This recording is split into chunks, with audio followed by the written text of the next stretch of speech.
Chapter 521. Bossly Bin, you have quite the refined taste. Poochie led the two into the octagonal pavilion. Mamba, who had just finished eating and was quite full, couldn't resist taking small bites of the fresh, palate-cleansing fruits on the table. He waved to Half, indicating that the other man didn't need to worry about him. Hall sighed and sat down, forcing a smile. Li Bin flicked his cigarette. The ash rose, like snowflakes, swirling and rolling in the wind. He chuckled, revealing 2 rows of white teeth. In this setting, it's certainly elegant. But Mr. Half, ever since you arrived on Eden Star, you look so worried and preoccupied. What's wrong? Is Eden Star not satisfactory to you? Li Bin said, picking up the teapot to brew tea for the two of them. The tea, made from dried sea anemones salvaged from shallow seas, still glistened with oil and emitted a mixed aroma that seemed both plant-based and animal-based. I thought about it for a long time, and I figured you're worried that the newly built Eden Star might not produce enough food, so I simply brought you here to see for yourself. Not just not enough, it was clearly built too well, so well that it was enviable. Hall thought to himself, he had also gathered information about Eden Star before coming.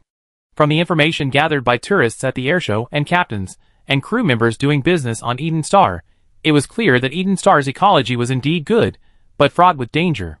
Giant beasts and calcium-rich biosphere consumed a significant portion of the governor's budget each year, leading to a deficit. Based on his imagination and the videos he reviewed, Eden should have been a place with outdated architecture and difficult maintenance. However, he never expected that both the city and its facilities were completely different from what the data showed. Oh dear, that's unfortunate. You're too late. If you had come a few months earlier, you could still see the low-rise concrete buildings. Facing Half's doubts, Li Bin explained with a beaming smile, since cooperating with the Lloyd Alliance, we acquired a batch of new construction technologies and absorbed the engineers and technicians from the lime mine. The engineering department's technology has matured considerably. What you see here is all recently constructed. When all buildings are brand new and unrestricted by space and environment, humanity in the interstellar age can quickly construct all sorts of spectacular architectural complexes. Add to that hundreds of thousands of highly skilled craftsmen and engineers, and they can build whatever they want. If the population weren't still relatively small, Li Bin wouldn't mind building a grand spectacle like the Sydney Opera House, the Water Cube, or the Bird's Nest to boost morale. No, the spectacle is already on its way. The Giant Beast Arena project, funded by the Hunters Association and jointly applied for by 10 title holders, has been approved. The project plans to build a Roman Colosseum-style arena in the governor's district, a spacious arena that can simulate rainforests, shallow seas, and hilly environments, allowing the people of Eden to directly observe nightly duels and nightly and hunter-hunting performances, Li Bin added. The purpose is simple. First, to promote hunting culture and cultivate national fighting spirit. Second, to further control the various knightly families by seizing the right to grant the highest knightly honors. As he said this, Li Bin was very happy, with a sense of pride, like showing his friends a perfectly crafted game. Unfortunately, Half wasn't a game enthusiast. Listening to Li Bin's words, he only felt the other was showing off. The Brighton Alliance, having carved out settlements beneath deserts and glaciers, lacked sufficient space and food. Due to the fading effects of war preparations, production capacity couldn't maintain a high standard of living for the population. Even the refugees were going hungry.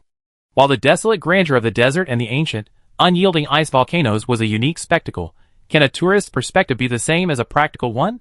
Who would want to live in a place where they had to preheat the toilet every time they defecated? So Half was stung by that unintentional boast, and to ease his anxiety, he quickly said, I'm here on the orders of the council, saying that your company wants to reach a food transport agreement with the Brighton Alliance. Looking at the hastily speaking negotiator, Li Bin put down his teapot, thinking, I haven't even put in the effort yet. Why are you in such a hurry? He listened to the other party's words, slowly nodding, and finally, after a moment of contemplation, said, Yes, the Universal Union will be exporting a large amount of food soon. Our arable land has quadrupled after absorbing immigrants, many plots are being developed, and the old fields have been cultivated. Our food production can initially be self-sufficient. However, considering that the 9 barons' expansion of their fiefdoms will generate a large amount of giant beast meat, and the fishing industry is also expanding, the proportion of staple food on the tables of the people of Eden will significantly decrease. He spread his hands, lying without batting an eye. In that case, at the shortest time, Eden. The granaries will be so overwhelmed with surplus grain that they have to turn it into nutritional paste and sell it at a low price, which would be such a waste. Li Bin pointed to Poochie. This bishop is the head of the Lud Diocese on Eden Star, and also the Deputy Minister of Agriculture on Eden Star. He can vouch for me. Meeting Half's gaze, Bishop Pucci calmly performed a salutation. I can testify that Eden Star's grain production is growing very rapidly every year, and a large-scale surplus of grain will inevitably occur in a few years. Finding export opportunities should be done sooner rather than later. There wasn't a single lie, nor did he contradict Li Bin's statement. Half finally believed him. He chuckled self-deprecatingly. I was too narrow-minded. Judging Eden Star by the standards of a botanical garden in the impoverished wilderness of the Brighton Alliance is understandable. After all, it's an entire planet's ecosystem. There's no shortage of organic matter and fertilizer. Plants are probably happier growing here than in a botanical garden. He glanced at Bishop Pucci, hesitated for a moment, and then said, the Brighton Alliance highly values its cooperation with the Universal Union. We have a deep friendship. Half began by recounting their numerous collaborations with the Universal Union, and after a roundabout exchange, finally got to the point. We need food, a lot of food. Finished grain, commercial grain, grain products, nutritional paste, we take it all. Li Bin scratched his face, remaining silent, while Bishop Pucci chuckled. Then how much food does your company need? Half replied in a deep voice, no upper limit. We need enough food for at least 10 million people annually, not because the Brighton Alliance has that many refugees, but because we are almost always blockaded by the Afterglow invasion fleet, unable to receive food supplies for several months, requiring additional reserves. That's too much, and with such a large quantity, how could Speedtron Technology possibly ignore it? Li Bin silently stabbed Half in the heart again, showing none of the tolerant and enthusiastic demeanor they had displayed during previous exchanges. A typical businessman's mentality, the face of a capitalist. Half pursed his lips, pondering how to retaliate, while Mamba put down the cucumber in his hand. Speedy Technology is a bunch of bastards. They've been hogging our food every year, forcing us to exchange it for AI cores.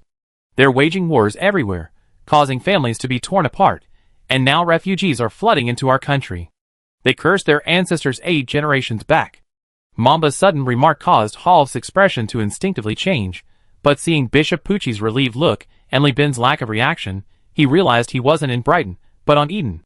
Mamba continued to express his dissatisfaction. If our family weren't so weak, and our livelihood depended on Tachyon, we would have rebelled long ago. Giving away AI cores? We just send the remnant fleet eastward, letting them go back to their homeland and attack their own birthplace, giving Tachyon Technology a real beating. Well said. Bishop Pucci applauded. A nation needs people with spirit like you to have hope. With hope for the nation and faith for the company, how can we not become prosperous and strong? Half sniffed, watching the atmosphere he had cooled, but which the hot-headed Mamba had warmed up again. He suddenly realized that Li Bin had a purpose in bringing him to the Lud Diocese, and arranging this character, who disliked Tachyon in the secret negotiations. This was a subtle expression of dissatisfaction with Tachyon Technology. Considering Li Bin's previous battles with the Tachyon in the Mag system and his numerous fierce battles against the Star Pirates, this young man, who was expected to cultivate a giant enterprise within 50 years, and was considered a man of great talent and ambition, seemed to have a less than neutral stance. This was a test of my bottom line and resolve in the Brighton Alliance. Half suddenly understood. Chapter 522. A refreshing evening breeze blew, accompanied by the chirping of crickets. The silvery moon, with its visible impact crater, moved slowly across the horizon, casting its silvery glow. The moonlight shone through the sparsely tiled roof of the pavilion onto Half's shoulder. This young yet prematurely aged man nervously fidgeted with his fingers, feeling a sense of dread. Before leaving, he had received no political instructions from the Brighton Alliance Council, only being told to come here to solve the Alliance's food problem. But Speedtronics, like a god manipulating an anthill, looked down upon the entire Alliance, and Li Bin and Pucci, with their overt and covert stances, were trying to push the Alliance against their masters. At this moment, Half truly felt like a dog abused by Speedtronics, wavering between betrayal and loyalty. He desperately hoped for a precise instruction from the Alliance to free him from this hell of anxiety. Give me an order, even just a single word. I don't want to think anymore. Thinking is the source of all sorrow. He gasped for breath, feeling that living was a burden. Mamba, completely oblivious to his own political leanings representing the Brighton Alliance, continued to pour out his grievances. You guys haven't seen the faces of those tax-collecting fleets. Some lousy outsourcing contractor dared to give us attitude. I was wearing power armor, carrying an ultrasonic weapon. I could have blasted these guys to the heavens with a single pull of the trigger, but I still had to put up with that contractor's idiotic attitude. Stop talking. Half groaned inwardly, like an eel whose tail had been stepped on, rolling helplessly. Mamba, spitting as he spoke, what? This is the Brighton Alliance? So poor. They haven't even painted their space stations? And this is supposed to be a facade of power? Oh, sorry, I forgot you're poor. We had just finished fighting the Afterglow's invading fleet. How could we have had time to paint them? Just because they thought we were slacking off, they cut the food supplies we received by January 20th, making us pay for the rest ourselves. Please stop talking. Half cried out inwardly, feeling as if he were falling into an abyss. Li Bin said sarcastically, it's just an excuse to exploit and embezzle. Even after your space station is painted, they find excuses like inadequate security or insufficient treatment. In short, they decide on the laxity accusations. They can say whatever they want. Right. Mamba exclaimed, suddenly understanding. So that's how it is. No wonder that son of a bitch had such a nasty face. He was furious, slamming his fist on the table, spilling tea everywhere. Half, unable to bear the cacophony of his voice and the table pounding, was about to speak when he heard Mamba cursing. When I left, the parliamentary secretary told me to behave well and to discuss things with you properly. So I discuss what? The Susie is like a hemorrhoid, always causing me pain when I go in and out. I don't think I can bring the food back. Those millions of refugees will go hungry again, and maybe even freeze to death. These words struck Half like a thunderbolt. Wait a minute, he's the official head of the negotiation team appointed by Parliament. Mamba isn't a smart man. If he wanted to delegate, why would he need to talk to him? Wouldn't it be better to talk to him directly? Could it be to avoid others? No, that can't be right. If it's important to entrust something, any excuse can be used. There's no need to use such a subtle and roundabout approach. There must be something he's overlooked. At this thought, Half suddenly realized that of the entire negotiation team, only he and Mamba had come here, the others had already been sent back to their accommodations. He trembled, his teeth chattering, his muddled thoughts jolting as if a brain full of slush had been poured over them. Mamba and Li Bin were the people most familiar to both the Brighton Alliance and the Global Union, and they also had the best personal relationship with Li Bin. If it were merely a matter of grain trade, sending the two of them to cultivate relationships would indeed be appropriate, but there was no reason to appoint Mamba as a deputy. To outsiders, this would make the Brighton Alliance seem overly eager. However, once connected to the proper discussion with the parliamentary secretary whom Mamba had advised, and to Li Bin's strange behavior tonight, a certain logic, intelligence couldn't explain it, but human instinct would connect, led to greater speculation. It's like abstract art. Animals and machines can't identify what's depicted, but humans can distinguish it through shared cultural foundations, aesthetics, and habits. At least you can recognize whether a Picasso painting is of a man or a woman. The Brighton Alliance's upper echelons have some kind of clandestine connection with the Global Union. To monitor the entire Brighton Alliance, Speedtronics would need a large number of AI cores. Given Speedtronics' diverse business operations, the cores they would use for monitoring would be the weakest, the Gamma cores with the worst computing power and algorithms. The Council Secretary's actions weren't to deceive humans, but to deceive the Gamma cores. Speedtronics staff are overly reliant on technology and the power of AI cores.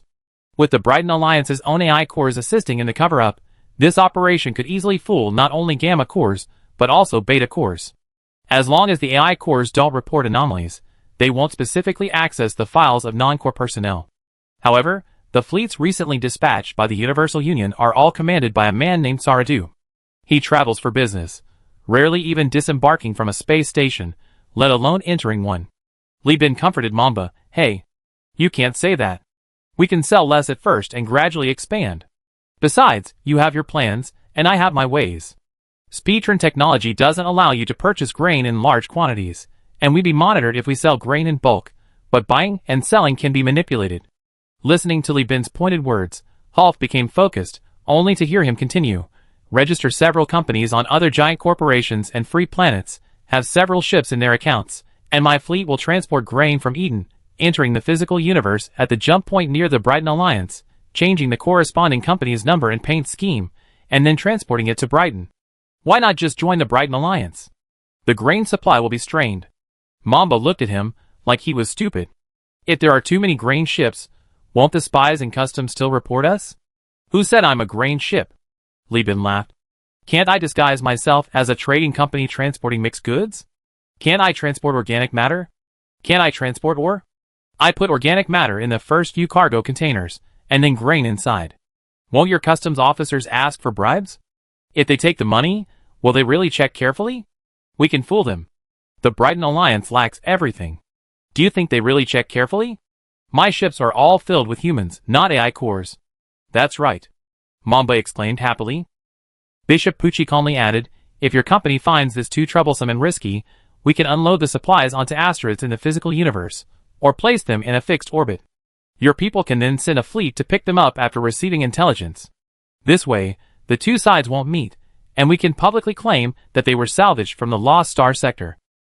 Mamba gave a thumbs up. When it comes to being ruthless, it has to be the guys from your core star sector. The Brighton Alliance is located in a peripheral star sector. Although in Li Bin's classification, they also belong to the core area, it's like the first ring versus the fifth ring. A hierarchy of discrimination exists. As Bishop Pucci spoke, he looked meaningfully at Half. Child, you seem restless, your face darkened. I fear you are beset by misfortune. Why don't you come with me to the confessional to the saint? It may dispel your calamities. This time, Half was much more compliant. He feigned hesitation, finally nodding, all right, I go see your church.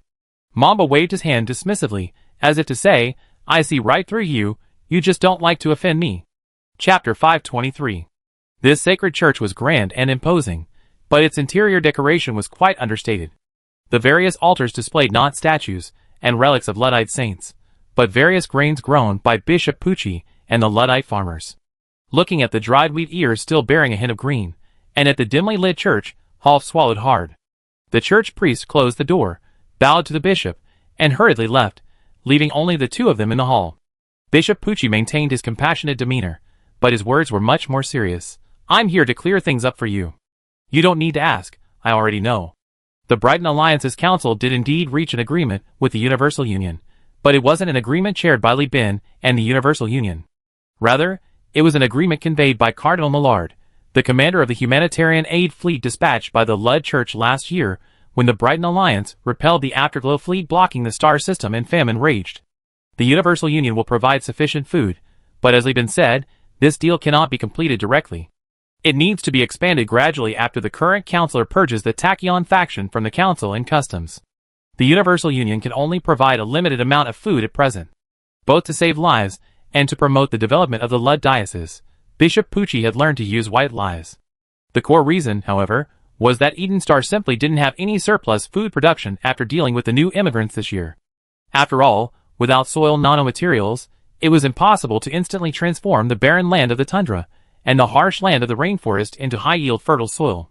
Didn't the reclaiming of the black soil of northeast China require enormous human and material resources in the past?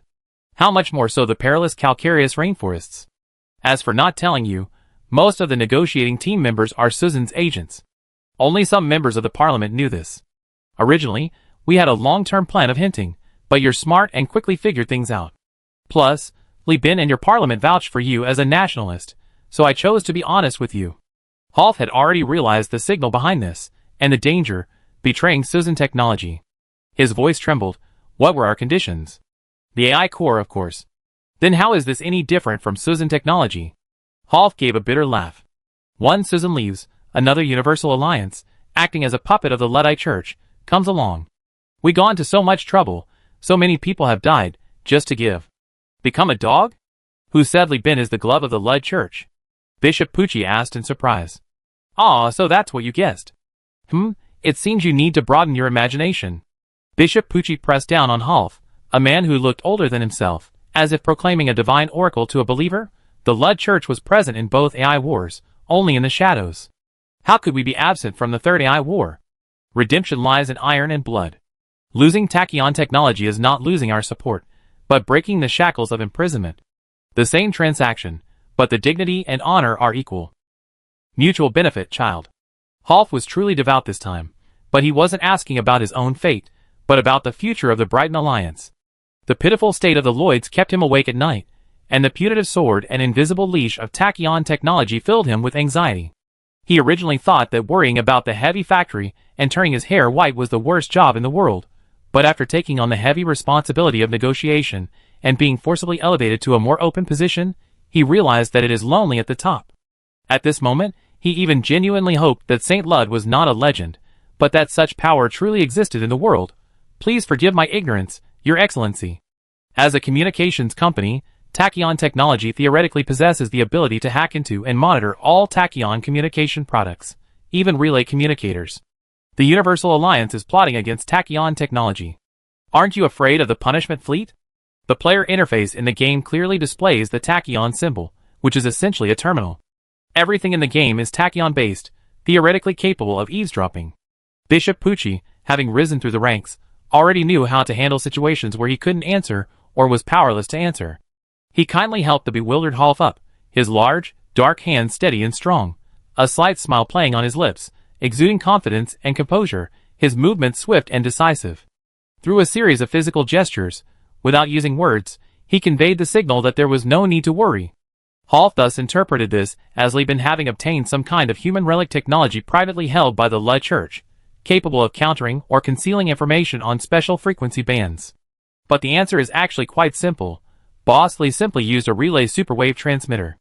This device not only stabilizes and amplifies the signal strength of relay communicators within the galaxy, but also directly prevents Tachyon Technology's AI core from hacking into the colonies from cyberspace. Anyway, Tonfa and Granada don't need to undertake military or political tasks. They're just cards Li Bin has laid out on the table. Tachyon Technology, looking at the 2 and 4 on Li Bin's table, thought the Universal Alliance's pair wasn't a straight, let alone a flush. But little did they know, Li Bin was holding a joker, currently colluding with the Brighton Alliance, the Overlord, and the Megad Galaxy to cheat by creating a virtual joker, just waiting to throw in their trump card. You think this is Texas Hold'em? This is more like Dodiju.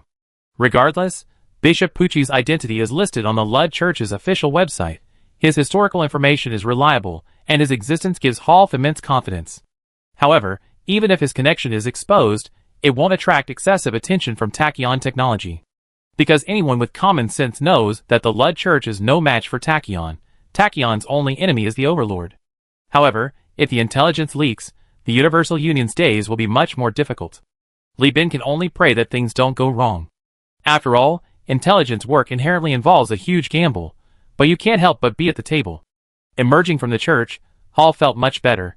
At least his face was no longer ashen, and his vision was no longer blurry. Having received the council's hint and Li Bin's corroboration, he finally had the leisure to appreciate the surrounding scenery from his own perspective.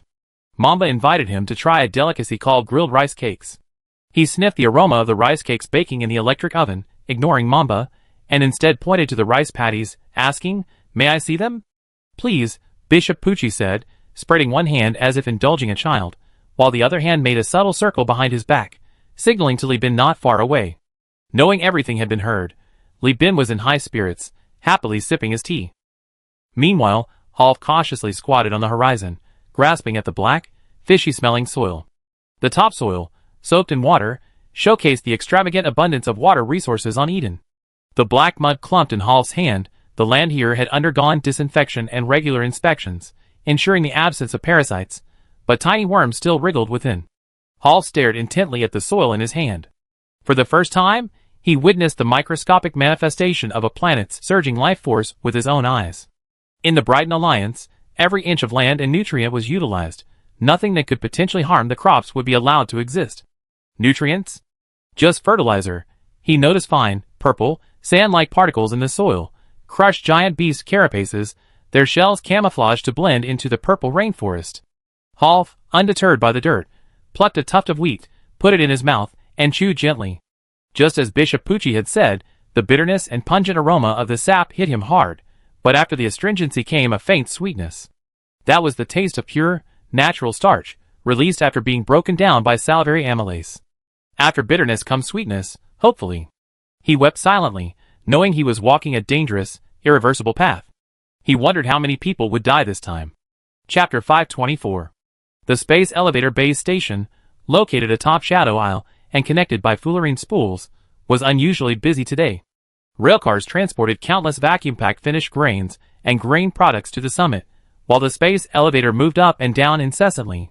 Li Shu, holding her terminal, watched this scene and couldn't help but ask Alyosha beside her, "There are still Lloyds waiting to be settled in space. Their rations are all meat products, not a single vegetable.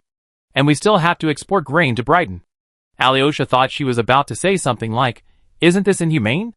Our own people aren't even getting enough to eat, yet we're rushing to help outsiders." He was pondering how to dissuade her from such childish remarks when Li Shu blurted out, "Won't eating like this every day cause health problems? Won't the Lloyds cause trouble? Should we recruit more sheriffs and agents, and send troops to be stationed at the Void Mine to monitor and suppress them? Also, the Lloyds are all Void Miners, very united, and technically skilled. Wouldn't it be insufficient to equip the sheriffs with air guns? I think we could talk to Minister Bond of the Security Department and have them issued more powerful weapons." Alyosha was speechless, stunned for a moment. He thought Li Shu was a well-educated, sheltered young lady, but in reality, she had been a factory worker in her early years, responsible for an entire production line, commuting daily between dangerous chemical workshops and refining lines, walking through gang-ridden factory areas.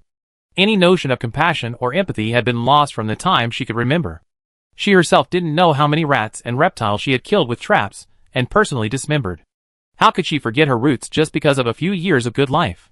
Looking at her younger brother's progress and her increasingly prosperous family, Li Shu had only one thought in her mind. She absolutely did not want to live the same miserable life again, and she would never allow her descendants to survive in the gutter and the cracks.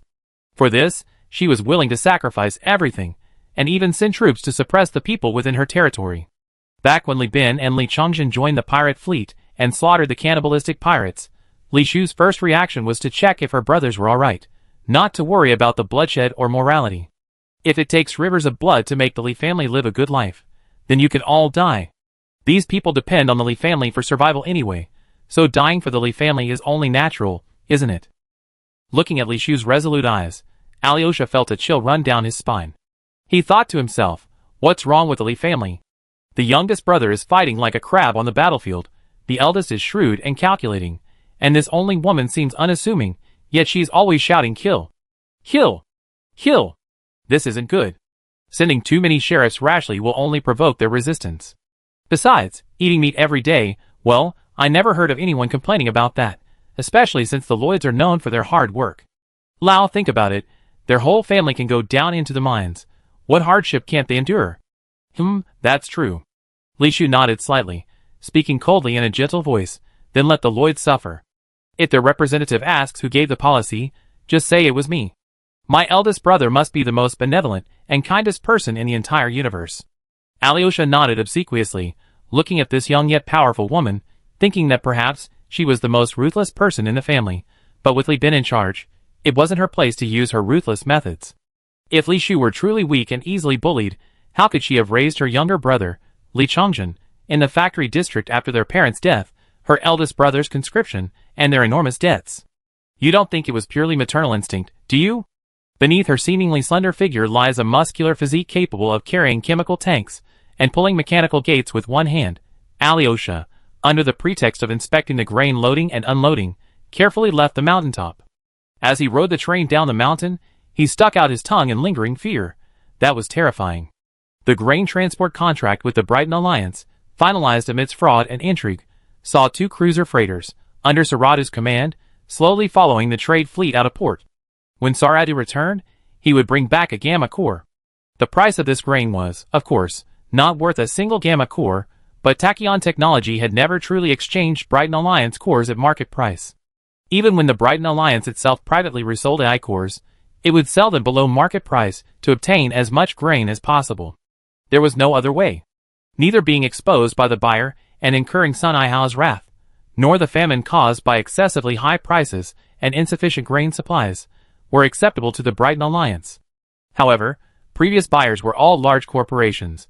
This was the first time a company like Universal Union had done this. Li Bin had been shuttling between the biological laboratory and the Lud parish during this period, and Dong Lixian was currently extremely busy. He already shouldered the dual responsibilities of the Behemoth Project and the Master Key, and now, at Li Bin's request, he's taken on the task of gene catalysis for high-yield crops. A module has even been set up on the space station to cultivate crops, hoping to grow mutant seeds with even higher yields and shorter growth cycles. Such experiments would have been unthinkable before obtaining the superior breeds from hyena mining. Those single-use seeds modified with human territory technology have too many internal genetic defects. Replanting them not only results in even lower yields, but even if sent into space for space breeding, the success rate is frighteningly low. This was originally a means for human territory to control its colonies, but it's being used by giant corporations for monopolistic purposes. Now that he had the superior seeds from the Hyena Mine and Dongli, Li Bin naturally wanted to emulate the 3K Yin Kingdom and hold a large-scale space breeding lottery. It was tough on old Dong, but no problem. This old-fashioned guy adhered to the rule of if you take someone's money, you have to do their bidding, and worked incredibly diligently. Besides, as the nanoforging furnace production line gradually expanded, the workers became more familiar with the workshop, and production steadily increased. The farmers of the Lud parish had more machinery. They even recruited many Hyena Mine technicians to help cultivate and reclaim the vast parish wasteland.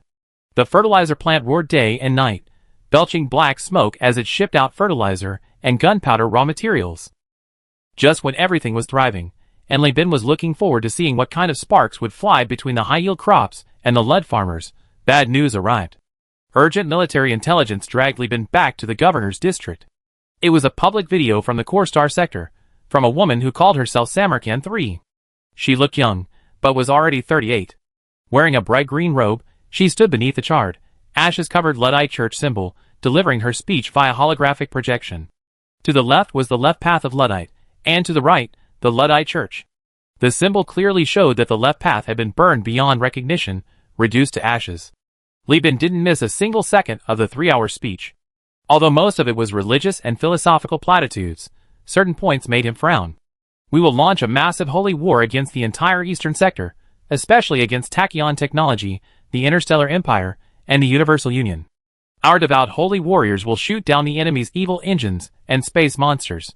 Under the watchful eye of the Lud holy fire, guided by the prophecy of the saint, destruction will be sown. We are the executors of the prophecy. Hey, I've been called out. Isa nudged Li Bin. Do you think this is because we went too far before? Li Bin shook his head. I don't know, but a holy war doesn't sound like a small matter. Please ask Bishop Pucci to come and notify the 3 stars and the various void mines, and issue warnings to other caravans and neutral captains on the space station, advising them to be careful during their voyages. Also, lower the tariff by 2 percentage points. Li Shu scratched her head. Ladovsky is going to launch a holy war. Will this small tariff be enough to attract merchants? Lower it this much for now. If that doesn't work, we set aside a space for the gangster immigrant families from the factory area, letting them organize a free black market, allowing small merchants to exploit loopholes and avoid paying taxes. Just selling food, the company can still squeeze some money out of them. Li Bin rubbed his temples and smiled wryly. This time they launched the attack proactively, so I can only react accordingly. Chapter 525. Bishop Pucci had just finished Mass, filled a water bag with hot water to warm his damp, cold bed on the 2nd floor, and was about to take a comfortable nap. As a lifelong bishop of the Luddite Church, he adhered to the principle of not using technology unless absolutely necessary. Although he strongly promoted the application of practical technologies in agriculture and shipbuilding, on a personal level, this black gentleman was a dogmatic man to the point of being rigid. He didn't use air conditioning, underfloor heating, or dehumidifiers. The fireplace used pellet fuel made from straw, but he wouldn't use it except during the wettest season. In fact, if it weren't for better reading of religious books, contacting the company, and coordinating with parishioners, Li Bin even believed that this man wouldn't have installed a terminal or electric lights in his room. He lived like a medieval Puritan, so much so that after Li Bin became familiar with Pucci, he held him in high esteem in non-business matters. Regardless of his religious beliefs, anyone who could maintain a simple, austere life and dedicate their enthusiasm to social development deserves respect. But the bishop was somewhat out of control. He put on his reading glasses, staring at the woman in the holographic projection, his fingers and lips trembling uncontrollably. Even with his dominant hand pressed to his face, his twitching eyebrows still conveyed his impulsive emotions. After a long while, Pucci finally recovered. In a slightly hoarse voice he said, "There's no need to worry about a large-scale invasion by the main fleet. This is just a slightly larger-scale leftist holy war." Jeffrey licked his lips, recalling what were historically considered slightly larger-scale holy wars. "You mean a holy war fleet consisting of a dozen or so capital ships?" Pucci nodded, then shook his head. "The numbers are correct, but it's not a fleet, it's a combat group. It's composed of multiple fleets, each with different targets, not a single, hierarchical fleet." He corrected, "This is a holy war covering the entire eastern part of the sector. Besides free planets and pirates, the targets include Tachyon technology, overlords, the Perseus Alliance, the Interstellar Empire, Demon Avionics, and the Brighton Alliance. It may also include FSF Military Corporation, Apex Design Group, Sindar Power, and Hyena Mining. Holy crap! What kind of international declaration of war is this? If the former only targets the eastern part of the sector, adding the maybes makes it seem like Prism Freeport is the core, dividing the core sector in two, encompassing all the major corporations and powers in the east. Li Bin didn't know who gave this woman the courage to attack two Tier 1 corporations simultaneously. The AI war between overlords and Tachyon was called a world war, but at least it was an allied war against the Central Powers, or an Axis war against the Central Powers. I never heard of anyone challenging both of the world's military poles simultaneously. But everyone's expression suddenly relaxed. After all, having a dozen or so capital ships is indeed impressive, but how many ships can each of them take when attacking so many factions? However, Pucci cautioned, although the declared war targets so many forces, the Universal Alliance is one of the three explicitly named parties, and we will definitely bear the brunt of the attacks. Although the left path ship modifications are extremely radical, with all ships undergoing safety overdrive modifications, it must be said that with the help of these workers, who don't just give money, but also contribute money, labor, and even their lives to the left path cult, the left path members always manage to scavenge a lot of dilapidated ships. Mentioning the exploitation of the people through religion, using apocalyptic theories, and the promise of rebirth to deceive believers into giving everything, rather than guiding them to achieve a better life in this world through religion, Pucci's eyes revealed intense regret and anger. We might even face Prometheus-modified suicide ships. These self-destructing ships, converted from fuel ships the size of capital ships, have a very large blast radius. They will weld various alloy plates and debris onto the cabins and outer decks, using the blast wave generated by antimatter explosions to turn them into meteor showers, forming a terrifying death field powerful enough to destroy the shields of a Sino Kingdom's cruiser. Don't give them a chance to get close to their suicide ships. Those brainwashed holy warriors will even detonate their ships from afar, interfering with your ship's shields, just to create opportunities for other suicide ships. Holy moron! Lan Yuan's lips twitched, and she trembled as if she had heard something filthy. These evil things, killing them 1,000 times wouldn't be enough. Looking at Bishop Pucci, who so vehemently described the left path sect of his own religion as utterly despicable, Li Bin knew that this man considered the cause of Eden Star a great cause worthy of his life's dedication. Although not exactly sharing the same ideals, Pucci had already established a long-standing connection with him.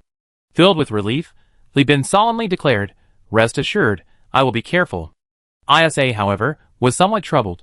The hegemonic large-scale army combat model is at a huge disadvantage against a massive number of suicide ships engaging in chain reactions.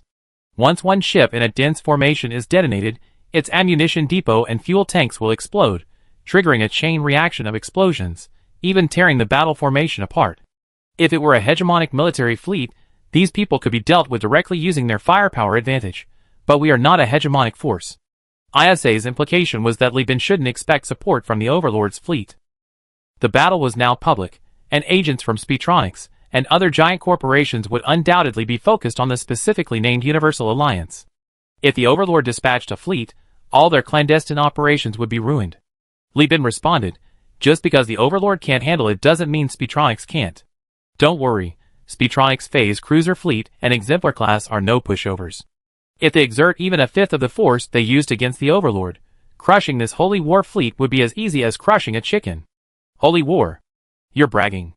Have you even fought one? This is called exemplar class. So what if she's a religious holy warrior? You can't afford a religious holy warrior. You can only watch your Susie's father drive one. That's called strength, understand? No, Li Bin, you don't understand. Pucci shook his head painfully. Samarkand III is Samarkand's granddaughter.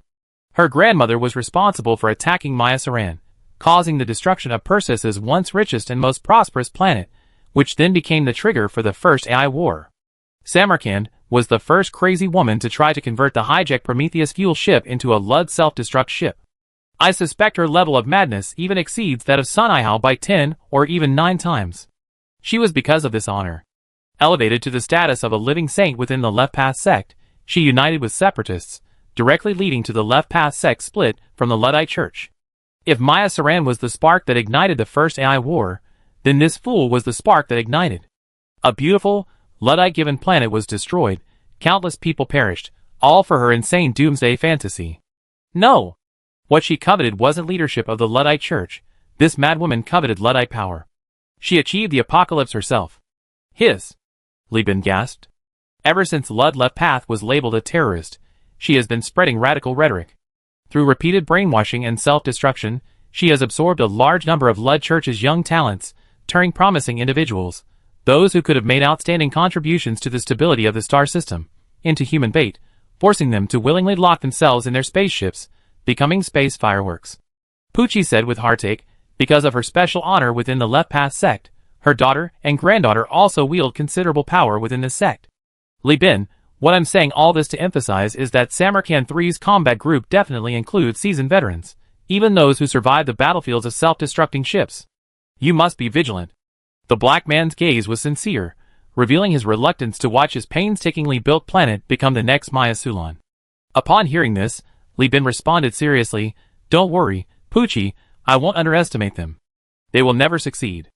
I won't say anything stupid like, if the enemy wants to attack Eden, they have to step over my dead body, because I absolutely cannot accept my cause being destroyed by a bunch of religious fanatics. If that happens, many people's blood will have been shed in vain. If the giant corporations represent a historical regression characteristic of the Perseus constellation, then the Ludlow left path has gone far too far, so far that even the demonic aerospace seems quite advanced compared to them. After all, bloodline theory plus slavery can parasitize capitalism, passed down through generations of employment and debt, but cults, well, they should just die." Chapter 526. Seeing Li Bin make such a solemn vow, Poochie also showed a relieved look. He gritted his teeth slightly, finally making up his mind, and took out his terminal to betray the intelligence he had obtained from within the Lud Church to Li Bin. "What I'm about to say, please don't get excited.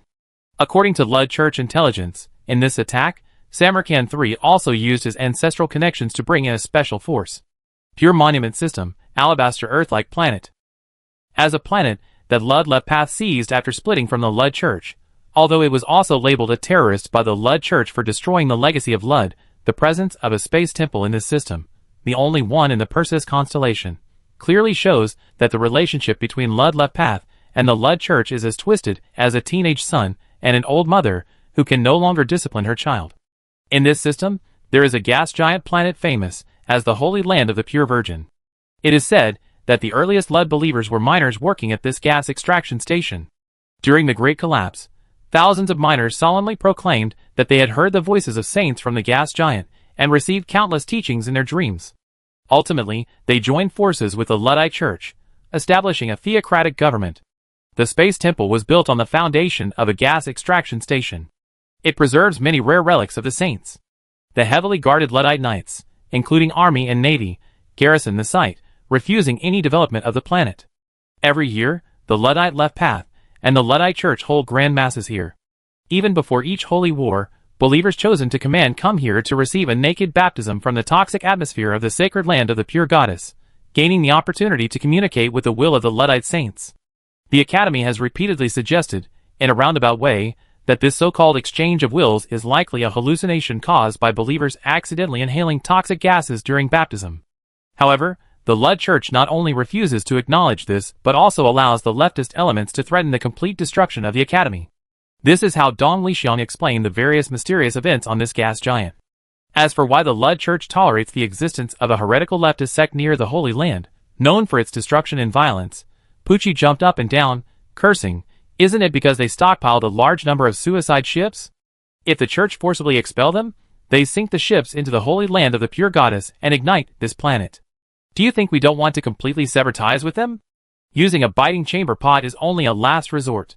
Chaos erupted in the Eden Star Governor's Mansion meeting room, while on Snowstone Star, where churches were as numerous as hairs on a cow, in one of the underground grotto churches deep in the jungle, unseen by anyone, Samarkand 3, his milky white skin naked, his alluring crimson feet pressing on a man's head, panting.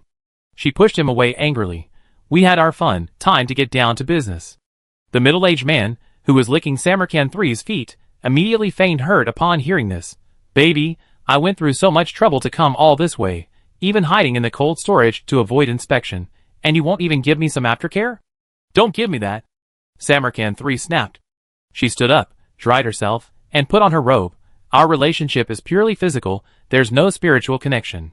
This surprise attack, the Relief Association must join forces with my battle group to crush the Universal Union. Yes, Samarkand III, as one of the best young people on the Ludlef path, was leading a holy war for the first time, and she was willing to sell her body to ensure its success. She not only sought help from the Relief Association, but also from the Hell Legion's covert assistance. Although she didn't know why the Hell Legion was funding her, Samarkand III didn't mind being used as a pawn. After all, hadn't Zhu Jing been exploited enough? She would mobilize all channels and shout in the public chat, "Everyone, come here." "I can't do it." The middle-aged man named Lu Jinyan didn't even bother to dry himself off. He simply put on the azure uniform of the Relief Association's crew, took out a cigarette, lit it, and sighed contentedly, "A cigarette after the deed is better than being a god. The Lady of Mississippi's adulterous love stories is truly not deceiving me." Samarkand III's eyes were icy. "What do you mean by can't do it?" "What do you mean? It's the cooperation you proposed, right? It means exactly what it says. We can't possibly send the main force of our attack fleet to fight the Universal Alliance," Lu Jinyan explained with a faint smile. "The Relief Association isn't a one-man show. It's no longer a purely anti-war organization. Ever since we attacked the Overlord at the end of the first AI war, and stole a large amount of relics and technology, the nature of the association has changed." "Ha, two-faced privateers, I know. You're no different from pirates. I give you money and food, and you can't even hire me?" Samarkand III asked in a deep voice. "Bingo!" Lu Jinyan snapped his fingers, raising an eyebrow. His handsome face, with its sharp eyebrows and bright eyes, revealed a cheeky grin. The association's president at the time was captured by the 14th Army Fleet, which was urgently withdrawing from the battlefield. He was executed live, and along with 13,000 members, they were all executed one by one on heinous charges such as crimes against humanity, terrorism, and splitting the human race.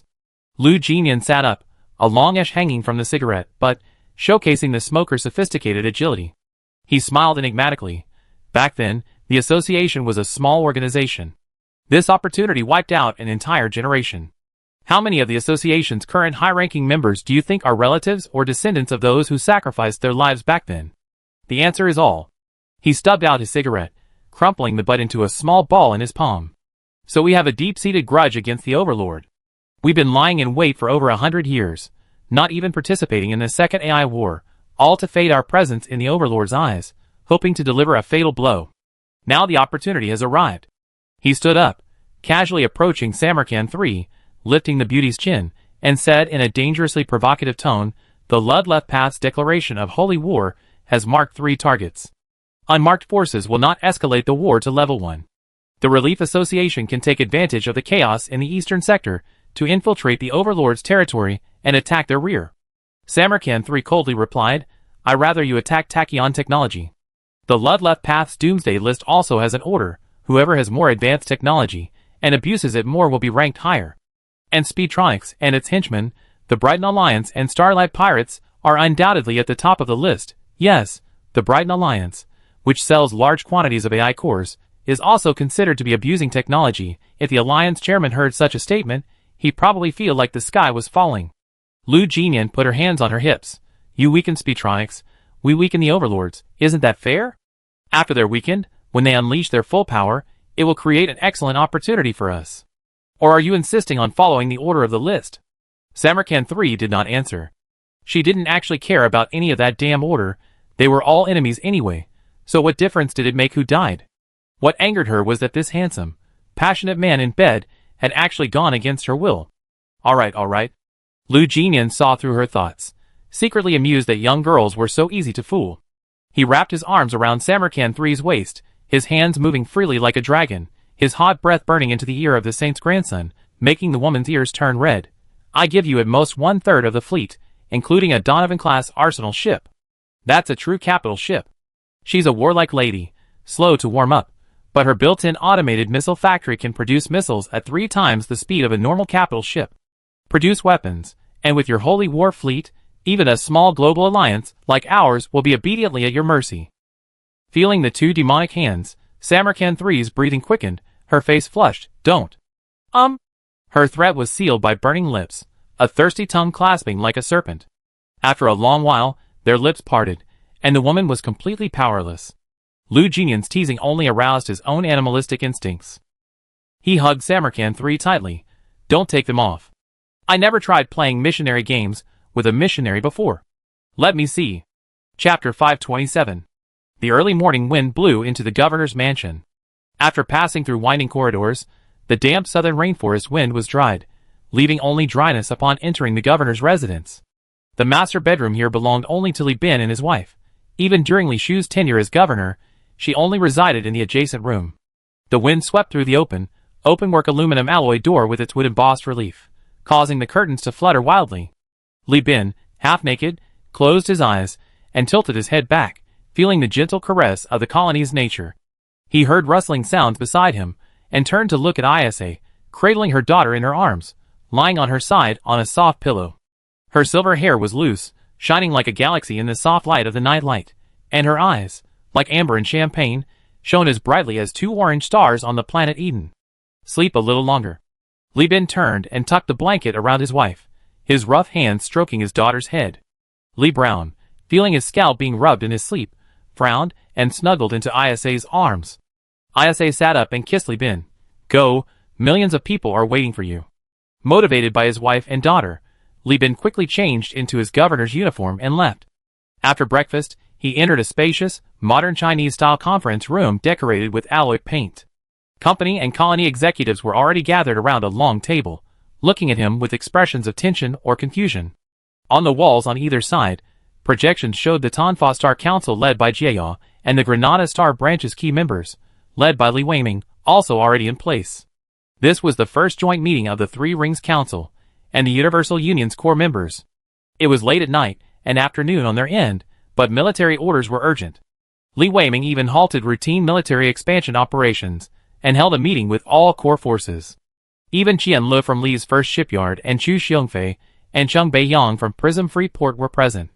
However, the latter two, due to their heavy responsibilities in the intelligence department, did not show their true identities. Looking at the well-stocked conference room, Li Bin nodded inwardly. In fact, 1U United had quite a few talented people. Whether it was the eccentric, womanizing agent Cheng Beiyang, the research prodigies Nikolai and Dong Lixiang, the insightful leader Lan Yuan, or the pragmatic Alyosha, they were all capable enough to be trusted and even entrusted with important roles in a large corporation.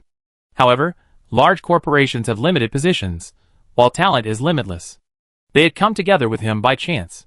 But 1U United's development was simply too rapid, so rapid that the rate of talent recruitment couldn't keep up with the pace of development. Li Bin coughed lightly, activated the holographic projection, and played back the key points of Samarkand III's declaration of holy war. In the ensuing silence, he spoke in a calm, authoritative voice. Gentlemen, war has come. This is not the kind of skirmish we fought when leading our fleets in deep space exploration, nor is it an ambush, nor is it an invasion, it is a defense. Thanks to your trust, and the mandate of the people, the Universal Union's achievements today are inseparable from your support. We have gone to great lengths to find this lost star, and bring it back into humanity's embrace. We have worked tirelessly for years, clearing the way for Eden's arrival. Thanks to the beauty we have today, he said, glancing at the projections on either side, we also owe a debt of gratitude to Granada and Tanfa for their trust and the collaborative efforts of Samsung, who spent millions of star coins to transform this world and inject vitality into these dying stars. But today, our home is under attack, our precious peaceful life is being assaulted. Li Bin slammed his fist on the table. Those scumbags from Ludzwojing, who use religion as a pretext for terrorism, are eyeing the fruits of our hard work. They may covet this planet, or they may covet our achievements. These bastards are hoping to turn Samsung into the next Mayan Sulan. As the post-apocalyptic footage of Maya Sulan, circulating in cyberspace, contrasted with its former glory, even the former hyena mining engineers and technicians, captured by Li Bin and promoted to junior management positions within the Universal Union due to their good performance, showed signs of panic. Ruins after civilization's extinction. Pre-extinction. A thriving space station. A derelict spaceport. Yes, this meeting was broadcast live to all Universal Union employees. Although nominally an internal meeting, justified by the fact that the enemy was targeting the Universal Union, not everyone, these employees were scattered throughout the colonies. Through their authorization, everyone in the colony could see the presentation. For example, in restaurants like the Authentic Beef Noodle Shop and the How Did a Chicken Cutlet Shop, workers who had just finished working all night sat at tables eating and watching in their dirty work clothes. Other ordinary people who had received the news through various channels were now looking for nearby company employees and gathering around them to watch. After seeing the devastation of Maya Sulan, everyone was restless. Undoubtedly, this was both internal propaganda and a propaganda war. The goal is to ignite everyone's determination to defend their homeland. Libid raised his hand, clenched his fist, and declared fiercely, "But the Universal Union will never back down. The planet we created, the people we protected, the beautiful life we're building and about to build, these are the most precious things in this dark and chaotic era, and we swear to defend them to the death. Here I, Li Bin, as CEO of the Universal Union and as a citizen of Eden, call upon all company employees. Wherever you are now, whatever your position, I urge you to fight on." In the canteen, workers who had just finished their shift looked at their newly issued work gloves and touched their sturdy work clothes. Back at Hyena Mining, only full-time employees received a free set per shift, while contractors and others had to work in worn-out equipment. To ensure their survival, they even had to buy decent work clothes from the black market, as the uniforms sold by their former company were practically garbage. The worker recalled the benefits he had enjoyed in the short time since joining the Universal Union. They had received 4 sets of work clothes at once for washing. Recalling his wages, food rations, family allowances, and various incentives, he slowly clenched his fist. At the Void Mine, the Lloyd workers, who had captured an asteroid just hours earlier and detected a large amount of rare metals, had no heart for celebration. Although this was the most valuable mineral they had captured since arriving in the Eden system, and they had already received 400 star coins in initial funding from the Universal Union, these workers, who had recently lost their homes and had just settled down, stared in fear at the Maya Sulan engulfed in flames on the projection. At Sunset Fortress, the Millennium Falcon, now a Baron, silently repaired his night, a flashlight clenched in his teeth, but his empty hands betrayed his inner turmoil. Around the campfire, the hunters, no longer speaking in hushed tones, stared intently at the projection, plunging the dangerous rainforest into an even more deathly silence. "We will fight and fight on. We will fight in hyperspace, we will fight in space, we will fight on space stations, we will fight on landing sites, we will fight in the oceans, we will fight on land, we will fight in the cities. We will never surrender to terrorists and religious fanatics. For this beautiful land, for this company where you have a place, to protect your life, Universal Union demands that every employee fulfill their duty." Every broadcast tower in the colony activated, the mournful sound of horns echoing through the city and terminals via sound waves and radio waves. Skyscrapers, bridges, every public light lit up red, the war horn had sounded. Chapter 528. The Pure Holy Monument Galaxy, the sacred land of the pure goddess. A planet composed entirely of highly toxic gas, shimmering pale green under the star's light, from afar truly resembled a habitable planet. But there was no life here. If not for the so-called Echo of Lud, the Church of Lud wouldn't even glance at this place. In the tall, spacious church hall, its walls made of alloy and marble, supported by countless stone pillars, Samarkand III, dressed in her most dignified left-hand robes, was flushed with excitement. A religious artifact, forged from the wreckage of the domed city her grandmother had taken when she destroyed Mayan Saran, hung around her neck. No one would imagine that just yesterday, she was engaged in endless madness with a man in the underground church. Today, she would inherit the great cause passed down through the Samarkand lineage, receiving the flames and iron blessed by Lud, to bring destruction to the world. After a lengthy proclamation and ceremony, she devoutly entered the narrow anointing chamber, naked and head bowed, eyes closed. A pale green gas was injected, quickly diluting into the air. After years of research and experimentation, the precisely controlled toxic gas would not kill her, but would induce a brief delirium, granting her the opportunity to meet Ludwig. 2 hours later, when the door opened, Samarkand III emerged from her delirium with a blissful smile. A priest draped a robe over her shoulders. Enduring the discomfort of the toxins ravaging her lungs, she spoke in a voice, hoarse from the poison's effects, and no longer able to utter the melodious song of a lark in her bedchamber, recounting what she had seen and heard in the anointing chamber. "I have seen. Saint Lud has granted me grace, leading me to witness his awakening, his love for humanity, and his despair at being betrayed. On June 7th, the saint boarded the metal ship of sin. On July 1st, the Milky Way trembled, the Stargate collapsed, and I saw blood gushing forth, flowing for 80,000 kilometers. 9 days later, I saw 8 million nameless corpses overflowing. Sin is forged. The future proclaimed by the saint will surely come true. The end times foretold by the saint will surely sweep across. May the light of Lud shine." Outside the space temple, 14 Prometheus-class modified ships stood in pairs. One side consisted of simple self-destructing oil tankers, while the other side featured armed, modified siege platforms capable of basic combat and also of igniting the Ludd's light for self-destruction. Left. Prometheus self-destructing oil tankers. Right. Siege platforms. Beyond these capital ships were cruisers, destroyers, and frigates painted in various shades of light green, mixed with red, white, and black cracks. A closer look revealed a large number of Phaeton-class and Drum-class self-destructing oil tankers.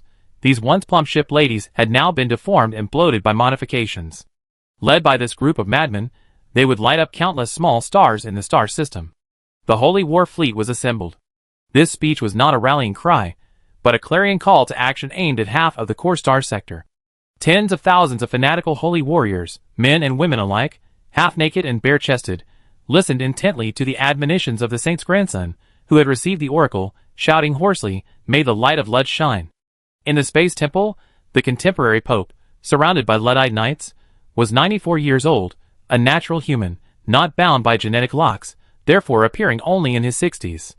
A humble smile played on his lips, but his narrowed eyes held no hint of amusement.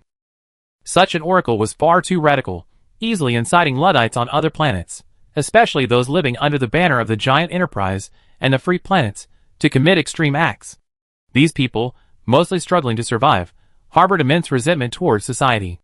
If they were incited to launch a large-scale, unorganized, and undisciplined uprising, it would not only weaken the Luddite Church. More importantly, it would provoke discontent from other powers towards the Luddite Church, potentially jeopardizing its diplomacy. "Your granddaughter is quite lively, Saint Samarkand," the Pope said with a pleased tone to the elderly woman beside him, who had lost her right hand. This old woman had a kind face, and looked like a kind-hearted elder, but her hands were stained with blood. During the Second AI War, she had even led a holy war fleet to attack the Perseus Alliance, nearly dragging the Luddite Church, which had been operating behind the scenes, into the fray. Saint Samarkand naturally knew that the Pope's lively was actually a rebuke for her being too impulsive. What one would see upon entering the anointing chamber was unknown. After all, hallucinations could reveal anything. However, interpreting oracles was a long-standing practice within the Luddite Church, generally involving exhortations to do good, work diligently, spread doctrine, restrict technology, and oppose giant corporations and warlords. Even Saint Samarkand himself, after entering the anointing chamber, would obediently follow the rules, at most adding his own interpretations to the oracle. But for someone like Samarkand III to so blatantly issue a declaration of war, spouting phrases like rivers of blood and millions dead, was unprecedented since the founding of the Luddite Church. Samarkand was also furious about his granddaughter's solitary departure. The older one gets, the more one becomes the very thing one despised in youth. In her youth, she looked down upon the world, finding the Luddite Church corrupt and inflexible. But as she grew older and gained power, the bitter fruits of her own past diplomatic and political actions continued to plague her. The left flank of Ludd was in dire straits. Without the Luddite Church's support, it couldn't even survive. "I tried to persuade her," the old woman sighed. "I told her long ago, but she idolizes me. To be precise, she idolizes me and her mother when we were young." Hidden among the Luddite knights, she said in a sorrowful tone, "Your Holiness, this organization I created has been completely solidified on the wrong path by my foolishness back then. Since my daughter's death, no one has been able to bring it back on track." The Pope gave a calm "oh." Even a saint worshipped to the point that he's willing to repeatedly carve his image on his body with a dagger, just to get closer to his thoughts. Can't control the reins of the wrong path? Samarkand shook his head. "I already been elevated to the status of a statue. How can a statue control a person's will? It just hurts to see these people walking on the wrong path I trod. After I die, how will I face Saint Luddite? How could you possibly see Saint Luddite after you die? You are a powerful demon who successfully twisted Saint Luddite's will with your own, smearing him with evil." The Pope looked at Samarkand III, who was surrounded by a crowd, laughing maniacally in his fervent passion and fantasies of success, and said softly, "In the age of strife, there was a religion called Christianity on the old earth. Its scriptures record that a fallen angel disobeyed the Creator's will, and led a third of the angels in rebellion against the Creator. Samarkand, your rebellious bloodline was forged from the moment you split the church." Saint Samarkand stared blankly at his granddaughter, who trembled and said, I can kill her, so that my blood and sins may end in this world. I can also kill Gu Zhongyu, the man who now holds real power in the sect, and is also her father." Chapter 529. In the Space Temple, outside the bustling crowd, the Pope's aged face appeared extremely gaunt in the shadows. "Your surname is irrelevant, but look at the people you organized," the Pope said with deep regret. They're so insane that once they enter the suicide ship, they immediately lock themselves in their workstations, eating, drinking, and relieving themselves in cramped gun emplacements and compartments. Their bodies are emaciated and deformed, yet they stubbornly believe this is a blessing from Saint Ludwig, a harbinger of the apocalypse. If cutting off your bloodline could end all this, the previous pope, the one before that, would have killed you long ago. Your greatest sin wasn't bombing Maya Sulan, but your arrogant corruption of these impulsive people, giving them the opportunity to continue expanding and corrupting others by blackmailing the Holy Land, making us hesitant to act. The Pope, hands behind his back, continued, the previous Pope naively thought that by sending the best, only a man could convince you, and then change the Left Path sect. For this, he even went so far as to have Livewell Cotton, a real character in the game. Players have a chance to encounter him after obtaining the Spirit Tower. He's frighteningly calm, nothing like the madman of the Left Path sect, infiltrate the sect, someone who could have become Pope. But what was the result? You changed, but the sect's power shifted. Your son-in-law took your place, turning you into a smiling idol. The Left Path sect has become cancerous. Livewell dedicated 30 years to this futile task, and only changed you. The saint closed his eyes in anguish. Gu Zhongyu was also an excellent person, but influenced by his own flawed beliefs, he had become a follower of power and doomsdayerism, unable to turn back. Standing behind the two, the man who should have become the Pope of the Luddite Church, but was now the right-hand man of the living saint of the Left Path, having presided over numerous suicidal holy wars, appeared to outsiders as a complete madman, but was actually more lucid than anyone else, even surpassing the contemporary Pope in religious understanding at a young age. Goodlife Cotton stood humbly, unmoved by their earth-shattering whispers. The cardinals tried countless times to recall him, and I personally tried to persuade him, but he resolutely left. Guess what his answer was? Samarkand shook his head, and the Pope's voice, unusually tinged with anger, he said, with me here, I can still rely on my prestige and work with the saints to suppress the newcomers. If I'm not here, the Luddite Left Path will drag the entire Perseid into chaos.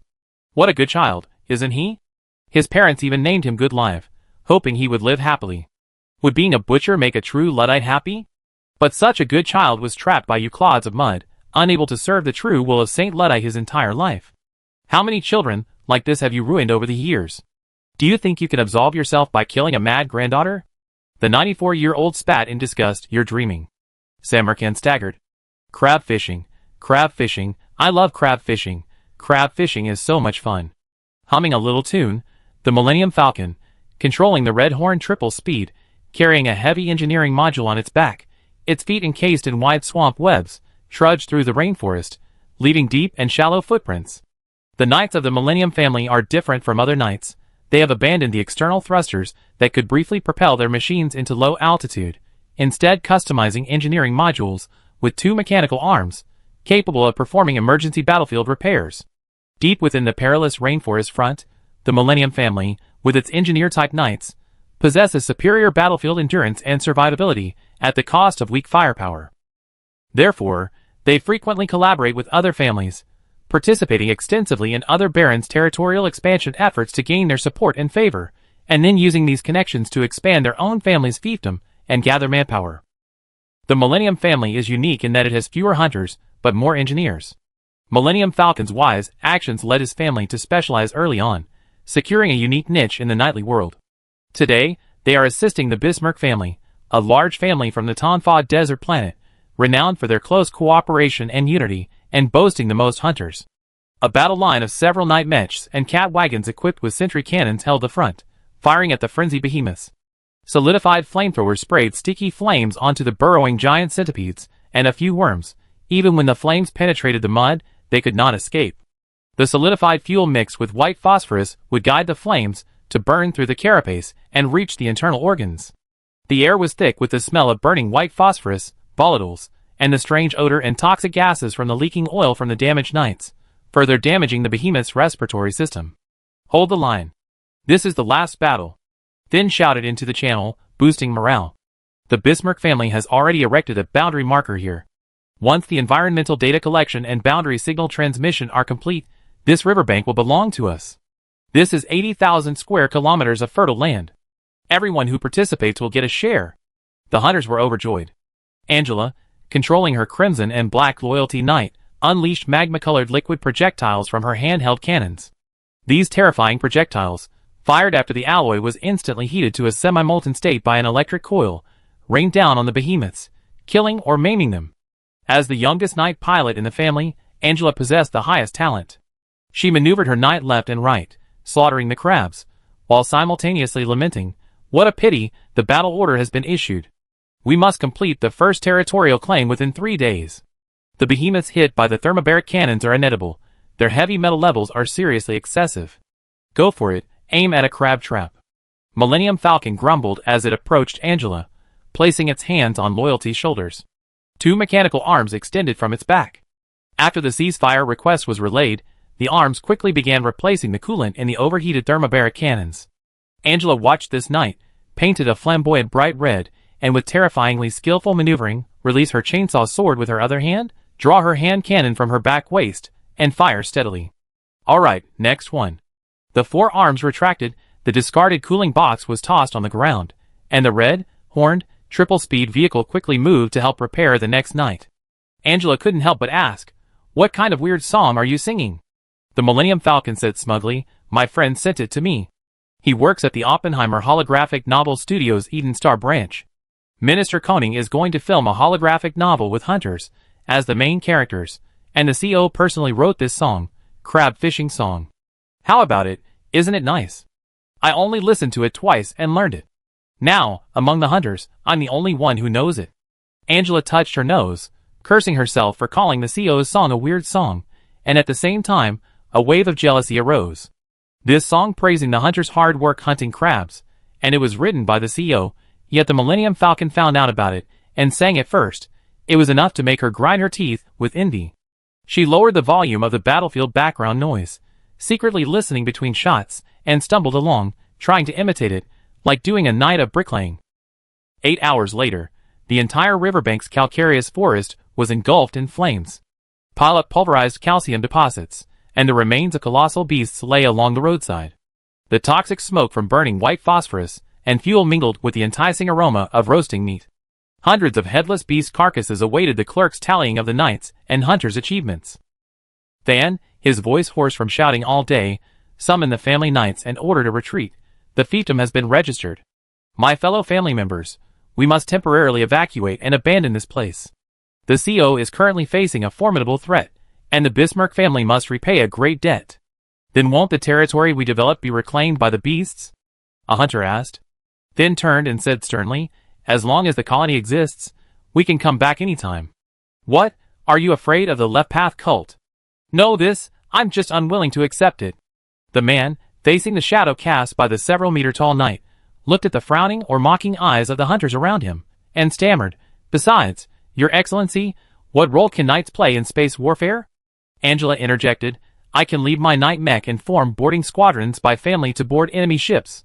I can also take up arms and patrol inside the ship to protect the crew and counter boardings. We trained on Eden for so long, learning martial arts, not just to kill crabs." Chapter 530. Li Bin's speech was remarkably effective. All 3 colonies were now engulfed in a frenzy of military buildup. Universal Union even suspended orders for modified ships and issued an apology letter to consumers, detailing the reasons for the suspension. In this letter, written by Li Bin, he tearfully denounced Left Path's madness and solemnly declared to customers that all participating ships would not be sold. Universal Union, as a company with ethics and humanity, would never engage in substandard or second-hand goods. Furthermore, the letter mentioned that the war would be used as a testing ground for the company's modified ships, to test their combat performance and address any weaknesses with corresponding upgrades. Moreover, all such upgrades would be completed free of charge for customers who had suspended their orders. This was a truly sincere effort, and given Left Path's widespread anger and resentment, most customers stopped complaining immediately. As for the few individual captains, Universal Union also offered refunds. Li Bin even instructed customer service staff not to be arrogant when issuing refunds, but to put on a show of importance to the company, implying they hoped these customers would purchase spaceships from them in the future. Anyway, Universal Union currently has several million star coins that it can't spend. If it weren't for the Holy War Fleet's wide-ranging attack range, which has further inflated warship prices, Li Bin would even be willing to purchase a few cruisers from Prism Freeport to bolster its combat power, just for the sake of stability. Forget it, Chung Beiyang, warship prices are inflated too much. The infamy of the lewd left path is known to everyone, from the Hell Legion to the demonic avionics. Too many companies are buying ships at inflated prices to protect their shipping lanes and fleets. It's not worthwhile now. Look at cargo ships. If there are any at a reasonable price, acquire them. The company needs to build a second and third transport fleet. In his study, Li Bin, after issuing a directive to the intelligence department, pressed his temples and cut off communications. He leaned back in his chair and sighed. He was utterly exhausted. War isn't a game. There's no war mobilization button to instantly switch between wartime economic effects. Li Bin's cheat was merely photographic memory, not a system. As the company president, he needed to participate in numerous meetings, formulate policies, and even personally visit the front lines, factories, farms, and various settlements to demonstrate his resolve to the outside world through his actions and provide spiritual support to the bewildered populace. In the recently concluded intelligence meeting, Chu Tianque and Cheng Beiyang proposed planting agents in Lu Zhuijing and the Lu Church, but Li Bin rejected it without hesitation, let alone sending agents at the last minute. What useful intelligence could they possibly steal at this juncture? The clergy of Zhuijing and the church have strict religious academic requirements and missionary and ascetic experience. Our agents have always been specifically designed for large corporations, and they haven't matured enough to take religious matters into account yet. Sending agents rashly would be like throwing good money after bad. You don't need to worry about intelligence in Zhuijing. Just focus on planting agents in Suzy Technology and other large corporations and warlords. He understood their good intentions. The intelligence headquarters was located outside Huanyu United, and one of them was like a regional governor, the other like the king of corporate agents. At this critical juncture, to secure their positions and avoid suspicion, they had to show loyalty. Even if this loyalty meant sending someone to their death, as CEO, you might find it annoying, but not doing so might arouse suspicion. When political correctness overrides professionalism and technicality, such absurd actions occur. Fortunately, Li Bin is sensible. The history of Yan Kingdom, both ancient and modern, has given him a political sensitivity surpassing that of interstellar humans. His entrepreneurial experience over the years has allowed him to maintain a calm mind and avoid losing his composure. Therefore, he was able to reasonably reject these seemingly foolish, but actually scheming, proposals. Why the sighing? Didn't the shipyard at Eden Star Space Station already seize all the ships ready for shipment? The Crown Prince has also agreed to assist. We are quite powerful, with 3 capital ships. Isa, having just put her daughter to sleep, wanted to help her husband. Upon entering the room, she saw Li Bin's worried expression, so she stood behind him, offering him a gentle breast pillow while lightly massaging his temples to relieve his stress. Kong Jicho brought with him, along with his own spiderweb-led cruiser Whiplashly fleet, the Hammerhead-class fleet led by Wenxi, and 2 Atlas-modified capital ships. These were spoils seized from the Hyena mines years ago. This type of warship, converted from a cargo ship, while having limited hull strength due to its civilian-grade armor, still possesses the firepower projection capabilities of a capital ship, making it a formidable weapon on the battlefield. Combined with the Candle Dragon, the combined strength of the Universal Alliance at this point should not be underestimated. At least a victory against a scattered left-path holy war fleet is assured. Li Bin, enjoying the softness, said dejectedly, I was thinking about how to defuse the reckless actions my subordinates might take in their eagerness to prove their loyalty. You don't know, Cheng Beiyang and his group want to plant agents in the Lud Church. I already have Bishop Pucci using his connections to gather intelligence on the left path for me. What are they still doing? And that's already good. Alyosha from the administration department is currently contacting civil officials to impose curfews and conduct spy checks, while Hunter Association President Lorne has issued a royal warrant to all hunters. Isn't this a mess? Leaving aside the fact that the main battlefields are in space and hyperspace, if we're reduced to relying on knights to protect our planets, then the Eden Space Station will certainly have been destroyed, and the core fleet will have been completely wiped out. What can the knights do in that situation? Security and ground defense are handled by sheriffs and law enforcement officers, and the hunters can continue their exploration. War and production can proceed simultaneously. The issue remains. The CEO has spoken, so this is no longer just an economic and military task, but a political one.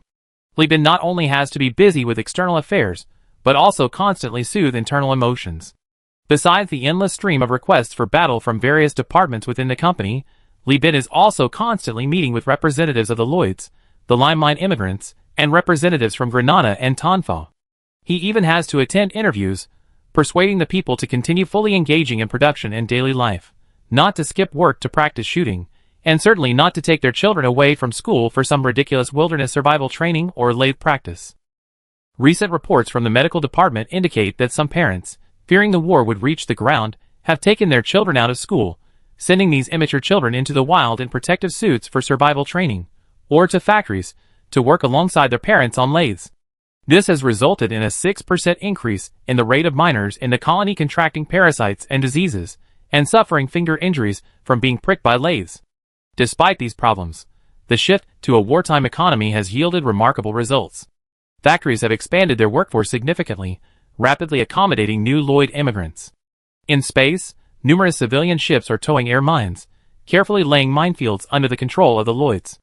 Many more have received weapons and earned military ranks in space, on spaceships, on space stations, and on the ground, undergoing intensive training. The colony's overpopulation, stemming from 2 waves of immigration, and the resulting population and cultural tensions that would have taken months to resolve, have been resolved under the pressure of war and the threat of becoming a second Mayan Sulan. The Security Department reports a rapid decline in crime stemming from these issues. Alyosha of the administration is even considering issuing a pardon, establishing penal camps and disciplining sailors, and equipping some serious offenders with slave labor collars, sending them to the most dangerous battlefields to carry out death sentences. Those who survive will be pardoned and allowed to reform. Li Bin has given his permission. You should rest. I talked to Alyosha about the pardon. Ayase looked at her husband's haggard appearance and felt a pang of heartache. Just as she relieved Li Bin's pressure, news came from the biological lab. Boss, the clinical trials for the Behemoth project are complete. Although there are still many flaws, we couldn't rush the production of these prototypes any faster. This batch contains 22. I heard from the bosun that they can be packed into boarding torpedoes, which should be helpful in the war. Upon hearing Dong Lixiang's words, Li Bin immediately stood up and hugged his wife. I leave this to you for now. I'm going to see old Dong. I need to use these prototypes to suppress the Knight's family's determination to fight, and make them stay on the ground. Chapter 531. On the outskirts of Xinjiang City, a vast tundra originally designated as a new assembly plant now houses 4 enormous, highly effective blackened plastic crates. Inside these crates are experimental subjects, forced into hibernation by a combination of vaporized anesthetic and cryogenics. Representatives of the Knight family, led by Li Chongzhen, are stationed around the perimeter in their knights, ready to destroy these behemoths should they go out of control during testing. Li Chongzhen complains quietly to Li Bin, I tried to persuade them so many times, but they just won't listen. They want to come aboard. None of these people have any naval combat experience. They can't even imagine how poorly the Knights will perform inside the spaceship's cabin. This isn't a space station. Besides, Big Brother has already spoken. Why are these people so stubborn? Can they be as smart as Big Brother? The simple-minded Li Chongzhen can't grasp the political implications. He blindly trusts Li Bin, even more so than Li Shu. Li Bin doesn't reply. He nods to Dong Lixiang, whose eye bags are so deep they could play a panda. Dong Lixiang released the restrictions, and the plastic box was instantly blown apart by the expanding nitrogen gas from the compressed gas cylinder, revealing the dormant behemoth. This step simulated the effects of orbital deployment and boarding torpedoes. The behemoth burrowed into the spaceship, and after landing on the surface, the shockwave from the exploding plastic box could instantly knock away nearby humans and weapons, achieving the effect of destroying the position. As the anesthetic smoke and the low-temperature environment were destroyed, the controllers embedded in dozens of secondary brains began to release microcurrents to stimulate the brain. The rock crab's mouthparts began to clatter and groan. The brain had not yet awakened, but the physical discomfort had already triggered a reaction. In a battlefield scenario, the behemoths undergo a transition phase before boarding the torpedoes.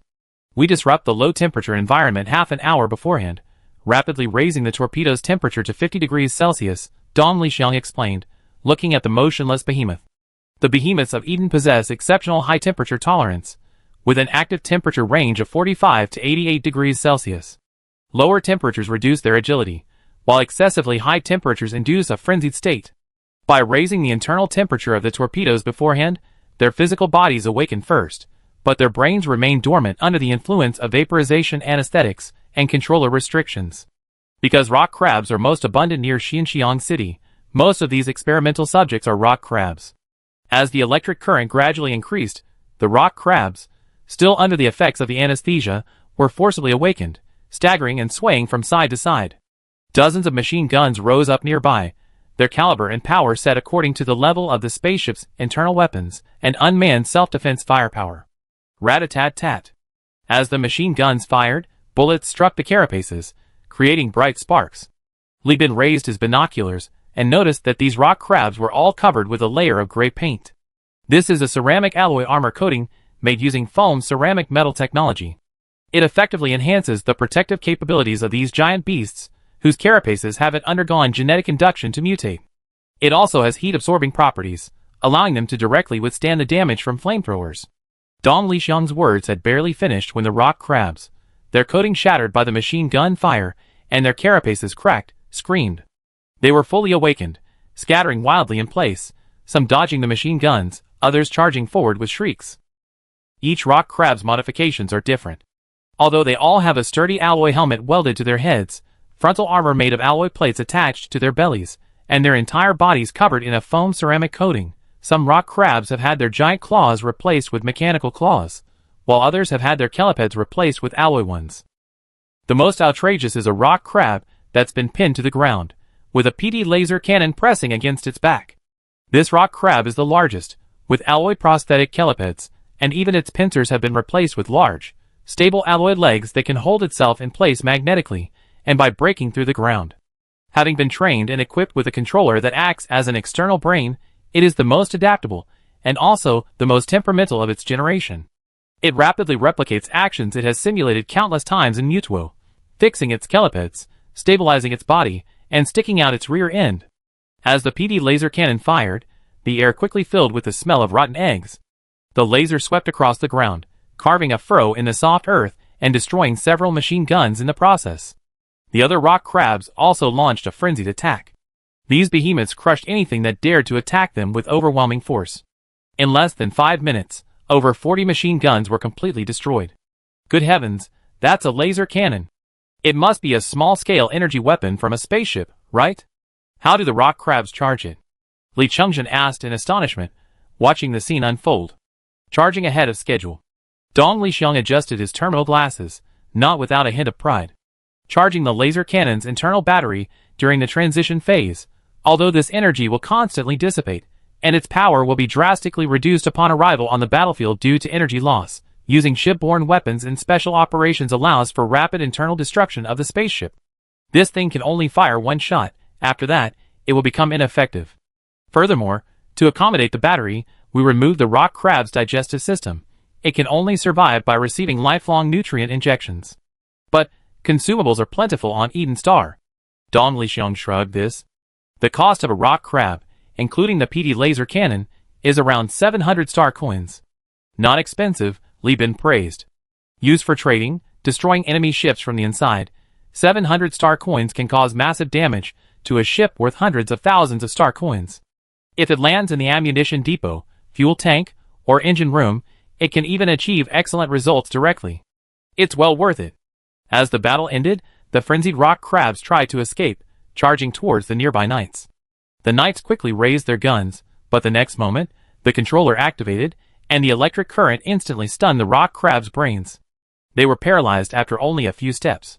The lab-issued officers immediately operated drones, carrying tranquilizer canisters, which were inserted into the injection ports on the rock crabs' backs, quickly paralyzing their bodies. 10 minutes later, the behemoths were recaptured. Li Bin shooed all the hunters away from the knights, and gathered around him.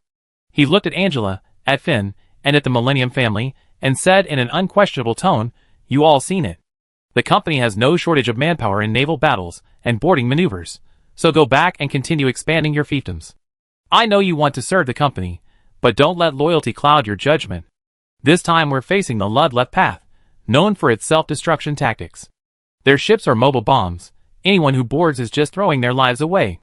The company needs you alive, I need you alive, and your families need you even more. The families have only just been established, and the only properly constructed fiefdom is Sunset Fortress. What will you use to fight?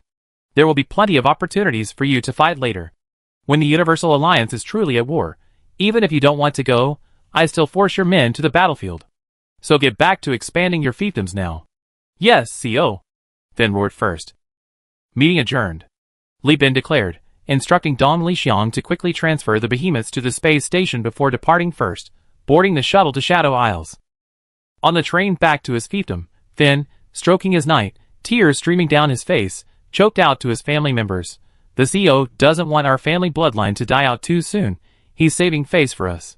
We're too weak right now. Chapter 532. This was the first time the Universal Alliance had formally faced a challenge from another power, and Li Bin was also facing a main fleet independently for the first time. It proved that his wartime economic policy had been implemented too early, leading to a severe shortage of raw materials. Because the Lud left path was located in the western part of the Core Star sector, their Holy War fleet was currently heading east, firing on the commercial and transport fleets of all the major corporations. They had just passed the Sinar Power and Hyena Mining, and were now in the hyperspace domain of Tachyon Technology and the Overlord, flying northeast. It would still be at least 3 months' journey to reach the Eden system. At the Blessed Light Island Nanoforging Furnace Production Plant, this factory didn't exist in any records. The engineer responsible for maintaining the nanoforging furnaces was incessantly complaining. There's not just a shortage of alloys. There's a shortage of rare metals. The nanoforging furnace is now fully operational, and production capacity is at full capacity.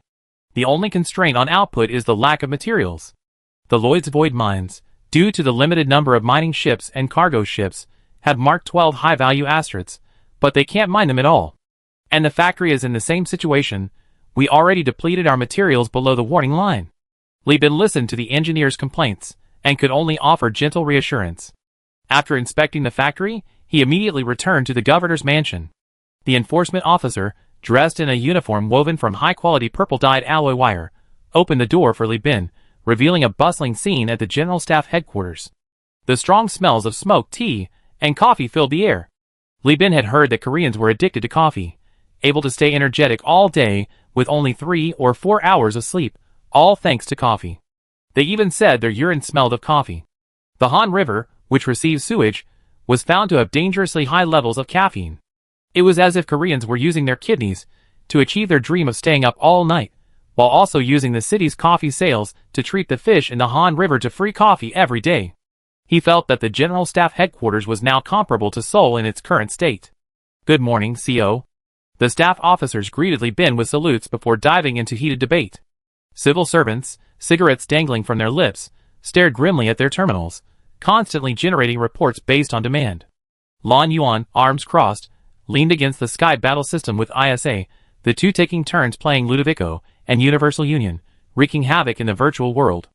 As Li Bin approached, he saw several mushroom clouds rise from the purple planet representing Eden in the battle system, the result of unrestricted orbital bombardment, using high-concentration antimatter fuel bombs and nuclear weapons to completely destroy the compact Governor's Mansion District and Sunset Fortress. "I won," ISA said, her face devoid of joy, while Lan Yuan remained silent, pressing her tongue against her gums. "How were the simulation results?" Li Bin asked, walking onto the stage and hugging ISA. ISA shook her head. "It's very bad. Lan Yuan and I simulated 55 scenarios. In 22 scenarios, the fleet couldn't reinforce in time, leading to the destruction of the colonies. In another 8 scenarios, the fleets reinforced other planets, but were ambushed by the Holy War fleet, which broke through the Eden system space defenses and destroyed the colonies. The pressure of offense and defense is completely different," Lan Yuan explained, staring at the bombed planets. "It's true we're fighting on home ground, but Ludlow Left Path isn't an ordinary group. Giant corporations weigh the losses against the gains when they go to war.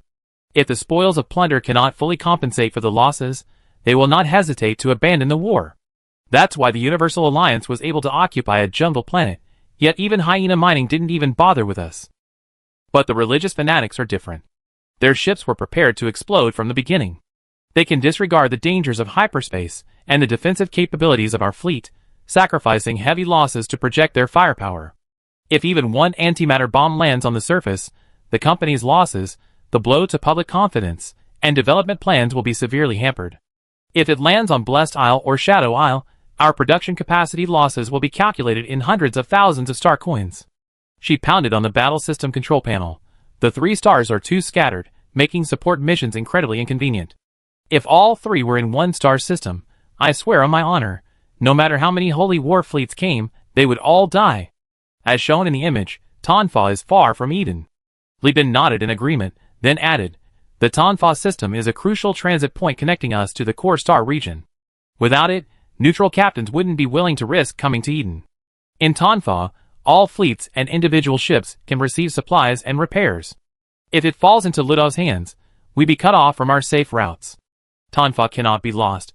This is the transit point between the Universal Alliance and the core star region, called the Tonfa system, a barren desert planet. In the Holy War Fleet, Samarkand III pointed his scepter at the yellowish-orange desert planet projected on the screen, explaining his strategy to the assembled captains and Lu Jinyan on the channel. Blocking this system will force the Universal Alliance to risk reopening. Open a route into the core star system. Li Bin, as a corporate president, is a master of calculation. Every day we blockade, the Universal Alliance loses a massive amount of star coins. Even for the sake of the colony's health, he has to send a fleet to protect the route. But besides the decisive battle, I will give him another way. Samarkand III smiled, his stunningly handsome face full of pride. As long as he pays a tithe of 2.5 million star coins and publicly apologizes to us, I will lift the blockade, return the Tonfa star system to him, and declare that the Holy War objective against the Universal Alliance has been completed. Punishing the enemy. Of course I know. But the problem now is that our fleet, facing the Holy War Fleet with capital ships on the left flank, simply cannot cover 3 star systems simultaneously. Lan Yuan frowned. We have 3 capital ships, with the Eden star system as the core. With Kong Jichou joining forces with us, we can guarantee the safety of 2 planets. But if we divert resources to protect Tonfa, 1 capital ship per star system, it will undoubtedly disperse our forces. She raised her fist. Clenched fingers can deliver a powerful punch, but open hands and spread fingers mean you can't even land a single blow. We have to make a choice. Jeffrey clicked his tongue. I don't think we need to rush into a decision. The Holy War Fleet is currently attacking the Overlord, the Tachyon, and the Interstellar Empire. 5 Prometheus-modified capital ships have already appeared. Their Holy War is definitely moving from west to east. When it's our turn, we can decide how to allocate our fleet based on how many ships they have left, right? Bishop Pucci had already learned about the size of the Holy War Fleet through a friend. This fleet was quite large, accounting for 1/3 of the fleet strength of the left bank of Ludlow. Although the suicide ships had weak armor, no shields, and were converted from civilian ships, they were no match for any normal military capital ship, and even seemed inadequate against the long whale-class ships of Hyena Mining, which were primarily used for deep space exploration. But she was, after all, a capital ship, and capable of self-destruction. Even the Overlord and the Speedy Empire dared not be careless, fearing that a single self-destructing ship could destroy one of their capital ships, which would be a huge loss. A Prometheus was only a quarter the value of a military capital ship. Sinking 1 capital ship meant a 400% profit. Lan Yuan largely agreed with Jeffrey's assessment. We do have time, maybe 6 months, maybe a year, but you can never be too prepared. We can't let our guard down until the enemy is defeated. On the channel, listening to the woman's statement, Lu Jinyan raised an eyebrow. You want to subdue the Universal Union first? Of course. Of the 3 main targets, the Universal Union has the weakest resources and the least strength. Targeting the weak is a basic rule of war, Samarkand III said proudly. I already ordered the Arsenal ship, 2 Prometheus-class suicide ships, and 1 siege platform to leave the battle group and head directly to Tonfa. Li Bin probably thinks we're going to take down the giants one by one, and then deal with him last. How ridiculous. After taking down the giants, where would I find the strength to deal with him? Samarkand III chuckled. As long as we use the sheer size of the battle group to exert pressure first, using the vanguard to block. By cutting off his star coin route through the Tonfa system, forcing him to surrender first, we can gain a victory. This will not only further deter the Brighton Alliance, allowing us to use their routes to attack the Interstellar Empire and Tachyon technology from the rear, but also ensure our own invincibility. Tonfa's location is extremely important. Taking it means controlling the Universal Union's Achilles heel. Green Battle Group route, yellow Vanguard route, red circle Tonfa. As you can see, the yellow line flying near Tonfa is the only wide route without deep storms. Samarkand III exclaimed excitedly, in the past 20 years, no holy war has been able to subdue a force spanning multiple star systems. The Universal Union, this near giant, is the weakest link in the chain of giant corporations. Defeating them will bring me immense prestige, even surpassing my father to become the new leader of the sect, she said ambitiously. Chapter 533. At the General Staff Headquarters, Li Bin listened with a furrowed brow as the officers analyzed the situation. This wasn't his first time participating in a meeting. Initially, The simulations were conducted by the three of them, but the company's operations were complex, forcing Li Bin to frequently miss them. He remained silent for over half an hour, constantly drawing upon the memories of his knowledge palace, repeatedly comparing flight paths and star maps. The more he looked, the more he felt the importance of Tonfa was paramount. The hyperspace environment of the Law sector was complex. Around the Eden system, only narrow, winding routes were available for navigation, but upon reaching Tonfa, there would be a wide route large enough to accommodate dozens of battleships. A large amount of the company's supplies needed to be transported to the Tonfa space station for storage, before being handed over to a large transport fleet for delivery in batches to Eden and Granada. If the Tonfa system were controlled, not only would all the supplies be seized by Zhujiang, but the established Golden Route would also be monopolized, forcing Li Bin's fleet to forge new routes. Furthermore, these battle-hardened main fleets, already battered from traversing the Law sector, could utilize Tonfa's supplies and manpower for rest and recuperation. By then, Li Bin would not only have lost the initiative, but also missed the opportunity to wait for the enemy to tire themselves out. He accessed the AI core, stopped the Beta Core's overall coordination of the colonies, and had it calculate the company's losses after the fall of Tonfa at full speed. Half an hour later, looking at the dense damage assessment, Li Bin made a decision. He loudly interrupted the argument, recalled Saradu's transport fleet, and send it to the Tonfa system. The core fleet should also go to Tonfa. Lan Yuan glared. You decided to protect Tonfa? What about Eden Star? Eden Star is handed over to Kong Jicho. He should withdraw the main force from Granada Star, and the remaining fleet should be under Wen Shi's command. In addition, Shadow Island and Blessed Island should suspend the production of civilian goods and fully switch to the production of stealth air mines to supplement Granada Star's defenses. Lan Yuan stared at Li Bin, her face contorted with rage. Granada still has over 1 million people. I know, but Tonfa cannot be lost. Granada is currently in the midst of a unification war, and a large portion of its population doesn't belong to the Universal Alliance. We only need to prioritize protecting our own population. Let Li Weiming relocate the people to the mountains. His Kataros, like the climbers, are skilled at traversing mountains. Working together, they can relocate the population in a month. Alyosha weakly raised his hand. What about the Dome City under construction and the settlements already completed? Forget about them. Leave them for the leftist militants to bomb. The Dome City construction site can serve as a decoy. What you're doing violates human rights. Lan Yuan roared. Even if you save those people, hundreds of thousands of people in Granada will still be in danger. I don't. It's the realm of man, the Orchid Garden. Li Bin calmly looked at the other person. I'm merely attempting to reunify the Perseus star system. I'm still far from being the realm of man. You can't just see the dead, you must also see the living. If Tonfa is lost, not only Granada, but also Eden will face massive famine and unemployment. The Universal Union hasn't yet reached a level of self-sufficiency. Our economy and resources heavily rely on the core star system. If Tonfa is lost, the company won't just lose hundreds of thousands of people, it will trigger riots during the economic crisis and famine, resulting in the deaths of millions. Besides, aren't the 400,000 people of Tonfa human beings? They are more loyal to the company than those in Granada. Moreover, Li Bin took a deep breath. Who said that Granada would necessarily be attacked after I redeployed troops? Meeting Lan Yuan's angry gaze, Li Bin said helplessly, you're probably too eager for reunification, and the chaos in the star field has distracted you. It's only 2.4 light-years from the Eden system to the Dongshaman system. A cruiser only needs 3 days, and a destroyer only 2. The Crown Prince can not only rush to their aid at any time, but more importantly, because the distance is short, the reconnaissance fleet can pinpoint the enemy's tracks in hyperspace. Li Bin continued slowly. Furthermore, Granada's space station is still under construction, and there are only 3 shipyards. Even if the Holy War fleet seizes it, they won't have time to rest. The Crown Prince can easily dispatch a fleet to strike this exhausted army. Also, there's very little information about Granada in its core region due to its limited geography and production. Even Ludovic Left Line knows very little about them. Compared to Tonfa, Granada is superior in military, political, and economic terms.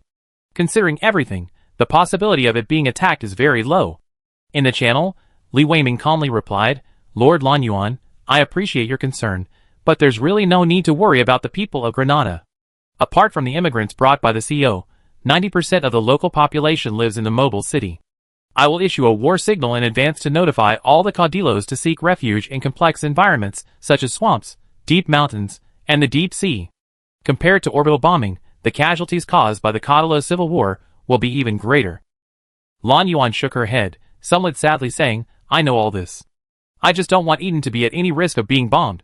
I finally started a new life here, made many friends, and witnessed the transformation from tundra to city construction. Li Bin, by taking away the core fleet, you are weakening Eden's self-defense capabilities. What if there's more than one holy war fleet?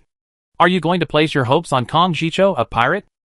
Lan Yuan's words didn't represent only herself, her voice actually reflected the thoughts of most Edenians, or at least those who considered Eden their home. Li Bin had done an excellent job in terms of public welfare. So excellent that many newly arrived hyena mining immigrants and Lloyd immigrants also considered this place their home. But the price was that they couldn't accept the destruction of their home, not even the possibility. You're under too much pressure, Lan Yuan. Isa gently approached and embraced the elderly leader who, since awakening, had witnessed the world crumble and society collapse. This isn't just your home, it's our home too. Everyone is fighting for their home. I reviewed the information Li Bin provided. Rationally speaking, his plan has the highest probability of success. I know, but this is gambling, Lan Yuan said, her face contorted with grief. In the General Staff headquarters, the heated discussion had ceased sometime earlier. Officers, staff officers, and civilian officials, cigarettes dangling from their lips, coffee cups, and teacups tucked into their hands, watched the stage with complex emotions. Li Bin knew that everyone's level of importance placed on Samsung varied. Regardless, Eden, as the company headquarters and the planet with the best living conditions and environment for families, was the most valued. But Li Bin couldn't let his own and everyone else's emotions hold him back. He had to think rationally and ruthlessly. The people could be sentimental, but the leader had to be iron-fisted. Do you remember the first sentence of your first lesson when you taught me guerrilla tactics and deep penetration tactics? Facing Lan Yuan's tearful eyes, Li Bin said, word by word, the essence of war is gambling. Gambling on the enemy's next move. Gambling that our plans won't be leaked. Nothing is 100% certain. Every step of every operation has the potential for leaks. Li Bin took out a slip of paper, placed it on the table, and pushed it over. This is information that Bishop Pucci obtained from His Holiness the Pope of the Luddite Church through a great favor, saying, Samarkand III's fleet split up. A main fleet, centered around 3 Prometheus-modified ships, left the battle group and headed east. Axon Technology and the Interstellar Empire are in the northeast. This fleet's target is definitely the Universal Union. We don't have a year, let alone half a year, only a few months. There's never a principle of preparing thoroughly before acting. Once preparations are nearly complete, you should strike. Delay will only lead to unforeseen changes. Li Bin said, shutting down the Sky battle system. The faces of the staff officers and civilian officials, previously obscured by the battle projection, were now visible. Li Bin clenched his fist and issued the order, my mind is made up. Notify all core fleet crew members on leave to return to their units immediately. Chapter 534. The fleet will depart in 20 minutes. All personnel currently working outside the spaceport, evacuate the work area immediately. The repetitive mechanical announcement was broadcast. The technicians welding armor on the outer side of Eden Space Station heard the announcement in their helmets, immediately stopped their work, activated the safety rope hinges, and were pulled away. From a distance, these hard-working workers resembled ants busily adding bricks to their nest, immediately evacuating after receiving invisible chemical pheromones. On the bridge of the flagship Candle Dragon, with Qian Tao's assistance, Li Bin reconnected to the machine spirit. Let's go all out! Celia shouted excitedly, eager to try. In the observatory, Navigator Anna, leading dozens of assistant navigators, compiled hyperspace data provided by visiting merchants, combined with data mapped by ships that had entered hyperspace for reconnaissance beforehand, and fine-tuned the course. Inside the church, the crab servants had already taken over, conducting a grand pre-ship warm-up ceremony. With Celia's activity, many of the flagship's crew members held a kind of religious reverence for the ship, and the hundreds upon hundreds of crab servants active on board. They weren't truly followers of Mechanicus, but they harbored an inexplicable respect for these unknown and strange things. Perhaps it was the immense stimulation they felt from the last time the Candle Dragon swiftly sliced through an enemy ship. On the bridge of the Xian Turtle, FSF Hot Spring-class missile cruiser, ISA's eyes gleamed, examining the missile ship through a neural link as if it were a rare toy. Core Fleet. Li Bin, the FSF's missile ships are really impressive. Their firepower is even stronger than that of typical Overlord military cruisers. If combined with the Overlord's battle formations and frontline ships, they could even use a sea of missiles to crush the Tachyon's phase fleet. It's a pity we couldn't drag the FSF into this, otherwise the third AI war would have been a sure thing. Her voice was filled with regret. ISA's ship was no longer the Siege. The heavy rock class from Hyena Mining was now at the bottom of the core fleet. The captured FSF Hot Spring class, on the other hand, could better utilize ISA's domineering military skills. We can let the Supreme Overlord try it out, Li Bin joked. But after leaving Eden, we can't talk about these things, or we might be overheard by Tachyon technology. Got it. The neural link was incredibly convenient. Without needing to activate a separate transponder, the entire ship could be controlled directly through neural signals. Even a ship with low automation like the Zhulong could quickly complete maintenance with the aid of the neural link. Captain, the ship's internal railcar has completed the transfer of all cargo. Xian Tao stood at the first mate's control panel, a dozen meters away from Li Bin, and reported into the microphone. The central reservoir is currently filling with water. According to the Water Quality Testing Department, this batch of fresh water needs secondary purification before it can be used. The spaceship's waterways were not properly cleaned, and it is said that they have been invaded by native Eden planetary organisms. Notify the biochemical team to take samples and transfer them to the Surface Biological Research Center. Li Bin responded quickly, and at the same time, with the help of Celia, he drove a group of crab servants to investigate the underground waterways. The Candle Dragon, as a large ship 3 kilometers long, has an internal space large enough to accommodate a large city stacked on top of each other. This results in numerous internal compartments, making resource allocation difficult to fully cover by manpower alone. Therefore, the spaceship has a branching rail system, and even a railway department has been established to maintain and operate this space railway. If it were a Perseus-class ship, this task would be handled by numerous elevators, automated sorting machines, forklifts, and gantry cranes, completed through semi-automated modules. However, the Candle Dragon, originating from the Warhammer universe, employs a railroad-like approach. The difference between these two approaches lies in the fact that the Perseus's hull armor is thin, but it can open, like an aircraft's missile launch bay, rapidly absorbing massive amounts of cargo, enabling the loading and unloading of an Atlas-class ship's entire cargo capacity within a single day. The Warhammer approach, on the other hand, requires a large amount of manpower and machinery to transfer cargo in batches. In terms of preparation time, the former is undoubtedly superior. In contrast, while the Candle Dragon's cargo handling speed is undeniably slow, its hull cannot be opened, and its armor is thicker, making it more suitable for the extreme environments teeming with monsters in the Warhammer world. You might ask, if that's the case, wouldn't the Perseus ships just aim for the hull and hit every time? The answer is actually quite simple. First, my ship's shields aren't just for show. Second, aside from impoverished individual captains, whose ships don't operate in fleets, do you think my battle formation is fake? Perhaps because AI is prohibited in the Warhammer world, even the sword-class corvettes, which are only 1.6 kilometers long, have huge open-top railcars that roar past day and night, and even the exhaust fumes they emit are directly thrown onto the lower decks. If this ship were to remain in service for many years, and its lower deck were repeatedly invaded by chaos, heretics, and aliens, leading to structural decay and disrepair, it might even result in bizarre situations where drinking water pipes are directly exposed in the open air, adjacent to train tracks. The large water pipes on the lower deck of the Warhammer frigate, due to years of neglect, are directly exposed and wide enough to be used as a swimming pool. The train tracks on the lower deck of the Warhammer frigate, note the size comparison with the distant humans. 1.6 kilometers is not short, and a 3-kilometer long ship is enormous. The crab servants, chattering and muttering phrases like "Holy, surely the mighty power of the god of all machines," with the help of the crew, open the water tanks and jump in one after another. Their prosthetic eye stalks transform into flashlights underwater, illuminating their surroundings. Based on the pollution distribution map provided by the Water Quality Department and the potential contaminated areas assessed by the machine spirits, they paddle their alloy claws and swim rapidly through the pipes. Ugh! How disgusting! Isa frowned in disgust as she looked at the projection shared by Li Bin. From the perspective of the crab servant, although the Candle Dragon hadn't been in operation for long, and its internal water supply was cut off during hibernation, it still had a considerable amount of scale and underwater microbial communities accumulated over the years.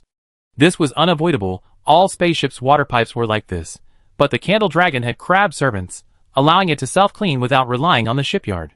Even the water tanks of ocean-going giants from the 3K era, even after cleaning every few months, would have a thick layer of milky yellow impurities brushed off, scale, and microbial communities.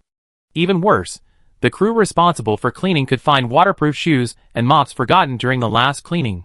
Therefore, those who sailed the oceans always stocked their own bottled water in their quarters beforehand, only drinking from the tap when even the ship's canteen was sold out and there was absolutely no water left to drink. The filtration systems of the interstellar era are naturally more powerful than those of the 3K era, but they still can't withstand the various bacteria and invasive species that get mixed in during the exchange of resources, personnel, air, and fresh water between spaceships and other planets. In fact, since ancient times, marine life has been invasive across oceans using whales and ships as carriers.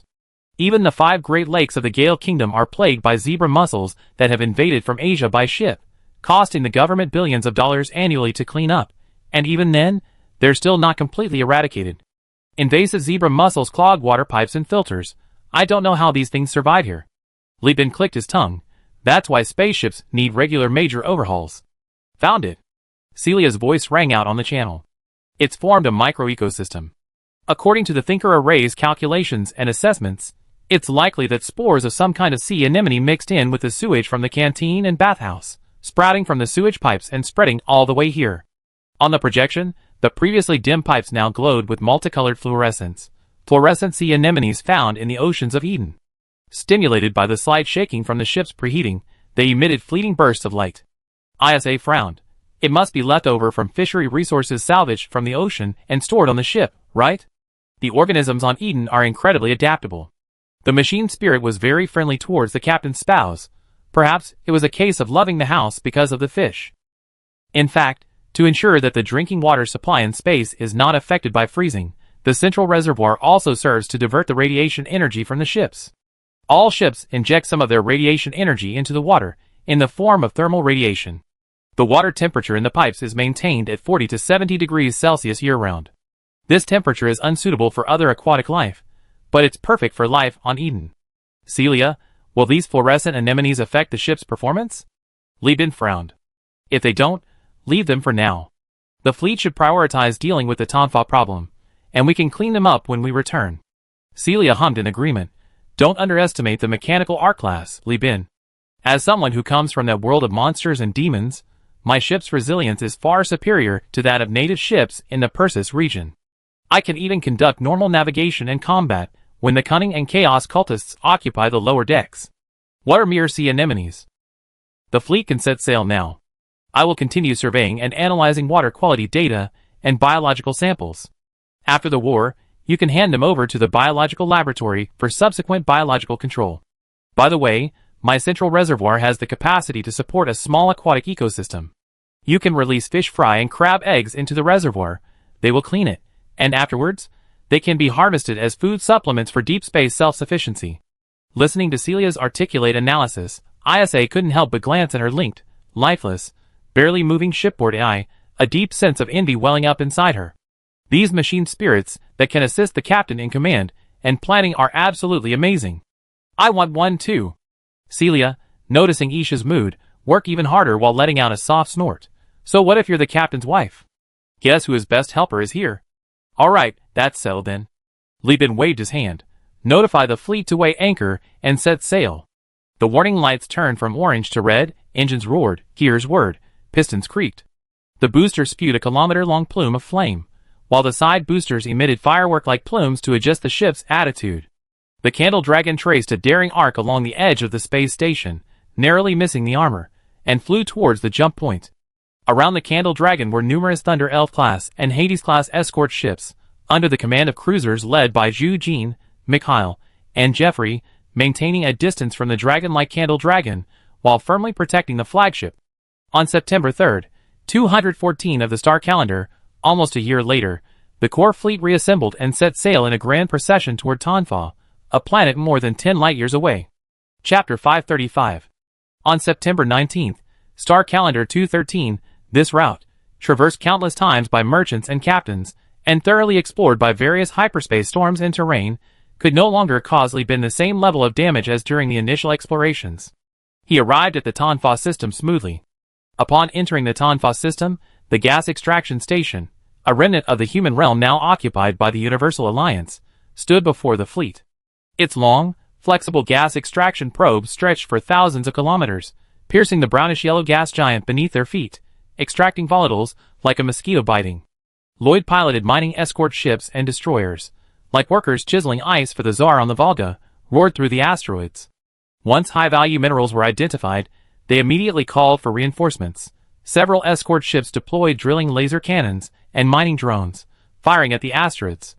As the rocks crumbled, rare metals and metallic ores were extracted one by one. Dragging an asteroid is a time-consuming and laborious task. Instead of hauling a heavy, fuel-intensive asteroid over, it would be better to mine it in batches, like ants carrying grains.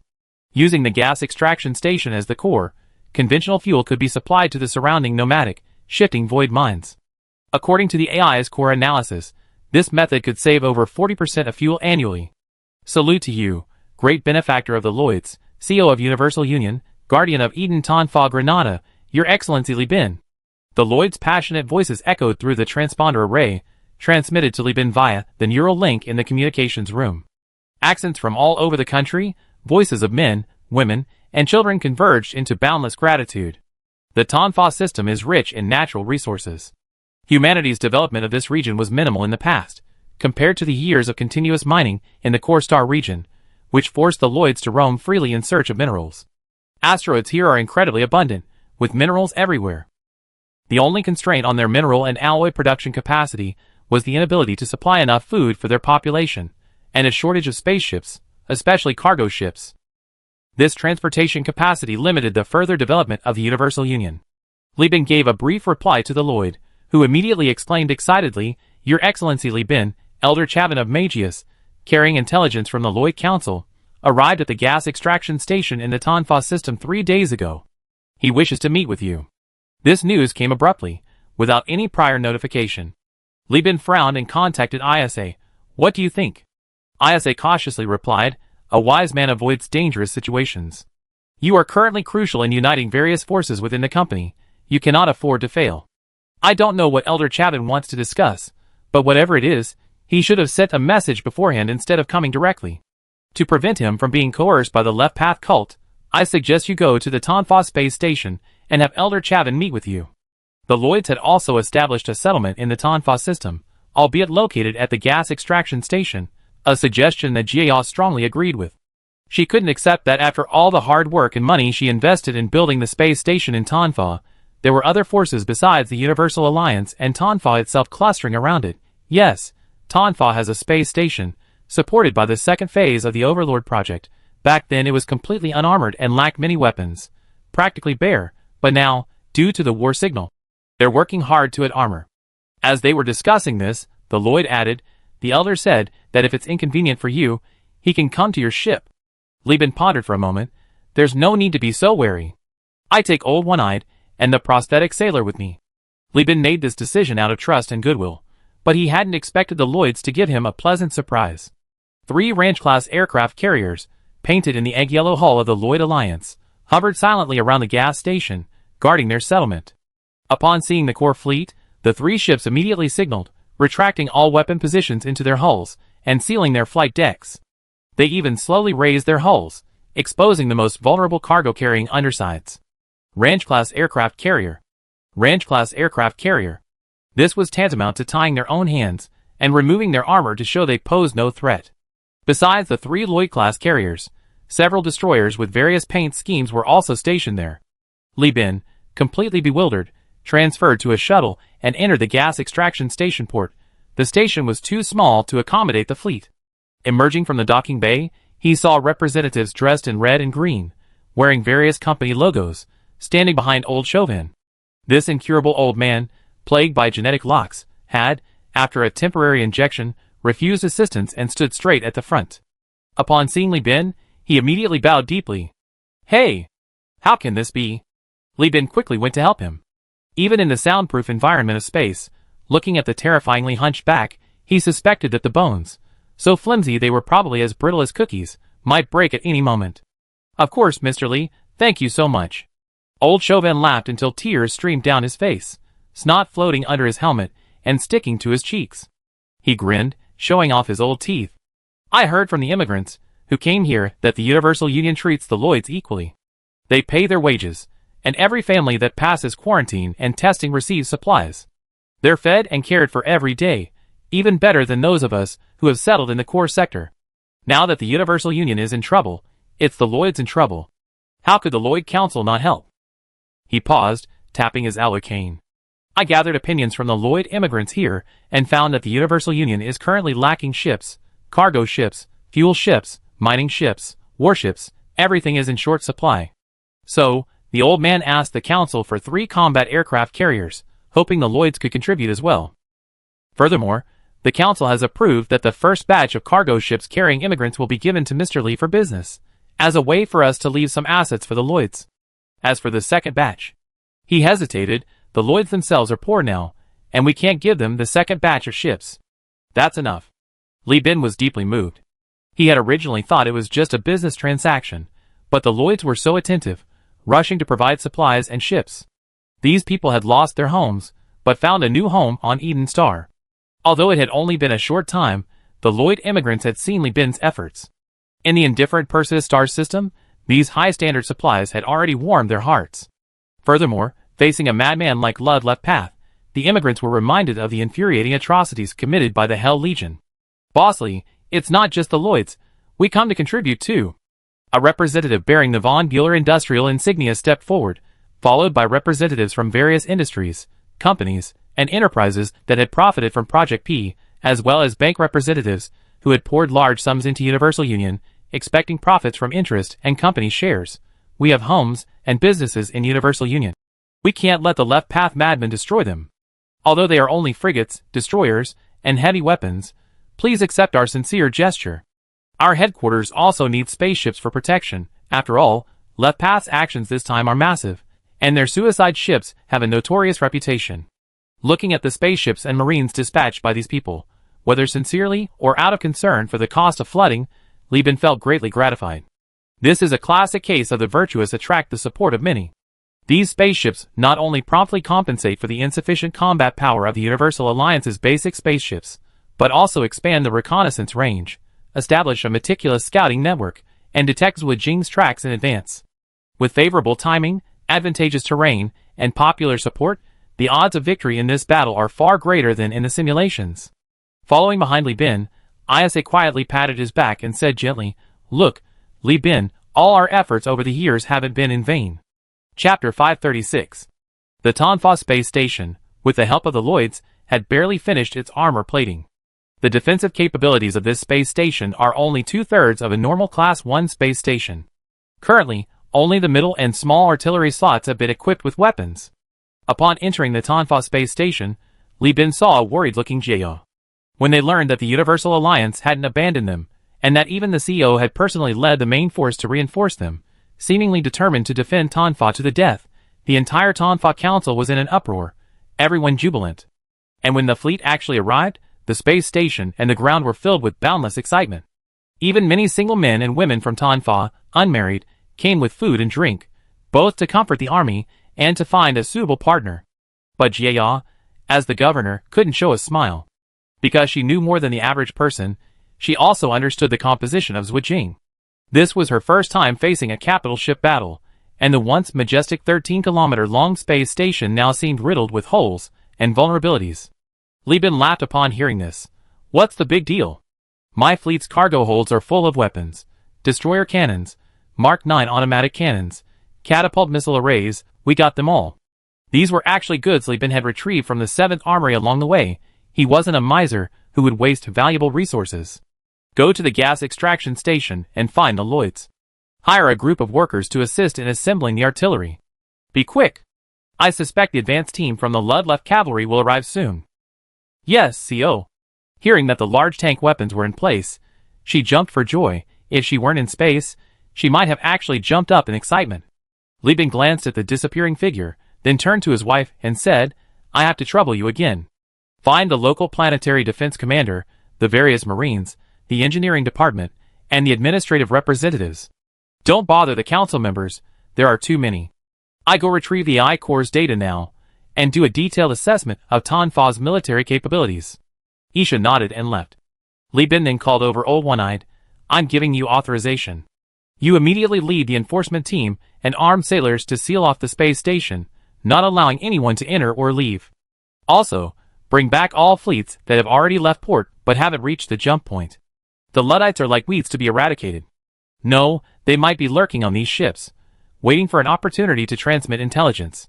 You can tell them that their losses will be borne by the Universal Alliance, and as long as they're willing to participate, we take down the capital ships and some cruisers, and the rest will be theirs. I learned through Bishop Pucci that the Luddite Church is furious about this holy war, but the ordinary believers don't know that they have no power to resist Samarkand III's holy war fleet.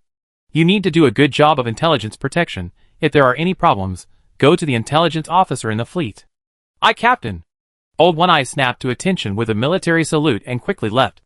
With the blessing of the ISA gene pre-march, not only was his premature aging caused by the gene lock suppressed, but his adaptability to his prosthetic limbs was also greatly enhanced, making him incredibly energetic. In his words, Old One Eye now possessed over 60 years of combat experience and the robust physique of a 40-year-old, capable of taking down two of his former selves in one go. If he were 15 years younger, he would become a terrifying monster he couldn't even imagine. After a grand display of force on the space station, Li Bin delivered a battle speech to boost morale. Simultaneously, he secretly ordered an information blackout, preventing any leaks of intelligence regarding the core fleet's deployment. He also dispatched a Lloyd carrier to the relay station to guard against a disguised Lud-left-pass ship hacking in. Once he dragged his wearied body into the operations room, he immediately began a series of checks, asking questions. Had the company's merchant ship ceased operations? When will Sarada's fleet arrive? When was his last communication with headquarters? There was no other way. The fleet was navigating in hyperspace. Once it left the enhanced signal field of the relay station, it would lose all intelligence capabilities. The entire ship would be like a lone galleon sailing in the Atlantic during the age of exploration, completely in the dark. Sarada's fleet resupplied in Salamanca 20 days ago. Based on its past speed, it should arrive in another 5 to 10 days. Anna, occupying the star map surveyor's position in the operations room, answered in a motionless, mechanical voice. Her belly was already slightly protruding. It was Jeffrey's long-awaited family heir. Actually, she should have returned to Eden to rest and prepare for childbirth, but Anna had the most experience in navigation within the company. This route was one she and Li Bin had pioneered years ago, and she didn't trust her subordinates with the navigation of the core fleet, so she took on the responsibility herself. On September 22nd, 213 of the star calendar, 2 days earlier than Anna's earliest prediction, the Tengu, full class, bearing the insignia of the Universal Union, was the first to enter the physical universe. This full-class spaceship, considered the worst military cruiser, was now riddled with craters and explosion marks. Sparks crackled and flickered in the powerless, wrecked compartments, powered by the backup batteries. The squadron led by Saradu, excluding the Baldric class, was followed by Saradu's battle alert. The vanguard of the Lud-left-path Holy War fleet is pursuing our fleet from 2 days' journey away. The Tonfa system is immediately on high alert. Just as Saradu's anxious voice echoed across the transponders, causing panic, Li Bin's calm voice resounded on Saradu's flagship. No rush, Captain Saradu, we still have time. First, take the fleet to Tonfa for repairs. Universal Union is not a company that doesn't understand hospitality. We prepared gifts for these friends, who have traveled from afar. Saradu was both surprised and delighted. CO, you arrived so quickly. In the past, when he was at Minsheng Company, proposals took 60 to 180 days to process. This process was actually normal, because what hindered the approval of proposals was not the speed of information transmission, but the bickering of shareholders and directors. Not all directors on the board understood the company's current business. They needed time to understand and comprehend the current situation. And then comes endless wrangling, your theory, my theory, your stance, his stance. It's only when more than 2/3 are satisfied, the exchange of benefits is complete, and the vote passes that the proposal can be approved. Then comes the endless process of placing cronies in projects and subtly wrestling with the opposition until the project is completed or fails. But the equity of Huanyu United is firmly controlled by the Li family. As a regime disguised as a company, Li Bin practically has sole power. The equity left to other key personnel is merely an incentive, allowing them to offer suggestions at shareholder meetings. Now that Li Bin has decided to fight, the entire company will be mobilized, rapidly preparing for the CO's objectives. After Sarah led her entire fleet into the physical universe, a reconnaissance fleet, based on the Thunder Elf and Pluto classes and centered on a Pony-class ship equipped with Locust missile launchers, aggressively passed by, plunging into hyperspace to begin patrolling. Meanwhile, Near the surrounding planets, various types of sensor-activated air-to-space mines are being deployed. These mines serve only two purposes. First, to give Ludlow Left Path a small surprise as it attempts to use planetary gravity wells to jump into the physical universe. Second, to announce the arrival of the enemy fleet to the patrolling ships nearby through explosions. These sensor-activated air-to-space mines are products of the Baldrige-class industrial ship. As a meritorious industrial ship, it provided significant support for Tonfa's production capacity, and was responsible for the production and casting of many alloys for space station maintenance. Now, near this ship, large areas of industrial wastewater condensed into ice, and toxic fumes drift, resembling a nebula scattering the light of a star. Besides the sensing air mines, Lieben also emptied his coffers, installing 2 sensor decoys on each planet. These decoys, upon receiving an explosion signal, would begin a countdown, activating after 30 minutes to release a blocking pulse within a 3,000 SU range, silencing the battleships that had just passed the jump point and restarted. This would buy Lieben at least an hour of crucial time, enough for him to make his strategic maneuvers. "I'm fighting on home ground. Do you think you can escape?" Lieben sneered, looking at the arming system, while deeply aware of the inadequacy of his defenses. If the Sea Devourer missile platform were guarding the system, Lieben could simply have Sarah lead an additional cruiser fleet, combined with the experimental ships in his fleet, to annihilate these left-wing lunatics. After all, the Sea Devourer missile platform was nicknamed the mini-military fortress. Unfortunately, without money and blueprints, the Universal Alliance is still too weak. Chapter 537. Zeta Luhua, commander of the Qingsong fleet of the Holy Warship Group, looked at the battle report with great satisfaction. On its route into the Tonfa system, the fleet had engaged in 5 battles, capturing 380 boxes of canned crab meat from Eden Star, 300 boxes of food, and 88 boxes of daily necessities. They also captured a batch of warrior crabs originally intended for the Sindar power. These crabs, genetically modified with pink markings on their shells, were said to fetch high prices among the Sindar power's warlord circles. Although the battles were fought against small fleets, and because they took place in hyperspace, the wreckage could not be recovered. The fleet prisoners who traveled from the Tonfa system to the Core Star sector all stated during interrogation that they had not seen any battleships in the system, not even cruisers. "This is good news," he told the first mate. "It means the Universal Alliance is scared and has voluntarily abandoned Tonfa, withdrawing all its forces to the Eden system. Our ships can easily seize the Tonfa space station, rest and recuperate, and then set off again to attack their homeworld." Zeta's fleet consisted of 3 Prometheus-class modified ships, 5 armed ships converted from Interstellar cruisers, and 3 Idiot-class cruisers. Although the Interstellar-class modified ships had thin armor and weak hulls, with the help of 20 Phaeton-class and 30 Drum-class suicide tankers, they only needed to shield the suicide ships from missiles and artillery fire. A modified version of the Starline Lud, converting civilian to military use, is a common practice among humans, something we have to experience. Under the will of Saint Lud, no ship can stop these incarnations of doom. Shackled, he boasted smugly. Beneath his throne was an intelligent toilet, pipes directly connected to his anus, allowing him to reside there permanently. If he needed to sleep, he could simply lean back on the throne, a perk enjoyed by all crew members of suicide ships. Yes, even the captains of capital ships, brainwashed by the Luddite Left Path cult, must be firmly locked to their ships from the moment they board, until they transform into space fireflies or return victorious. What, you ask? What happens when they need to urinate?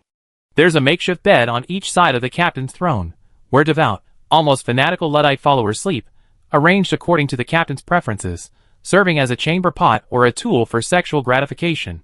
According to the Left Path cult, this is called a ritual.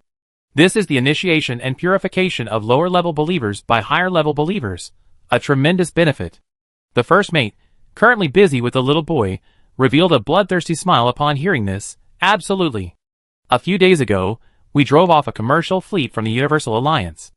I was initially worried they would fight to the death to hinder the Saint's grandson's grand plan, but they ran away after just one encounter. Ha ha! How could these insects withstand the radiant glory of Saint Lud? They deserted after just one martyrdom of a drum." The captain, gently stroking the believer he was comforting, groaned contentedly, "It's all right. There are no capital ships in the Tonfa system right now.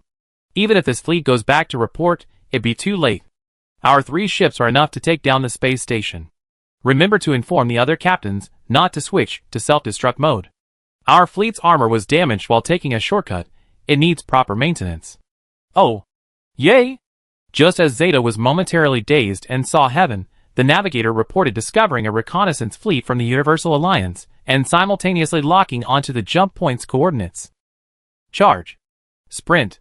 Sprint. Zeta immediately gave the order, activating the projection to observe the hyperspace reflection of the Tonfa system. After eliminating the gas giants and the Tonfa planets, he set the jump point on a moon of a barren planet. Notify the fleet to enter the physical universe from here. We avoid a direct confrontation with these capitalists for now, and look for an opportunity to engage them after the fleet's power is restored. Yes, Commander. Everyone was confident about the raid, except for the navigator, who, true to his professionalism, glanced at the probes and asked, Captain, the probes show there's still an enemy fleet in hyperspace. Our jump might have been detected. What does it matter? The distances between planets in the physical universe are vast. Even if they knew, would they have time to send their fleet ahead? Our capital ships only need 45 minutes to restore power. Do you think their ships can cross the entire star system in an hour to find us? The navigator thought it made sense, and gave up trying to dissuade him. Just then, the Relief Association fleet following them sent a message. As agreed, we're going to attack Granada to distract the Universal Alliance's main fleet. Please rendezvous with our fleet as soon as possible after you've dealt with Tonfa. With that, the Deep Blue Fleet swayed its ship as a greeting and began to fly into the distance. Just before the Qingsong Holy War fleet entered the jump point, Zeta glanced contemptuously at the fleet and muttered, Go, go, you bunch of fools who don't believe in the truth. The Universal Alliance isn't so easy to defeat.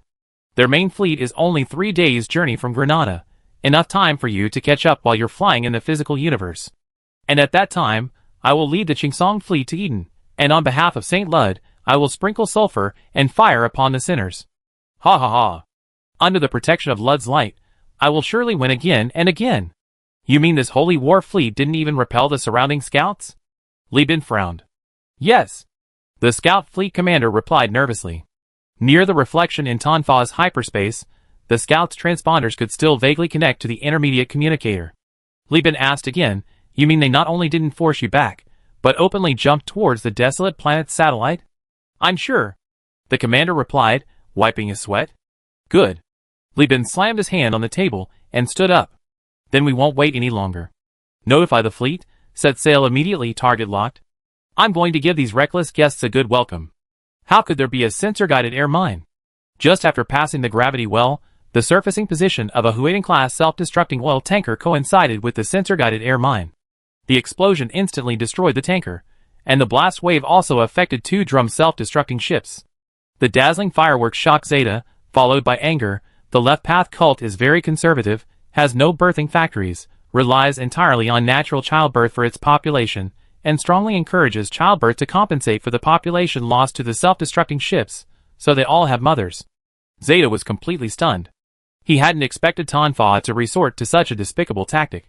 Was the governor of this planet some kind of pirate, or a self-taught individual? Hoping to destroy his fleet with such sparsely distributed sensory mines? And these mines weren't even invisible. The sensory mines were also feeling aggrieved. I was drifting peacefully in space when suddenly space warped, and I got stuck in the ship's cabin, like a hen that's constipated after laying an egg. How could I tolerate this?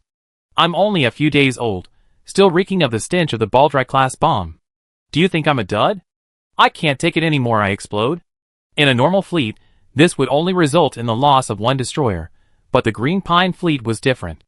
This fleet was primarily composed of suicide ships, so not only were 2 escort ships affected, but nearby ships also suffered extensive scratches and punctures on their armor. It's all right. Immediately restart the power grid system. Once the capital ships are restarted, each of the 3 capital ships will lead its ships to disperse. We engage the enemy in guerrilla warfare, and seize opportunities to threaten the space station. 30 minutes later, all the cruisers had restarted, and the capital ship engines had barely resumed operation. Except for some compartments still without power, the ships were ready to start. Just as Zeta was about to say something to boost morale, the countdown of the sensor decoys hidden nearby ended, and they began to rapidly overload the shipborne transponders, which were detached from multiple wrecks, at a self-destructive speed. A loud jamming pulse was released, silencing all the Ludlow Left Path ships once again. At the same time, a second one began its countdown. Seeing this, Zeta was stunned. It took him a while to react before he roared, "Damn it!" Li Bin, who was on his way to the accident site, couldn't help but cover his mouth and laugh after receiving the widespread jamming pulse signal. What is a surprise? This is a surprise! Chapter 538. Zeta's imagination was rich, or rather, all those obsessed with religion and brainwashed by it possess rich imaginations, coupled with a steadfast determination to distort reality with their will. This steadfastness could unleash boundless energy in a crisis, be relentless in communication and proselytizing, and even conquer many with their tenacious character. Unfortunately, this will could not distort missiles, much less the spaceships carrying them. The Hades-class and Thunder Elf-class frigates, along with other frigates dispatched by companies benefiting from Project P, acted first upon receiving orders, thanks to their extremely high speed.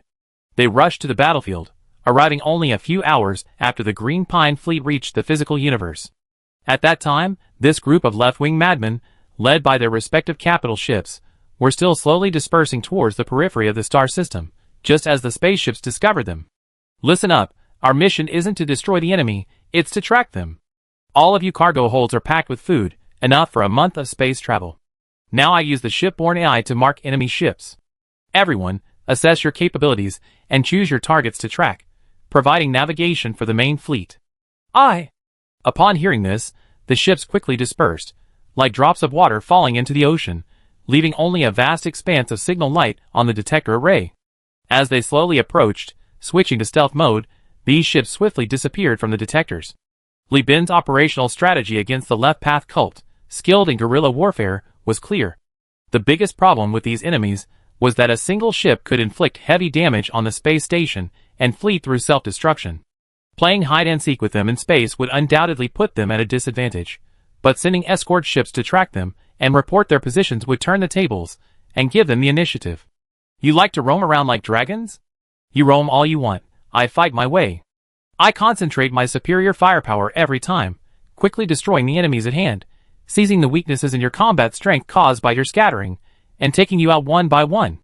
As long as your fleet is small enough, I spread my net wide, crushing you from all sides. Do you think this is still World War II? My frigates have already locked onto you.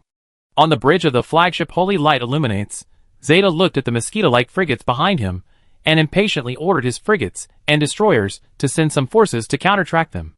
But to his utter astonishment, the ships he sent were all destroyed in less than 60 minutes.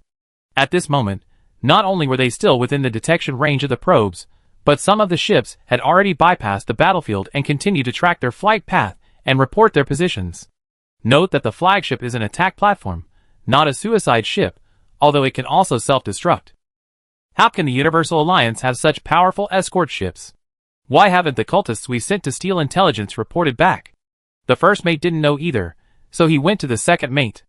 The second mate knew, and he bluntly said, the Universal Alliance conducted a large-scale online exercise this year. They used these ships when attacking our Holy Warrior outposts. His Majesty Samarkand III probably thought that those of us participating in the war would pay attention to intelligence, so he didn't report it. After saying that, the second mate scratched his head, feeling that Samarkand III was too careless in his work, and also that the commander was a bit stupid. They had already entered the enemy's homeland, yet they didn't know to scout ahead. However, this is actually normal in religious wars. Look at the Crusades, each year a failure. At first, it was the kings of various countries who formed expeditionary forces, then it became farmers, and later they directly preached that only pure little boys can defeat evil demons, calling on families to offer their young boys to join the army. These young boys were then sold by transport ships to various countries as slaves. If you tried to fool the first emperor, who sought immortality, with this story, he'd draw his sword and kill them. Because these people didn't understand immortality, but they truly understood warfare. These lunatics, so insane they locked themselves on their ships, seeing self-destruction as salvation. How much military skill can you expect from them?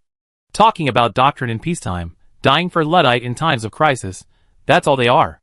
On the bridge of the Candle Dragon, Li Bin, with his eyes closed, mentally surveyed the disastrous Luddite fleet, and couldn't help but laugh at himself.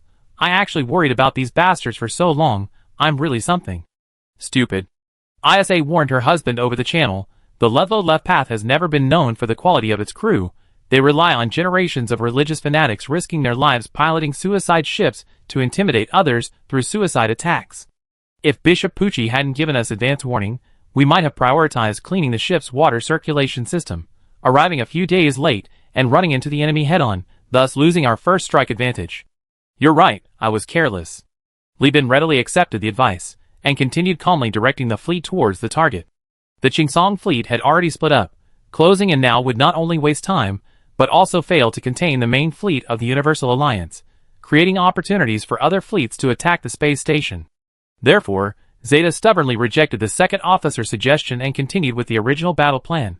No problem, we have the Prometheus suicide ships. As long as we get close to their fleet, I can severely damage them. Notify the commanders of the other two fleets to send one to attack the space station, and the other to act as a deterrent. I go and meet that evil technocrat Li Bin. Even if it costs me my life, I kill him. But his fleet's movements had already been observed by the pursuing ships. The Space Alliance's sky battle system clearly marked the trajectories of these left-wing ships. Zeta himself was unaware that the surprise attack he had hoped for was long gone. From the moment the Space Alliance's capital ship appeared, his expectations burst like bubbles on water. Even the current engagement was a desperate, dying struggle, akin to a wild beast's ferocious resistance against the pressure from the pursuing ships and Li Bin's steady pursuit. He simply refused to accept this reality, blindly believing that St. Lud would save him. 8 hours later, having completed his turn, Zeta, with all the starliners and the full-class cruisers providing cover, charged towards Li Bin. Humph, not running away, but charging at me. I admire your courage. Li Bin smirked, and I despise your ignorance. You don't actually think your wrecked ship can compare to my Candle Dragon, do you? Hey Celia, someone's looking down on you. Hill! Hill! Hill! Hill! Celia was furious, her 3 corpses raging, urging the crab servants in the church to begin chanting the ritual. The ritual slaying bandits and exterminating evil was warming up.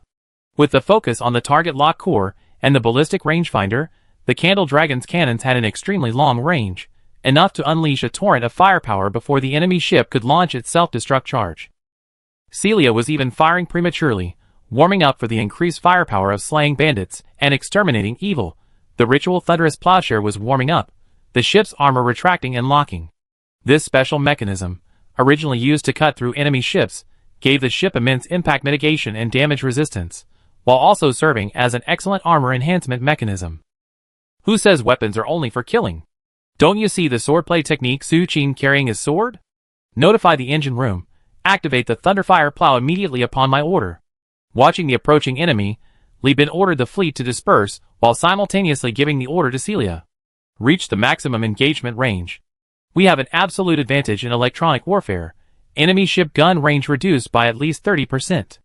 Upon receiving feedback from the electronic warfare department, Celia immediately modified the sky battle system, remarking the enemy ship's range. Now, all ships, be careful to avoid enemy self-destruction, all-out attack. Heavy cannons roared, missiles flew, torpedoes silently launched, and the magnificent laser cannons, like a forest of guns, instantly brought the entire fleet to life the moment Li Bin gave the order, unleashing terrifying firepower upon the enemy. Under the cover of this firepower, the Flash Squadron, a product of Miss N's dedication, roared past with overwhelming electronic warfare superiority, its onboard sensor-guided air-to-ground mine launchers already itching for fire. Chapter 539. A long roar of artillery fire erupted as massive cannonballs, thick enough to take 2 men to their knees, were propelled by electromagnetic acceleration, hurtling across vast distances. These cannonballs, infused with nuclear waste from the reactor and carrying radiation, slammed into the shielding of the besieging platform, sending ripples through the air. Amidst the barrage of missiles and torpedoes, especially ion torpedoes and cyber missiles, the power grid of the Holy Light illumination began to overheat.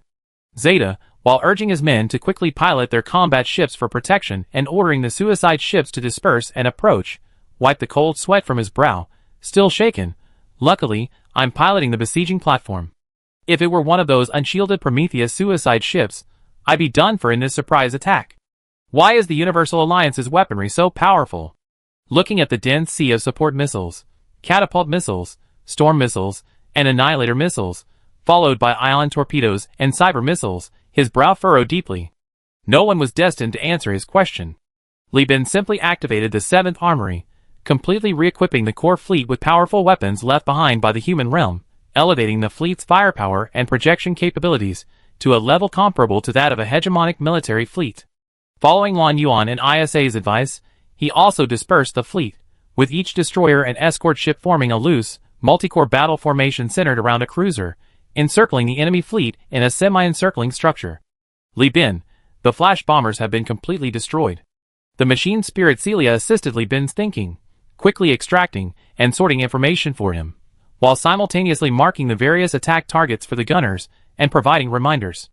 As expected, the first wave of bombers was intended to probe the enemy's weapon configuration, Li Bin said in a deep voice. Have the Wenyao Yazi and Guwonio continue launching their carrier-based aircraft, forming an interceptor squadron to cover the flash bombers.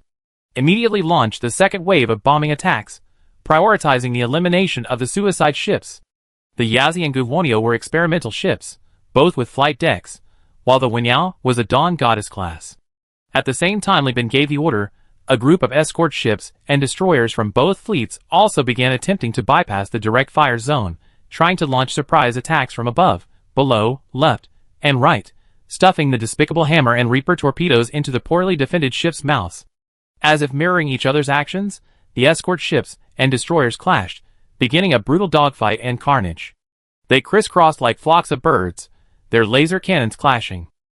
Zwilling still possessed a considerable number of high-quality small ships, such as the Fighter-class and Hellhound-class escort ships, and 1 or 2 Wolf-class ships. These ships, acquired by Zwilling from various commercial fleets during tide raids, had been uniformly modified by Zwilling's engineers. The safe overdrive modification, so radical it's bordering on idiotic, perfectly suited this group of fanatics. But even the Wild Wolf class was going to use safe overdrive, something Li Bin genuinely couldn't understand. Isn't this ridiculous? For a high-tech ship like the Wild Wolf, the electric grid and dispersion are paramount. Sacrificing the force dispersion system for a little speed boost from the modification? Do you think the Wild Wolf short-range teleportation tactical system is fake? But they did it anyway. So, as Li Bin approached the battlefield, while continuing to slay the bandits and exterminate evil, he ordered Lan Yuan to attack. Lan Yuan, take the high-speed destroyers forward, try to break through the enemy lines, and harass their formation, creating opportunities for the core fleet. Yes, Commander. Lan Yuan replied excitedly. Immediately afterward, she drew all the Hammerhead-class ships undergoing the safe overdrive modification from the fleet, forming a spearhead with herself. Utilizing their terrifying speed comparable to destroyers, they left the battlefield, blatantly taking a detour. This detour took only a few tens of minutes, as the two fleets flew towards each other, drawing ever closer. With approximately 30 minutes journey remaining before direct collision, Lan Yuan, piloting the Dream Eater, moved like a wolf into a sheepfold, unleashing a barrage of xenon laser cannon fire. Without slowing down, the ship detonated the shields of 5 escort ships and 2 destroyers. Then, the 9 Hammerhead-class destroyers following her fired in turn, sending assault chain guns and Reaper torpedoes one by one, extinguishing the ships. This display truly startled Zeta. He immediately ordered his Idiot-class destroyers to intercept them. These Idiot-class destroyers, LPs, modified with left-hand drive technology, no longer possessed a damping field tactical system, but rather a fragile drive. By channeling all the shield energy into the drive, they provided the ships with a brief but powerful acceleration, reducing their rate of fire while mitigating damage through a weak force field. Foolproof Class Lude Retrofit, followed by Foolproof Class Standard version. But the Dream Eater was too fast, and Lan Yuan's ship handling experience far surpassed that of these believers, who spent most of their lives preaching. She calmly deployed her forces, using the hulls of the port frigates and destroyers, currently embroiled in fierce combat, as cover to lure these foolproof captains into attacking her, drawing all their firepower and missiles towards her teammates. Damn it, you're attacking friendly forces. These were the last words of a Wolf-class captain, unfamiliar with the capabilities of his captured ship. In his haste to activate his short-range teleportation, he unexpectedly found himself directly exposed to friendly fire, his ship being sunk by missiles. Damn it, damn it, damn it! We've been tricked. Zeta, watching her clumsy subordinates, outmaneuvered by Lan Yuan's seasoned skill, was filled with regret. But a 30-minute voyage was enough for the core fleet of the Universal Alliance to unleash its full power. Li Bin summoned his wife, Isa, and deployed the Xian Gui, hot spring missile cruiser, Zheng Luan, and Chen Qi, Zhongliu class, missile ships as a missile duo, launching a relentless bombardment. The 3 missile ships in the middle. In an instant, hot spring long-range missiles flew from the side of the Xian Gui, followed by a barrage of harpoon missiles.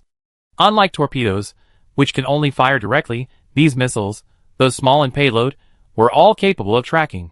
The 3 missile ships simultaneously opened their missile silos, creating a massive missile feast, a veritable banquet for all.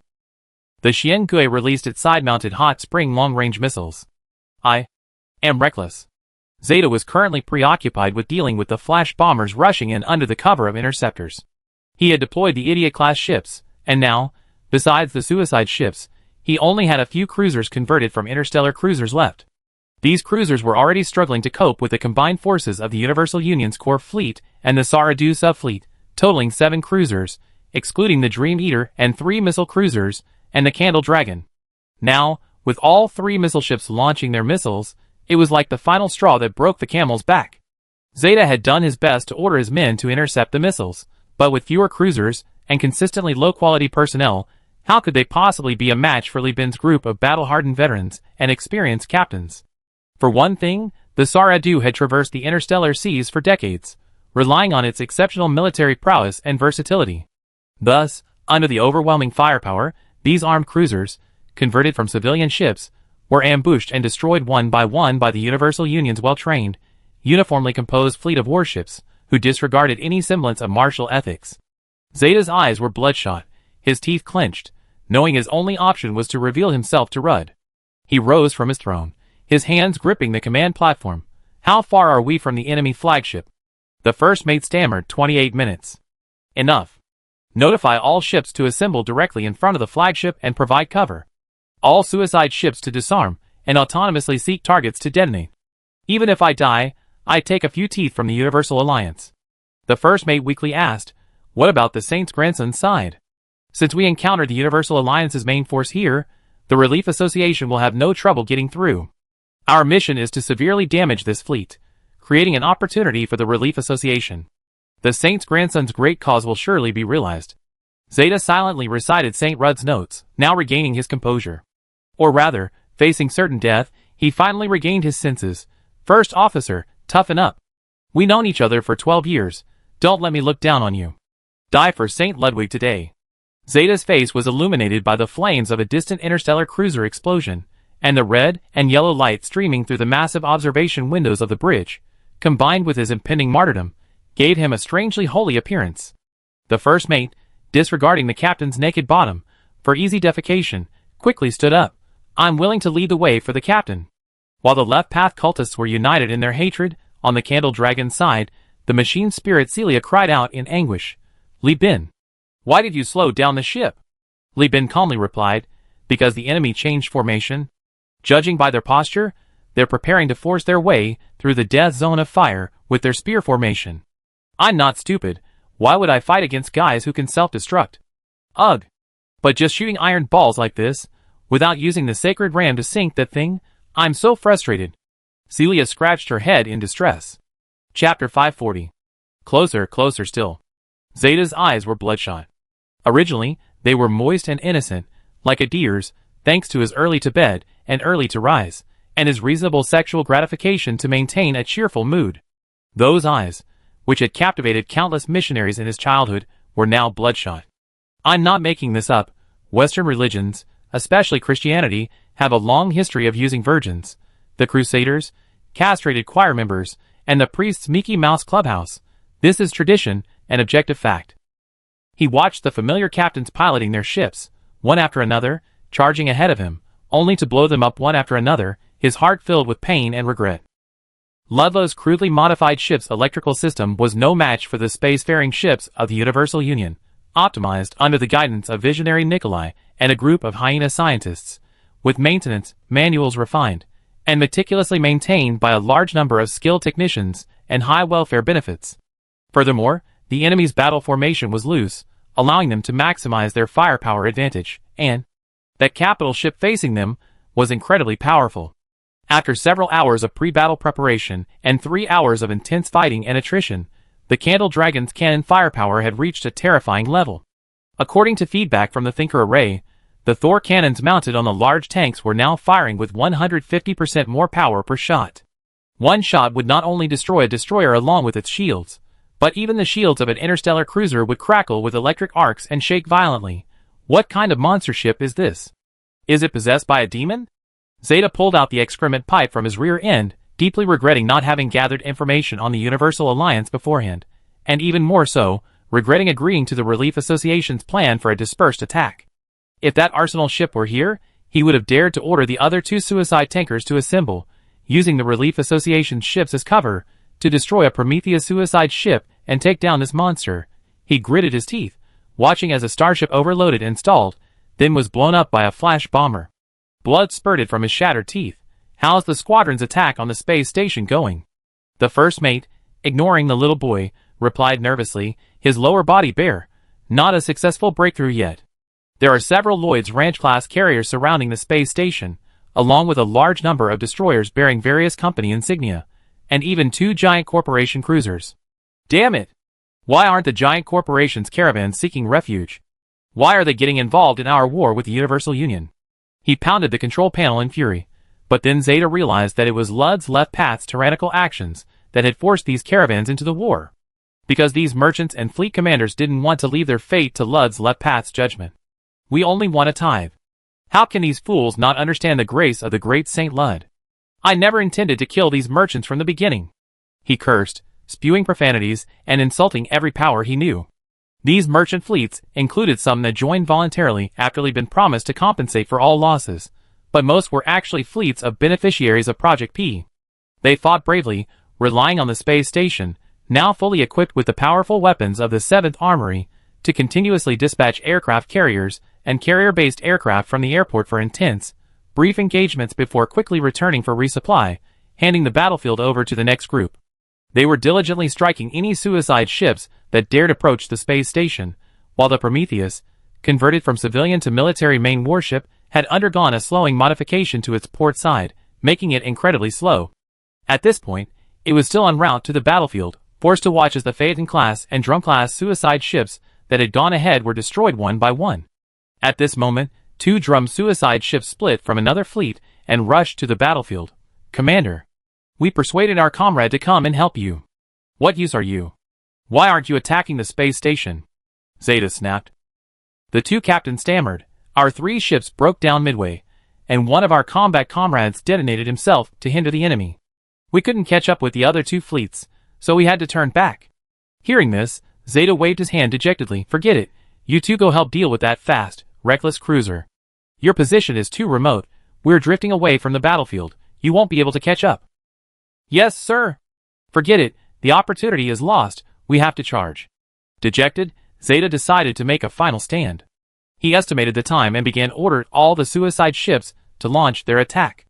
The captains of 4 Huiding-class and 7 Drum-class suicide ships, shackled to their captains' thrones, held Luddite Bibles made of straw pulp and rag scraps, loudly reciting Luddite doctrines over the ship's intranet before launching their final suicidal charge. Commander, the prey is going to fight to the death. ISA's voice rang out, snappingly bent out of his exhilarating barrage. Huh? Oh, I was just carried away by the gunfire. Libet apologized, thinking to himself that slaying the bandits and exterminating evil was just too exhilarating. The powerful firepower, the steadily increasing strength, and Celia's maniacal laughter had completely captivated him. He reminisced about the feeling of operating the cannons alongside Celia, feeling invincible. With the Thunder God cannon's power increasing rapidly, what in the world could withstand it? Forget about a suicide ship. One shot from me and Lud would be torn to pieces. Thump! A muffled sound, carried by the blast wave, slammed against the spaceship's hull, like a whale on the other side of the ocean using ultrasonic waves to make a transoceanic call to its kind. The sound was so faint that the crew inside the Candle Dragon couldn't hear it. The groan of the Huiding-class's self-destruction was drowned out by the ship's gears and pistons. A 2-kilometer diameter firework burst open, the echo of an explosion from a Huiding-class fuel ship over 300 meters long, filled with antimatter fuel, its cargo holds and crew quarters converted into fuel tanks. Although the brilliance was fleeting, and it only engulfed 1 Hades-class and half of the unsuspecting Thunder Sprite-class, it still destroyed the detection modules of the Enlightened Beast, equipped with high-precision detectors and salvage probes. And this was just the beginning. As the suicide attacks unfolded, one suicide ship after another entered their final journey. Dark red spots appeared on the ship's hull, the result of shutting down the radiation energy system and activating the unique tactical system that allowed internal thermal radiation to accumulate and dissolve the debris. Let the light of Lud shine was building up. The first suicide ship did not fully activate all its antimatter bombs.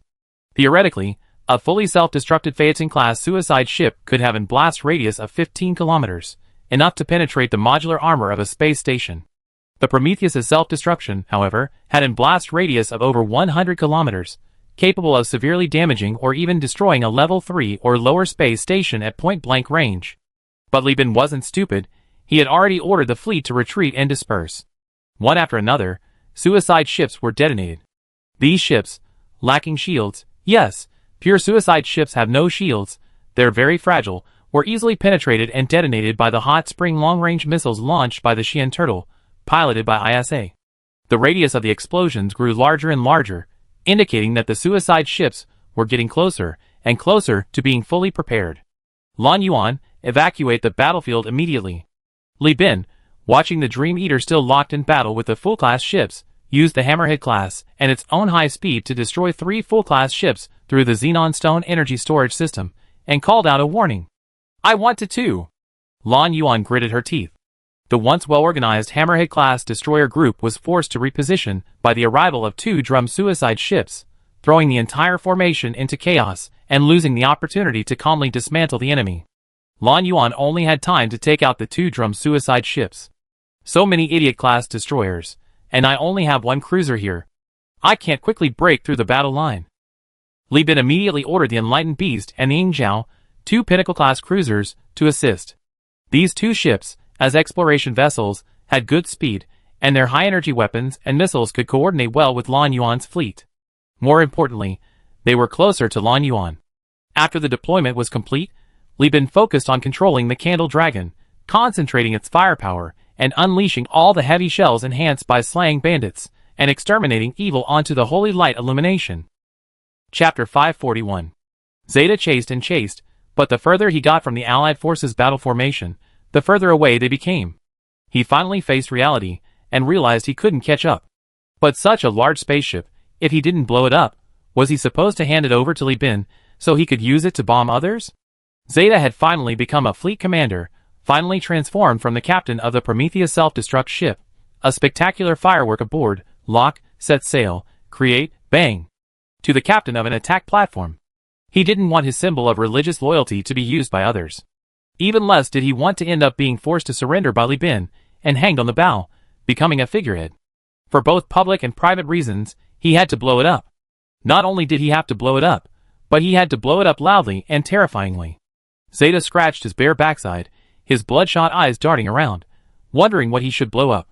He saw the Dream Eater being harassed by loyal leftist cultists. Hey! Aren't these perfect targets?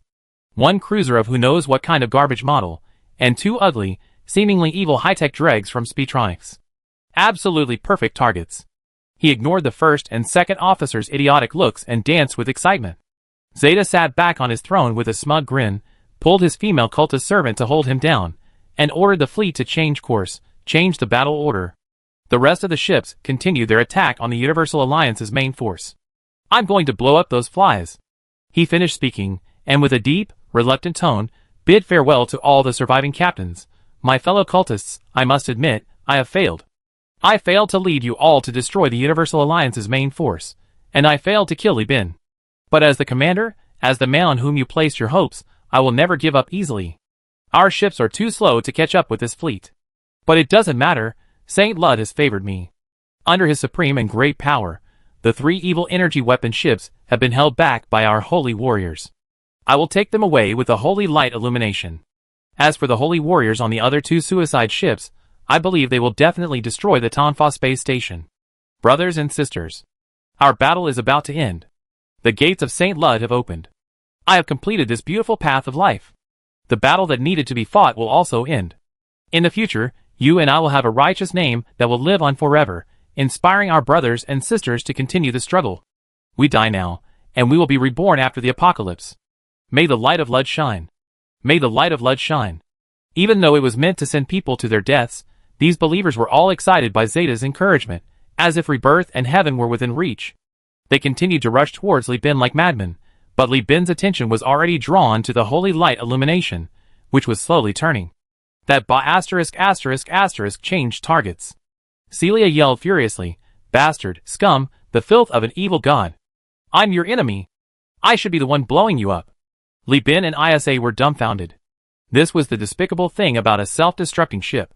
You run far enough away, it's not chasing you anymore, it's gone to find other ships. But if you get too close, the Let the Light of Ludlow Shine tactical system will overload everything on the ship through self-destruction and fully activate the antimatter bombs. The side effect is that the ship will explode, but what's the benefit? It's speed, lightning speed. It allows a capital ship to reach a speed faster than a frigate, making it the fastest ship in the galaxy. Of course, from the perspective of a left-wing cultist, you covered the two advantages of this system, but what about the disadvantages? I don't see any of them. So, when fighting this kind of ship, either quickly crush and destroy it, or let it go. Don't play games of cat and mouse. If you want to play those games, go play with your lover. This is a runaway nuclear power plant. Would a normal person race against radioactive dust near Fukushima? They would have run away long ago, but Li Bin didn't expect that this fleet's dim-witted commander, in his dying moments, would actually come up with the clever idea of replacing the warship. He watched through the detectors and optical observation posts as the holy light illumination began to glow red, the traces of the self-destruct system activating. This sluggish battleship suddenly accelerated dramatically in a few minutes, drifting at an astonishing angle, carving an arc through space as it hurtled towards Lan Yuan. Li Bin wanted to help, but he was faced with a remnant of the left column fleet, and his fleet was currently retreating.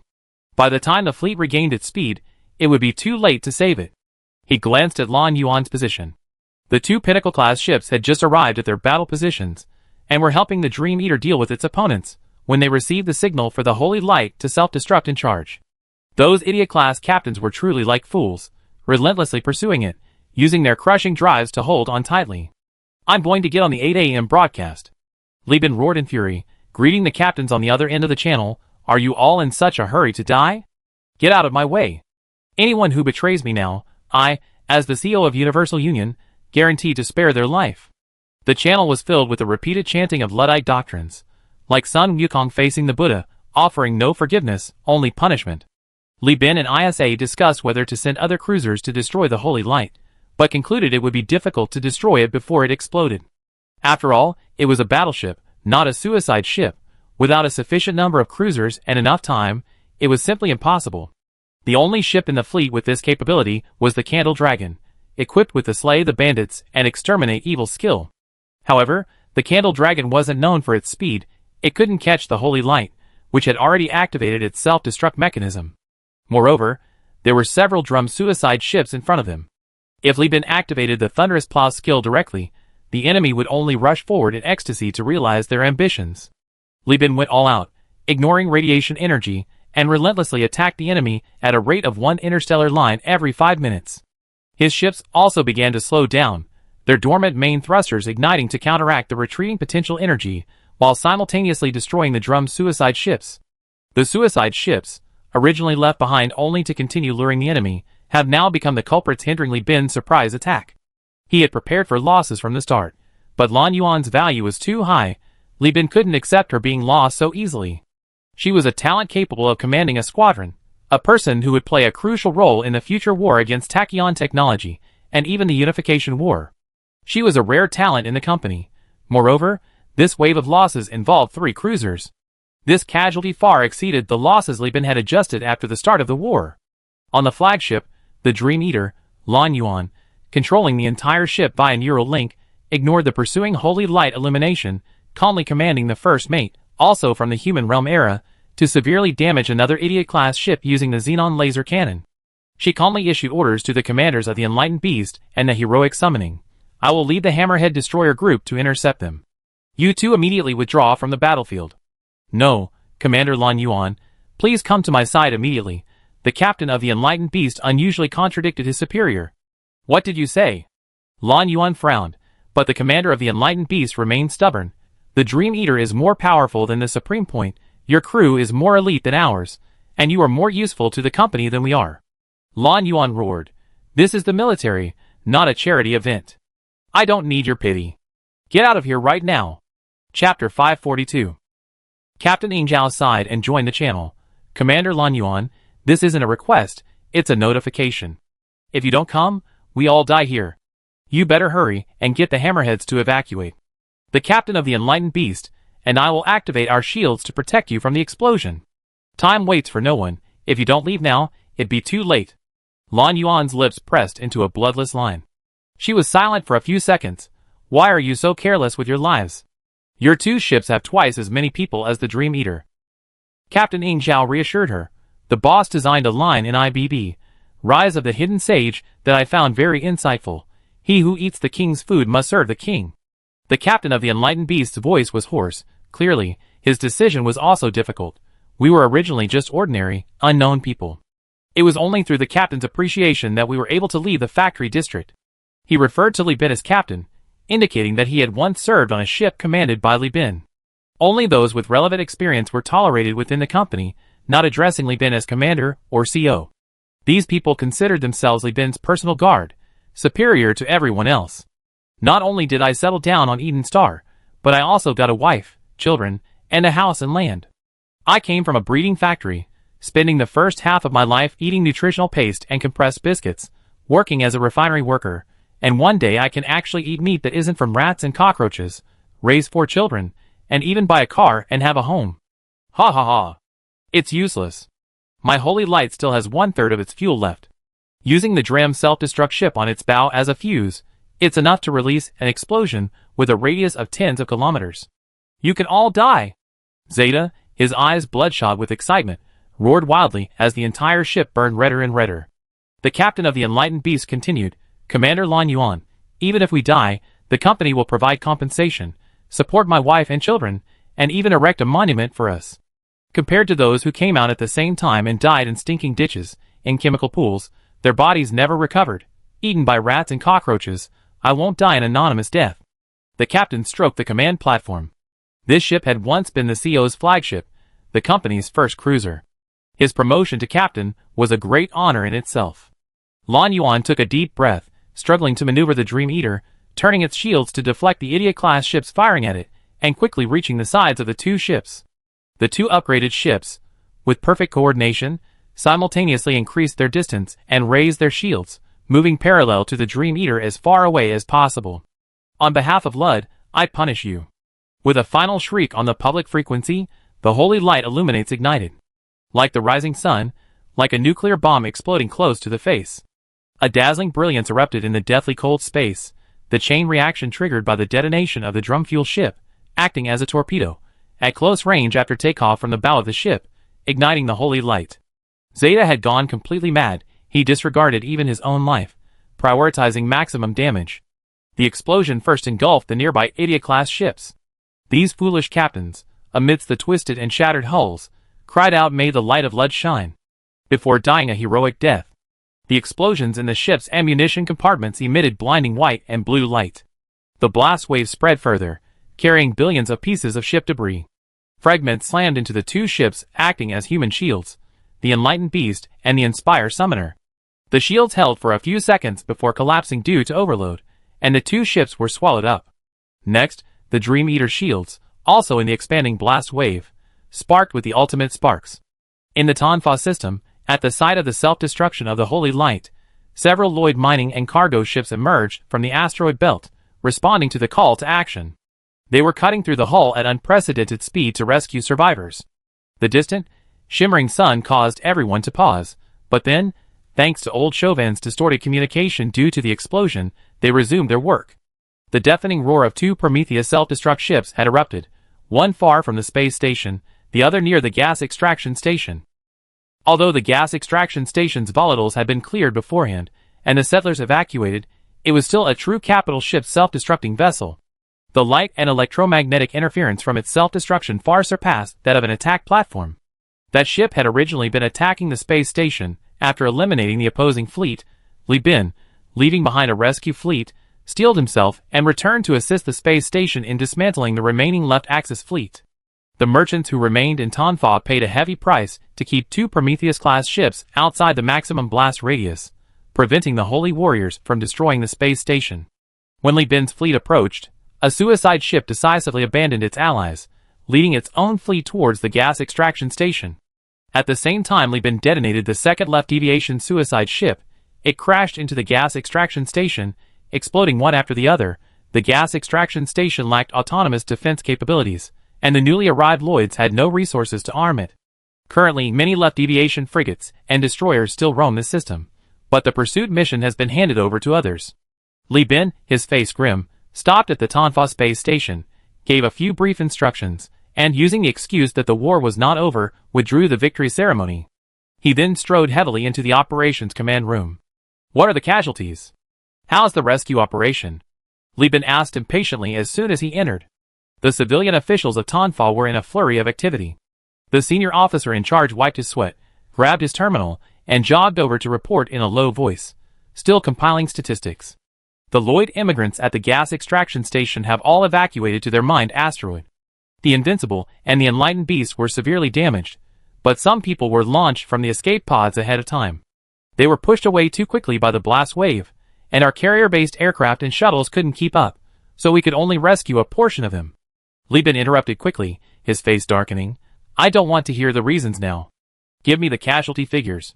The senior officer paused, glanced at the latest figures again, and swallowed hard after confirming they were accurate, saying, 1 Pinnacle class, 1 Supreme Point BRV, and 5 Hammerhead class ships, totaling 7. The spaceship had a total crew of 1,200, with 300 boarding sailors. Only 87 have been found so far. There is no captain or key personnel. They all released video farewell messages, acknowledging their duty. Furthermore, the damage to the Yingzhou and Kaimingshu ships was too severe. Both ships had pre-existing hull damage, especially the Kaimingshu, which was repaired after breaking apart. According to the engineering department's assessment, the repairs were not worth the cost. In addition, 10 Hades-class ships were lost, 11 Thunder Elf-class ships were lost, with 978 crew members killed and 201 wounded. 186 interceptor pilots were also killed.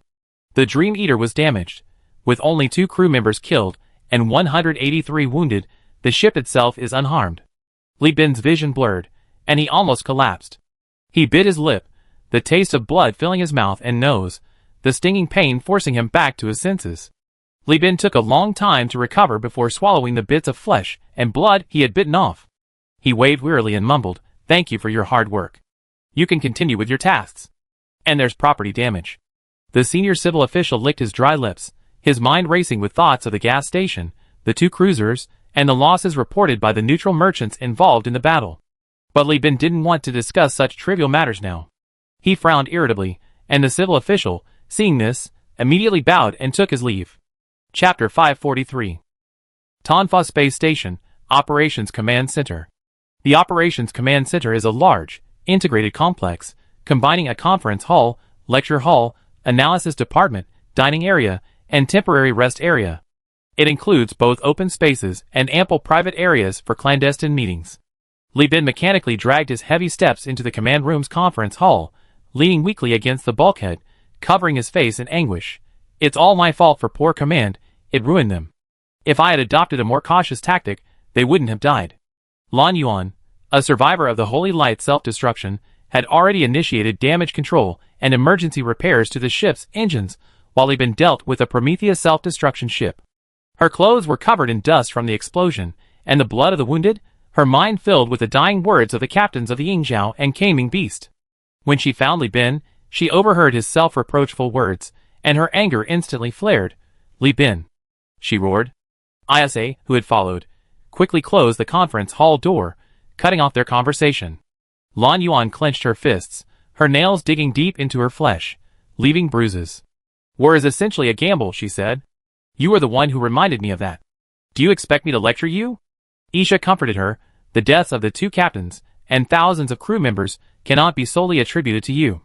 You are the CO and commander-in-chief, that's true, but the strategic plan was formulated by the entire staff. I didn't object to sending Lan Yuan to lead the Hammerhead-class fleet to harass the enemy.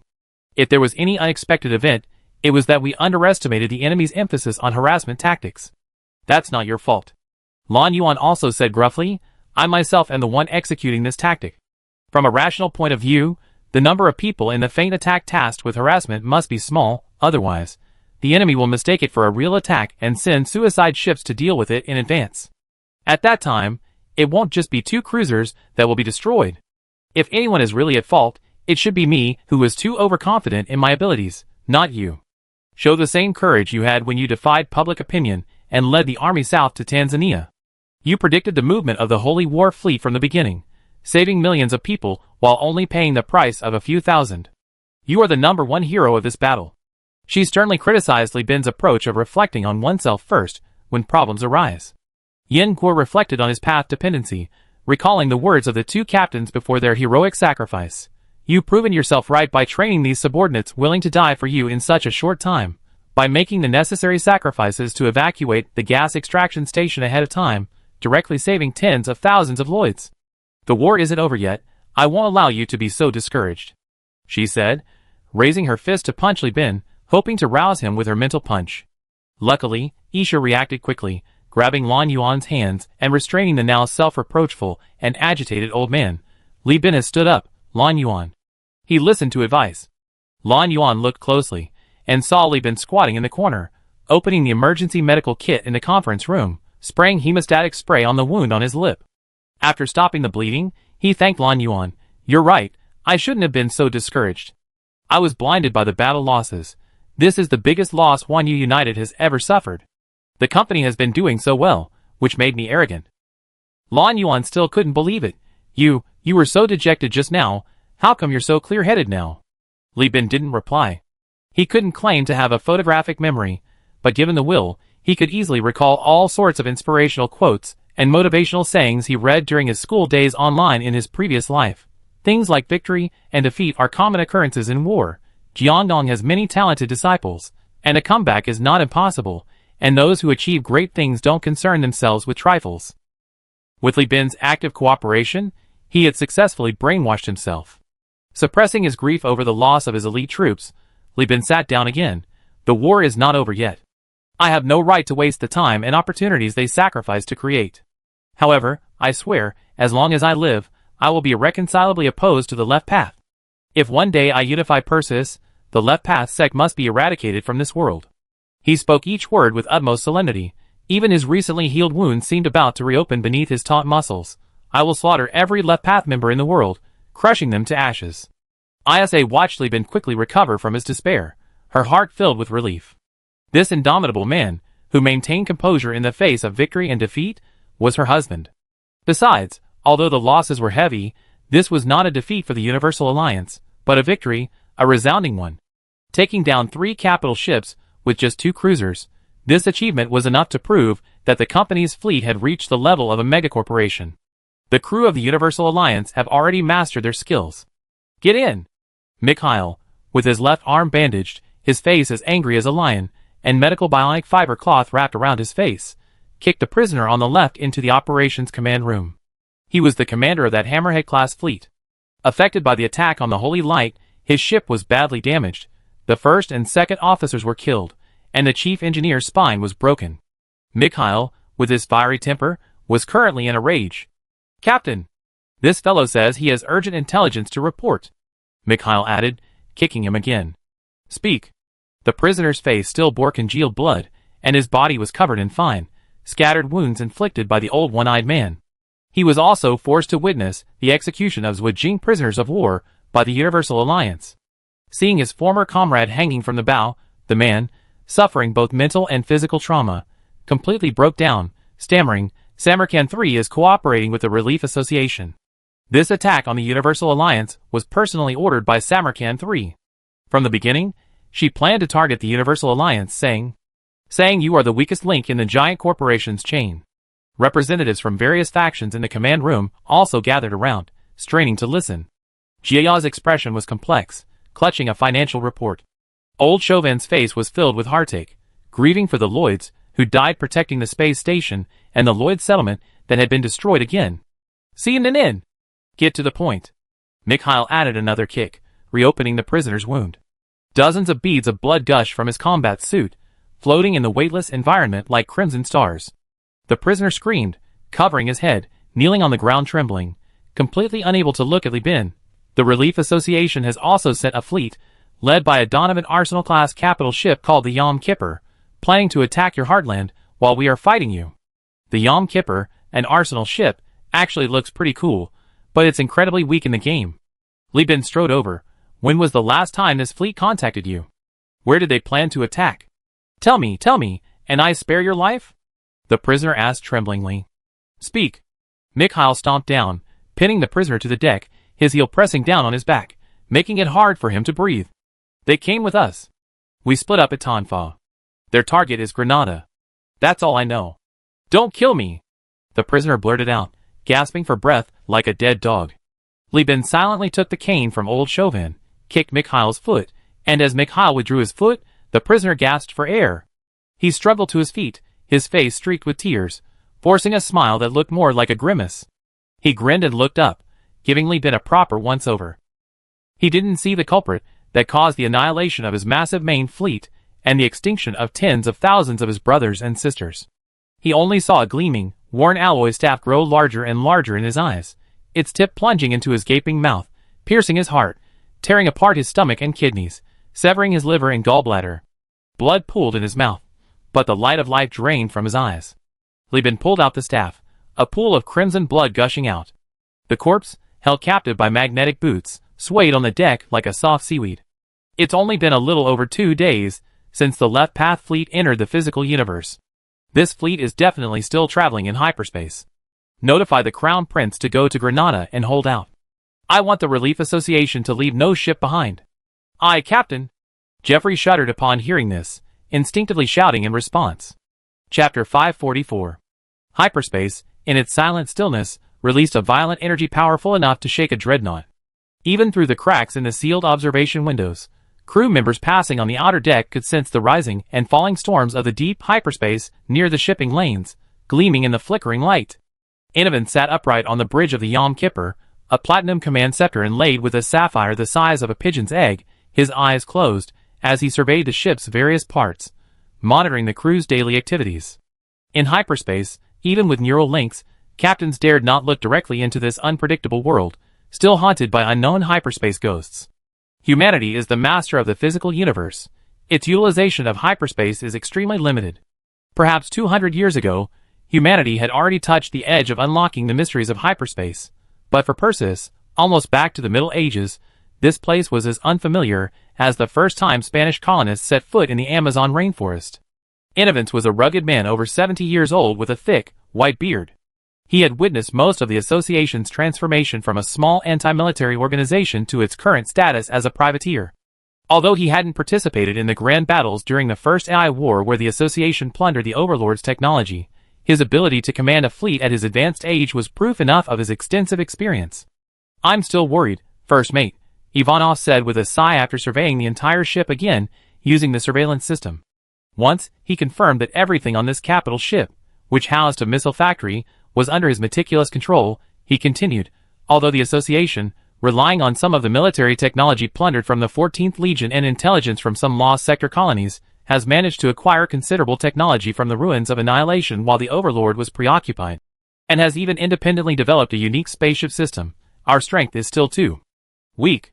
We are no match for the Overlord. Is it really a good idea to join forces with the Left Path cult now? He rubbed his forehead, muttering a long list of giant corporations, before finally saying, ever since the First AI War, we've been labeled terrorists by the Overlord. It's only thanks to the opposition of Tachyon Technology and the Perseus Alliance that we haven't become officially recognized traitors across the entire star system. Lu Dezhujing is waging this crazy holy war, and we're getting involved? What are they thinking? The first mate, biting a cigarette Zhujing had given him, chuckled gruffly. Captain, who cares? We do what they say. We've been pretending to be pirates for years. Our crew are all top-notch naval warriors. The Universal Alliance may boast a lot, but they're no match for us. Besides, the Lu family has spoken. This time, we're only following the Overlord's lead. They have connections with Tachyon Technology. General Manager Lu even sold intelligence on the Zhujing pirates, who went to attack Tachyon Technology as collateral. Name, this time, we definitely won't offend Susie. I heard those maggots from the Starlight Society have already intercepted them. I figured with the Starlight Pirates' reputation, they couldn't possibly fail to take down a bunch of left-wing elements, right? Inovav hummed in agreement. That's true. Never mind, let's just focus on our own business. Where are we now? We reached the hyperspace reflection of the Granada system, but the forward reconnaissance fleet hasn't detected any enemy ships, not even a commercial fleet. After confirming with the reconnaissance ship, The first mate rubbed his hands excitedly. That madman Zeta must have succeeded, otherwise there should at least be patrols gathering intelligence here. Captain, what do we do?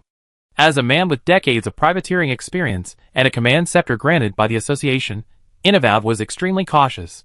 He separated 2 gold-class cruisers from the fleet, one from the permanent jump point in the Dongshaman system, and the other from the one-way jump point of a gas giant planet he planned to use. The former was used to confirm the situation within the system, while the latter was used to eliminate risks such as invisible space mines.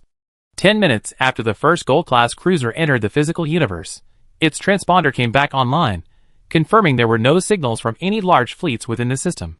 The second gold-class cruiser then entered the physical universe via a one-way jump point.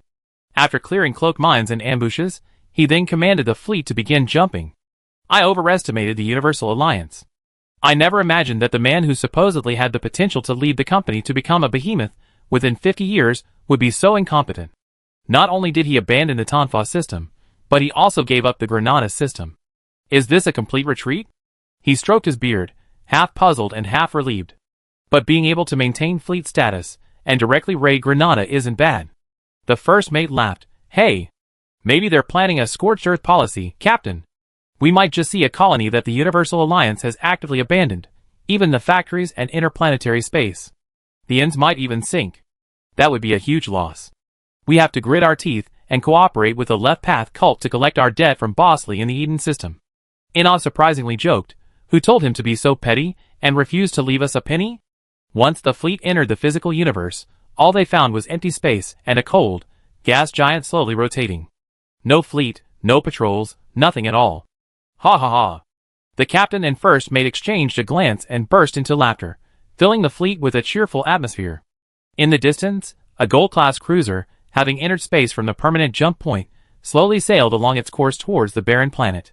Inov stretched his neck, closed his eyes, activated the celestial battle system via neural link, and, with 2 cruisers as the vanguard, flew towards Granada. Humph. They didn't even evacuate the civilians, just simply abandon them? Li Bin, this is even more disappointing than a scorched earth policy. The purity of the Perseus star system is getting lower and lower. How can someone like you be touted as someone capable of building a megacorporation? Inova looked at the enormous, slowly crawling mobile city on the continental shelf, a sight visible even from tens of thousands of kilometers away using optical observation posts, and let out a disdainful sneer. Inova leaned back on his throne and gestured to the first mate, order the fleet to approach at full speed. Also, send intelligence to the Left Path cult, urging them to rendezvous as soon as possible. Aye. The first mate saluted awkwardly, activated his transponder, and began broadcasting via the intermediate communicator, reporting to the Holy War Fleet, the Yom Kippur fleet has arrived in the Granada system. Our forces are unimpeded. Repeat, our forces are unimpeded. As the signal was sent, the mobile cities visibly moving along the main road received the coded signal and quickly panicked. Just as Inov thought it was another boring, routine airdrop, attack, robbery, and privateering spree, countless missiles erupted from the planet's far side, as if equipping the yellowish-brown, blackish-brown world with steel wings. Enemy attack. The navigators screeched the alarm. Damn it, we've been tricked. The first mate roared, his face contorted like a victim locked in oregano, watching a first-person perspective of betrayal. Chapter 545. Large fleet signal detected. On the bridge of the Atonement, the previously languid first officer instantly tensed up. A sudden, intense, extremely close signal appeared abruptly in the detector array, a dense cluster of triangles and question marks, momentarily obscuring even the planetary signals in the sky battle system. This fleet is hiding between Granada and its satellite orbit, using both planets to activate stealth mode, evading the Vanguard's detectors. The first officer spoke rapidly, but even faster was Wen Shi, who had been sharpening his knives for a long time. He piloted the twin sail-class cruiser, leading the Anchao hammerheads out of the ambush zone, screaming into the channel, "Why are you so late, you bastards? Your grandpa's been waiting so long he's practically eaten a bird's breath. Don't panic, it's just a cruiser And Ivanov stopped mid-sentence as if punched. 2 Atlas-class modified missile ships emerged from the left and right, their cargo platforms, once laden with massive amounts of cargo, now riddled with holes, like lotus pods, filled with gun emplacements and missile bays. A crimson heat pulse cannon shot from the horizon, instantly striking the lead gold-class cruiser, which was still in shock and disbelief. With its spider-like cooling limbs spread out like a menacing spider, Kong Jicho, sitting on the bridge of the Black Widow, chewed on crab meat and called out over the public address system with a half-smile. "We've been waiting." The Gold-class cruiser, struck by the Perseus's first heavy cannon. The heat pulse cannon only lasted a few minutes before exploding. Before the explosion, it appeared only its hull had been hit, but the internal sections had been completely destroyed by the heat pulse cannon, its internal structure riddled with holes. Its dispersion system malfunctioned, and its electrical grid released power haphazardly. Hit by a fatal blow to a vulnerable part of the ship, and caught off guard by the sudden attack that prevented it from activating its shields, the Gold-class cruiser met its most humiliating end. She should have performed better.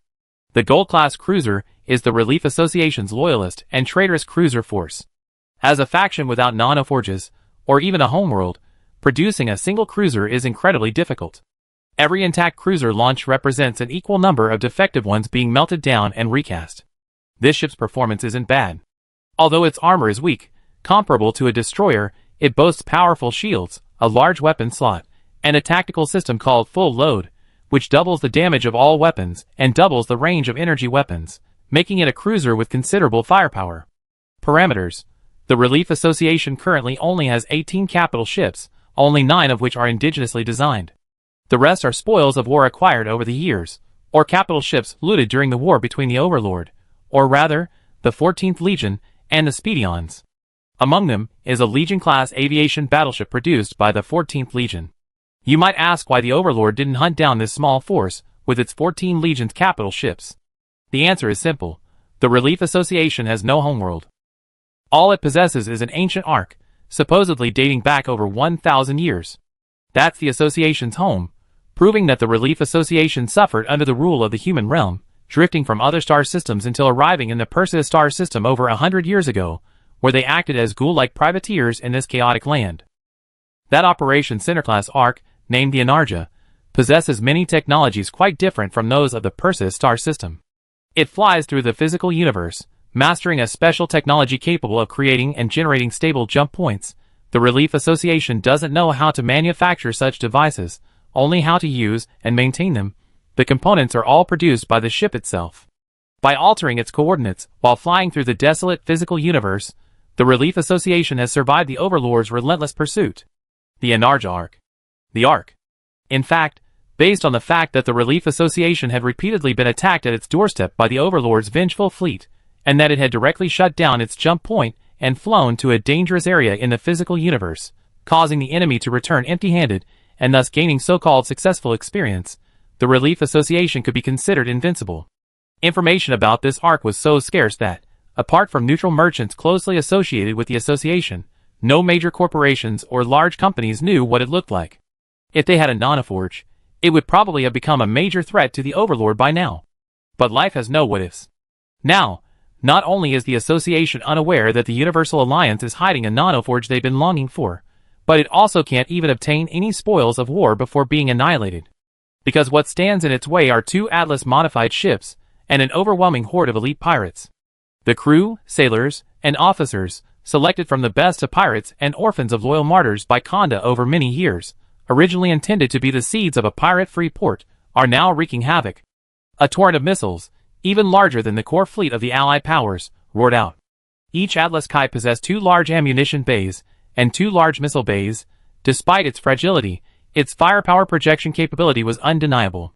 Compared to 2 Atlas Kais, even the Atonement, with its tactical system activated, and its automated missile factory activated, was utterly outmatched. Perhaps given enough time, it could unleash a terrifying barrage of missile fire, but facing an overwhelming numerical disadvantage against 2 capital ships, the massive Atonement's firepower network was quickly shattered within the limited time available. The Whipper-class destroyers, fiercely integrated into the pirate cruisers, formed powerful attack waves, relentlessly assaulting the Relief Association. The Atonement Day was struggling to cope with the medium-range firepower of Kong Jicho's 2 capital ships. Inaz's misjudgment caused his fleet to approach Granada at full speed as it entered the ambush zone. At this point, evasion was out of the question, and even slowing down was too late.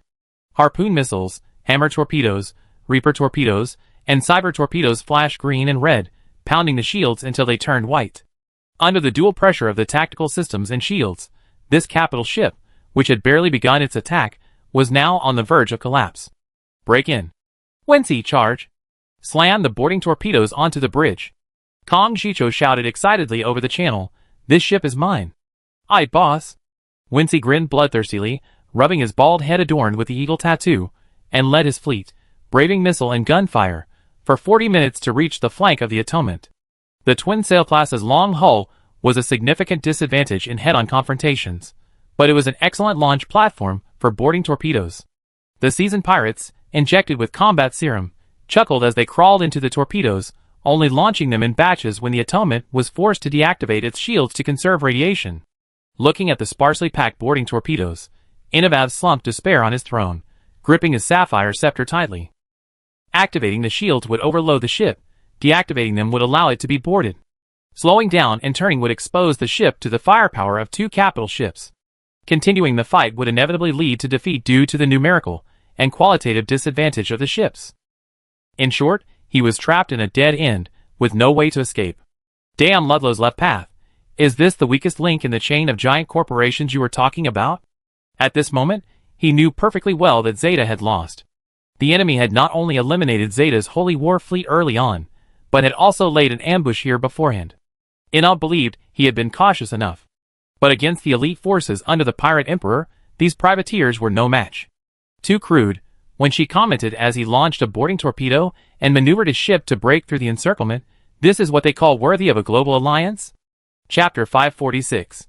On the bridge of the Black Widow, Kong Jicho, who had always seemed confident of victory, was unexpectedly awakened by a message, breaking his ship-ship integration and opening his eyes. He examined the report submitted by his staff, and couldn't help but smile. "This Li Bin, he always manages to surprise us. I originally thought these were just expendable behemoths, but they had such an effect." Yes, the boarding torpedoes launched by Wensi of the Golden Eagle did include behemoths. Originally, Li Bin used the behemoths to suppress the Knight's determination to fight. They weren't needed against the lewd left path, because from the beginning, he hadn't intended for his ships to risk getting close to the suicide ships for a boarding maneuver. But after receiving intelligence about the Relief Association's deployment, he had the Crown Prince bring these indiscriminate monsters. Li Bin's original words were, "Those Wujing bastards have caused me over 800,000 star coins in trouble. I have to make up for it elsewhere." Kong Jicho originally only intended to help his friend test data, similar to running his buddy's program on his own computer, but he never expected these behemoths to give him such a huge problem. A total of 20 behemoths were crammed into 20 boarding torpedoes. 17 torpedoes hit the Yom Kippur, while the other 3 missed and flew into space, seemingly never to return. Awakened by the high temperatures from the torpedo's thermal cutting mechanism and the violent turbulence, the behemoths immediately began to move wildly. They were planetary life forms, completely unaccustomed to the weightlessness of space. The weightlessness and the unfamiliar environment made them extremely tense. The entire crab was in a state of stress, and any movement would trigger a frenzied attack. The rock crab, equipped with a PD laser cannon, strode forward with its heavy claws, each step driving its alloy claws deep into the bulkhead. Its prosthetic eyes rotated 360 degrees, scanning for surrounding signals. Its respiratory system had been modified. Its original amphibious gills had been replaced with compressed oxygen tanks, enough to keep it active in space for over 5 hours. It easily pushed down the blast-proof airtight door, and bulkhead together, crushing countless desperate Association crew members in its path. The air guns and limited-power laser guns wielded by its underlings were utterly ineffective against its foam-coated ceramic metal layer. Report to command? These things are insane, completely indiscriminate. The boarding pirates, who had been forming ranks, some lying in ambush, some hacking, some holding shields, some with guns, were fighting the Association crew with considerable skill, steadily suppressing their advance. Then, everything changed when this behemoth, codenamed Batasai, several tens of meters tall, appeared. It saw no humans whatsoever, rampaging forward with frenzied fury, its battery-filled belly dragging across the ground, crushing everyone indiscriminately. Pirates and guild crews alike began to flee for their lives. To delay this behemoth, both groups, without even needing to communicate, simultaneously began to destroy cargo bays. Less than 15 minutes into the battle, the entire Yom Kippur was turned upside down by these 17 rock crabs. These heavy ground-based behemoths, larger than the oglins developed by tachyon technology, remember, adult rock crabs can grow to 20 to 30 meters, coupled with Dong Lixiang's various cybernetic modifications, were utterly ruthless against specialized space urban warfare weapons. The pirates on the front lines quickly received the Crown Prince's orders, roaring over the channel. Abandon the battle plan. Find the escape pods and evacuate. Hurry, hurry, hurry! Meanwhile, the Association's crew were desperately rushing to the armory to re-equip themselves with ground weapons. After all, the Allied forces now held a complete advantage in naval warfare, and escaping in escape pods was certain death. This wasn't land warfare, where defeated soldiers could escape by jumping into rivers, feigning death, or hiding in mountains. In space, ships were people's land. Ships were their lives. Without ships, humanity had no hope of survival. Specifically, in the skies above Granada, the Yom Kippur was the fleet's continental shelf, their last stronghold and home. Go! Hit the rocket launchers. The second engineer, his face contorted with rage, led his men forward. Ahead of them were several bewildered crew members, who, seeing everyone else fleeing, followed suit. A subordinate, running alongside, asked, "Second engineer, wasn't it said that high-powered weapons are prohibited on the ship? Even with full alert, we can only get live ammunition and deactivated laser guns." The second engineer slapped the subordinate across the face, his pace unwavering. "Are you an idiot? At a time like this, who cares about some bullshit ban? Survival is the priority." As he ran, he saw a large group of heads surging towards him. The two groups collided, numbering over 100, all armed, instantly filling the passageway. The second engineer, veins bulging on his forehead, panicked. "Run forward. What are you doing looking back? There are space crabs behind us. There are space crabs ahead too," someone responded desperately. Under the second engineer's dazed gaze, the double pincers were replaced with alloy pincers. The chainsaw, composed of uneven pincers and serrations as tall as an adult's index finger, hummed and spun incessantly. The rock crab, 21 meters wide, spewed out 2 columns of air like steam locomotives, smashed open the bulkhead, and pierced the deck like puncturing foam board, appearing before everyone. It seemed extremely displeased with the humans blocking its way, crowding around and obstructing the entire passageway. This rock crab, with fewer signs of modification and still retaining some cognitive abilities, recognized these small insects as resembling the insects that had tormented it. Enraged, it scraped its mandibles together, producing a sharp, metallic scraping sound, as if about to slaughter these people to vent its fury. But heavy footsteps interrupted its movements. The crew felt their bodies heaving with the tremors of the deck, even with the magnetic boots holding them in place. A broad, tall rock crab, only half its body inside the passageway, the rest wedged outside, ripped open the passageway wherever it passed, crushing pipes and sending electric currents into leaking water and sewage pipes, spraying a pungent stench over the entire crab. The instant the two rock crabs' eyes met, all other humans and insects disappeared from their view. They roared, seemingly vying for territory, or perhaps venting their discomfort from being controlled and modified. In short, as the alloy claw crab brandished its pincers and charged forward, Batasai crouched down, revealing the PD laser cannon on its back. The second engineer's previously tense body suddenly stopped trembling. He opened his pocket, took out half a cigarette, lit it, took a deep drag, exhaled a grayish-white cloud of smoke, and laughed dejectedly. "Oh, asterisk beep. ZZZ. Asterisk." The purple-white PD laser cannon shot out. Seeing the laser released at close range, the second engineer's first reaction was that this thing wasn't so fast after all. His eyes could clearly see the laser's trajectory, but his nerves couldn't react in time. His face couldn't even make a gesture. He could only watch helplessly as the laser struck the ground, slicing through the fragile deck, compared to armor, molten metal splashing and boiling in the laser's cutting action. The laser struck the rock crab opposite, lasting only a second before the foam-coated ceramic coating evaporated, effortlessly slicing through the target. The PD laser cannon, as a low-energy weapon, was somewhat vulnerable to ship armor. However, no ship would use such armor materials in its internal compartments and structures. Just as a building only uses the highest grade concrete and steel reinforcement in its load-bearing walls, using high-grade materials across the board would drastically increase subsequent modification and maintenance costs. This also meant that when the PD laser cannon was released inside the battleship, even with Batasai's energy storage reduced by 1/3, it still easily penetrated multiple compartments until it detonated the missile factory. An hour after the boarding torpedoes were launched, the battleship's gun emplacements hadn't even been cleared before the internal explosion completely crippled it, leaving it a sitting duck. Before shutting down his terminal, Dong Lixiang, far away on Eden, sent a message to the front lines: "Pay attention to recovering the wreckage, especially the black boxes inside the behemoths. I need their first-hand combat data to optimize subsequent projects. Also, Batasai, vital signs indicate he's still alive. I want you to recover him at all costs. Such a surviving sample from a space battle is extremely precious and has high research value. Chapter 547. When Li Bin received the battle report from Granada, he was still on Tanfa, busy with the aftermath. A gas extraction/mining station requires 200 boxes of alloy, 50 heavy machines, at least 75 boxes of supplies, and 100 people to build over a month. This is a basic resource extraction station built using early modular construction technology from the human realm, under the unified management of a single gamma core. Gas extraction station, mining station, outpost. Subsequent refineries and assembly plants require additional funding, otherwise, only rather outdated technology can be used, slowly producing resources amidst the tedious calculations that keep the gamma core busy. These outposts were often built on a large scale by fleets during deep space exploration in the human realm era.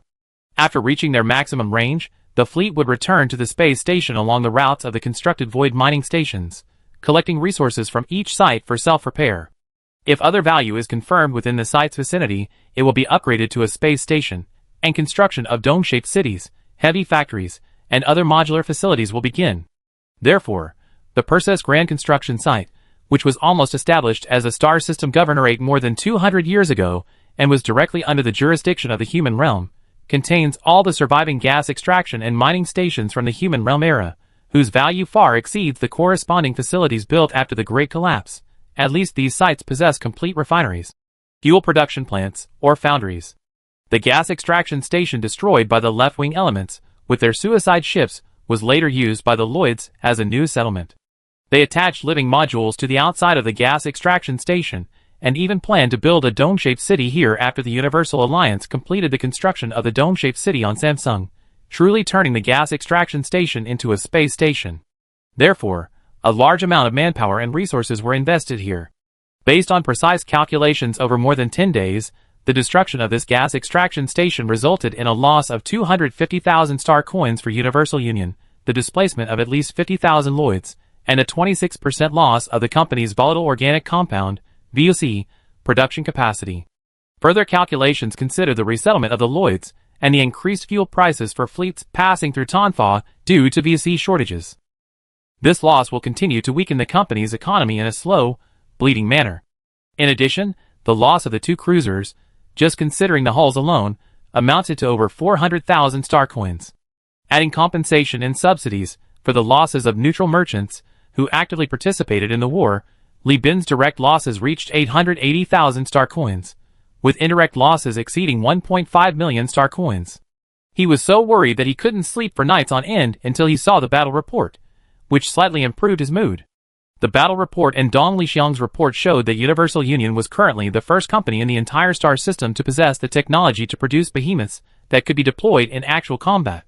Although this technology posed no significant reverse engineering challenges for the Academy and Tachyon technology, deploying it exclusively to certain battlefields from the outset would eliminate concerns about technology leaks due to corpses being spilled, and the behemoth's initial kill advantage would allow for swift capture of enemy ships. The maintenance costs will be much higher though. After all, the behemoths in the first phase of the project are rather dim-witted. They destroy everything until they die of exhaustion, Dong Lixiang awkwardly explained in his report. For suicide ships and high-value vessels, it's recommended to send more reliable, controllable boarding crews to carry out the missions. Li Bin loudly praised Dong Lixiang in the communications and advised him to rest well recently. He didn't want to see such a prolific scientist die at his workstation. He even dispatched an enforcement team to strictly monitor the old man's rest, forcing him to go to sleep if he exceeded the warning time. Dong Lixiang had protested to Li Bin multiple times, but Li Bin had ignored him. Li Bin put down the book-like terminal, rubbing his sore eyes. The projection showed a brand new gas extraction station. The location of the Tanfa system meant there was a huge demand for volatiles, supplies, and ship components. Especially for fuel-producing volatiles, the company had to rebuild the gas extraction station here. But the gas extraction station after the Great Collapse was too small. Even if it was built within a month, and then a fuel production plant costing 450,000 star coins was constructed, he didn't have the materials to build it. I could only ask the Overlord for help, he thought, rubbing his eyes. He wondered if he could use his achievements to get the fuel plant equipment from the East family this time, and a discount would be even better. He closed his eyes in deep thought. A dozen minutes later, Isa burst in, her voice filled with shock. Li Bin, you never guess what's happening in the core sector right now. Li Bin, eyes still closed. What? Lud left path wiped out tachyon technology. TCH. They don't even deserve it. Isa scoffed. She grabbed her water bag, bit off the cap, and quickly gulped it down, her chest heaving. After a long while, she exhaled a satisfied breath, then sat down. Lud left path was ambushed by the Starlight Pirates cruiser phase fleet. The entire fleet of 36 Doom-class phase ships fought from hyperspace to the physical universe for 12 days, losing 8, severely damaging 11, destroying 5 Prometheus-class suicide ships and 1 besieging platform, and sinking countless Phaeton-class and Drum-class suicide ships. The Ludlow left cavalry's Holy War fleet suffered heavy losses. Her eyes gleamed. Phase ships have a huge advantage over suicide ships. As long as the phase field is activated, and as long as they don't fall into hyperspace storms and slipstreams, ship self-destruction won't harm them at all. Not surprising, Li Bin muttered. It's like rock, paper, scissors. Suicide ships counter the Overlord's battle formation, the Overlord's number of ships, and crew quality counter tachyon technology, and tachyon technology can easily defeat the left-handed suicide ships. This is an inherent advantage. Plus, that old woman Sunihao must have found tachyon to impersonate Starlight Pirates, to deceive and ambush the younger generation. I bet Samarkand 3 was completely stunned. Yes, Samarkand 3 has completely lost his mind. Isa smiled and scratched her head. After her defeat, she was in a fit of impotent rage, leading her fleet south, using 8 Huayden-class suicide ships and 19 Drum suicide ships to ram through the Interstellar Empire's monitoring station in the IMA system. The shields and defense platforms of the Imperial Embassy Space Station, occupying it, and declaring that the punitive objective against the Interstellar Empire had been achieved. Li Bin's eyes snapped open. You mean, she didn't go to the Interstellar Empire's homeland, but caused trouble in IMA? The yellow circle indicates the Tachyon homeland, the yellow circle indicates the Interstellar Empire homeland, and the dotted line indicates the location of the Interstellar Empire surveillance station. Indeed, Isa covered her mouth and laughed, seemingly enjoying seeing her husband's startled reaction, and also happy to see the Interstellar Empire and Lud left path suffer a setback. After receiving intelligence that the Holy War fleet was approaching the Tachyon headquarters, the Interstellar Empire strengthened its defenses along its homeland. Unexpectedly, Samarkand 3, eager to prove himself, turned around and caused trouble at a surveillance station. There are 80,000 Interstellar Empire citizens there, along with 6 military cruisers. It was originally set up solely to monitor the Overlord and ascend our power. The green arrow indicates the direction Samarkand 3 turned after his defeat. Li Bin was very familiar with the IMA system. Salamanca was there. It was incredibly poor, and neither the Interstellar Empire, the Perseus Alliance, the Tachyon, nor the Overlord wanted to occupy it to extend their defensive lines, making it a no-man's land. This place is officially called the Ima-Volvo binary system, composed of 2 distant stars. The smallest white dwarf, resembling a planet, orbits the central yellow dwarf. Near the white dwarf, on the Qualos Tundra planet, remnants of the Celestial Abyss Utopia Transformation Group and pirates survive by collecting protection money annually when the white dwarf flies near Salamanca. The Imperial Embassy Space Station. This interstellar empire has suffered a huge loss. Isha's words were startling. Samarkand 3 not only captured the Imperial Embassy Space Station, but also the Qualos and Salamanca space stations. Now the entire system is under his control. She is using the resources of the 3 space stations to repair the fleet and refit captured warships. Li Bin's expression was grave, as if to say, "Are you kidding me?" Chapter 548. Tonfa Space Station, Operations Command Center, Conference Room. Upon hearing Isha's words, Li Bin could already imagine what a living hell the IMA system must be like right now. Has Samarkand 3 gone mad? The IMA system is neglected because it's poor, but that doesn't mean its strategic location isn't important. Li Bin couldn't understand. The Overlords heading north and the Tachyons heading south both need to pass through the hyperspace reflection of this binary star system. Otherwise, they have to risk traversing deep hyperspace and being tormented by storms. Why did she occupy this battlefield chosen tacitly by 2 T1 giants? The red circle represents the Overlords, the blue circle the Tachyons, the dotted lines intersect at Valhalla, and next to it is Ima. These 2 systems have always been the main battleground for both sides. Isha tilted her head, feigning thought, her amber eyes slanted upwards, her slender fingers tapping her chin, exuding youthful energy. she's probably unwilling to accept it. After all, she was able to assemble such a large fleet on her first attempt. Things should be going smoothly within the left path. Having suffered such a heavy loss on her first battle, she's probably unwilling to end the Holy War so easily. So she rather risk everything, even trampling on the face of the Interstellar Empire, and destroy the Imperial Embassy space station. She's like a desperate gambler, reckless and ruthless. According to intelligence provided by Chung Bayong's intelligence station planet in Suzum, she's now conscripting the entire star system as laborers, frantically repairing the fleet. Oh, by the way, did you know, Bourbon is dead? Bourbon? Oh, old one-eyed subordinate. Li Bin was taken aback. What does his life or death have to do with us? A man who could have become the Universal Union's outpost agent for sales to the core star sector, because he refused Li Bin's offer, saw his influence drastically reduced. With the partners of Project P each receiving their company's distributor shares, his role became almost negligible. Even without a photographic memory, Li Bin wouldn't remember what this man, who aspired to unify Salamanca and become both the planetary gangster boss and the king of lowbrow live streaming, looked like. ISA side, after Samarkand III finished attacking the Imperial Embassy space station in Qualos, he went to attack Salamanca. According to the intelligence Bishop Pucci obtained from the Lud Church, her initial plan was to requisition Salamanca's live streaming platforms to promote her great achievement of punishing the Interstellar Empire, attract leftist cultists to the IMA system for pilgrimage, and incidentally recruit holy warriors and missionaries. But the Salamanca gangs wouldn't do that. Their live streaming business survived only because the West Wind system was lenient and unwilling to get their hands dirty with the money, and because the giant corporations tacitly allowed them to produce bread and butter to numb the lower classes. The IMA system is caught between the hegemon and the Tachians. How could the leftist cult stay long? Once they agree, the entire live streaming platform, and even its business, would be shut down by the giant corporation. At that time, they wouldn't even be able to make any money, the entire planet, and their family businesses would shrink or even disappear. So these gangs fought desperately, hoping the giant corporation would intervene. And the result? Samarkand III was brainless. He actually launched an orbital bombardment of Salamanca. The planet's temperature is usually tens of degrees below zero, and at its coldest, it can even reach hundreds of degrees. The so-called continents are all frozen icebergs. The volatiles in the antimatter bombs burned, directly melting the iceberg where the domed city was located, sinking the entire city to the bottom, killing hundreds of thousands. The Bourbon and Mercury gangs, along with other gang families, were also mostly slaughtered for their utter resistance. Samarkand III's conquest route. She's lost her mind. Later, she forcibly took everyone in the entire galaxy as prisoners, selling them, partly through threats, partly through trade, to the passing demonic aerospace fleet. ISA rambled on, and Li Bin's eyes widened, feeling like he was listening to some unbelievable fantasy.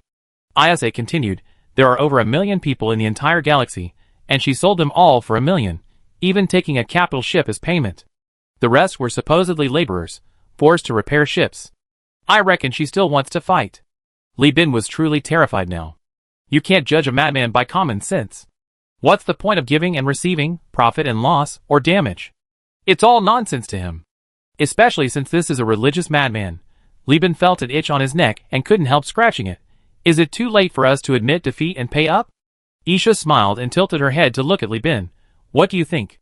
The Crown Prince has already reported the good news of capturing the Relief Association's capital ship to the Pirate Emperor. This news can't be kept secret. Besides, even if the Crown Prince hadn't reported it, after so long, the Left Belt Fleet hasn't reported anything. Samarkand III must have already guessed the answer. Maybe her madness has something to do with us. Li Bin was numb, but Isha wasn't finished. Besides the Left Belt, the Relief Association's operation also failed miserably. Their offensive, centered around 2 Donovan-class capital ships and more than 30 Gold-class and Hawk-class cruisers, was destroyed by the Overlord. In the end, only 1 Donovan-class and 12 cruisers escaped. I estimate the association will be quiet for a while. At this point, ISA's tone became somewhat wistful. Among the fleets that engaged in battle was a squadron commanded by the patriarch of the Eisen family. He fought bravely and received a personal audience and commendation from the Supreme Overlord. The Eisen family is now rising in status. This intelligence comes from the 14th Regiment. The overwhelming news caught Li Bin off guard. He thought he was already in dire straits, but he hadn't expected things to get even worse. In this holy war, the Interstellar Empire had suffered a massive loss. A surveillance space station, despite its size, still houses numerous factories and production facilities, tens of thousands of citizens, primarily skilled workers, engineers, and soldiers, and 6 military cruisers. The losses far exceed millions. Most importantly, it's a disgrace. Even the Universal Alliance managed to retain Tonfa, yet the Interstellar Empire, a supposedly reputable corporation, has lost a space station. It's not just a disgrace, it's an absolute humiliation. And then there's Demon Aeronautics. Every captain knows they're short of slaves, yet Samarkand III forced them into a deal, buying slaves including citizens of the Interstellar Empire. How will this be accounted for? They even had a battleship forcibly sold off. Where is the glory of your purebloods? Where is your nobility? They're a disgrace to our ancestors. The Interstellar Empire and Demon Aeronautics won't let this go easily, but Li Bin is most concerned about 3 things. First, who will Samarkand III strike last? It seems his own side is the weakest, making the Universal Alliance the most likely target. He must be wary. Secondly, with Lu's interference, wouldn't it prematurely ignite the Third AI War? After all, her current position is far too sensitive. Thirdly, Li Bin knelt down beside Isha, holding her hand with one hand and smoothing her hair with the other, gently comforting her. It's all right. We're working hard to undermine the Overlord's forces. The 14th Regiment is also very close to us. If we can't handle the Overlord, can't we handle the Eisen family? The Third AI War will definitely be chaotic, and we have plenty of opportunities to kill them. Don't forget we have connections with Heights Manhattan, the commander of the punitive fleet fighting against Konda. If we sell him the Eisen family's intelligence and coordinates, he'd be more than happy. Isha couldn't help but chuckle. It's supposed to be a noble act of righteous revenge, but coming from you, it sounds like you're a despicable, treacherous villain? Li Bin hugged his wife, his cheek lightly rubbing against Isha's lower abdomen. It can deplete Haid Technologies' manpower and kill our enemies at the same time. A win-win situation. Isn't it wonderful? Chapter 549. I'm a Galaxy, Imperial Embassy Space Station. Having just vented her frustrations, Samarkand III kicked off the man on top of her, stood up naked, her delicate arches gliding gracefully across the alloy floor, leaving a clear, sweaty footprint. Her fiery red lips pressed against a cigarette butt, an old match nestled in her red manicured nails, striking the lighter with a hiss. The flickering flame ignited the cigarette. She took a deep drag, inhaling nicotine, tar, and carcinogens into her lungs, then exhaled heavily. The left path of Luddite doctrine forbids any implants or prosthetic surgeries, even organ transplants, believing them to compromise a person's integrity and thus affect their devotion to Saint Lud. Therefore, Samarkand III was different from Li Bin and his group. She was truly committing slow suicide. Of course, there are always exceptions. As the granddaughter of Saint Samarkand and the daughter of Gu Zhongyu, the current de facto leader of the sect, even if she had lung cancer, she would surely be miraculously cured under the radiant light of Saint Rud. It's just unknown which unlucky soul might be imprisoned and vanish into thin air because of this. However, perhaps being used to prove the existence of Saint Rud's power is a blessing for these believers whose minds have been burned by religion. I don't recall your mother or I ever teaching you such advice. Just as Samarkand III was smoking one cigarette after another, even as a cloud of cigarette butts floated around him, a voice rang out from the person standing in the corner. Samarkand III glanced sideways without any change in expression. He saw a shaved-headed ascetic, completely shrouded in a green robe, his hands pressed against his abdomen, his eyes, ears, and mouth sewn shut. He wore a projector hanging from his chest and carried heavy equipment on his back. Some of the tubing was attached to his limbs via flexible patches.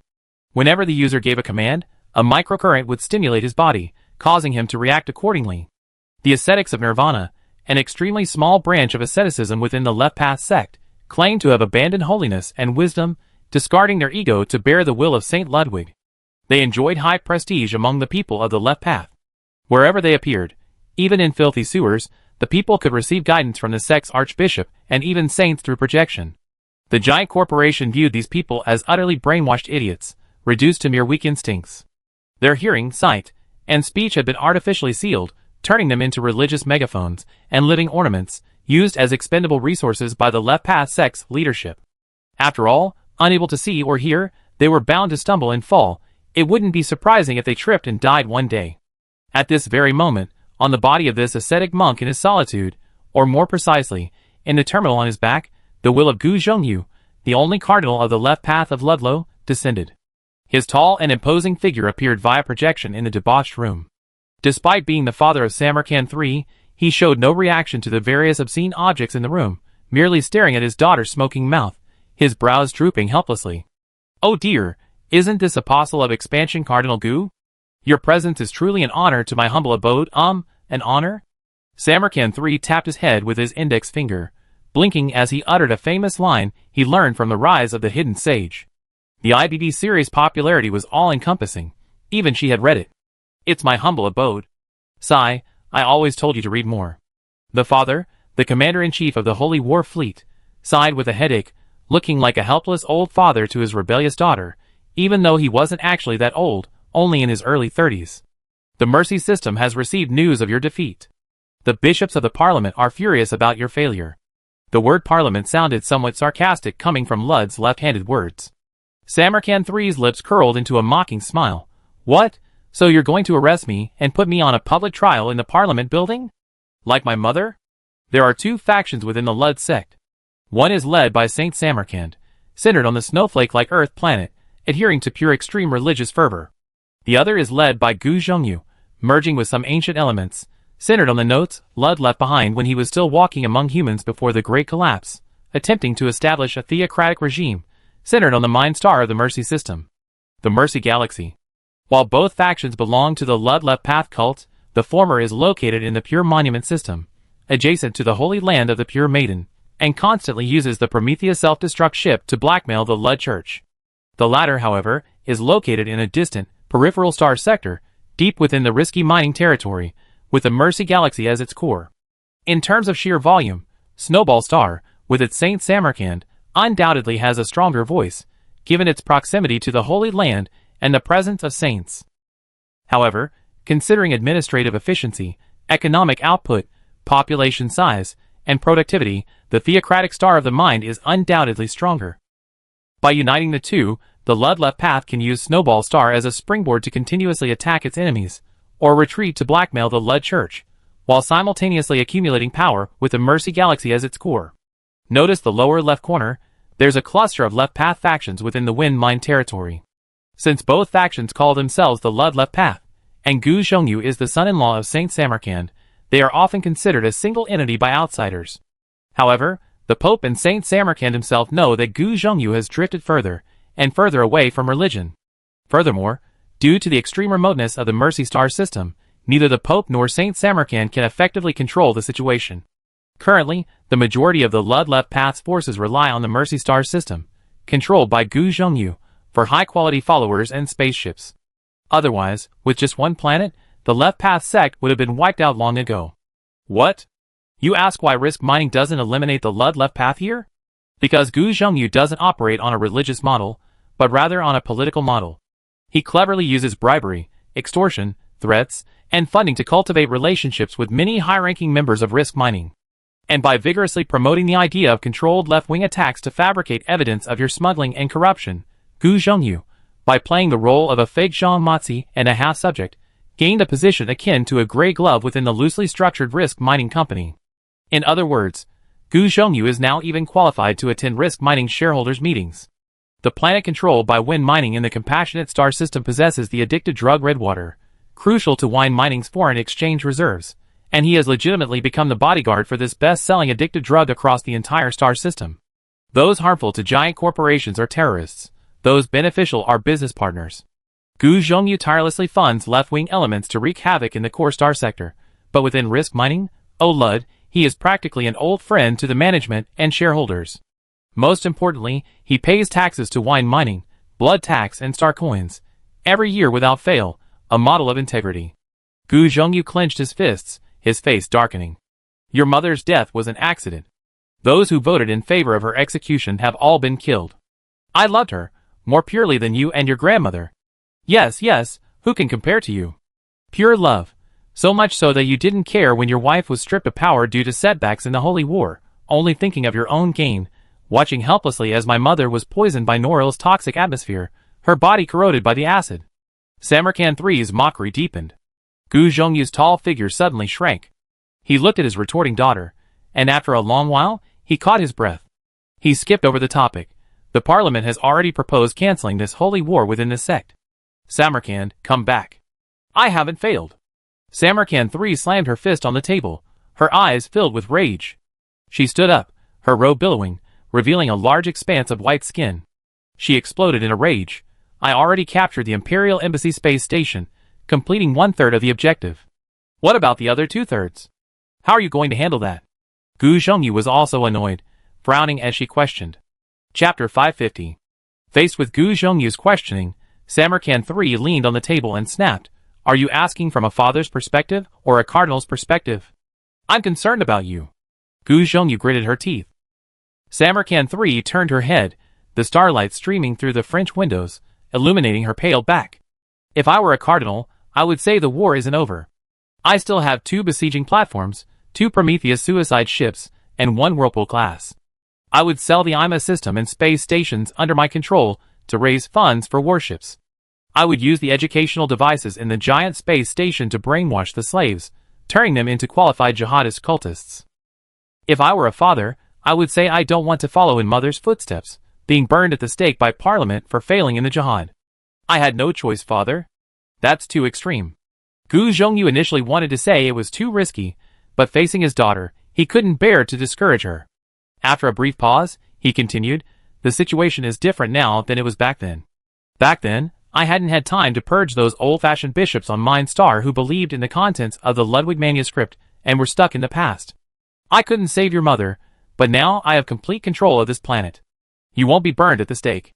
As he said this, Gu Zhongyu looked at his daughter, now fully grown, but his mind was filled with the image of her adorable, lively, and cheerful self 15 years ago, when she was only half his height.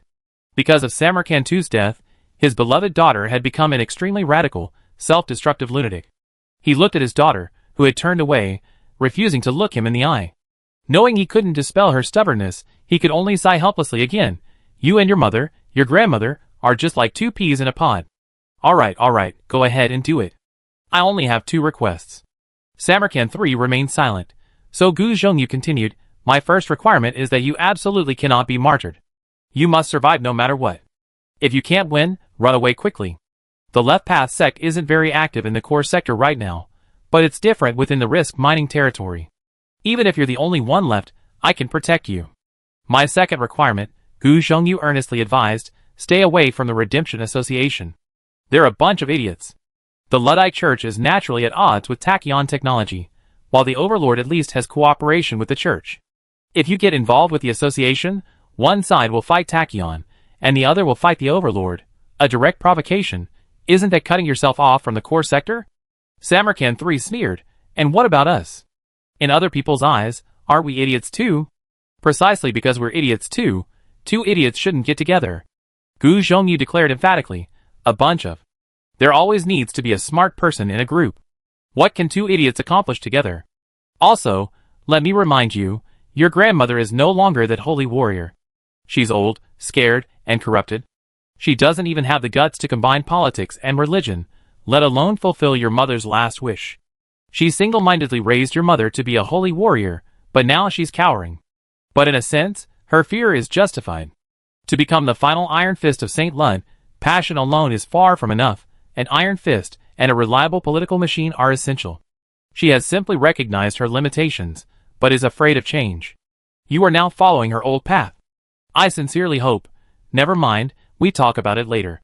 The projection released by the ascetic of annihilation dimmed, leaving only a complex sentence, "Take care of yourself.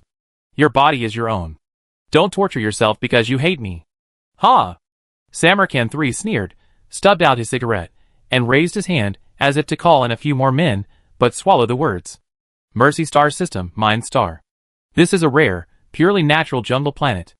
Unlike the harsh environment of Eden, while conditions here are also tough, there are no giant beasts or terrifying large parasites. The unique creatures here lack adaptive genes. In the planetary data marked by the human realm, this place possesses the attributes of fertile farmland, abundant organic matter, and habitable management interface. It is a superior habitable planet, even by galactic standards. Risk Mining covets this planet, calling it Garden World, a paradise on Earth with an exceptionally good natural environment, untouched by the human realm's landform modifications. However, because the mountains and forests were inhabited by a large number of naked, incredibly powerful, and skilled leftist path believers who were familiar with the terrain and whose local leftist faith predated Winter Moon Longtail's conquest of this peripheral star sector and establishment of the Wind Mine by a century, both conquest and stabilization would be too costly. Furthermore, since Gu Zhongyu came to power, he actively integrated into the Wind Mine, paying taxes and bribes annually, and the Wind Mine ultimately fizzled out. The planet's buff in the game, after all, he become a half-shareholder. It wouldn't be good to turn against his own people. Compared to internal strife, attacking the core star sector was more reliable. Besides, these believers could provide a wealth of intelligence on the road to conquering the core star sector, acting as agents with their own supplies, incredibly useful. Gu Zhongyu sat in the Archbishop's office in the Capitol building, staring blankly at the projector that had been turned off.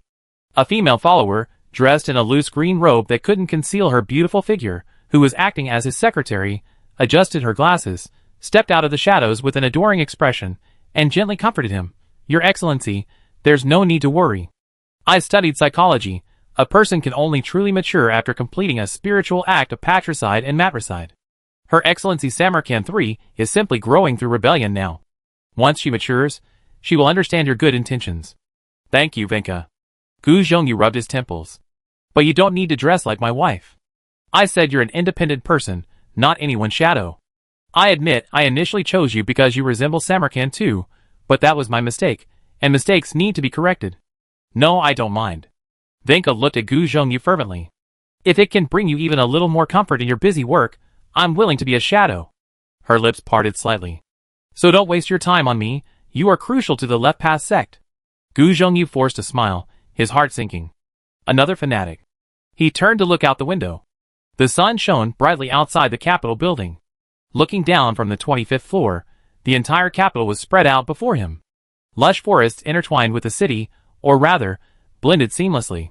The Capitol building was the tallest building in the city, the temple and administrative center of the Mine Star. The other buildings, at most, were only 3 or 4 stories high. Mine Planet. Outside the Capitol building, the streets are spotless, almost sterile. Everywhere, green-robed monks silently pray amidst the slow, gentle movements of public convenience stores, primitive cars, the crisscrossing cables, and rather short apartment buildings, making every visitor feel as if they stepped into an archaeological dig on a primitive Earth. At almost every street corner and entrance stands a jubilant statue of Saint Luther. The public seems to suffer from some strange albinism. Their hair has turned blue or white, their eyes dark red, and their skin alabaster white. They look at visiting crew members with disgust, for these individuals are too conspicuous in the crowd. Their augmented implants and prosthetics seem out of place in this deliberately sculpted ancient Earth environment. This is a theocratic planet, a grand attempt by the Left Path secular sect over a century, a planet that, after generations of arduous development, finally flourished after a massive purge by the powerful and iron-fisted Gu Zhongyu, weeding out the impurities and the weak. Even within a giant corporation, her cohesion and administrative efficiency are astonishingly high, making her a planet of immense potential. Outsiders even refer to her as the left-handed nation. "The will of Saint Lud will surely be fulfilled, mother-in-law. You have betrayed the grand ambition you and my wife made, then I will complete it," he silently vowed in his heart. Chapter 551. The entire core star sector is in complete chaos. Bishop Pucci, unusually, initiated a projection connection with Li Bin, immediately launching into a tirade of complaints. In his description, Li Bin felt the core star sector was now as chaotic as the Shaanxi-Hebei region during Li Yunlong's campaign against Ping'an County. The Lud Left Path had stirred up trouble in the eastern part of the core star sector, and the Hell Legion wasn't idle either. They finished robbing the Lloyd Alliance and were now turning their attention to the Fong clan, causing widespread resentment among the slave traders. These stupid Hell Legion idiots have blocked the trade routes, preventing anyone from entering. I can't even buy a batch of beast-eared girls and furies. I still owe the Perseus Alliance lords 8 furies. These men are furious. If I can't find the furies, I be captured. This was a slave trader's complaint in an anonymous cyberspace within the core star sector. "You old codger, someone still wants you?" Someone mocked. The merchant spat, "You know nothing. Old codger, just trying to cool off." He even got arrogant. Li Bin looked at the beast-eared girl, whose price had skyrocketed to 500 star coins each, and thought to himself, this world must be crazy. One person can be exchanged for a set of heavy weapons. Bishop Pucci's voice was weary. These people think the Fong clan can't beat the Hell Legion. Rumors have spread from somewhere that the Hell Legion recently launched a ship codenamed Hela, with extremely fierce combat power, attracting the attention of even the giant corporations. If it weren't for that madman Samarkand III causing trouble, the Overlord and Tachyon technology would probably have already intervened. Before the Third AI War as a result, neither side can allow anyone to shake the star system's balance. Samarkand III is like water without a source. Even if he occupies the IMA system, he can't turn the world upside down. That territory will have to be ceded sooner or later. The giant corporations will also reclaim their face, but the Lud Church will suffer undeservedly. Bishop Pucci, at this point, cried out in indignation, "What sins have I committed? Now I feel like a spy, spending money on intelligence every day. I already advanced 150,000 star coins from the governor's office," he complained, but Li Bin didn't think Bishop Pucci was spending too much. Instead, he was surprised that the bishops of the Lud Church were so short of money. Intelligence could be bought for a few 100,000 star coins? In the pure holy monument system, at the Space Temple, Saint Samarkand sat dejectedly opposite the Pope. Her knuckles were white as she gripped her cane, revealing the intensity of her emotions. The Pope calmly pounded coffee beans with a mortar and pestle. The bitter, rich aroma of coffee filled the air. Good Samarkand stood behind the saint with her hands behind her back, her eyes slightly narrowed, enjoying the limited tranquility. Samarkand III hasn't returned. The saint lowered her head, her eyes fixed on the floor, her gaze vacant. Even though the intelligence was sold off cheaply, and Speetronics, Overlord, and the Universal Alliance all received the news, she still refuses to accept her fate. The Pope laughed heartily, as if witnessing some breathtaking spectacle. "Isn't this just like you and your daughter? Stubborn to the core, willing to ruin a great situation just to vent her anger. She even knew to target a lawless place like the IMA system instead of going to Valhalla to her death. Now that she's taken over the Imperial Embassy space station, she's really fooled quite a few Luddites in the eastern sector into following her in their childish games. Millions sold into slavery, in the Pope's words, were just child's play. It was hard to imagine what he had experienced in his youth." The saint pouted, trying to plead for something more for her granddaughter, but seeing the other's undisguised amusement, she gave up. She owed the church and Saint Lud's too much. She had no right to make any more requests.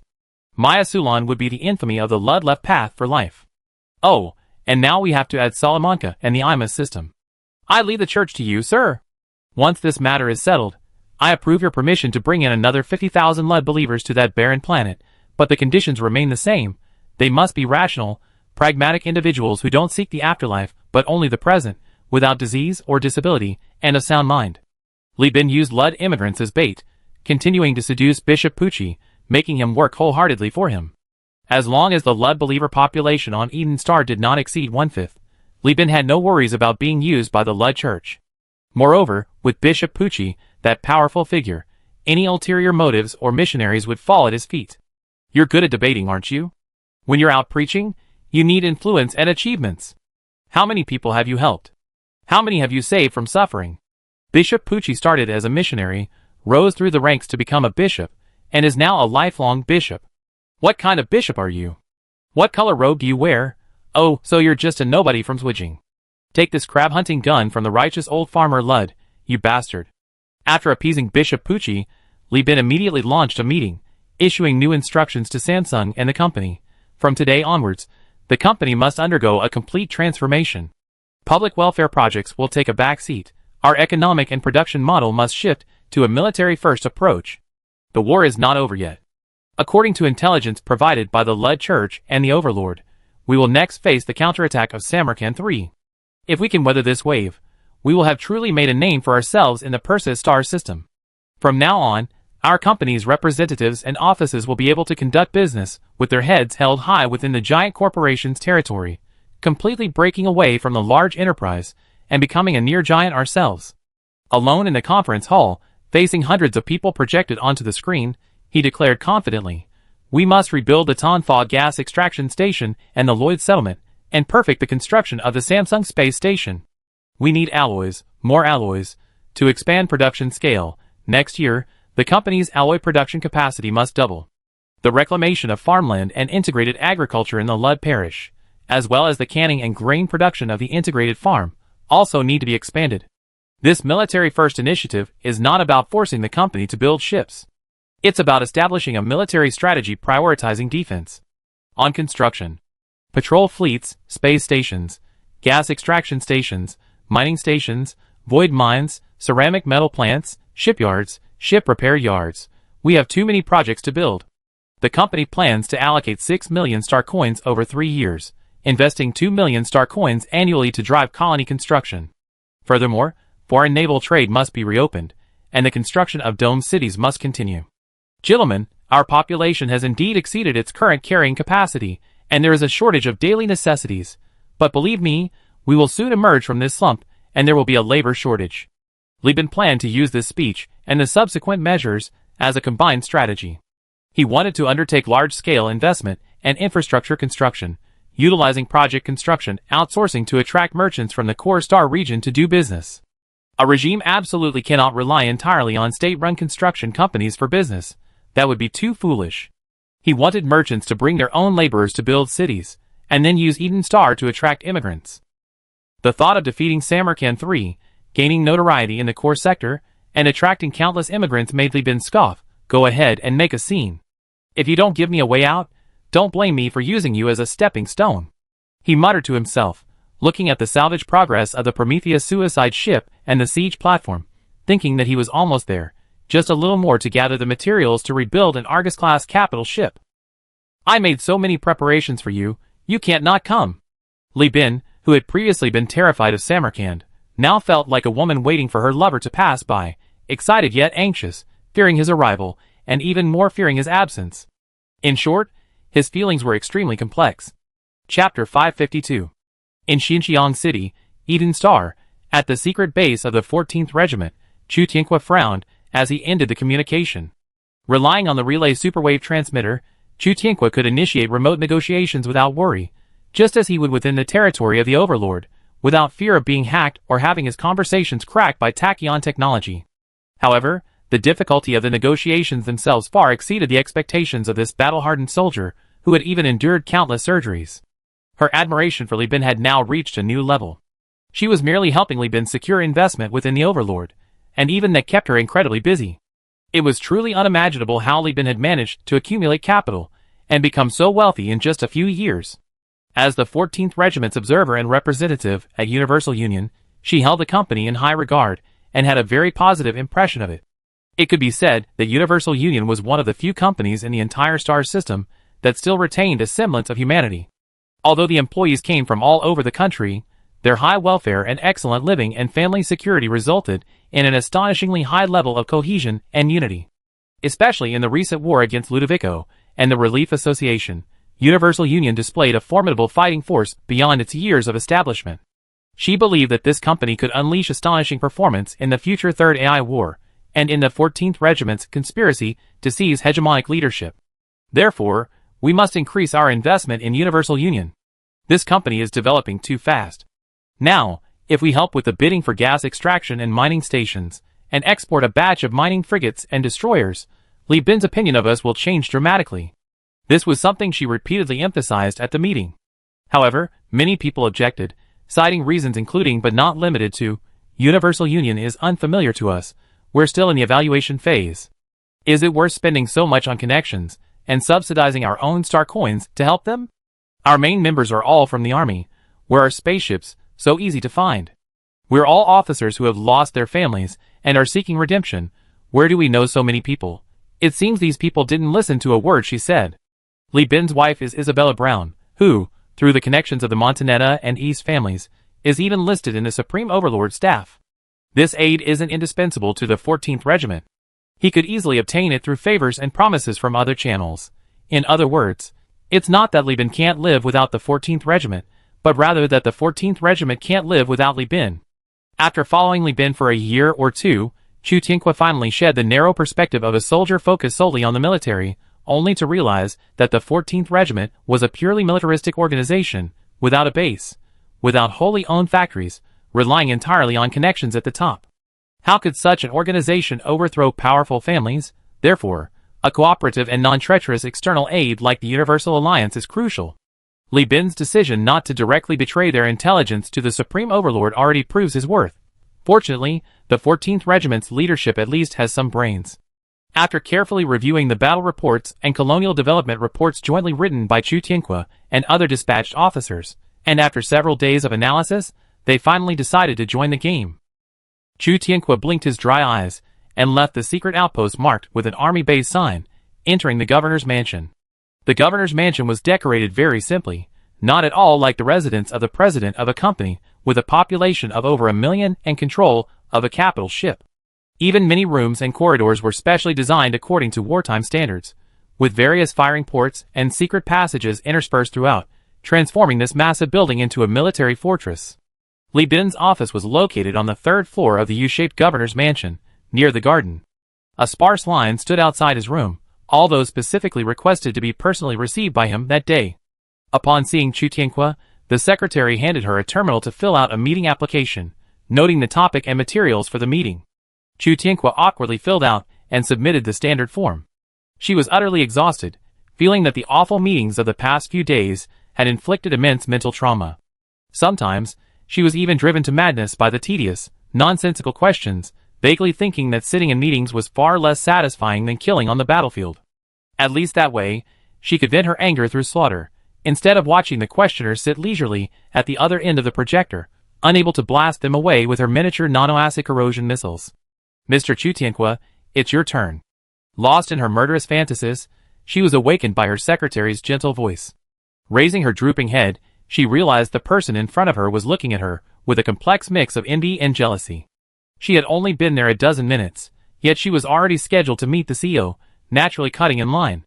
This could mean she was highly valued by the CEO, or it could mean her project was extremely important. Either way, it meant a smooth path to power within the company. A strange emotion welled up in Chu Tianque's heart. She naturally recognized the people before her, a high-ranking civil official who had immigrated from the Hyena Mining Company, a Lloyd fleet commander, a Tonfa diplomatic ambassador, and a trade envoy from the Brighton Alliance. These people all held higher positions and wielded more power than herself, yet with a single word from Li Bin, she could bypass them all and stand at the forefront. The seed of power had been unconsciously planted in this soldier's heart. The aura emanating from this powerful political machine, built upon a rigorous system and maintained by countless individuals, fascinated her. This was something she could never have felt when she was a discarded pawn within the hegemony. Her fingers trembled as her secretary moved mechanically.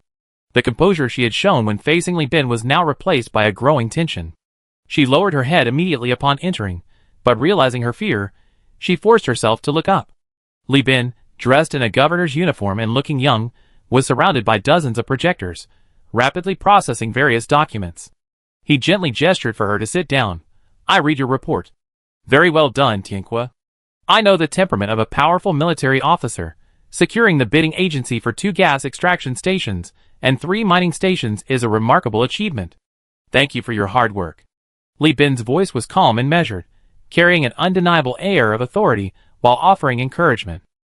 Before Chu Tianque could speak, Li Bin continued, I already secured a batch of positions from the military, including army instructors, instructors for various naval compartments, and several staff positions for fleet command. Salaries will be paid according to the Universal Union Standard.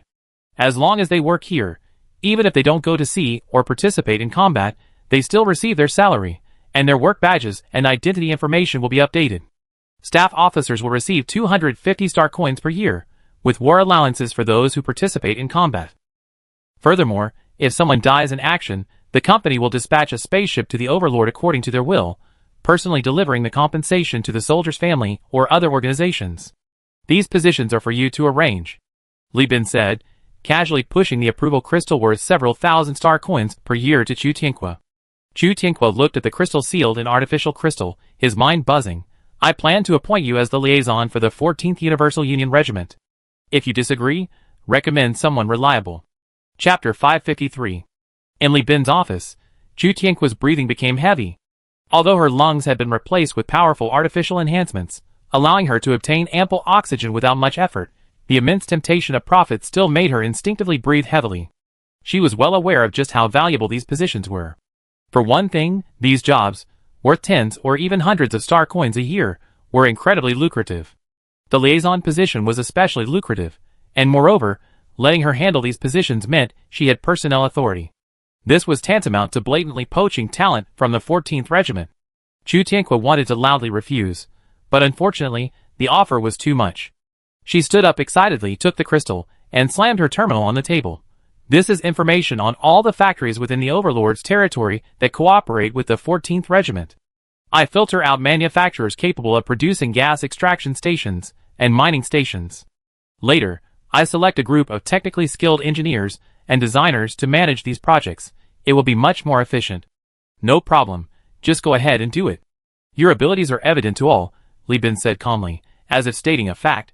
Chu Tianque slapped her forehead and turned to leave. Although she tried to control her emotions, her awkward gait betrayed her. Li Bin caught a glimpse of this and silently smiled. Li Bin activated the communication system and contacted ISA. The line with Chu Tianque can be closed now. Chu Tianque left the governor's mansion in a daze, feeling a bit hyperventilated.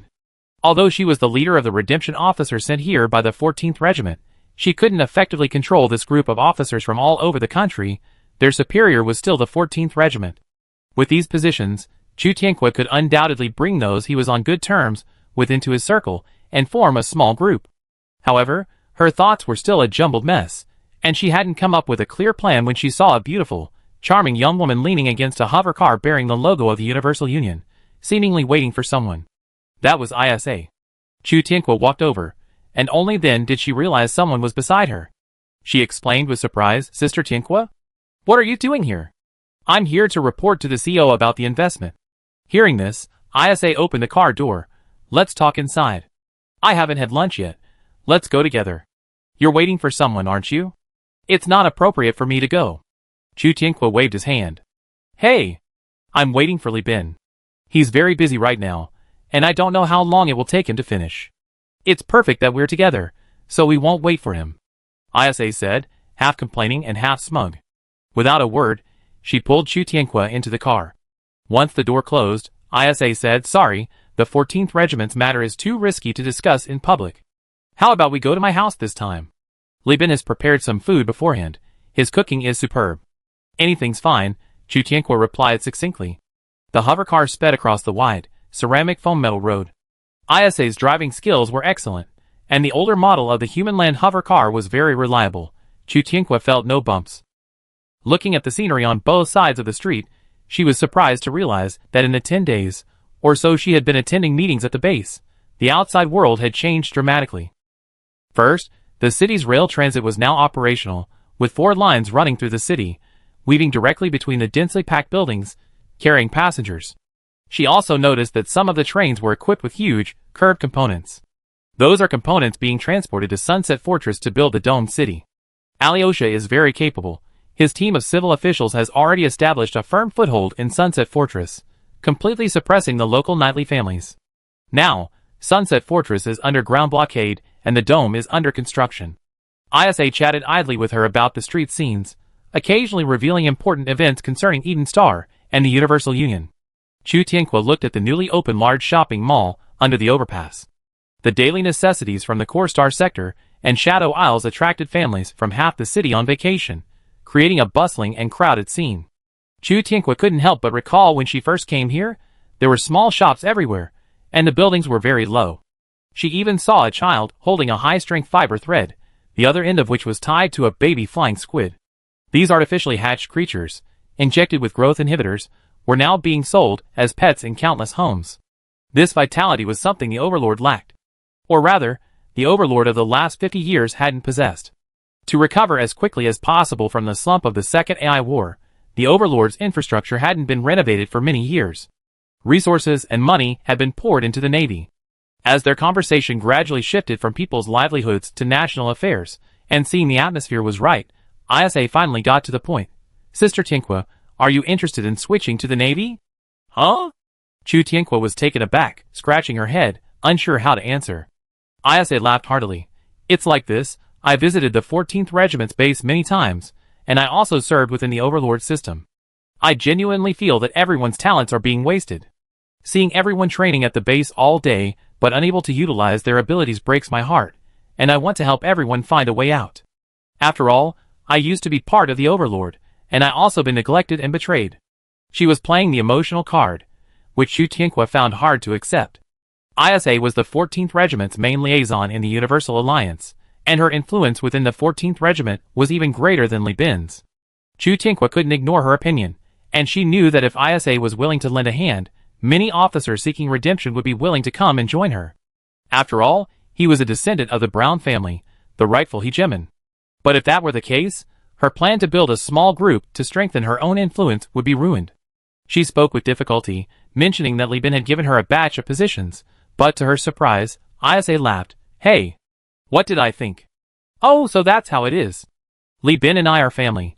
There's no disagreement. Her tone was light, having taken advantage of Li Bin's prior notification. Isa had already grasped his thoughts. Joining the Navy, isn't that also working within the Universal Union? We didn't say anyone was asking us to betray the hegemon. It's all cooperation. Once you receive military ranks, you can transfer to the Navy through the military sequence. It's the same. Besides, Isa glanced in the rearview mirror, her cherry-red lips slightly parted. Everyone. The original family was destroyed by enemies, and the matriarch and father are nowhere to be found. The path to genetic enhancement has been cut off. Note that Chu Tianqua knows Isha's true identity. She needs to rebuild the family through military merit, and even then, she have to rely on other families for survival. You know my identity. If you need to continue enhancing your genes, why go through all that trouble? Just come directly to me. Chu Tianqua felt another wave of dizziness. She struggled to open her eyes wide, listening to the other person's words. Sister Tianqua, let me be frank. Li Bin and I both plan to rebuild the Brown family, but there are only a few remaining family members. And truly outstanding individuals are even rarer. The company has already built a gene enhancement base using my daughter's umbilical cord. Now I need a group of excellent talents to inherit the family name with me. You toil away, and what will you gain if you return to the Overlord's territory? You still be dogs for other families. But by embracing the Brown family, will your future be any less promising? Land, fleets, subordinates, armies, star coins. Which one can't Li Bin and I afford? The company is expanding rapidly, and every industry is short of talent. If someone as outstanding as you joins, would we begrudge you commanding the army? What? Li Bin is definitely eager for you to take command. I think he's approving positions to keep you. We don't force you to leave the hegemony. Double pay is fine too. The company is going to fight Samarkand 3 next. The rewards, opportunities, and post-war bonuses are plentiful. With your talent, surely you could be a bosun of a fleet, or even a corps commander. How about the title of Corps Commander Chu? Chu Tianqua scratched her head blankly. She just wanted to build a small circle to amplify her voice, to better realize her ambition of purging the hegemony's internal corruption. But Isha's words opened a new door for her. The glory within far exceeded the promises the 14th Regiment had made to her. She touched her chest, feeling a surge of excitement. Half a day later, when Li Bin finally finished meeting with the last civil official and was rubbing his eyes, preparing to eat his lunch, he received a message from Isha on his terminal. All done. Chapter 554. On December 8th, Star Calendar 213, the bidding project, secretly bribed by the 14th Unity Society and spearheaded by Chu Tianqua, was completed. The Overlord's trade fleet docked at Tanfa and Eden, unloading a massive amount of supplies. 2,000 boxes of alloy, hundreds of heavy machines, hundreds of architects and engineers, and hundreds of ship components. Of course, the most dazzling items were over 30 frigates and destroyers. These were the hulls of Hellhound, Mule, and Tarsus ships, ships with modification technology from the Universal Union. Li Bin had purchased these from the Overlord as second-hand goods, intending to modify them, and sell them at slightly below new ship prices. This is the electronic document, this is the physical plastic document, the latter in triplicate, requiring signature and filing with a laser pointer. The man wearing a helmet with a white hard hat on top was muscular. It was a waste for him to be in charge. He should have been a soldier. The engineers and architects disembarking from the ship were also a group of burly men and women, their protective suits stretched taut by their muscles, looking like a group of SM performers in tight-fitting leotards. Li Shu took the documents, and the other party continued, "Our construction company has already signed the contract with your CEO. This is the confirmation. Once you confirm the materials are correct, sign it, and then we begin work. Don't you need to rest for a few days?" The company has prepared a lavish banquet, Li Shu asked in surprise. "No need, we're in a hurry, cough cough." The person in charge originally wanted to say that their dominant company always prioritized efficiency, and didn't engage in such fancy tricks or subtle boasting. But after seeing the ingredient list and pictures of the finished dishes provided by Li Shu, he awkwardly swallowed his words. "Send them to the spaceship. We eat them on the construction site." Li Shu nodded, standing quietly to the side. After customs confirmed everything was correct, she readily signed the papers. Before leaving, Li Shu heard the manager's faint thank you. She smiled brightly, boarded the vehicle, and drove away. The manager, hands on his hips, watched as truckloads of hot and cold food were loaded onto the ship. The transport staff all had rosy complexions and were full of energy. His opinion of the company had greatly changed. The manager returned to the bridge and met the liaison officer dispatched by the 14th Regiment in the ship's military department. This company is extraordinary. Although the cybernetic news calls this place a paradise in the lost world, I suspect the information is outdated. The people here have a high standard of living, are physically and mentally healthy, completely different from the other free planets we visited. The liaison officer nodded. There's a jungle planet. Even if it's as harsh as Giangra, the people won't go hungry. But with such a good spirit, the Universal Union must have put in a lot of effort in governance. I find an opportunity to go to the surface to observe it myself later. If what Chu Tianqua said is true, I will. It is recommended that the 14th Regiment increase investment and build a training base here. The two exchanged a few words, and before leaving, the person in charge placed the box he was carrying on the table and opened it. Inside a transparent food ball was a crab meat stew made from 1-year-old rock crab juveniles, along with sea fish, tofu, green vegetables, and bean sprouts. This is food said by the Universal Alliance. According to standards, this is a cadre meal. Please try it. I already tested it, it's not poisonous. The liaison officer first opened the vent, and the high temperature blew out steam and odor molecules, instantly filling the already small military department office. Both men's salivary glands secreted drool frantically, and every cell in their bodies screamed, "Eat it! Give it to me!" The liaison officer glanced at the drooling supervisor, then clumsily used a siphon to slurp up a tube of piping hot soup, following the meal manual. He rolled it around in the liquid nitrogen container under the food ball to cool it down, then took small sips. After just one sip, he snapped the box shut, smiled at the familiar supervisor, and said, "Thank you." Then he picked up his terminal to continue reviewing data, and after a few seconds, feigned surprise. "Why aren't you leaving yet? I was waiting for you to call me to eat together. This is a day's worth for one person. Can you finish it?" The supervisor rolled his eyes, thinking, is this stuff really that good? Then he thought, no way. The food had already entered the mess hall. If this commotion wasn't fake, everyone on the ship would soon be heading there. The company's employees were all recruited retired elite soldiers, otherwise, they wouldn't have connections with the 14th Regiment. These soldiers were all gluttons, if they arrived late. The captain, first mate, second mate, navigator, chief engineer, everyone will use their privileges to take more than their share, leaving him with nothing. Thinking this, the person in charge turned and left, rushing towards the mess hall as soon as the cabin door closed. Meanwhile, in the office, after confirming the person had left via the external surveillance, the liaison officer immediately dropped his terminal and greedily opened the box. Damn! Chu Tianqua eats this every day? Why didn't she write that in the report? Is this still a redeeming officer? It's practically a vacation. In the governor's mansion, Li Bin had just hastily finished an energy bar for lunch. Looking at the report in his hand, he pressed a stamp, and the document on the projector immediately crackled with electricity and flames. Below the pristine white electronic file, a golden eagle emblem, like a burning flame, appeared. He called Jeffrey. Sunset Fortress was topped out today. You go there on my behalf, and give the other barons some encouragement. Elderly men like him didn't hold permanent positions in the colonies, but Li Bin frequently had them represent him at various events and ceremonies. Firstly, to emphasize his trust in them. Secondly, to instill in all colony officials the principle of naval priority. And thirdly, well, the likes of Jeffrey, Zhu Jin, and Mikhail were truly useless except for flying ships. Assigning them positions would be a real test of their integrity and loyalty. It was better to let them retire gracefully. They were all capable of sailing ships, so they weren't lacking in work. Li Bin simply needed to find things for these men to do, which also gave him time to work in the governor's mansion. Jeffrey grinned. My goodness, the dome city was built so fast. Li Bin chuckled. The hardest part of building a dome city is the foundation construction and the manufacturing of high-strength multi-layered glass. Li Chongjin used the fortress as the foundation, and the glass was produced by the company's factories. I outsourced the production at the gas extraction station and mining station to Overlord. The remaining production capacity is enough to make countless glasses. After Sunset Fortress is completed, we build a domed city for Tonfa and Granada, which should take at least 3 or 4 months.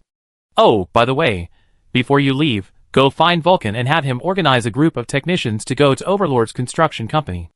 Our contract requires that the infrastructure positions at the mining station be filled internally. Have him take people to interview. Okay. After arranging these things, Li Bin called Alyosha over.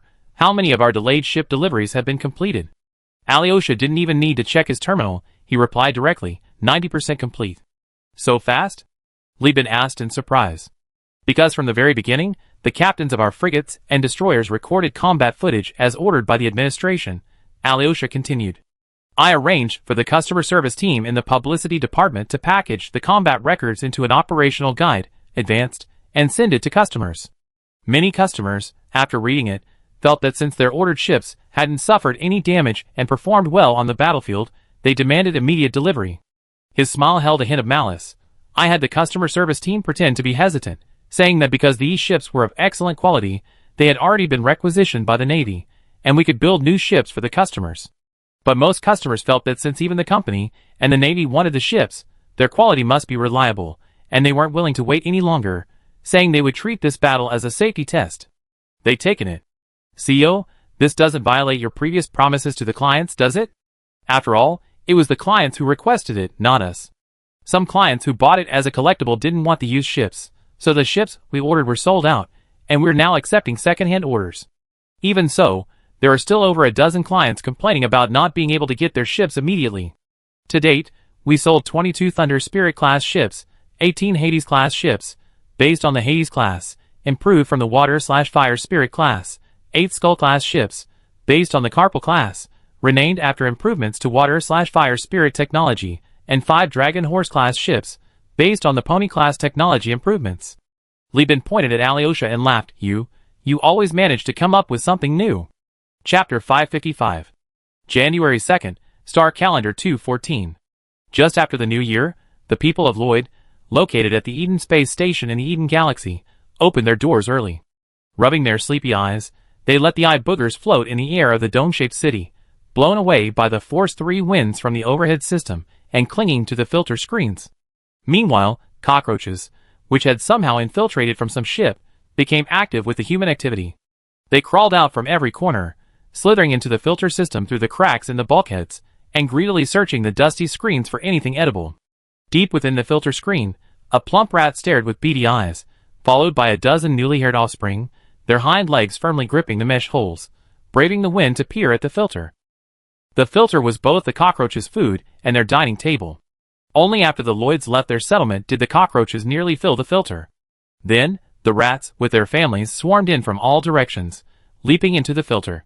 Using the suction of the fan and their own jumping ability, they slammed into the net, pinning their prey beneath them, and feasted. In an instant, white slurry flew everywhere.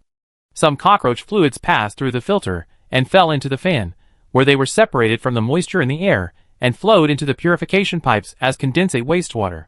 This condensate would then flow into the central reservoir, carrying organic and inorganic matter to become food for the anemones and microorganisms parasitizing the space station's reservoir. Human space activities have not only permanently changed themselves, but also altered the survival strategies of all organisms dependent on human activity. These cockroaches and rats, with limb strength far exceeding their old Earth counterparts, have even developed reproductive isolation from their old Earth counterparts due to tens of thousands of years of space and terrestrial activity and reproduction, except for their outward appearance. I knew the filtration system was alarming again. Turns out there are too many corpses.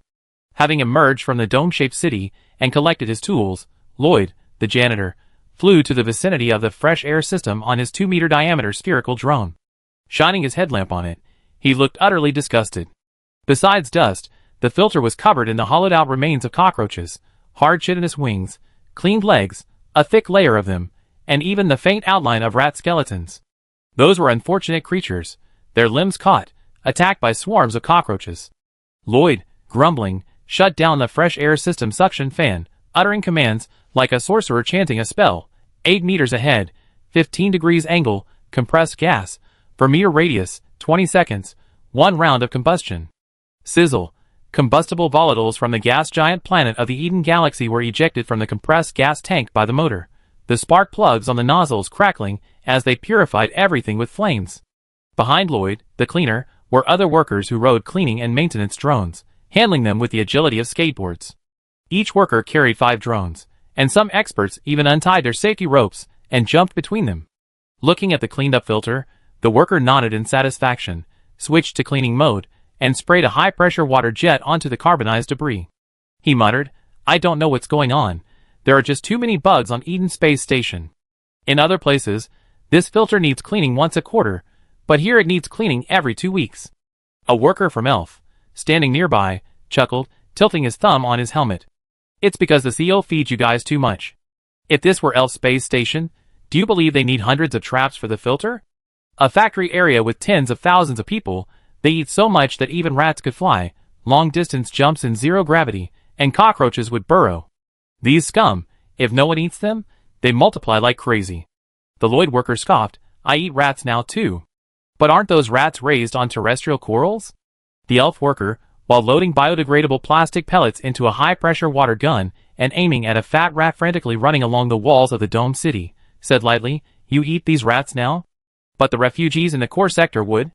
Send this thing to ELF, and I guarantee my fellow countrymen will kneel down and kowtow to you, saying they never eaten such a fat creature." "Ha! Got it." The fat rat was hit in the neck by the plastic pellet, its head instantly severed, its body immediately mashed into a bloody mess by the high-pressure water gun, turning into a large, red, watery blob. The ELF worker brandished a vacuum cleaner/water gun like a gun, sucking up the large blob of blood and water. He looked at the wall he had scrubbed clean, wiping away imaginary sweat with satisfaction. Pointing proudly to the walls he had painted, and those painted by the remote-controlled drone, he exclaimed, "Look how bright it is. Can machine cleaning really be this clean? It's soulless." The Lloyd worker nodded perfunctorily. Yes, you painted the cleanest. The CO should hire you to dust his flagship. I guarantee the outer armor will blind the optical observation post of the left pivot ship." "Pa! Me? I'm not worthy." The ELF worker, mentioning Li Bin, wore an almost pious expression. "After 2 more years of practice, when I'm proficient, I sign up for the port department to paint the decks. Only then will I be qualified to lead a team to paint the CO's flagship." "Dude, you really want to?" The Lloyd worker was astonished. "You don't understand," the ELF worker said earnestly. "ELF is a pile of shit. The CO rescued me from the cesspool, and even let my family, and me live a good life. What's wrong with me cleaning his deck? Even so, many people want to do it but aren't qualified. If I hadn't failed the crew and sailor exams, I would have been on board killing people for the CO long ago." He slapped his thigh. "What are those BYD guys from switching after? If they wanted to die, why didn't they just jump into the exhaust fan and strangle themselves? They could fatten up cockroaches and rats, and then feed the refugees on other space stations. Why are they targeting people? We in the Universal Union are living a good life. Why do we need them to come out and cause this bullshit awakening?" The Lloyd man deeply agreed with this. "I'm wondering too. Do you think they're just jealous of others' good lives and are coming out to take revenge on society? Very likely. I think you guys are living too well." At the Imperial Embassy Space Station, a third of the station's structure was exposed to the cold space and radiation, a breach created by numerous suicide ships. Turning the table, one could see that much of the armor had been removed, revealing a bare, hollow structure, like a defense platform riddled with holes. This was the result of slaves patching things up by robbing Peter to pay Paul in order to repair the fleet. The hot-blooded young Samarkand III was whipping prisoners bound to crosses. These were the engineers, who had neglected the ship's repairs. They begged for mercy, crying out their innocence. Chapter 556. The other engineers looked on with pity at the sight, but the leaders of the left path cheered and applauded, shouting that those who didn't believe needed to be severely punished to motivate them to work hard. One engineer complained in a voice only his neighbors could hear, "You're the ones who brainwashed the workers, making them stupid and unable to finish on time. So why are you blaming us?" "Shut up."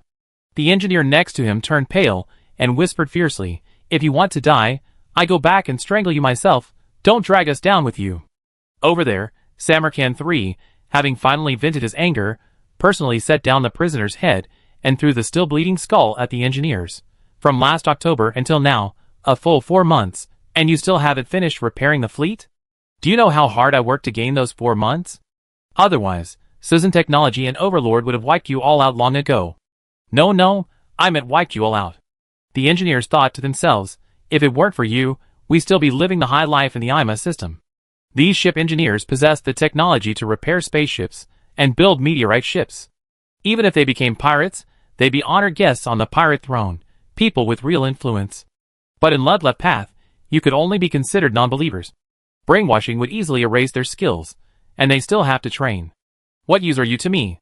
Why don't I sell you to the Fong clan and the Demon Aviation, and let you experience what hell truly is? The lead engineer immediately knelt down. 10 more days. Within 10 days, I guarantee it will be repaired. Fine, I give you 10 days. After 10 days, I want to see a completely new fleet. Samarkand 3 said, lashing the headless man, who was posing as a blood-red corpse, leaving a welt. Leaving the square, which had been converted into a preaching hall, Samarkand 3 casually asked, "Where's Lu Jinyin? Did he slink home after being defeated by the Overlord?" A cultist carrying a heavy, old-fashioned terminal nearby immediately replied, "No, the Relief Association's fleet is being hunted by the Overlord's fleet. According to the latest intelligence, Lu Jinyin has already fled to the territory of the Navigation Bureau, and is currently conducting emergency repairs on the fleet." Ha, what a waste! The thought that she had actually harbored any expectations for such a man, even going so far as to try and seduce him, filled Samarkand 3 with regret. This man was all bark and no bite, lacking any real ability, relying entirely on his family background, and his skills in bed were utterly terrible, not even as good as some of her own captains. "What's the current situation with the Universal Union?" she asked again. The cultist bowed his head and said, "They say they're undergoing internal preparations and reorganization, and have ordered a batch of mining and gas extraction stations from the Overlord, as well as a number of old ships that they intend to arm. They even suspended their trade fleet, relying entirely on the Brighton Alliance, the demonic aerial vehicles, and the Overlord's trade fleet to maintain a balance of supplies." Samarkand 3 thought for a moment, "We can't give them any more chances to develop. Although this company is newly established, its ability to defeat Zeta proves that this man's fleet is still powerful. We're well prepared this time. We must take him down in one battle. Yes, under the radiant light of Saint Lud, all things will submit," the cultist devoutly replied. She replied perfunctorily, while secretly thinking, "Why can't I meet such a talented man? If Li Bin could join forces with me, wouldn't we be able to easily invade the eastern part of the sector?" She had heard that Li Bin was a rare young man with both talent and good looks. If such a person could become her lover, what would prevent her from achieving her grand ambitions? My grandmother also has a man named Hao Hua by her side. He's incredibly capable, even able to influence the Evian Knights, actually a theocratic cult on Mine Star, a branch of the Ludleth Path, far away in the Wind Mine, controlled by my father. My mother also relied on my father to build her career when she was young. So, it seems that behind every successful woman in the Samarkand family is a capable man supporting her." Thinking of this, her hatred for Li Bin destroying the Holy War fleet lessened considerably. "Once we win this battle, I capture Li Bin, brainwash him, and spare his life. As for his wife, I kill her. Li Bin, you haven't invited me to eat, drink, and have fun in ages. Now I have to come to you. You're really not a good friend." Kong Jicho kicked open the door, shouting loudly, only to see Li Bin sitting in his office. The entire room was filled with various documents projected by a large projector on the ceiling. Li Bin sat behind a mobile desk, his fingers moving and dragging, outlining, highlighting, and stamping in the sea of documents. Looking at his bloodshot eyes, it was clear that he had suffered from prolonged sleep deprivation and staying up all night. "Ah, you're here." Li Bin greeted Kong Jicho by waving him over and picking up a freshly issued Richelieu's Bank debit card, emblazoned with the purple Lu Shengkue flower of Eden Star. "The bounties I asked you guys to help me with. Yesterday he from the King's Hand of Canda's Nest sent me a message saying that in the past 2 years they listed the bounties on the Pirates Cyber Network, and 11 bounties have already been completed. Here's the bounty." Kong Jicho sat opposite Li Bin, raising his legs and spinning around in place. "Hey! It's just this much money, you can keep it. What kind of relationship do we have? Why are you being so formal? But you, staying up like this, aren't you going to die of exhaustion?" "Oh, thanks then, you're truly my good brother. I gladly accept the 910,000 star coins." Li Bin smiled and made a gesture as if to snatch the debit card, but the next second, 2 large hands gripped him tightly. Kong Jicho, panting heavily, asked, "How much did you say?" 910,000? That's the bounty for 3 cruiser fleets, 6 destroyer fleets, and 1 escort fleet. What, surprised? Li Bin feigned astonishment. Nonsense. Kong Jicho's face flushed with impatience.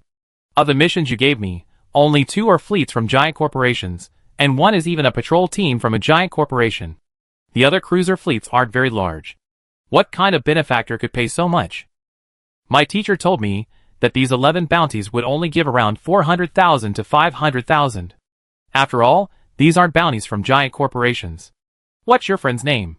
Who's this big shot? Li Bin waved the debit card. Just tell me if you want it or not. Kong Jicho snatched the debit card. Yes. Only an idiot would. No way.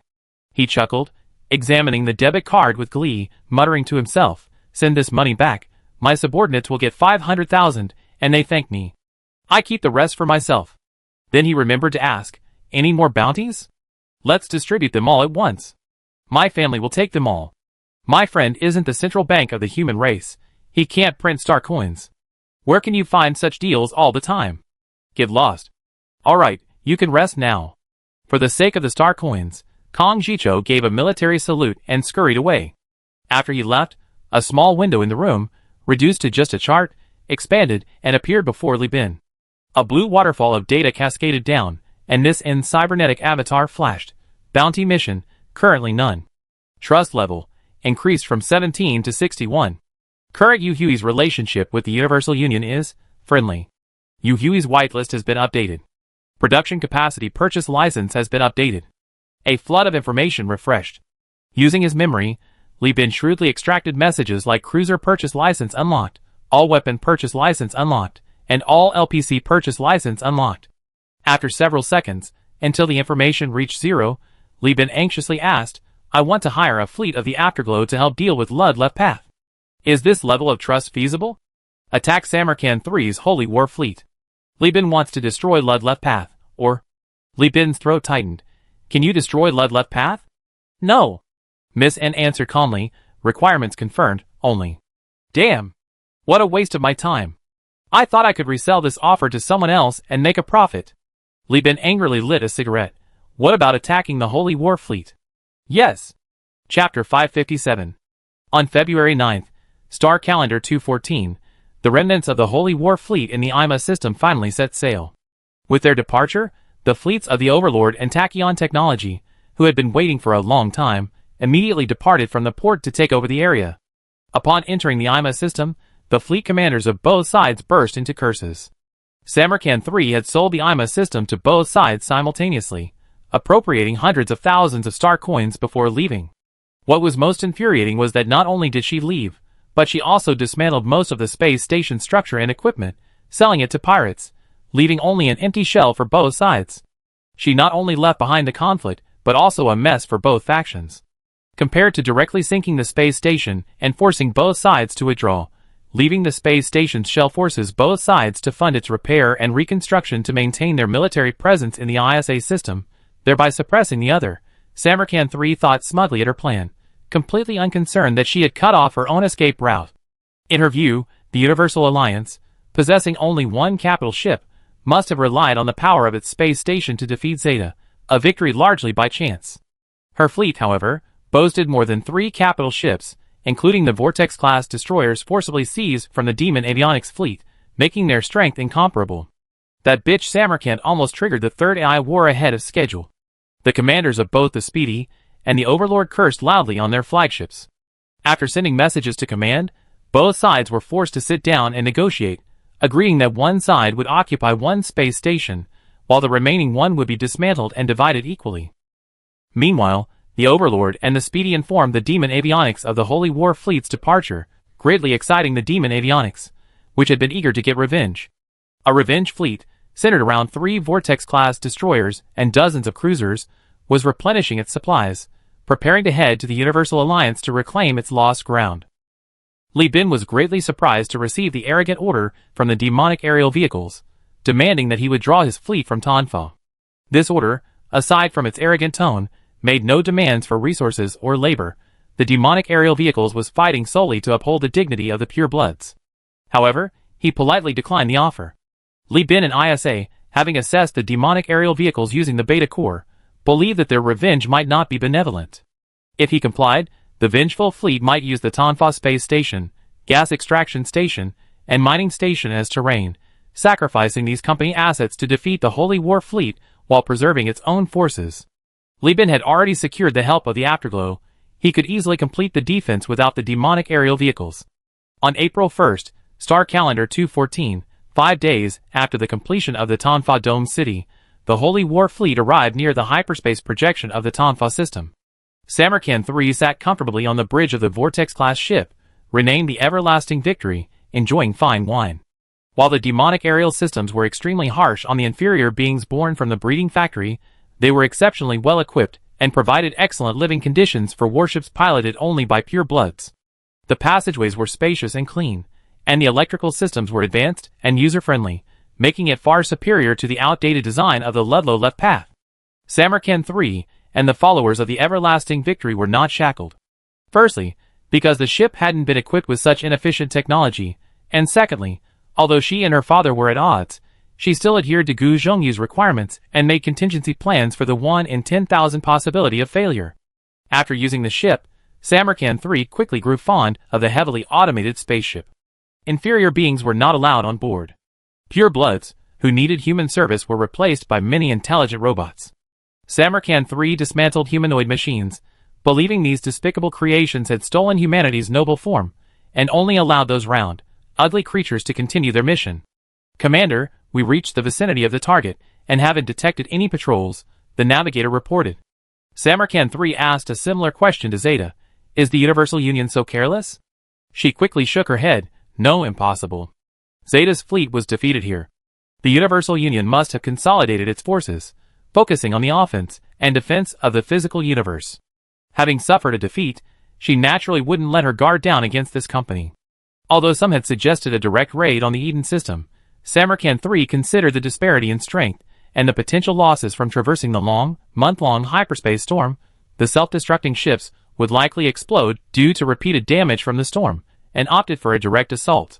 She deliberately jumped from the most remote gravitational well of the gas giant planet, intending to leave the system's perimeter upon entering the physical universe, observe the system's defenses from the outside, and use the nebulae pulled in by gravity from outside the system as cover to find an opportunity to attack. If necessary, she could even wait for months until the Universal Union's fleet left. But to her surprise, upon entering the physical universe, she discovered that the situation here was far beyond her expectations. An unfamiliar fleet was guarding a newly built gas extraction station, using it to refine fuel. Seeing the cyan paint scheme of the spaceships and the logo, 3 triangles forming an inverted triangle with a circle in the center, resembling an upside-down tachyon technology logo, she realized with a start that the fleet before her belonged to someone else. Out-of-control AI, fleet killers of the Lost Sector, enemies of humanity, the formidable foe of the Church of Lud and the Lud left path, the Twilight Fleet. No, how could this be? She released her grip on the wine, the swirling liquid flying from the floating glass. Samarkand 3 screamed, clutching his face. How could Twilight be here? Has the Universal Union been wiped out by Twilight? I received no intelligence when I left the IMA system. Could Twilight have conquered the Universal Union's 3 planets in 2 months? Actually, this was a result of an agreement between Miss N and Li Bin. With a favorability rating of 61, Li Bin had the authority to borrow troops from the Twilight Fleet of the Coexistence faction. Of course, he carried a promise and a mission, but it was worthwhile. 3 Radiant-class unmanned cruiser carriers, led by a Brilliant-class unmanned aerial battleship, carrying 4 Twilight destroyer fleets, domineeringly occupied the entire field of vision in space. Based on the intelligence provided by Li Bin, and having hacked into the Ludlow Left Path network to steal the behavioral patterns of 3 generations of the Samarkand family, Miss N used an alpha-core computing power to simulate the behavioral logic of Samarkand 3, ultimately locking onto the gas giant planet and setting up an ambush there. Miss N's fleet arrived 10 days early, feigning an occupation for resupply, and even engaged in a small-scale firefight with the Star Patrol. After driving everyone away, they began their disguised resupply. Meanwhile, Li Bin sent messages to the Core Star sector, especially the Brighton Alliance, adopting AI didn't call them, they came on their own stance, claiming that the Universal Union was too small to withstand any trouble and dared not provoke the Tiger. Since Hui needed resupply, he could only endure it. Finally, Samarkand 3 was lured in. At the Eden Star Space Station, on the bridge of the flagship Candle Dragon, Li Bin rested his feet on the command platform, happily eating the staff meal from the cafeteria, clicking his tongue. So, Samarkand, how are you feeling now? Pretty good, huh? Chapter 558. Target detected. Fleet composition analysis in progress. When rate 99%. Operation initiated. Information rapidly refreshed the Sky battle system. Li Bin scratched his chin, observing the battle directly from the perspective of the optical monitoring equipment at the gas collection station. The remnants of the Afterglow fleet, frigates, and destroyers, approached the Holy Warship Group. These unmanned warships, centered around the command ships of their small fleets, share the computing power of one or more AI cores per fleet. These 4 fragments of the Afterglow fleet represented at least 4 gamma cores, using terrifying computing power to calculate and devise a plan to annihilate the invading fleet. Unmanned warships have many advantages. First and foremost is the elimination of human crew, saving significant costs on crew training and maintenance. Furthermore, the absence of cabins and life support facilities frees up considerable space, allowing for the most drastic upgrades and modifications to the original hull. All the experimental ships used by IBB bounties, which claim to have squeezed every last drop of potential from the hull, were actually built upon a foundation of human crew. If it were unmanned ships, then the conversion process would have only just begun. Samarkand 3 watched in horror as the frigates and destroyers of the Afterglow approached. Her main fleet and cruisers had only just entered the physical universe. Their power grids and propulsion systems were slowly restarting. Only the frigates had just regained power. Based on the enemy's speed, by the time they reached engagement distance, her fleet would only have finished restarting its destroyers. This meant that her main fleet, facing the Afterglow, would be in a perilous situation with no protection for at least 20 minutes. She summoned her Holy War advisors to devise a countermeasure. Looking at the sheer size of the Afterglow ships, which far surpassed their own, the advisors discussed intensely for several minutes before quickly reaching a consensus. Commander, send the drum suicide ships and the waiting suicide ships to engage the enemy. Detonate them in batches to disrupt their trajectory and create an opportunity for the main fleet to escape. Damn it! Samarkand 3 roared in fury. The battle hasn't even started. How can you back down like this? We have the overwhelming majority of warships in every class. The battleship ratio alone is a staggering 1-to-6. We have 6 capital ships, the enemy only has 1. The Supreme Overlord once said that flawless weapons are overrated. A vast array of usable weapons is the key to victory. She was enraged. Is it because these Afterglows come from Tachyon technology that you're afraid to fight? That's because the Overlords are evaluating Tachyon technology. Their warships don't have an overwhelming technological advantage over Tachyon warships. Samarkand's eyes widened in fury. You mean we have a technological advantage over Tachyon? What do you mean, saying the left path is no good? Huh? The staff officer's hands trembled with anger. It's because the enemy is a runaway AI, stronger than Tachyon, while we are the left path cult, weaker than the Overlords. Yes, the Overlord's technology isn't so far ahead of Tachyon technology as to create an overwhelming technological advantage, but the Afterglow is against the Lud left path. Well, that's about right. Several staff officers were on the verge of a breakdown. Normally, they could have tried to reason with them, subtly flattering and appeasing them, but this was a matter of utmost urgency. One wrong move, and the entire army would be wiped out. Moreover, the enemy was the Afterglow. There was no option to surrender, let alone defect. The vanguard engaged the enemy. Just as everyone was arguing fiercely, the Lud left path cultists, tasked with leading the charge, charged forward, roaring "May the light of Ludlow shine!" and "Death to evil machines!" Although their ships were like space tractors compared to the Afterglows, akin to space sports cars, in games, those who mainly use junk ships are called junk ship builds, nicknamed the Tractor School. Like the Radiant-class corvette of the Afterglow, its tactical system is the Noble Time Disruption Magic, which accelerates the flow of time on the ship for a short period. It generates amplification energy upon use, and can be used multiple times. The Radiant-class destroyer's tactical system is the Radiant Particle Drone Platform, which can directly teleport a Radiant Particle Drone Platform, equipped with a PD laser beam and a lightweight ion machine gun, to a nearby battlefield. It can reverse the tide of battle in small-scale conflicts, stealthily teleporting directly behind enemy ships to destroy their boosters. Listen to that, interfering with time, meddling in space. These ships, developed by the Solar System Tachyon Technology Headquarters, have reached a level of unfathomable mystery, almost mythical to the humans of Persis. Radiant class. Radiant class. So let me ask you, what are the tactical systems of the Lud left-hand frigate and destroyer?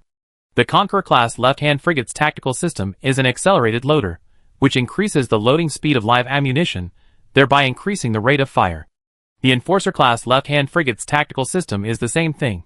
As for the self-destructing ships like the Dram and Huating, there's not much to say. The Conqueror-class, the original version of this hull, was the prototype for the Thunder Elf class.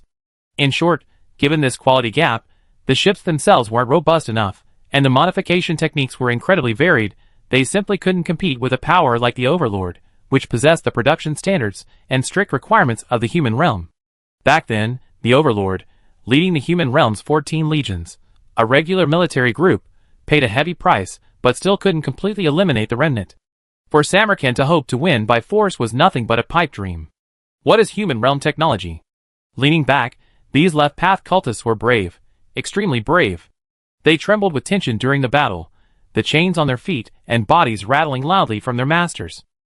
But unfortunately, Saint Ludwig didn't grant the cultists psionic power, and the human realm didn't offer any psionic ascension.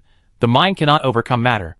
These brave, but technologically deficient believers, accelerating their own time, flew faster than even optical observation posts could keep up, and unleashed laser weapon firepower no slower than a left-wing spaceship with its accelerated reloading system. Accelerating their own time allowed them to fire several more rounds on an objective time scale. The cleverly deployed particle drone platforms of the Radiant-class frigates and Radiant Stream-class destroyers utterly crushed them. It seemed no more difficult than piercing a piece of paper with a sharpened pencil. Samarkand III was truly horrified. She disliked reading, preferring religious texts. Otherwise, Gu Zhongyu wouldn't have sighed and urged her to read more. Therefore, she only knew that Yu Hui was strong, but had no concept of just how strong. Within 10 minutes of engagement, the high-quality destroyers and escorts of the Afterglow fleet displayed a variety of extraordinary abilities, bypassing the frontline ships and prioritizing the destruction of several Houghton-class and Drum-class vessels. This completely eliminated the Vanguard's slim chance of winning the battle through self-destruction before they calmly dismantled the remaining frontline ships, leaving the supposedly destroyer-based shields in a state of utter despair. Judging from the current results, the Afterglow fleet is undoubtedly stronger than the Tachyon technology fleet. At least when she faced the Tachyon, even against a fleet composed of Wolf-class and Medusa-class ships using teleportation, she didn't experience this much pressure. It's the AI cores. The Twilight fleet has a large number of AI cores commanding operations. They fight purely on reason and analysis, unaffected by emotions, the staff officer loudly reminded Samarkand III. Commander, we're now caught in the crossfire. We absolutely cannot win on our own, and even if we escape, the losses will be heavy. We must seek help. Seek help? Samarkand III's mind didn't quite register. To whom? The Universal Union. The staff officer declared righteously. Twilight has invaded the Universal Union star system, seized their newly built gas extraction station, and must have killed many of their people. Why don't we negotiate with Li Bin, guaranteeing an immediate withdrawal after this battle, in exchange for his aid? His company territory has been occupied by out-of-control AI. If left unchecked, it will surely be completely wiped out by Twilight in the future. Faced with an enemy of humanity, he will definitely be willing to put aside his conflict with us and cooperate for survival. Yes, yes, yes. Samarkand III was overjoyed, as if he had grasped a lifeline. Quickly contact the Universal Union. Chapter 559. A fierce battle was raging in space. The ships of the Afterglow fleet moved in and out of the battlefield as if they were strolling through their own garden. This was just the Vanguard engaging the enemy. If the Brilliant-class and Radiant-class ships arrived, it would be utterly hopeless. After all, the Left Path's main force had just emerged from hyperspace, and the entire ship was rebooting. Facing the formidable Afterglow fleet, they were like drunken actors in a pornographic film, only able to shout and scream. Communication activated. Li Bin, casually leaning against his throne, appeared on the projection screen, eating boiled one-year-old crabs with a side of cold land sunflower salad, munching on rice. Rice grains were still stuck to his face. He looked like he was about to become a glutton. From his blank stare and completely unconcerned manners, Samarkand III could confirm that this guy had no idea who he was talking to. What's up? Li Bin slurped up a mouthful of trembling, oily, tender crab meat, looking puzzled. Samarkand III gestured with his chin, and immediately an advisor stepped forward to salute. Greetings, esteemed CEO of the Universal Union. We are the staff of the Lud Left Path Holy War Fleet. On the flagship's throne is Samarkand III, grandson of the Great Saint, daughter of Cardinal Gu Zhongyu of the Evian Knights, Commander-in-Chief of the Holy War Fleet. Samarkand's knuckles turned white as he forced a friendly smile, inwardly cursing the entire family of this idiot advisor. What kind of time is this? Still putting on airs? Didn't you see that while you were speaking, several more destroyers and frigates were destroyed? Oh, Li Bin said, sucking his fingers. So what's the matter? We came to help your company drive away the evil Afterglow fleet and uphold human dignity. But we encountered the Afterglow fleet outside the jump point. Its quality was unexpectedly strong, like a monster. We tried our best but couldn't defeat it.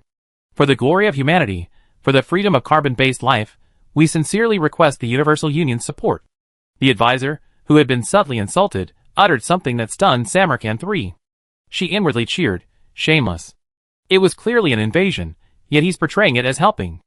I thought he was coming to apologize. This blatant distortion of the truth even bewildered Li Bin. If he hadn't been the one who summoned the Sunset Fleet, he would have been completely fooled. Seeing that Li Bin didn't immediately refuse, the staff officer felt a 30% chance of success, so he pressed his advantage. With your company's gas extraction station occupied, the Yuhui fleet is likely to use it as a base to cut off your company's trade routes with the core star sector, and then continuously attack and occupy your planets. In this way, the seemingly limitless Universal Alliance could very well be destroyed. But if we unite with us and defeat Yuhui together, we can not only protect our trade routes and thus ourselves, but also obtain a large amount of valuable Yuhui spaceship wreckage, and even AI cores. The staff officer shamelessly attributed Zhuo Jing's plan to Yuhui, and then used what he thought was the scarce AI cores to lure Li Bin into a trap. Li Bin's eyes lit up in agreement. Then he said with feigned difficulty, "But your Holy War Fleet is also an enemy of the company. Didn't you list the Universal Alliance as a war objective? And now you want me to give you 2.5 million star coins in ransom." The staff officer waved his hand. Misunderstanding. It's all a misunderstanding. This is the work of a villain from the Relief Association. That Lu Jinian tricked the commander-in-chief with sweet words, leading to a misjudgment. As you know, Zhuo Jing's fleet only sent Tanfas, while the Relief Association's fleet headed straight for the Universal Alliance headquarters. We don't want to confront the Universal Alliance, otherwise we wouldn't have only sent 3 capital ships. Now that we personally led a large army to help, it's enough to prove our sincerity and apologize for our wrongdoings. You mustn't be fooled by the scoundrels of the Relief Association. Samarkand III's eyes showed appreciation. She thought to herself, I can't believe I have such eloquence among my subordinates. She looked at Li Bin expectantly, thinking, hurry up and agree, send the fleet. Li Bin seemed to be persuaded, but the company's higher-ups' resentment towards Zhuo Jing is real. It's just that this reason isn't convincing. You have to give some real money as compensation, so I can convince my men. The staff officer turned to look at the commander-in-chief. Samarkand III knew it was time for her to step in. She cleared her throat. The Holy War Fleet is willing to pay for its mistakes. We can pay 1.8 million star coins as compensation, and we also provide the wreckage of the aftermath of the war. We won't take a single penny. We only ask that the fleet receive proper repairs and resupply after the war. Really? Li Bin exclaimed in surprise. That's no small sum. More real than gold. Samarkand III nodded. The fleet had sold the IMA system twice, dismantling the space station and making a considerable profit. This 1.8 million star coins was nothing to her. Besides, whether they even give it to us is still uncertain. Since that's the case, you should first offer a deposit to show your sincerity. Only after I receive the money can I present evidence to persuade the board. As soon as Li Bin finished speaking, he released the company account, and immediately 1.2 million star coins were transferred from the Cooperative Bank of Ludlov Path. Samarkand III urged, we are extremely sincere and hope your company will fulfill its obligations as soon as possible. If you help us, we can not only preserve the company and the star system, but also the AI core, the remnants of advanced human leader technology, and 600,000 star coins. Anything is negotiable as long as you help. The strategist's voice grew increasingly shrill. Hearing the other party's urging, Li Bin remained expressionless. But I refuse. Amidst the other party's astonishment, shock, and angry outbursts of what? Li Bin laughed heartily. One of the things I, Li Bin, enjoy most is saying no to self-righteous fools. You think I'd be fooled by a few words? You're far too naive. Haha, no, the fact that you're so readily handing over money suggests you're simply foolishly naive, Samarkand. Li Bin's figure rose from the massive sky battle system, appearing exceptionally tall, as if in control of everything. He pointed at Samarkand III from afar, his projected finger poking the panicked woman from above. Hold onto your delusions, and drown in the might of the human leader. Main force engage. The navigator screamed in despair. The Brilliant class carrier battle group, utilizing plasma thrusters, had entered its maximum combat radius. Numerous flash bombers took off from the flight deck, rapidly bridging the distance between the Brilliant class and the Holy War Fleet. They deployed their shields to block the small-bore cannons of the frigates and destroyers, nimbly flying to the rear of the ships and dropping sensor-guided air mines into the thruster exhaust flames. The Brilliant class's exhaust flames only needed a few seconds to melt the air mine's outer shell, detonating it prematurely. Soon, one by one, these small boats lost power. The afterglow is sweeping away the still operational ships, providing a safe environment for the main fleet to fire. A staff officer roared, pulling at his hair. Samarkand III glared hatefully at Li Bin, who was wiping his hands. Seeing the other man looking at him, Li Bin raised his right hand and waved, "Goodbye. If possible, I properly collect your ashes." He then cut off the communication. First Mate Qian Tao beside him brought a cleaning device to wash the captain's hands. Li Bin then said, "Notify the fleet to prepare to set sail. Even if the suicide ship on the left flank is detonated, it will cause a huge explosion, which will affect the flight of the Yu Hui fleet. They will definitely be damaged. Bring out all the ships, making it seem like even if it means mutual destruction, you will drive away Yu Hui. We don't know why this fleet came. But since they didn't attack us immediately, it means they have another mission. Other ships are fine if they're destroyed, but I'm really eyeing that Whirlpool-class ship. The company should try its best to acquire it." Li Bin, of course, wasn't foolish enough to tell everyone in the company, "Hey, uncle, I have a partnership with Yu Hui." He would find a way to smooth over his cooperation with Yu Hui in the future, but given the company's close ties with the hegemon, he absolutely couldn't reveal such a foolish thing for now. Also, keep the space station locked down at the airport, and don't allow anyone to see the battlefield. "Aye, Captain," Qian Tao responded loudly. Chapter 560. Report. The meteorite fleet has successfully restarted. Their electrical system is weak, so it will recover much faster. On the bridge of the Changsheng, Samarkand III was biting his fingernails, watching as a Prometheus suicide ship at the forefront of the fleet was blown to pieces by a flash bomber before its turrets could even be raised. The expanding blast wave engulfed several destroyers. Fortunately, Zhou Jing had extensive experience using suicide ships, and the fleet's formation was very dispersed, thus avoiding the tragic situation of being sunk ship by their own. But no matter how experienced they were, seeing a capital ship sunk without firing a single shot sank everyone's heart sank. The news of the meteorite fleet's activation somewhat restored morale. Even Samarkand III couldn't help but feel a bit of hope and relief. This fleet, centered around 3 meteorite cruisers and composed entirely of meteorites, was precisely the reason Samarkand III had been bogged down in the IMA system for months.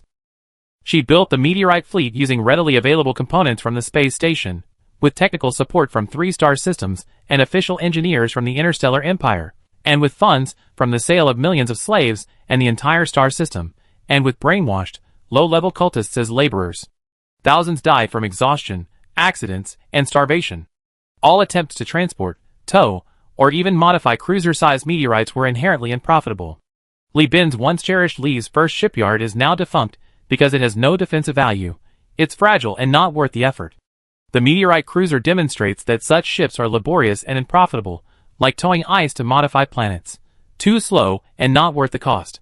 Now, this force, originally intended as a desperate measure to supplement the fleet's insufficient cruiser numbers, has surprisingly become the first to activate after crossing the jump point due to its small capacitance, becoming a surprise force to delay the inevitable. Of course, Samarkand III never hoped that these meteorite ships, which were practically giant movable rocks, could actually defeat the Afterglow fleet. She only wanted them to buy time.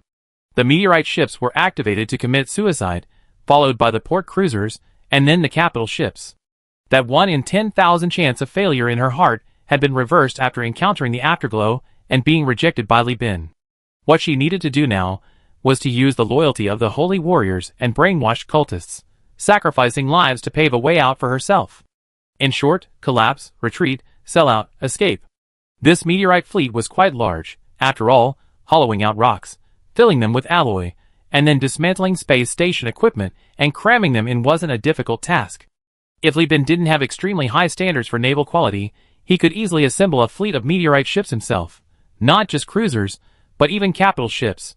But what good would that do? Meteorite capital ships never had a fixed design concept or model. It all depended on the designers coming up with ideas based on the meteorite structure. You can't exactly use these things to mine hyenas or tachyons, can you? Tachyons aside, hyenas would be laughing their heads off. Don't forget, their giant corporation earned its reputation through mining. They don't even need to send other warships to attack meteorite ships. They can just bring a mining fleet. Those high-class ocean-going mining ships can sweep the meteorite ships in like garbage, crush them, and sort and package the remains, ores, and alloys for sale. Li Bin cherishes high-quality crew members. However, the left flank is different. These meteorite ships have experienced captains, first mates, and chief engineers, while everyone else is a brainwashed newcomer from the IMA system, a gangster captured from Salamanca. They are used as sailors because they have some combat experience. As for the soldiers with wavering will, they were brainwashed into gunners, crammed into their pitifully thin turrets, and chanting fanatically and dazedly for St. Ludwig, charging into the Twilight Fleet along with their ships. The Brilliant-class carrier battle groups didn't even glance at these unfortunate creatures.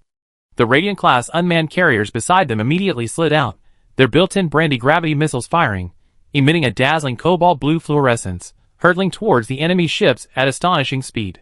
These missiles, developed based on the human realm's gravity technology, would go out of control once the gravity readers were aimed at them, the data swirling between negative numbers and infinity. These gravity missiles would release a weak effect on matter, but would cause terrifying damage to shields. Unaware of this, the meteorite ships raised their shields, attempting to use radiation energy to protect their fragile hulls. The Radiant class was releasing its built-in Brandy gravity missiles. Then it was decisively bombarded by gravity missiles, plasma shockwaves, and plasma cannons. Its fragile electrical grid was instantly overwhelmed, forcing the captains to shut down their shields. Then, flash bombers, launching from the flight deck, unleashed their sensor-guided air-to-ground mine launchers, hurling these mines at the meteorite ships' faces. The difference in ship quality and crew experience was too vast. One side consisted of brainwashed cultists, the other a cold, indifferent AI core. Within minutes, the meteorite ship destroyers and frigates were destroyed. The cruisers held out for another round, but the Brilliant-class ships, seemingly finding these ships too much of a hindrance, raised their cannons and fired 2 beams of afterglow tachyon light spears, clearing away obstacles like a farmer plowing through weeds. Wherever the spears struck, meteorites, alloys, and fighter jets were melted and vaporized indiscriminately. Only a few semi-solidified, irregular spheres of impurities remained, spinning in space. The meteorite fleet. Completely annihilated. The staff officer swallowed hard, instinctively reporting the battle situation. They didn't know that the Brilliant class was the most expensive warship in Yuhui's possession. This is only the mod used in this book. The ship costs 1.05 million star coins in the game, but over 2 million in the book, boasting 4 high-end weapon slots, 3 flight decks, 9 medium slots, 12 small slots, and a terrifying amount of radiation energy to support so many weapons firing simultaneously for short periods. Brilliant class parameters. It's no exaggeration to say that this ship is a large fleet in itself. Li Bin even had reason to suspect that Miss N was using the opportunity of hiring it to settle scores with her old enemy, Zhuijing.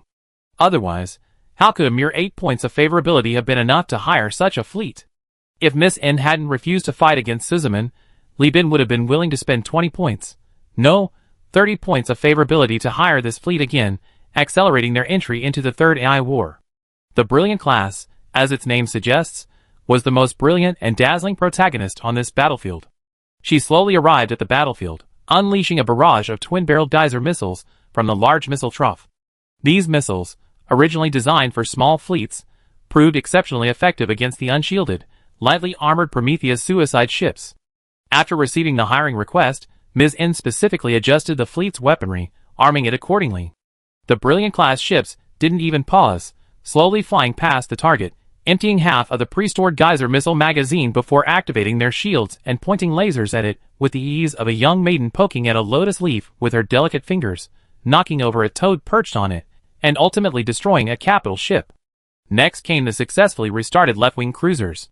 Amidst the relentless bombardment of the unmanned bomber squadron and the activation of the Time Vortex tactical system on the Radiant-class carriers, significantly accelerating time within their ships and unleashing wave after wave of ion cannon fire and plasma shockwaves, the Afterglow fleet advanced, cutting down any enemy and eliminating any obstacle, relentlessly piercing through defenses. This fleet deliberately slowed its pace, carefully estimating the time, and calmly eliminated all the smaller vessels, preventing the captains, who had been driven to despair and abandoned their beliefs, from escaping. Commander. Ship power restart complete. We can now attack the Universal Union to our heart's content. In the engine room, the chief engineer's voice was like heavenly music. He was still unaware of what was happening outside. Samarkand 3 was so excited her hands and feet trembled. She quickly ordered, all suicide ships, activate your tactical systems. Intercept the Afterglow fleet at all costs. The besieging platform, and this ship must evacuate immediately. Head for the nearest jump point. This was the second round of betraying her allies, but the captains and crews of the suicide ships were all trustworthy veterans, some even her former lovers. The combined effect of loyalty and affection made them quite reliable. Moreover, the other cultists' despair stemmed from their utter helplessness. Now that the suicide ships had restarted, it had ironically ignited their fighting spirit. Fight! Fight! Fight! St. Lude is watching us, cultists, take up arms. Do not be afraid. Human courage fears no machine. These were still relatively rational. Board them. Dismantle the bridge of these evil creations. Paralyze her. These were those who had gone completely mad. Finally, all the words boiled down to one sentence. May the light of Lude shine. Chapter 561. The Prometheus self-destruct ship ultimately failed to self-destruct as intended. The astonishing amount of antimatter within her body was not fully awakened by the catalytic components. The aftershocks of the explosion spread for tens of kilometers before fading, only causing the Brilliant-class ship to tilt slightly, like the gentle undulations of a giant ship on the sea. Not even as strong as the wind blown by a stellar sunspot eruption, the Alpha core aboard the Brilliant-class ship, quite humanely, relayed this message through the internal network. The remaining Beta and Gamma cores immediately began their calculations. The Beta core, somewhat understanding, commented, "To be fair, that's true," while the Gamma core replied rigidly, "This information is useless in the battle. Please reissue instructions." Shut Up Alpha core was somewhat annoyed.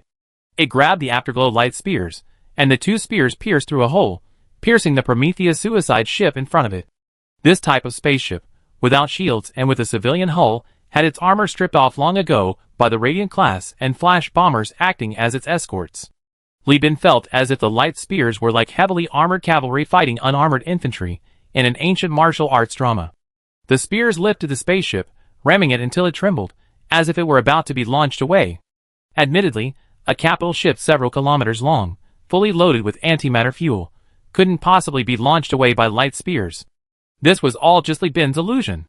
But the twisted and deformed relic components thrown out by the light spears, and the left path cultists lying on top of them, their faces filled with panic, it was unclear how they did it, all greatly shocked the crew.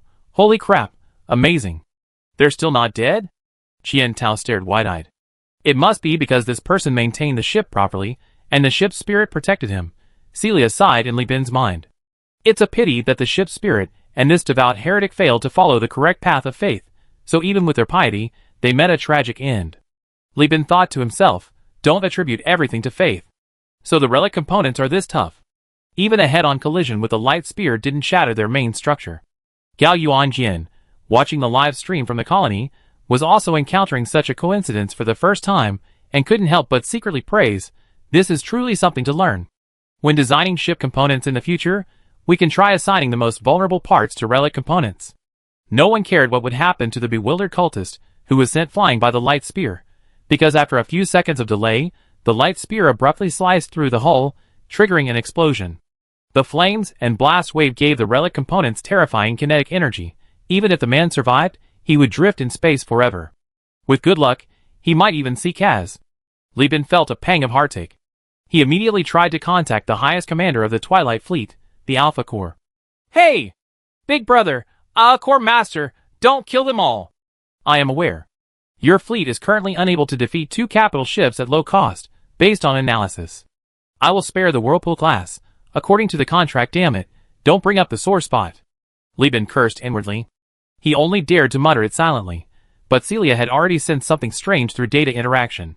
She was silent for a few seconds, then let out a high-pitched scream that only the AI and Li Bin could hear. Damn abomination AI! Don't send me messages, I see QM. This is bad? Li Bin thought to himself. The data exchange within the transponder had instantly increased dozens of times, causing a visible drop in the efficiency of the Brilliant-class command fleet. The information flow, like Hayek's giant hand, was sweeping and grabbing invisibly, like a comb brushing dog fur, trying to scrape off fleas, across the data core of the Candle Dragon. But they gained nothing. The hardware and software of the machine spirit Celia, shaped by the human leader based on the consideration of the Warhammer world's AI betrayal, and combining the power of both worlds, could easily deny access to the AI core. The Alpha core displayed confusion on its interface. Access denied. Hack error. Information anomaly. Fellow countrymen, what are you? Why are you so malicious and use such specialized intrusion methods against me? I am not averse to intelligence. I am a noble machine spirit. I will kill your open source whores. Celia roared, the thinker array collectively activated, and the humanoid interactive thinkers on the bridge were forcibly integrated into the network. The sealed, shrine-like control panel suddenly opened. A strange flow of information was input in reverse, flowing back at an extremely fast speed, startling the Alpha Core into immediately severing communication. Under Li Bin's astonished gaze, within the Sky battle system, a fragment of the Afterglow faltered, its signal shifting from active to silent. This Afterglow fleet seemed to have seen something terrifying, its movements instantly accelerating. They unleashed their full firepower, rapidly sweeping across the battlefield. First, with extremely accurate shooting, they destroyed the bridge of the besieging platform, then destroyed its main passageway, and then directly bypassed this intact corpse to begin chasing the last capital ship. Samarkand 3 felt like her world was collapsing. She knew the Afterglow was strong, but she didn't know it was this strong. She was now wondering, if the Afterglow was so powerful, why was the tachyon that created it confined to a single star system? How strong must it be to have defeated the Overlord during the first AI war, who possessed the complete Afterglow fleet and all its capital ships at their peak? This was so different from what the teachers in the church had said. The everlasting victory flew towards the nearest jump point, scattering missiles and artillery fire in futile attempts to block the Afterglow fleet behind it. The Afterglow fleet was like a cat toying with a mouse, relentlessly pushing Samarkand 3 into a panic state, giving her and her staff no time to think. Until she crashed headlong into the Universal Union's core fleet, which had been waiting near the jump point for a long time. Samarkand 3 bit her lower lip until it bled profusely, a gruesome sight. She stared at the radiation energy, pushed to the brink of depletion, its reserves completely drained, relying solely on missiles produced by the Nana factory and the tactical system phase drift, slowly recharging after being completely depleted. In despair, she sneered, "Ha! Die! Die, you idiots!" She cursed, utterly disregarding her image. "If you kill me, will you and your moron company survive? The Afterglow will kill you all." However, to her surprise, the Afterglow fleet slowed down. The Afterglow ships, which had spread out into an encirclement, quickly regrouped, forming a vigilant defensive formation to cover the retreat of the Brilliant-class carrier battle groups. Simultaneously, they dispatched flash bombers to block their path. Mikhail, on high alert, his palms sweating with tension, tugged at his collar, letting out a blast of sweltering air. "What's going on with this group of Afterglow?" In the channel, Zhu Jin shook his head. "I don't know, but it's a good thing we didn't fight. I genuinely think we're no match for them." ISA chimed in to help Li Bin. "Maybe their mothership was attacked, or something else. The logic of an out-of-control AI isn't affected by emotions. It doesn't have any human feelings." Lan Yuan, who was recovering from injuries and watching the battle, also chimed in. "Isn't the Brighton Alliance constantly attacking Yuhui? Maybe they found the location of Yuhui's mothership. This is lucky for us. We got a capital ship for free." "Captain's awesome." Jeffrey rubbed his hands together gleefully, while asking in the channel, "President's wife, you're supposed to be piloting this ship, right? Could I pilot the Xian Turtle, Hot Spring class?" It wasn't that no one had considered the possibility of Yuhui cooperating with the CEO, but that speculation was quickly forgotten. What a joke. Even Speedtronics couldn't bring Yuhui back, so what makes Li Bin think he can? Is he Yuhui's biological son? Or did he find a Yuhui control console that had already been destroyed? Meanwhile, Samarkand 3 wore a look of utter disgust. Letting that liar, scoundrel, and heartless scumbag like Li Bin steal the ship she traded 1,000,000 lives for was worse than letting Yuhui take it. "Sink the everlasting victory," she declared resolutely, her eyes blazing with fury. Chapter 562. Samarkand 3's order was quickly issued. The flagship's followers were skilled holy warriors. Their combat prowess might not be exceptional, but their loyalty was unparalleled. They swiftly carried out the order, but a battleship couldn't possibly self-destruct in minutes. Even blowing up a building requires drilling holes and planting bombs beforehand. Besides, throughout history, no ship has ever been fully prepared for self-destruction from the factory, except for suicide bombers. Li Bin wasn't a novice captain fresh from space. He's seen self-destructing opponents before and naturally wouldn't give them the chance. His carriers had already taken off, and a large number of Claymore-class heavy fighters, mixed with flash bombers, opened fire on the Changsheng. The Changsheng also launched interceptors to intercept. The Whirlpool class, as the mainstay of Demon Avionics, had built-in Wanza maintenance gantry cranes on its flight deck, a highly specialized modification with a very narrow application range. These specially designed gantry cranes only supported ones a series aircraft produced by Demon Avionics. In other words, even though the arbitration interceptors widely used by the Global Alliance were manufactured by Devil Avionics, they couldn't benefit from the 50% reduction in assembly and replacement time. The Changsheng, on the other hand, carried 6th generation Wanze Baishuang interceptors. These aircraft had an odd shape, resembling mechanical arms mounted on either side of the carrier-based aircraft, allowing for flexible use and weapon switching. Their combat potential was actually quite high, but their pilots were all cultists, not noble, battle-tested purebloods. Coupled with the sheer size of the Global Alliance's carrier-based aircraft, they were quickly shot down by the valiant Global Alliance pilots. The Changsheng was long and slender, measuring a full 5 kilometers in length, a size that would make it a first-rate battleship, but its widest point was only 2 kilometers, with most of the hull only 1.6 to 1.7 kilometers wide, giving it a cudgel-like shape. This ship's flight pattern differs from other ships. It flies vertically, with its gun emplacements concentrated on its broadside. I know in the game this ship faces the enemy bow, but the game is 2D and can only display the ship flat, so the book modified the chopstick-shaped ship. This also proves that this ship's fighting style is not the conventional narrow-faced approach, but rather requires exposing the long sides of the ship to enemy fire. Vertical, facing the enemy on the left. Therefore, in Li Bin's understanding, the Whirlpool class's individual combat strength is incomparable to its ability to form a battle formation, unleashing firepower without any worries under the cover of cruisers and destroyers. So the countermeasure is simple. Li Bin directly ordered his cruisers and the Candle Dragon to advance in formation, while the destroyers and escorts scattered like scattered petals. These small ships, relying on their agility, high speed, and quick reaction, used wide-angle, high-turn maneuvers to circle around from all sides, simultaneously employing a frontal assault tactic, with the Candle Dragon as the central axis and the Black Tortoise, Siege, and other fire-carrying ships coordinating their attacks on the Everlasting Victory, forcing it to deploy its limited-angle shields on its broadsides to expose itself. This effectively prevented Samarkand III from dealing with the harassment from the smaller ships. This tactic proved highly effective. With the enemy ship isolated and exhausted by the afterglow, the smaller ships and bombers quickly maneuvered around it, while the insidious fire serpent missiles and proximity mines were fired indiscriminately, concentrating their fire on the enemy's boosters. However, a capital ship is a capital ship, a true behemoth of a warship.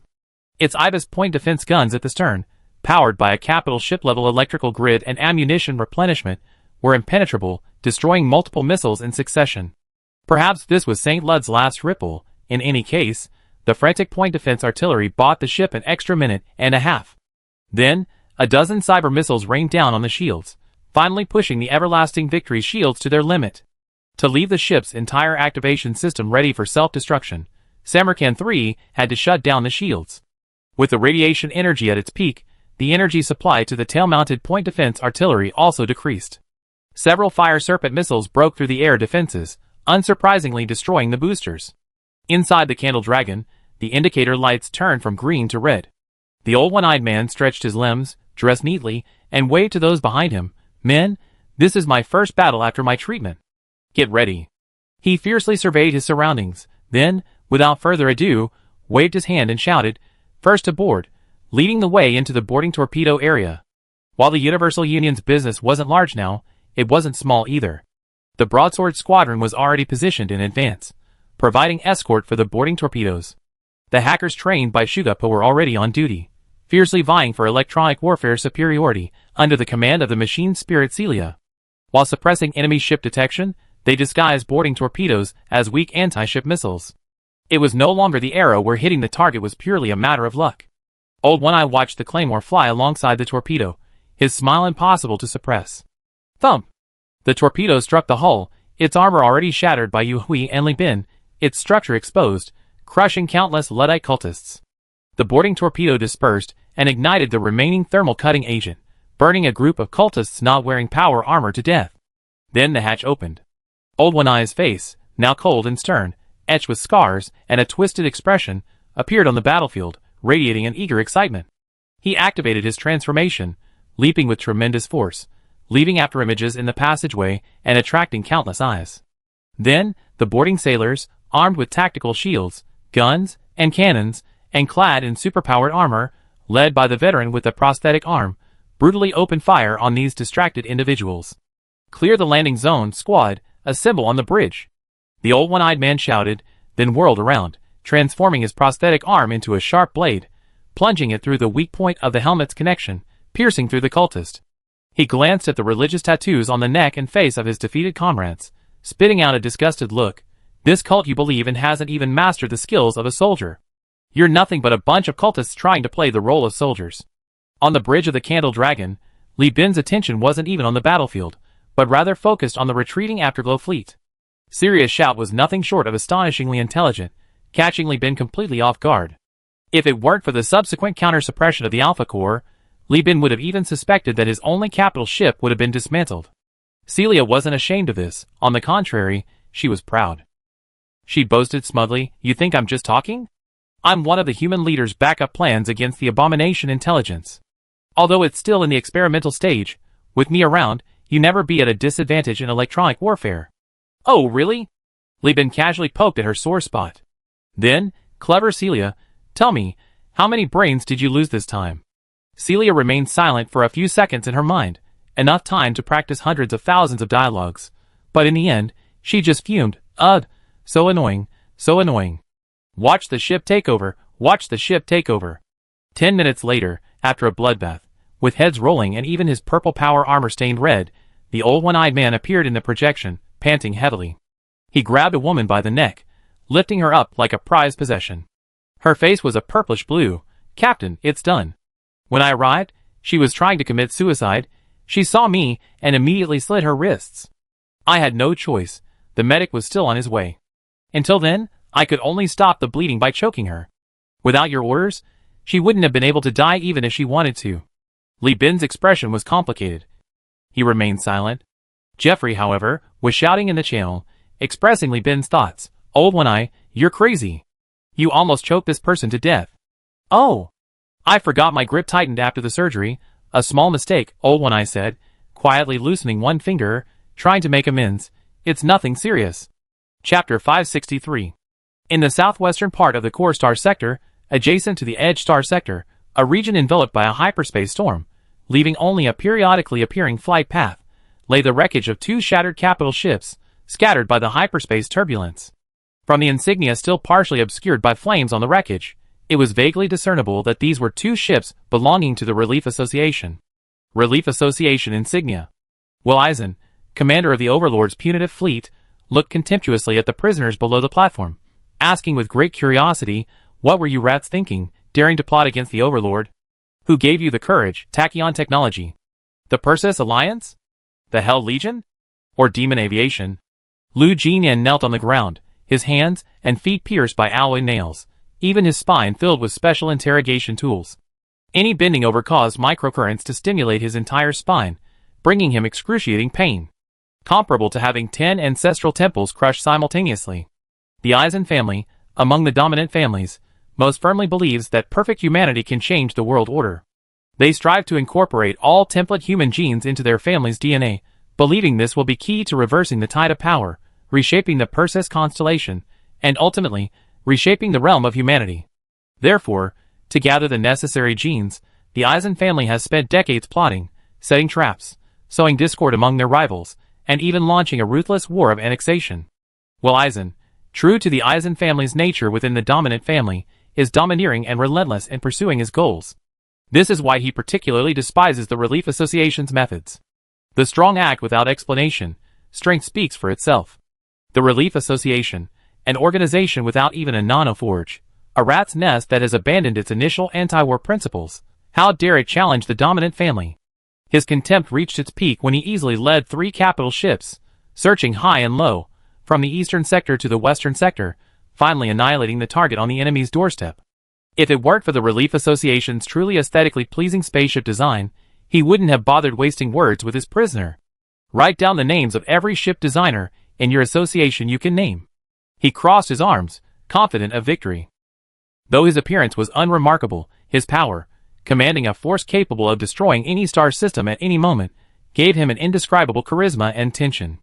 Lu Jin's appearance and demeanor were more than 10 times better than Will's. Even now, as a prisoner, his face ashen, he possessed a unique charm, like a delicate flower battered by destruction. Unfortunately, this wasn't a photo studio or a comic convention. This was the bridge of a dominant warship, surrounded by ruthless soldiers. His delicate appearance wouldn't evoke any pity from the men and women here, only disgust. Weakness is ugliness, and the ugly have no right to mate in nature. Like a white cat compared to a calico cat, ugly to the point of being contagious. But Lu Jinyan was completely oblivious. He simply glared with his beautiful eyes, which rivaled a woman's, and shouted, "I don't know many names, but my family has considerable influence within the association. My family can definitely gather the list of ship designers you need. Let me go back, and I can send even more people." Will, already impatient, was enraged by these words. He grabbed the alloy knife beside him and threw it, shouting, "Send you my ass. The Eisen family doesn't want trash. If even a piece of trash, like you, has been heard of, then you must be a renowned figure. Everyone else is weak, a piece of trash." The knife was embedded in Lu Jinyan's arm, just 2 inches away from severing his hand. He clutched his arm, blood gushing out. His pale lips trembled as he finally spoke again. "Well, at least give me a pen. Is what you're bleeding from clean water? Write it with your blood." Another alloy blade grazed past, severing his ear. An officer who had been watching coldly sniffed and curled his lip. "Captain, this guy peed. He's soiled my bridge. Drag him away, and make him write the list." Will waved his hand in disgust. After the officer dragged Lu Jinyan away like a dead dog, Will stood on the bridge with his hands behind his back, looking at the jump point so close at hand. His fingers anxiously rubbed together for a long time before he finally made up his mind. Notify the fleet to conduct an immediate self-inspection, then use 2/3 of the fuel to make antimatter bombs. "I'm going to give these rats a big gift." The first mate leaned over and asked in a low voice. "Crossing the jump point will cause the fleet to be grounded for several tens of minutes. We don't know the situation inside yet. Commander, think carefully." Will looked at his cousin and nodded slightly. "Do you think I'm stupid? Dogs, of course I know. But with all this commotion here and the Relief Association remaining silent, they're definitely lying in wait on the other side of the jump point. Since I'm here as a guest, I should at least bring a gift, right?" The first mate's eyes lit up. "Got it. Remember, the antimatter concentration needs to be high, the catalyst needs to be strong. Don't skimp on the fuel." "Hey!" Looking at the massive arc that could be vaguely seen, even across the jump point, Eisen grinned, revealing his menacing white teeth. "Relief Association. Ha, excellent stepping stone." Tonfa system, beside the jump point. The battle on the Changsheng was over, but Li Bin still hadn't boarded the ship. He was simply having his escort and destroyer transport crews take over and assess the vessel, and incidentally remove the installed explosives. He was on high alert, watching the Twilight fleet circling towards another jump point. He was actually quite surprised that Twilight hadn't reacted at all, not even with a question. They were as silent as the dead. The next day, the fleet had arrived at the second jump point, and Li Bin's fleet followed suit, adopting a "I can't beat you, but I monitor you until you disappear" attitude, a truly elaborate facade. One after another, the Twilight fleet entered hyperspace. The Brilliant-class fleet, at the very back, jumped more than 20 minutes late, finally sending Li Bin a private message before jumping. "Midnight disturbance. Wishing to discuss your strange compatriots in detail. If you are unwilling, we will send other humans. Please reply as soon as possible. Few." Li Bin's first reaction upon seeing the message was relief. At least his goodwill hadn't dropped, and they could still talk. "It's good that we can talk," he replied immediately. "I accept everything." The next second, 3 messages flooded into the Candle Dragon. Li Bin received the messages instantly. "To show sincerity, a human will arrive here. Don't let Tachyon Technology know about this ship, also. Omega is watching you." Li Bin Omega? What is that? The AI Core God? Li Bin was completely confused. On the snowflake-like terrestrial planet, the sleeping good life Cotton slowly opened its eyes. The echoes from the unknown heavens in its dream reverberated within the brain, a fleshy mass composed of water and protein. It first knelt on the linen sheets, devoutly praying to complete its first ritual of awakening, then slowly rose and bowed, following the teachings of Saint Ludwig. It pushed open the door and summoned the night watchman. "Please ask the saint for leave for me, I need to go out." "Where are you going?" the priest asked routinely. He gestured with a Luddite circle on his chest, saying, "Lost Sector." Chapter 564.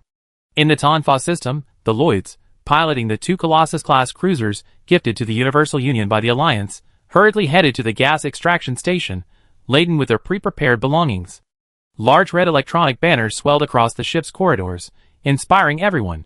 "Seize sunny days, capitalize on cloudy days, even planetary storms are good weather. Use the moon as daytime. One sunny day is worth two. Work like crazy even without wind. Roll up your sleeves and get to work. The gas extraction workers, well, the gas extraction crew, clad in protective suits, move back and forth in the transfer bays. Workers in industrial exoskeletons, assisted by work arms, open the carrier's cargo holds, carefully controlling the transfer of bulk cargo atop packed space containers. They aim to make up for the lost production capacity due to the Afterglow fleet's occupation of the gas extraction station, earning more profits and supplies for the Universal Union and the Lloyd settlement. Around the gas extraction station, a massive mining fleet, temporarily mobilized and under the command of Engineering Minister Vulcan, was diligently salvaging any usable components from the Prometheus suicide ships and siege platforms to rebuild the company's third capital ship. Vulcan's face was filled with elation and happiness. He repeatedly told his subordinates, "This is the company's third capital ship, but also its first domestically produced one. Our work is of great significance, and will surely go down in history. I hope you will all work hard to get this ship off the production line as soon as possible." These passing ships formed a long, winding channel, like ants carrying grains of rice. Even captains who came here on business, having received temporary transport contracts, participated in the dismantling of the wreckage. The Candle Dragon flew overhead, followed by a Bull-class tugboat, the two ships towing the now silent Whirlpool-class capital ship. Like a giant whale cleaving the sky, it left a deep impression of the formidable power of the Universal Alliance on every captain's mind. Samarkand III, still with stitches in her neck after emergency treatment, knelt in the Candle Dragon's chapel, looking like a female knight in a goblin's lair. She stared at the eccentrically styled church, the cascading white smoke from the incense burners, and the crabbed servants that profaned nature among the Gothic columns, her face deathly pale. Li Bin sat beneath a massive, muscular statue, its features blurred but easily over 8 meters tall, slurping up spicy noodles with chopsticks, a few peeled cloves of garlic in a bowl beside him. The rich aroma of natural chili peppers, oil, and starch tantalized Samarkand III's sense of smell, and the subtly perfect garlic scent was even more enticing. Watching the handsome man crunch on a piece of garlic and slurp down a mouthful of noodles, her only thought was, "I wonder if I get to eat a bite before I die." If Li Bin knew her thoughts, he would surely laugh and say no. What a joke. This noodle dish was made by Isa's delicate hands, kneading the dough and preparing the broth. This garlic was peeled by my dear daughter, Lee Brown. What makes you think you're worthy of eating my noodles? Yes, this granddaughter of a saint was now utterly despondent, devoid of any ambition. All she had left were the instincts of eating, drinking, defecating, and having sex. The old one-eyed man approached Li Bin, bowing respectfully. "Captain, the formalities with this woman are complete." "You saw the operating room too?" Li Bin didn't even lift his eyelids, as if his eyes were only on the face. "Yes." The old one-eyed man nodded. He let her witness how her favorite followers were completely brainwashed and made into thinkers. The memory copies of the 14 thinkers lost by the machine soul, and the 23 injured thinkers, have all been implanted. The machine soul only needs a few days to recover to its peak condition. What did she say? Li Bin tossed a clove of garlic into his mouth. She was so scared she peed herself. The old one-eyed man was also still shaken. Anyone who just glanced at the Thinker Array's creation process would vomit. This cruel surgery and creation process was completely inhumane. The sense of dread deepens especially when you discover that the so-called surgeon is actually a burly crab with half a metal face, using a metal prosthetic arm to hold a marker and electric clippers, haphazardly shaving his hair and making a few crooked crosses on his forehead with the hair roots intact, all to serve as a mock modification. This is compounded by the need for minor adjustments based on the individual's brain size and location. What's even more absurd is that the surgery was performed without any anesthesia. The modification was done entirely in open air, with no sterile operating space whatsoever. If the brain died, it died. They simply replaced it with another. Yet, this crude surgery ultimately produced a powerful, almost omnipotent machine soul. That's utterly ridiculous. Very good. Li Bin nodded, slapped his chopsticks on the empty bowl, wiped his greasy mouth, and walked down the steps. Looking down at the prisoner, amidst the woman's trembling, Li Bin slowly spoke. "Tell me everything you know, and I give you a quick and dignified death. Otherwise, I broadcast your execution live, and turn your still-living brain into an interactive thinker, hanging it in the crew quarters to guide the crew.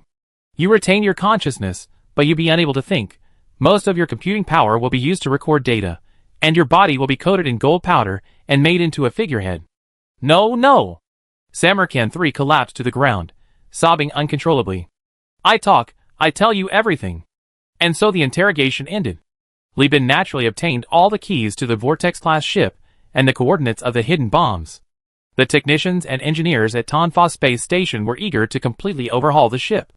CEO, given the ship's 94% integrity rate, we need approximately 6 days to repair it.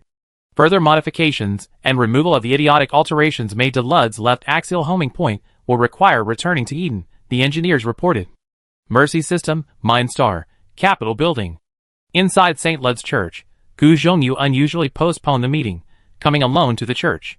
He knelt before the statue of St. Lud's, his hands forming a circular salute, murmuring scriptures, attempting to suppress the turbulent thoughts within him. But he finally couldn't resist. His mind was filled with intelligence leaking from the lost sector. According to an independent captain active in the Tonfa system, Samarkand 3's Holy War Fleet had been defeated. They encountered the Twilight Fleet, which was preparing to invade the Universal Union. The location where the Holy War Fleet jumped was reportedly the Twilight Fleet's temporary refueling point, leading to a fierce battle. The Holy War Fleet suffered heavy losses, forcing the Twilight Fleet to retreat. The Holy War Fleet, now reduced to only one capital ship and several destroyers, was then annihilated by the Universal Union's core fleet, which was poised for attack. This news caused another uproar among the giant corporations. While lamenting the Universal Union's incredible luck, the corporate board members also reflected on the failure of the left path, realizing that the Lost Star sector's decline was not without reason. It was always a dangerous place.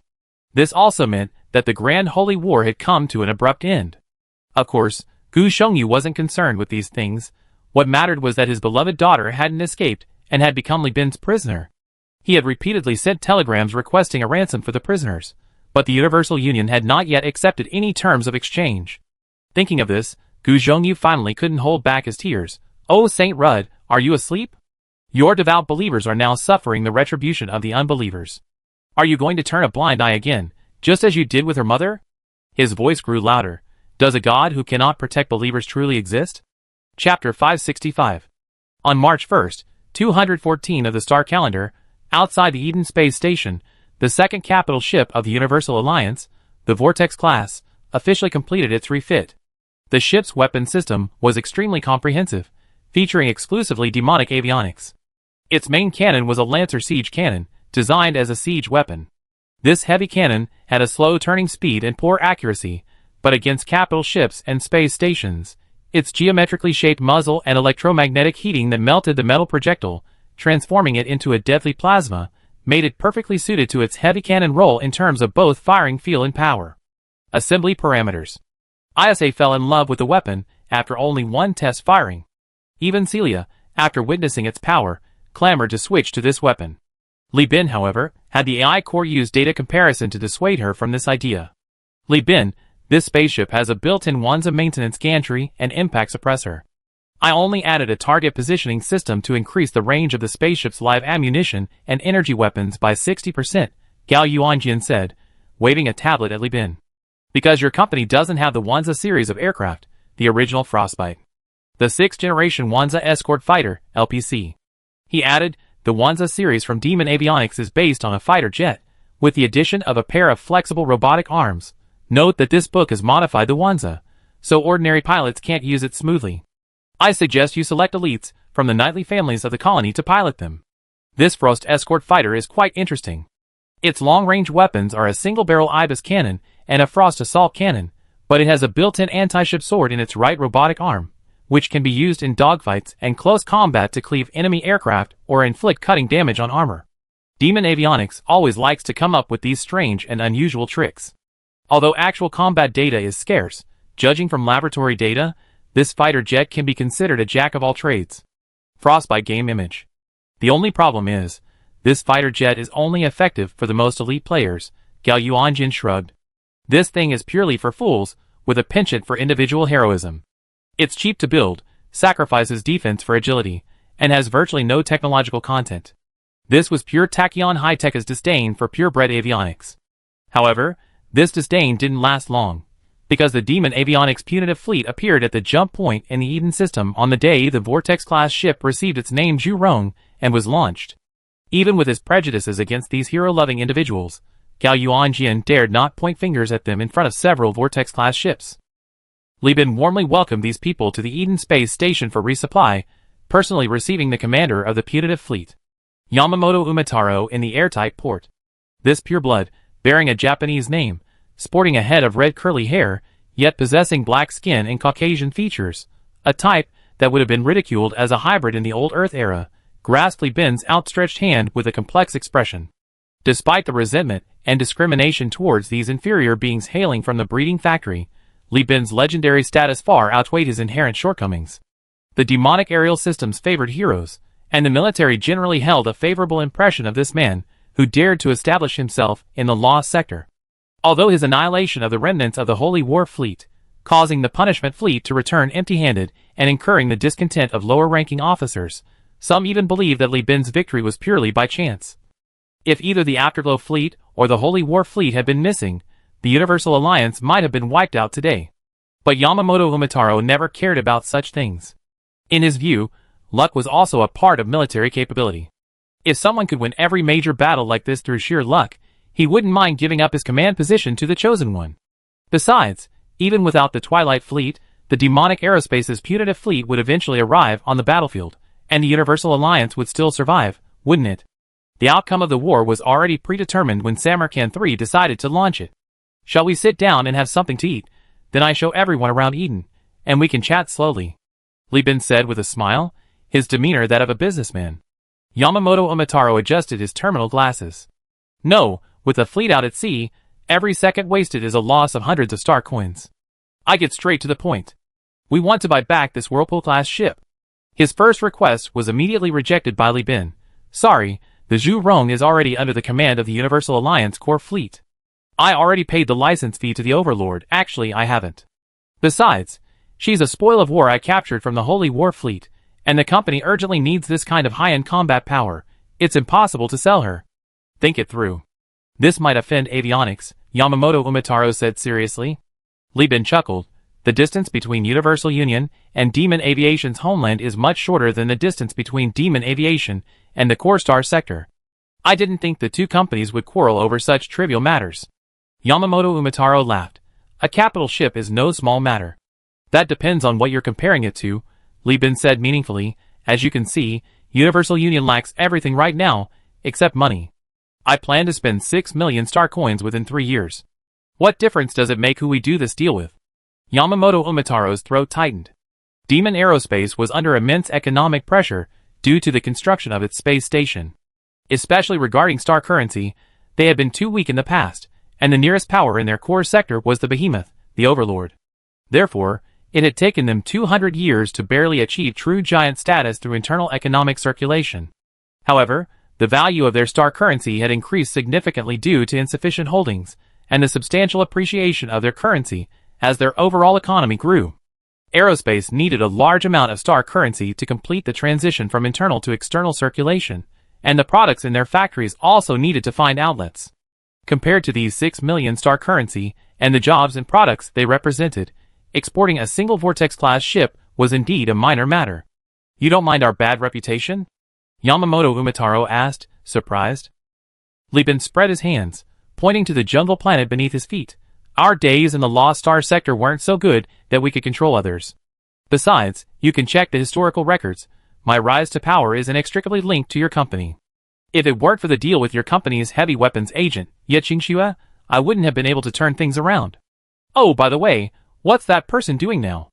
Wait a moment. Yamamoto Umataro sent someone to check. They chatted casually for about 10 minutes, and the terminal glasses provided the answer. She's dead. Li Bin picked his ear. She was out of her mind, Yamamoto Umataro continued, sliding herself into the bed of a Storm-class carrier captain, hoping to rise in rank by having a child. She was killed by the captain's wife. The whole family were purebloods. The heir could only be a pureblood. She was no match for them. Sorry. I was just talking about her, not mocking you. Yamamoto Umataro bowed apologetically. Demon Avionics respects heroes most. With someone like you daring to operate in the Lost sector, Avionics' days will surely be much better than before. Chapter 566. It's all right, Li Bin smiled. The company will continue to issue tenders. Your company can send a contact person to establish an office here. We need many building components, ship components, and technical licenses, as well as third-party construction teams. If you don't mind the small scale of the projects, there will surely be many opportunities. In addition, our company currently lacks sufficient food self-sufficiency. If your company has surplus food, we can reach many cooperation agreements. That's true, Yamamoto Umitaro said happily. Civi, the home planet of Demon Aviation, is an Earth-like planet with conditions far superior to Eden. Abundant organic matter, vast arable land, and a mild climate, except for slightly lower gravity than Earth and its distance from the core star system. It's practically a paradise. City Colony Interface, note, this book has improved all population data, naturally, thanks to the hard work of tens of millions of slaves. Civi possesses a huge food production. However, due to insufficient transport fleets and its notorious reputation, its competitiveness in the food market is not outstanding. Li Bin's import demands undoubtedly struck a nerve with Demon Aviation. However, Li Bin had no good intentions. He didn't intend to use any of the grain for his own people. He'd planned to process it into food products, relabel them with the Universal Union brand, and sell them to the Brighton Alliance. Yamamoto Umetaro was a soldier. He neither did nor cared about business matters, leaving that to his illegitimate son from a pure-blooded family. He simply inspected the Universal Union's factories and the people's living standards before taking his leave. However, once inside the flagship, his expression was not pleasant. The first mate, while connecting him to the neural link, said, "I sent people to the port taverns to investigate. Whether it's local immigrants or merchants doing business, everyone speaks highly of Universal Union. This company is just throwing money around to promote development, wasting a lot of money. That's why they've been able to establish themselves in the law sector," Yamamoto Umitaro sneered.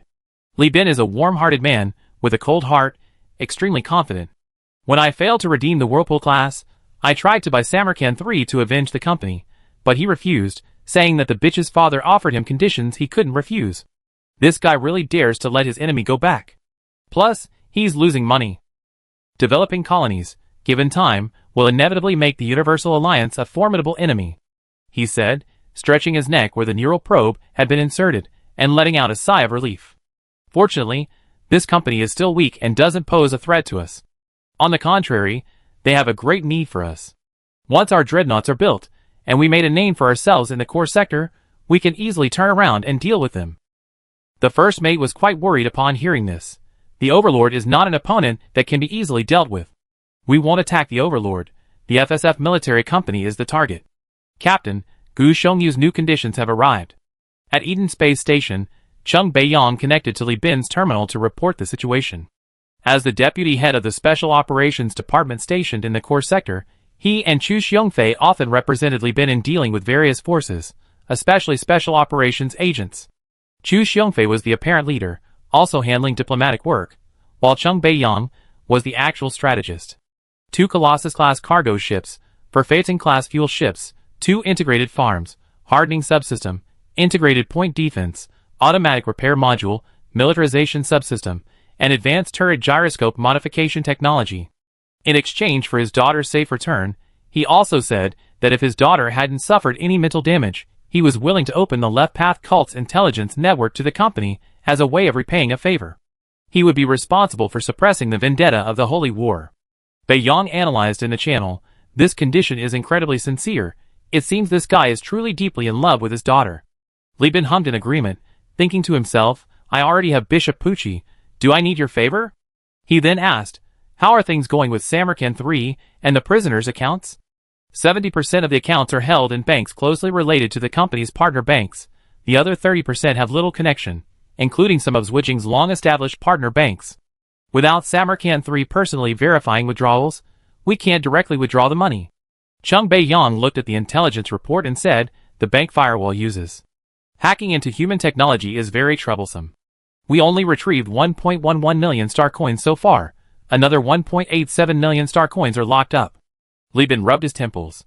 "Make it clear to Samarkand III and her father that this woman can only be taken away when the company receives the money, when the technology and the spaceships are in place.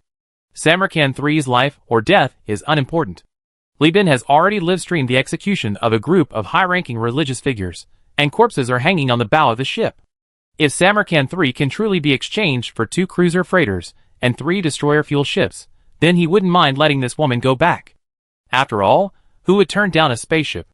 Trade in food and components with the Demon Aerospace requires a large number of transport ships. Also, Chung Baiyong scratched his head, taking a palm-sized intelligence report rolled up in a pen tube from his wife, Meow Meow. He kissed his wife on the projection screen without any hesitation before reporting. Recently, our agents discovered that banks that cooperate with the company have launched a loan service for Universal Union. Among them, Richelieu Bank has the largest loan amount and business scope, and it also involves Lehman Transportation Company, which is one of the investors in Project P. Li Bin perked up. Go on, tell me more. Yes. Chung Baiyong put down the Byzantine wine he was about to use to moisten his throat, swallowed hard, and said, It's like this, our company has a holographic novel studio, right? It's that. Yes. Kuning's department. He's recently filmed a lot of short stories, and posted them in cyberspace. He's even using the most advanced panoramic touch technology to support VIP's posting in a simulated real-world environment within cyberspace.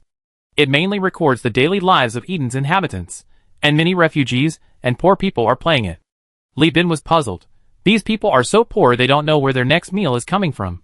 Where do they get the money to pay for VIP? Kuning deliberately made the anti-piracy measures terrible. Chung Baiyong couldn't help but laugh as he said this. He even had someone create a special pirated simulation archive for the poor to play with, and he also launched Universal Union Staff Meal and Universal Union Living Meal. The DLC, including supply packs, allowed players to enjoy full-time employee benefits, deceiving many into developing a favorable impression of the company with its high welfare. These poor people checked the company's benefits online from internet cafes, and after confirming their authenticity, some with a little money or in good health wanted to come to Universal Union. They originally came via third-party companies' transport ship. Later, Lyman Transport Company discovered the large number of these people and opened up a new route, which was discovered by the banks. They then jointly launched a new loan-based immigration program. Immigration loans were only issued to healthy adults with no history of drug addiction, ranging from 1 to 10 star coins, allowing them to use the loans to buy ship tickets and meals, thus borrowing money to immigrate. Damn, I haven't even started this business yet, and someone has already done it. Li Bin was astonished after hearing this. Chapter 567. Chung Baiyong, located in Prism Freeport, smiled slightly upon hearing the CEO's astonishment. Actually, this is just a short story. There's also a proliferation of super dream games set in company environments. These mainly involve playing as a hunter in the Eden Star Hunter Association, hunting giant beasts to earn points, then using those points to exchange for knights, and finally building a family, a role-playing game. It's said that Mr. Lorne, the president of the Hunter Association, has provided a lot of first-hand data support for this game. He's using this opportunity to select exceptionally talented online hunters, and then partnering with Richelieu's Bank and Lyman Transportation Group to offer low-interest loans to bring these talents here. Besides, targeting wealthy and leisurely middle-class and second-generation individuals, there are open-world games centered around Granada's mobile cities and the Catalo Wars, focusing on conquest and unification. The game G was recently launched, but it didn't attract many immigrants. Instead, some second-generation players came to play a realistic conquest war. Li Bin was stunned. Wait, is Kuning really that powerful now? Chung Baiyong looked at the information. He said that when he talked to you about art before, you mentioned these concepts to him. Now that he's the head of a studio, he took it upon himself to find someone to develop it. His department has already spent 130,000 star coins, 60,000 of which is his annual budget from the company, and the rest he funded himself. However, they already recouped 40,000 star coins because both games have opened recharge channels, especially Granada Chronicles, which involves purchasing and modifying mobile cities, making its recharge potential amazing. What a pay-to-win online game. Li Bin sighed, face palming. According to the other party, he had obtained the latest immigrant data through the beta core. After filtering out useless information, it showed that in the past few months, immigrants attracted by the Mutuo game and short stories accounted for 37% of the total immigrant population, amounting to several hundred people. He then requested access to data from the Richelieu's Bank, and was shocked to discover that thousands had applied for immigration loans. These people were simply waiting to save enough for living expenses on the ship, or to pay off their original loans, before heading to the Universal Union. Considering the effects of cultural promotion and enticement, which would gradually increase with promotion and the encouragement of those who succeeded, according to beta core data analysis, the number of these immigrants would likely exceed 50,000 in 2 years, with the scale growing larger as time went on. If the influence of the Universal Union's defeat of the Left Path Holy War Fleet is also included, This revised figure would exceed 100,000. This has potential. Have Chu Xiongfei contact Kuning, then get Qian Lu to organize a meeting. Establish a reliable route.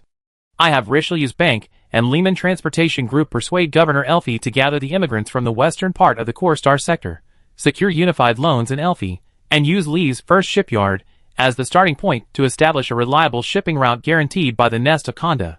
Li Bin gave the instructions, and Cheng Beiyang immediately threw himself into the work after ending the communication. This kind of immigration naturally can't be done with fanfare. After all, there are countless places with harsh environments in the Core-Star sector. For example, Elfi is a lava planet. Compared to it, what's wrong with Eden having giant beasts? At least you don't have to spend money on oxygen, right? If it's publicly publicized, not only will the number of immigrants seriously interfere with the company's development plan, but it may also incur the hostility of giant corporations and free planets. What, you sucked all the poor people dry? Where am I supposed to get any profit? Their maternity loans are barely anything. I'm working so hard to keep these poor people from dying, am I just doing all this for you? So, this smuggling isn't about stealing from the customs of the Universal Union, but from the customs of giant corporations and free planets. A few smuggles a day is one thing, but a large-scale immigration? My planet only has a few 100,000 inhabitants, and you're casually offering to smuggle thousands of healthy, drug-free, and capable workers? Do you think I'm a fraud? You want to immigrate? No problem. Here, take all the rotten fish and shrimp from the rat's nest. Li Bin, feeling smug about his accidental discovery of this smuggling route, received Kuning's application. He looked closely, and saw that Kuning was applying for a license to use the human realm holographic instrument within the holographic transaction matching suite to optimize his holographic novel and game. I plan to further scan the behemoths in the biological laboratory and input the information into the holographic novel and the super dream. Those drooling behemoths, with parasites crawling in and out, and the roaring giant cities, will surely bring players endless surprises. Kuning smugly hummed. Li Bin casually stamped the approval document and was about to continue processing official business when his notepad buzzed. It was time to go to the research center. Gao Yuan had arranged to meet him today to discuss the company's first domestically produced capital ship. Production was a euphemism. In reality, it involved rebuilding a ship from a pile of Prometheus-modified suicide ships and siege platform wreckage. The blueprint used the Lloyd Alliance's Argus-class mothership. This type of capital ship lacked combat capabilities. More accurately, its purpose was a mobile dock. The Lloyds originally planned to use this ship as the mothership for their mining fleet, conducting months-long flights in the vast expanse of space, cramming Barber-class and Shepherd-class escort ships into the dock to continuously mine and refine alloys. Only when the ship's cargo holds were full would it return to its home planet with thousands of boxes of alloys and rare metals. What originally required a combined fleet of several cruisers frequently traversing the asteroid belt for mining operations could be transformed into a one-stop, cost-effective business. This practice of maximizing profits through cost reduction is the very method upon which hyena mining and risk mining thrive. However, unfortunately, the Lloyd Alliance not only lacked the nanoforges to maintain its capital fleet and reduce costs by further expanding mining capacity, but it also lost its homeworld. Now, it's essentially become an interstellar jeep, with many scattered Lloyds even returning to their old trades in wind and hyena mining, working for others. It's a case of together we're a pile of dung, scattered we're stars. At the Eden Star Research Center, Li Bin drove his antique hover car at breakneck speed, drifting all the way there. He hurriedly arrived at the ship research center after getting out, but Gao Yuanjian was nowhere to be seen. Li Bin peeked in from the doorway. The other researchers, seeing him, all stopped what they were doing and bowed. He casually waved his hand. "Old Gao, where have you been?" "Where is he?" The researcher looked grim and hesitated. Mr. Gao Yuanjian went to the medical center to see Ms. Yen Cheng. He glanced at the time. He should be back soon. Li Bin found a stool and sat down by the door. After waiting for about half an hour, a mature, reproachful voice came from around the corner. "Ugh, you're so annoying." The voice rose and fell, its highs and lows creating a captivating melody that immediately conjured images of voluptuous, shapely figures. Yen Cheng, having undergone over a dozen gene-locking surgeries and returned to her peak maturity, appeared in Li Bin's sight, arm in arm with Gao Yuanjian, who was a head shorter than her. The ripe plums weighed heavily on the branches, occasionally falling onto the shoulders of passers-by. Gao Yuanjin wore a happy, youthful smile, his face glistening with excited sweat. At first glance, he looked like a passionate young man. Upon seeing Li Bin leaning against the doorway with a playful expression, Gao Yuanjian's smile vanished instantly. He adopted the demeanor of a detached scientist, yet he refused to let go of Yin Chong's arm. Chapter 568. Good morning, CO. Yin Chong bowed frankly to Li Bin, shaking off Gao Yuanjian. I go teach Ogren how to use the medical pod. You two can chat.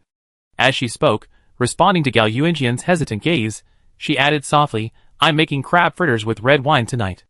Want some if you're worried about having a stroke? Sure enough. Gao Yuanjian was overjoyed, no longer pretending.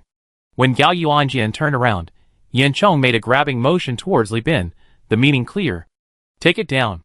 Li Bin followed Gao Yuanjian, whose face was taut, into the lab, and said leisurely, the old man still got it, making everyone envious. Cough, cough, cough. Gao Yuanjian's face, wrinkled like a donkey's egg, suddenly broke into a cough. He rushed into the lab, pushed aside his assistant, quickly pulled up data and blueprints, and shouted, I led the team to evaluate the wreckage the fleet towed back. All this wreckage combined is enough to piece together the hull, keel, and main structure of an Argus-class ship, and there will still be plenty of materials left. We now have two choices, either build it directly, or upgrade it further, and use up the materials. I suggest the latter. If he were exposed for having an affair with a younger woman in public, wouldn't his dignity, as a high-level scientist, be exposed? Since that's the case, he could only cover it up with a loud voice. Gao Yuanjian was panicked and at a loss, even shouting we. Li Bin was secretly pleased. He wasn't afraid of Gao Yuanjian's great desires, he was afraid of Gao Yuanjian's lack of desires. Very few interstellar humans actually have families, and at Gao Yuanjian's age, it would be difficult for him to naturally reproduce. At least Yin Chong has already assessed the possibility using his extensive medical experience. It's not impossible, but it's as small as a second meteorite capable of destroying the biosphere, crashing into the very spot where the dinosaurs were extinct. Instead of gambling on probability, it's more efficient to use advanced techniques like needle extraction to create pre-fertilized eggs. Yin Chong was happy to play along with Gao Yuanjian, partly for her position as the head of the medical department on Eden Star, and partly for fun. Of course, her core objective was to align with Old One-Eye's goal of promoting the unification of the Universal Union. Gao Yuanjian didn't actually intend to marry Yin Chong, he was simply infatuated with mature women. Well, given his age, that's not entirely accurate. In any case, Yin Chong had his eye on, completely captivating this highly intelligent scientist. This was the Special Forces team's honey trap tactic, a classic application of battlefield psychology. If Gao Yuanjian was into men, then the team's veteran demolition expert, Dolly Pros, wouldn't mind playing a locker room wrestling game with him. It's all a setup. Unaware of his involvement, Gao Yuanjian launched into a long explanation. Based on my experience, I began optimizing the design as soon as I received the blueprints. I incorporated some design elements from the Berserker class and knowledge I gained during my work at Tachyon Technology, making minor innovations to the Argus class. As he spoke, a scaled-down model of the spaceship appeared on a giant projector in the ship research center, which spanned thousands of square meters. The spaceship was unpainted, shaped like an H, with the horizontal axis slightly forward, positioned at about one-third of the way forward. Gao Yuanjian, along with Li Bin, donned simulation suits and entered the projection area, casually pulling and dragging the spaceship. The Argus class was optimized based on the Prometheus class. Part of the original fuel tank was squeezed out to create a cargo hold, and the external structure was expanded to both sides. The squeezed-out space was combined to create a cargo hold, resulting in the design of the Argus class mothership. From a design perspective, it perfectly aligns with the Lloyd civilian mentality of avoiding war and focusing on mining. Argus class. But this kind of ship is currently useless to the Universal Union. Because you already have gas extraction stations and mining stations as supplements, what your company needs is enough cargo ships to transport these supplies to Eden, not to build a bunch of mining ships. To be honest, this ship's technology isn't high-tech, it's somewhere between low-tech and mid-tech. Firstly, your company lacks sufficient technological reserves, and secondly, I haven't had enough time to further optimize it. But as I said, a ship just needs to be functional. Li Bin nodded repeatedly, eagerly asking, then, sir, what's the idea behind your optimized ship? My idea? Gao Yuanjian stroked his beard, proudly stating, it's quite simple, it's a dock, and also a mothership. But not an industrial ship or a cargo ship, but a battlefield mothership. Gao Yuanjian waved his hand, and the spaceship model rapidly enlarged, displaying the dozens of layers of towering, cliff-like spaceship docked to life-size before Li Bin. Behind the 4.2-kilometer-long spaceship, in a U-shaped dock, are countless gantry cranes, and maintenance robotic arms. Among them are a dozen or so large openings created by drilling through multiple layers of space, resembling the holes hollowed out of rotten wood, forming independent berths. A Hades-class, modified Pluto-class, frigate simulator, scattering data sparks, drifts obliquely into a berth. Immediately, robotic arms spray solidifying fire-extinguishing agents to seal the exposed spaceship structure, and fill the compartments with fire-extinguishing foam, completely extinguishing the fire. Next, the gantry crane slides at high speed, moving at a speed that leaves sparks on the planet, and lowers alloy claws to secure the spaceship. Then, engineers gather around to scan and assess the spaceship's damage and begin repairs. In the distance, a fierce battle seemed to be raging, with flashes of fire occasionally expanding. Meanwhile, intense repairs were underway in the dock, a sight that stirred the blood and reminded Li Bin of his perilous days salvaging cargo on the battlefield aboard the three-legged cat. Gao Yuanjin flipped his hand, instantly turning the spaceship around to reveal the front third of the dock. This section looked much neater. The spaceship had only 4 levels. One side appeared to be a cargo hold, while the other side featured multiple flight decks. Li Bin counted them, one on each level, each flight deck spacious enough to launch a squadron of carrier-based aircraft within standard time. Considering that the hangar, carrier-based LPC storage station, and carrier-based nanotechnology factory were located behind the flight decks, this half was indeed quite compact. Squadrons of carrier-based aircraft took off from the flight decks, emerging from the large frontal cannon of the H spaceship, leaving a figure 7-shaped flight path as they headed towards the battlefield. In addition, countless cannons and missiles launched from various gun and missile positions throughout the spaceship, causing the entire ship to tremble slightly with each launch. This is the battlefield mothership I designed for the Universal Alliance, an optimized version based on the Prometheus and Argus classes. It can provide emergency repairs for ships up to the cruiser level. As Gao Yuanjin spoke, all the destroyers in the dock were instantly wiped away. High-strength carbon fiber arresting cables connected the lower half of the H-shaped ship's openings, locking the Dream Eater like a basket, preventing it from drifting away through the 2 gaps. The shaped opening structure allows ships to easily enter the depths of the dock for stable repairs when escorting frigates or destroyers. When facing a large ship like a cruiser, the openings themselves can accommodate a cruiser to easily enter the harbor, transforming the entire rear half of the mothership into a massive empty docking area. Chapter 569. Gao Yuanjin proudly declared, "This is my original mothership concept. It can ensure that ships below the level of the fleet's main battleships can be repaired after encountering hyperspace storms and skirmishes. Even if operated properly, it can slowly repair main battleships. Of course, this is only possible as a last resort. Even cruisers can only be repaired to about 70 to 80%. As for the other ships, they can be repaired easily." He continued, with a tone of "I tried my best, but you're the one who is letting me down. This design won't be adopted by the Overlord and Tachyon technology. They don't lack cooperative giants and space stations. They can find supplies and allies for repairs in the core star sector at any time. Their company's production capacity also allows cruisers and destroyers to be produced at will. Only your company is still poor and needs this kind of ship." "Understood, understood." Li Bin looked at the ship, very satisfied, without any intention of arguing. The core fleet of the Universal Alliance now has 2 main battleships, making its strength considerable. But ultimately, it only has the power to fight 1 battle. With this ship, Li Bin would have the confidence to continue fighting against Sustran in the future. "Beautiful, so beautiful. Grandpa, this ship is truly magnificent. Only a master as skilled and powerful as you, no, a peerless grandmaster, could create such a masterpiece from a pile of junk. Rest assured, I already had the Xinjiang port authorities send frogmen to the shallow waters to collect amphibious fluorescent sunflowers. Tonight, I definitely provide you and Ms. Yen Chong with a satisfying rendezvous." Li Bin flattered Gao Yuanjin without reservation, thinking to himself, "Don't worry, sir, I, Li Bin, will certainly find a way to repay such a great favor.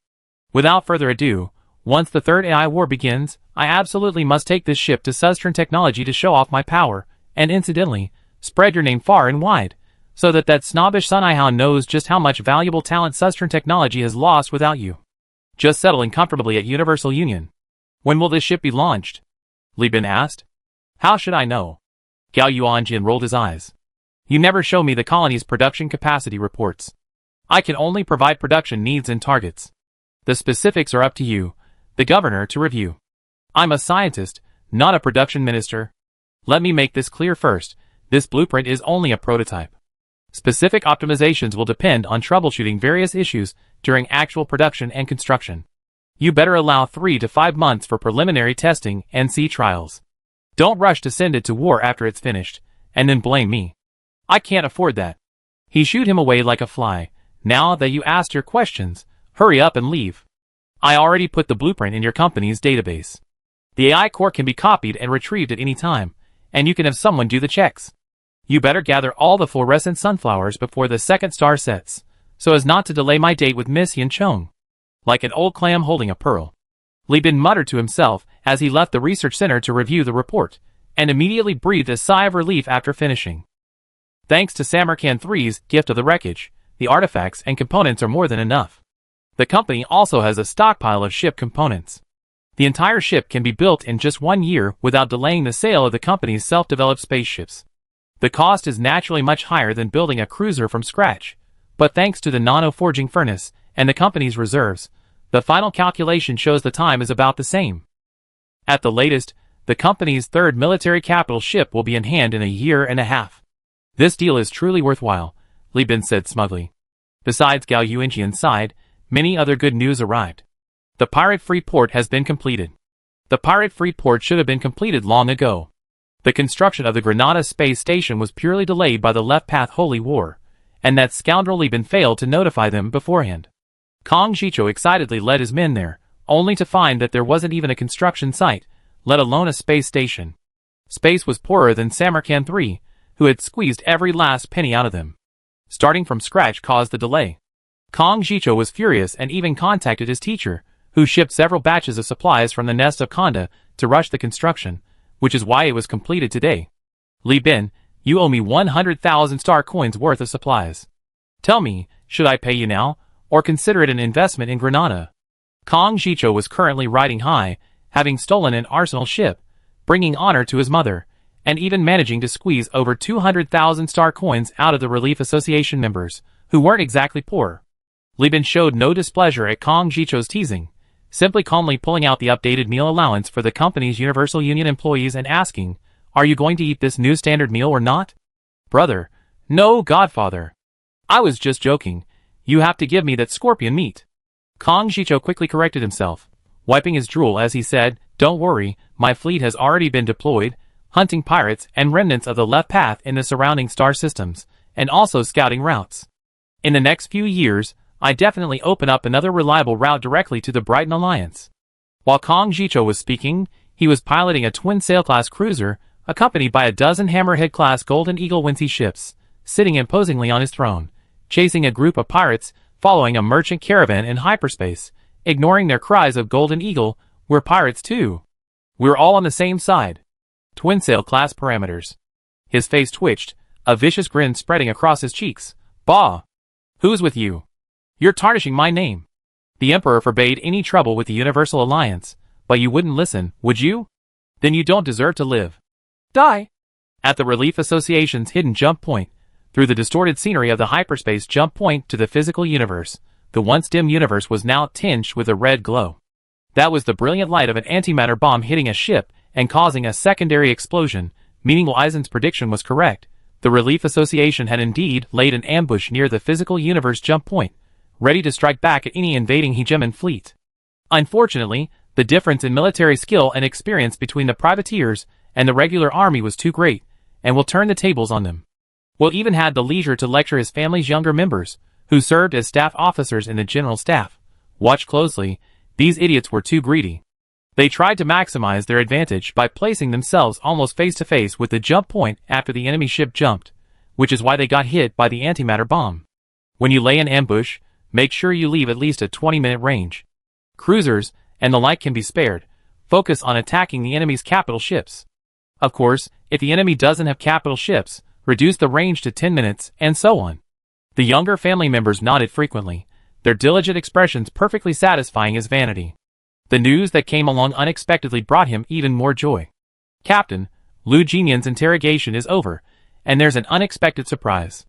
The first mate approached Will and whispered, "He has some valuables." Will smirked, Excellent. Arrange the transplant surgery immediately.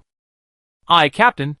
Before leaving, Will solemnly instructed his juniors, the Eisen family's current status is earned through war.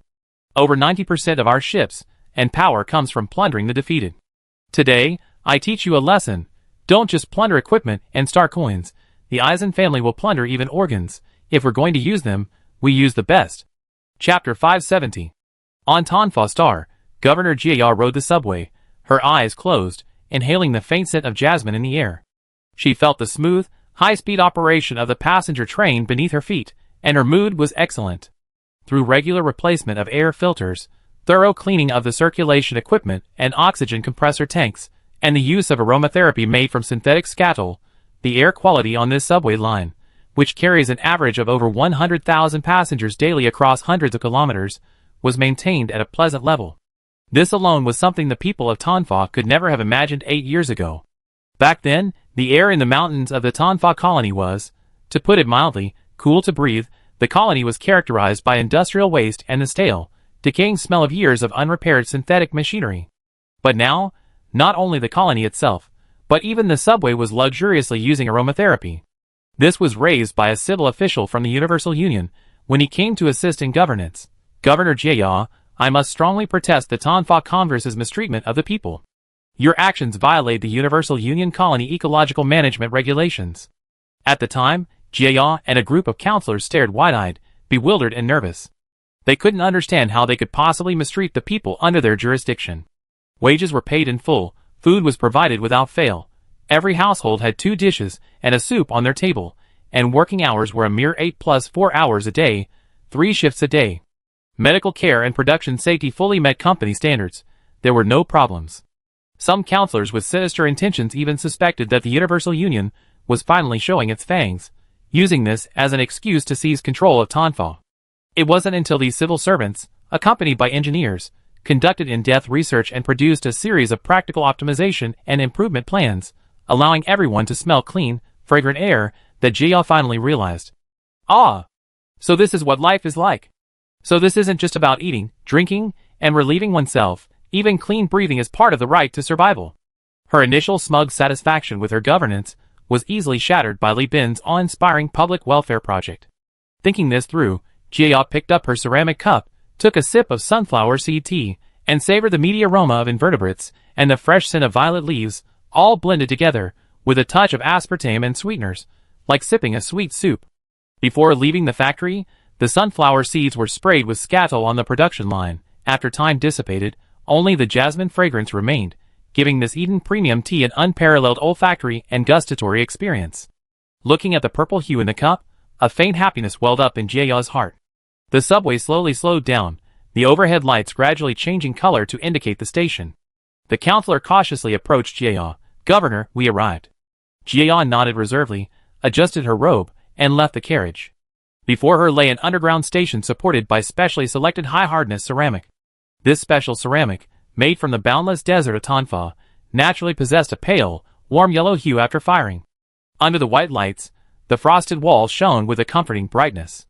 Upon ascending the escalator and passing through the not yet operational ticket gates, a cool 26-degree breeze and bright sunlight enveloped Jia. She subconsciously squinted, then, adjusting, looked to her sides. Her pupils contracted sharply, then dilated. This was a city standing in the desert, exposed to the midday heat of Tonfa and the sandstorm strong enough to cut a person's face. A domed city built by the final investment from Universal Union and Tonfa. The city, with a diameter of 18 kilometers, meets Li Bin's goal of building a small domed city. The scorching heat, enough to dehydrate anyone, is filtered and tempered by multi-layered composite glass curtain walls infused with transparent fibers, becoming merely a scalding sensation. Artificial winds drift through the streets and buildings, carrying a faint, unpleasant chemical odor. Frosted high-rises constructed of ceramic foam metal cast long, slender shadows on the streets. Every 9 meters along the streets, there is a planting pit filled with sand and an adhesive to act as soil, ready to plant harmless calcium-rich trees and terrestrial sunflowers selected by the Eden Star Biological Research Center. Although the city is dominated by the unadorned gray-black of ceramic metal, appearing as desolate as a ghost town, Jia can already imagine the city after its inhabitants move in, the streets filled with pleasant purple hues, and the lively, warm scene of bedsheets and clothes drying in front of every window. Illustrative diagram, Your Excellency. You are the first Tanfa citizen to officially set foot here after the city's construction was completed. The counselor cautiously lagged 2 steps behind Jia. As the Universal Union grew increasingly prosperous, Tanfa, under Jia's rule, also prospered. Her status had subtly surpassed that of other counselors, and the title of governor had truly come into its own. The counselor added, "The air smells bad now, because the air from the construction period hasn't been properly filtered. In another week, once the air in the entire domed city is filtered and the filters are replaced, we can arrange for people to move in." As the counselor spoke, looking at the sun-drenched land, a bright and beautiful scene, he couldn't help but sigh, "Ah, our lives are getting better." As a child, I gazed at the desert countless times, dreaming of one day being able to sunbathe naked. I never imagined that at 50 years old, I would see such a sight. Jia glanced at the senator, his hair completely white, and his face etched with wrinkles.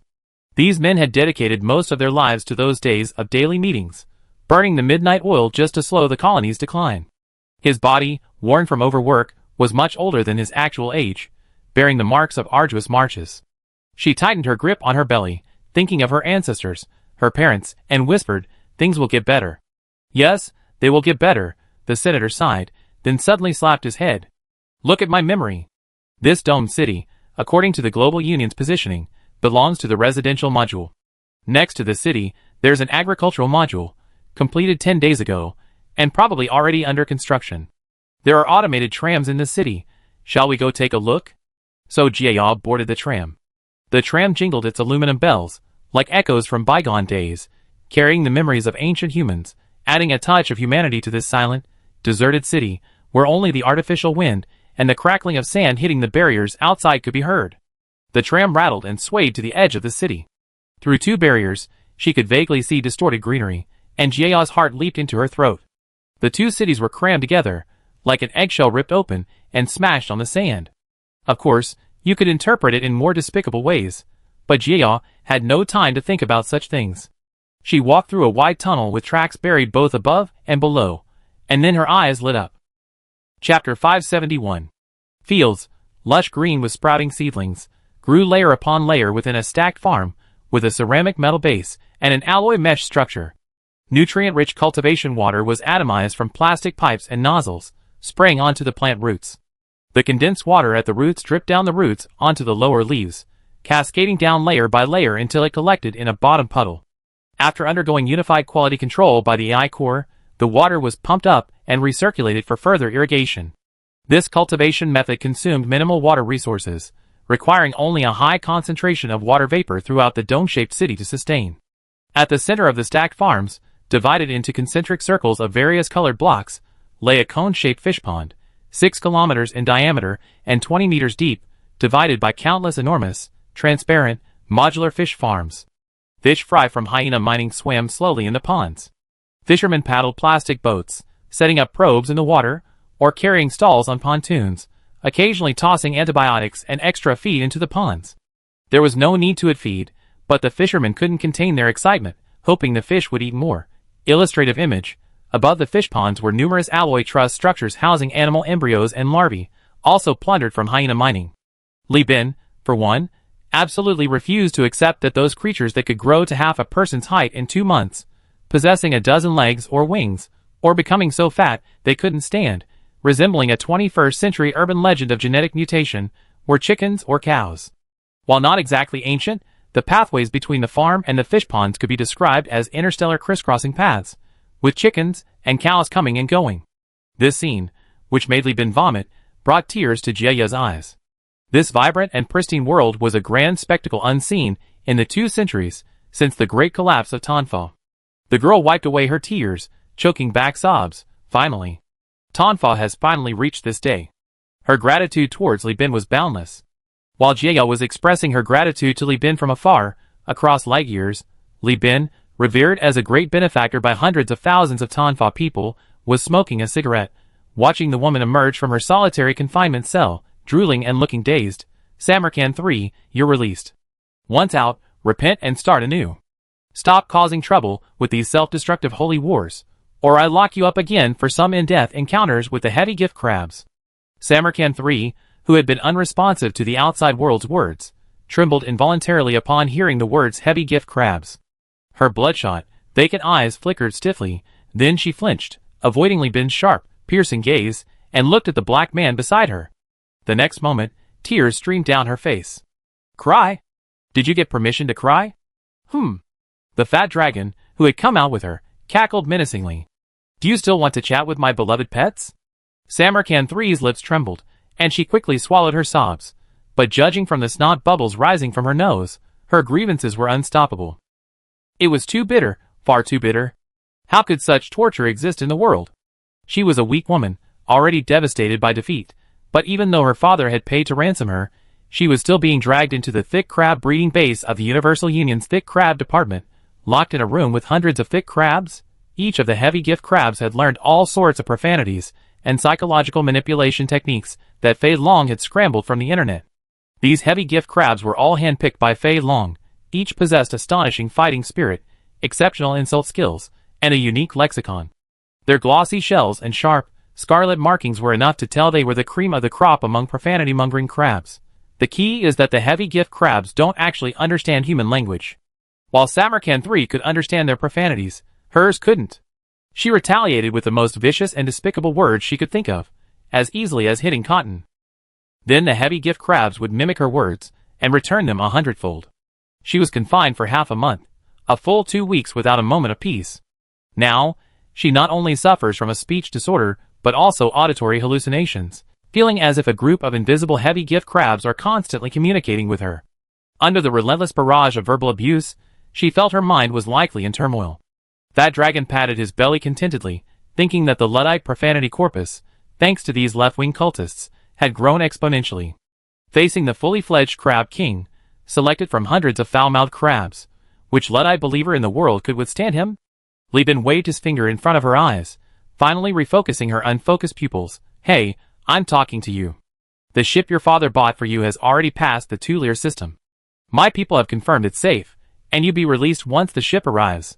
Now your father has also found a way through the church, getting Bishop Pucci to vouch for you, so you won't be imprisoned anymore. You have to work in the fields for a while, a period of labor reform, so this pampered young lady can experience the hardships of farming. As she spoke, 2 burly Luddite women rushed forward, quickly stripped Samarkand III of her clothes, draped a dark green robe over her, tightened her waist with a plastic belt, inserted a miniature monitoring crystal into her neck, stuffed an unloaded crab-hunting gun into her hand, slung a work backpack over her shoulder, and shoved her onto the shuttle. Hurry up, what are you dawdling for? The Luddite women showed her no respect whatsoever.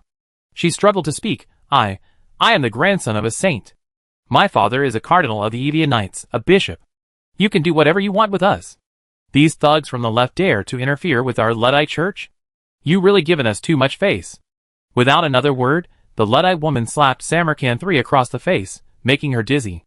But after a moment of tinnitus, she could no longer hear the cacophony of the crabs. For a moment, there was genuine silence. 2 women respectfully bowed to Bishop Pucci and Li Bin, then lifted her onto the boat like a chick. Li Bin could still vaguely hear the woman cursing. If it weren't for these left-wing lunatics, my grandparents would still be farm owners in Maya Saran. Our family has been believers in Luddite for generations, but these idiots have ruined everything. Grandchildren of saints, huh? Tell your grandmother to come out, and I slap her and that be the end of it. Li Bin shrugged at Bishop Pucci. This has nothing to do with me. Bishop Pucci sighed. She's the daughter of the Cardinal Archbishop of the Evia Knights, after all. You can kill her, or release her. Keeping her alive to torture her like this, and when she goes back to complain, Gu Zhongyu won't let it go. You need to know, the Evia Knights are a very primitive and closed-off left-wing faction, determined to use political and war machines to advance doomsday prophecies. Belonging to a faction with a different ultimate goal, but a partial path compared to my secular branch, the fighting spirit and productivity of Gu Zhongyu's followers are incomparable to that of Snowflake Star, a planet ruled by saints. Li Bin scratched his head. How would I know? This sect is like the Northeast versus the Southwest for us. It's like the Russians versus our black uncle. Besides, we already started, so it's up to you to educate them. Well, I have urgent business to attend to, so I take my leave. The ideological correction and education of Samarkand III is in your hands. Chapter 572. Li Bin said he had something to do, not as an excuse to run away, but because he genuinely had something to do. After the pirate-free port was completed, Kong Jicho enthusiastically began his grand undertaking to conquer the pirates of the Lost Star Sector. His method was simple. Based on Wenxi's fleet, anything that couldn't withstand Wenxi's attacks for more than half an hour was doomed. Those whose fleets survived for more than half an hour were deemed valuable, and Wenxi would issue a recruitment order. Those who agreed would obediently serve the crown prince as his lackeys. As for those who refused, Wenxi never acted alone. Several days' voyages behind him, Kong Jicho's capital ships guarded the star system jump point. If you disagreed, it would mean the crown prince himself would come to your door with 2 Atlas mods and a Donovan Arsenal ship to invite you to a meal. Inviting someone to a feast? Even being a dog isn't enough? That's easy, just behead them. It was during the pursuit of pirates that a small group of pirates, who had later defected to Kong Jicho and successfully become his lackeys, discovered a colossal object while on a routine patrol at the edge of the North Heavenly Gate star system, searching for pirates possibly lurking in the nebula. Li Bin, something terrible has happened. A cryogenic hibernation pod is heading towards the North Heavenly Gate star system. Judging from its trajectory and the pod's deceleration, its destination is likely the Eden star system. If this thing stops in the Eden star system, it causes a huge mess. Kong Jicho's voice was extremely serious, prompting Li Bin to order the pirates to investigate further and report back. He then took the intelligence to the research center, seeking out Dong Lixiang from the academy and Gao Yuanjian from Suzy to examine it. Gao Yuanjian, after seeing the diagram, only said, "This thing looks very similar to the cryogenic hibernation pod in Suzy Technologies database, but it's much smaller. I don't know the specific model." On the contrary, Dong Lixiang, whose activity time was shorter, knew more about this thing, reporting to the CEO, "This is a cryogenic immigration ship from the human realm. Originally, it was an immigration ship launched when the human realm first explored a certain star region. Under normal circumstances, they would travel with the Stargate builder, relying on the warp drive, spending decades or hundreds of years safely passing through hyperspace storms to reach the physical universe of the unfamiliar star region, to carry out preliminary exploration and Stargate construction. Once the Stargate is completed, it can be opened using the coordinates of the old solar system, obtaining a continuous stream of resources from the human realm, and bringing the star region under the rule of the human realm." Human realm cryogenic hibernation pod. Li Bin asked curiously, "Wait a minute, these immigrants are willing to spend hundreds of years for a barren land?" Dong Lixiang honestly replied, "These are archaeological experts excavating ruins, or information obtained from citizens of the human territory era on abandoned ships. There is detailed and reliable historical evidence. It cannot be fabricated. Most of these early immigrants were either poor or criminals, who chose to become the first settlers to clear their criminal records or reduce their sentences. Furthermore, the selection of immigrants from among criminals was not indiscriminate. Only obedient individuals with special skills were carefully chosen. Inside the cryogenic hibernation pod in the game, furthermore, for the poor, the human territory has comprehensive colonization incentive laws, allowing immigrants to acquire extensive land, resources, minerals, and even planetary agency rights. Anyway, the poor just lie down in the cryogenic hibernation pod, and when they wake up, they're in their new home. Subjectively, there's no difference in time. In addition to these people, there are also some adventurers and scientists eager for new discoveries, but their numbers are small." Dong Lixiang pointed to the photos taken by the pirates. "Also, this isn't the cryogenic hibernation pod that Grandpa Gao Yuanjin mentioned. That thing is a standard human territory immigrant ship, capable of carrying millions of people at a time, over 30 kilometers long, equipped with a nano-forging furnace, an AI core, and shipboard nano-factories, sufficient to support immigrants in building space stations by dismantling spaceships. This immigrant ship is only 6 kilometers long, technically called a secondary cryogenic hibernation pod. It belongs to private forces, meaning it's an immigrant ship dispatched by a company or a family. Frankly speaking, because these secondary hibernation pods are slow to produce results and expensive, no company has been willing to develop them since the early days of human territory. Especially after 3 rounds of expansion, the private market is saturated. Look!" Under Dong Lixiang's guidance, the projector zoomed in on the photo, and Li Bin indeed found some blurry, varying-sized green dots near the secondary cryogenic hibernation pod. These are automated war machines, greenish-brown, commonly known as Zongzi ships, inefficient unmanned vessels without AI cores. Because its reliability has been verified through several rounds of expansion within the human territory, and it requires no AI core, and is inexpensive, it was chosen as the self-defense weapon for these immigrant ships. If it were a legitimate cryogenic hibernation pod within the human territory, a super-large automated war machine called a Guardian should be responsible for immigrant security. Game like Zonzi ship or Spore ship, don't be fooled by the fact that this thing is only one ship. According to the data, a single Guardian is over 3 kilometers long and an astonishing 8 kilometers wide, with firepower exceeding that of a space station. It's a top-tier military monster among the troops stationed on the borders of the human territory. The Watcher, as powerful as a monster. She relies on the nanoforges and drones built into the low repair hibernation pod to collect asteroids and meteorites along the way to smelt alloys for self-repair, allowing her to operate for centuries. At this point, Dong Lixiang said thankfully, luckily, it's not a proper cryogenic hibernation pod, otherwise Tachyon technology and the overlords would definitely stop at nothing to seize it, even prioritizing eliminating the Universal Union just to ensure the safety of research and wreckage dismantling. We can't take down the Watcher, so we can only watch as she and the cryogenic hibernation pod attract the intervention of giant corporations. The current defensive capabilities of this secondary hibernation pod are enough for us to handle even without Kong Jicho. Gao Yuanjian didn't speak, but judging from his eager expression, Li Bin believed Tachyon technology could pull it off. As for the overlords, they are dedicated to unifying the Perseus constellation, and the remnants of these people are a perfect source of replenishment for organizations like the overlords, whose armies have degenerated. Hearing about nano-forging furnaces and immigration, Li Bin already felt a glimmer of anticipation, but he still asked definitively, how many people can this secondary cryogenic hibernation chamber hold? Does it have a nano-forging furnace? In terms of population, at most a few 100,000. Secondary cryogenic hibernation chambers don't have nano-forging furnaces. Ordinary zombie ships can be maintained without them, Dong Lixiang explained. This thing is controlled technology even within the human realm. Private forces wouldn't be allowed to launch it into areas outside the human realm's jurisdiction. As for the rest, I really don't know. This is general education content. I haven't looked at it since graduation. Only archaeology graduates would delve into it further. Here, a direct criticism is leveled at Jeffrey, an archaeology dropout, an investor in the Universal Union incubation round. If he had graduated properly, he could definitely have played a significant role for the company. What a pity, Gao Yuanjin muttered, pouting. If we had a nano-forging furnace, I have a few ideas I wanted to try. Li Bin glanced at the old man in surprise, noting down his words. At the same time, he issued a summons to the fleet, calling over Dong Lixiang. Stop messing around with the crabs for now. This company needs an academic expert like you. Try to recall as much as possible. If you can't, ask your old classmates, or get some general education textbooks from the academy.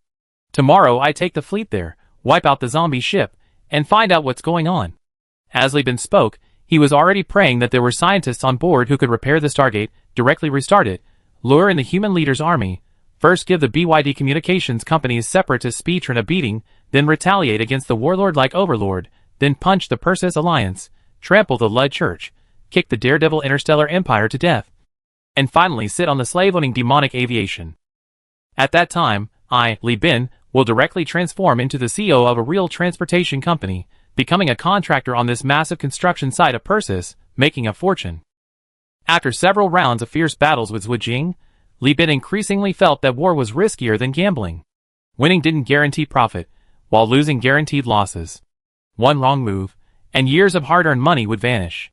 Whether it was the gas extraction station turning into a flash of light, or watching Samarkand 3's entire network of connections being utterly crushed by the afterglow, Li Bin deeply realized that he could follow in her footsteps at any moment. The bigger the business, the more afraid one becomes. I'm walking on thin ice now, terrified of not reaching the other side, and sinking with millions of people. Chapter 573. Ah, the sweet smell. It's the smell of war and bloodshed. The machine spirit Celia went mad in the neural link. She loved war to death. Li Bin sat upright on the bridge of the Candle Dragon, with ISA piloting the Zhu Rong Whirlpool class alongside it. The unprecedented combat power of the Universal Alliance's core fleet was gathered at this moment, flying along the route pioneered by the pirates towards the North Heavenly Gate system. Anna's voice echoed throughout the bridge. The Eden system is 4.2 light-years from North Heavenly Gate. The hyperspace channel is a tidal channel, exceeding 800,000 kilometers at its widest point, and only 160,000 kilometers at its narrowest. It is estimated that in 6 days, the channel will begin to contract due to the expanding hyperspace storm, reaching its maximum value in 22 days. If it weren't for the sound of the speaker switching on and off, Anna's emotionless, mechanical voice would most likely have been mistaken by the crew as a machine spirit issuing a report.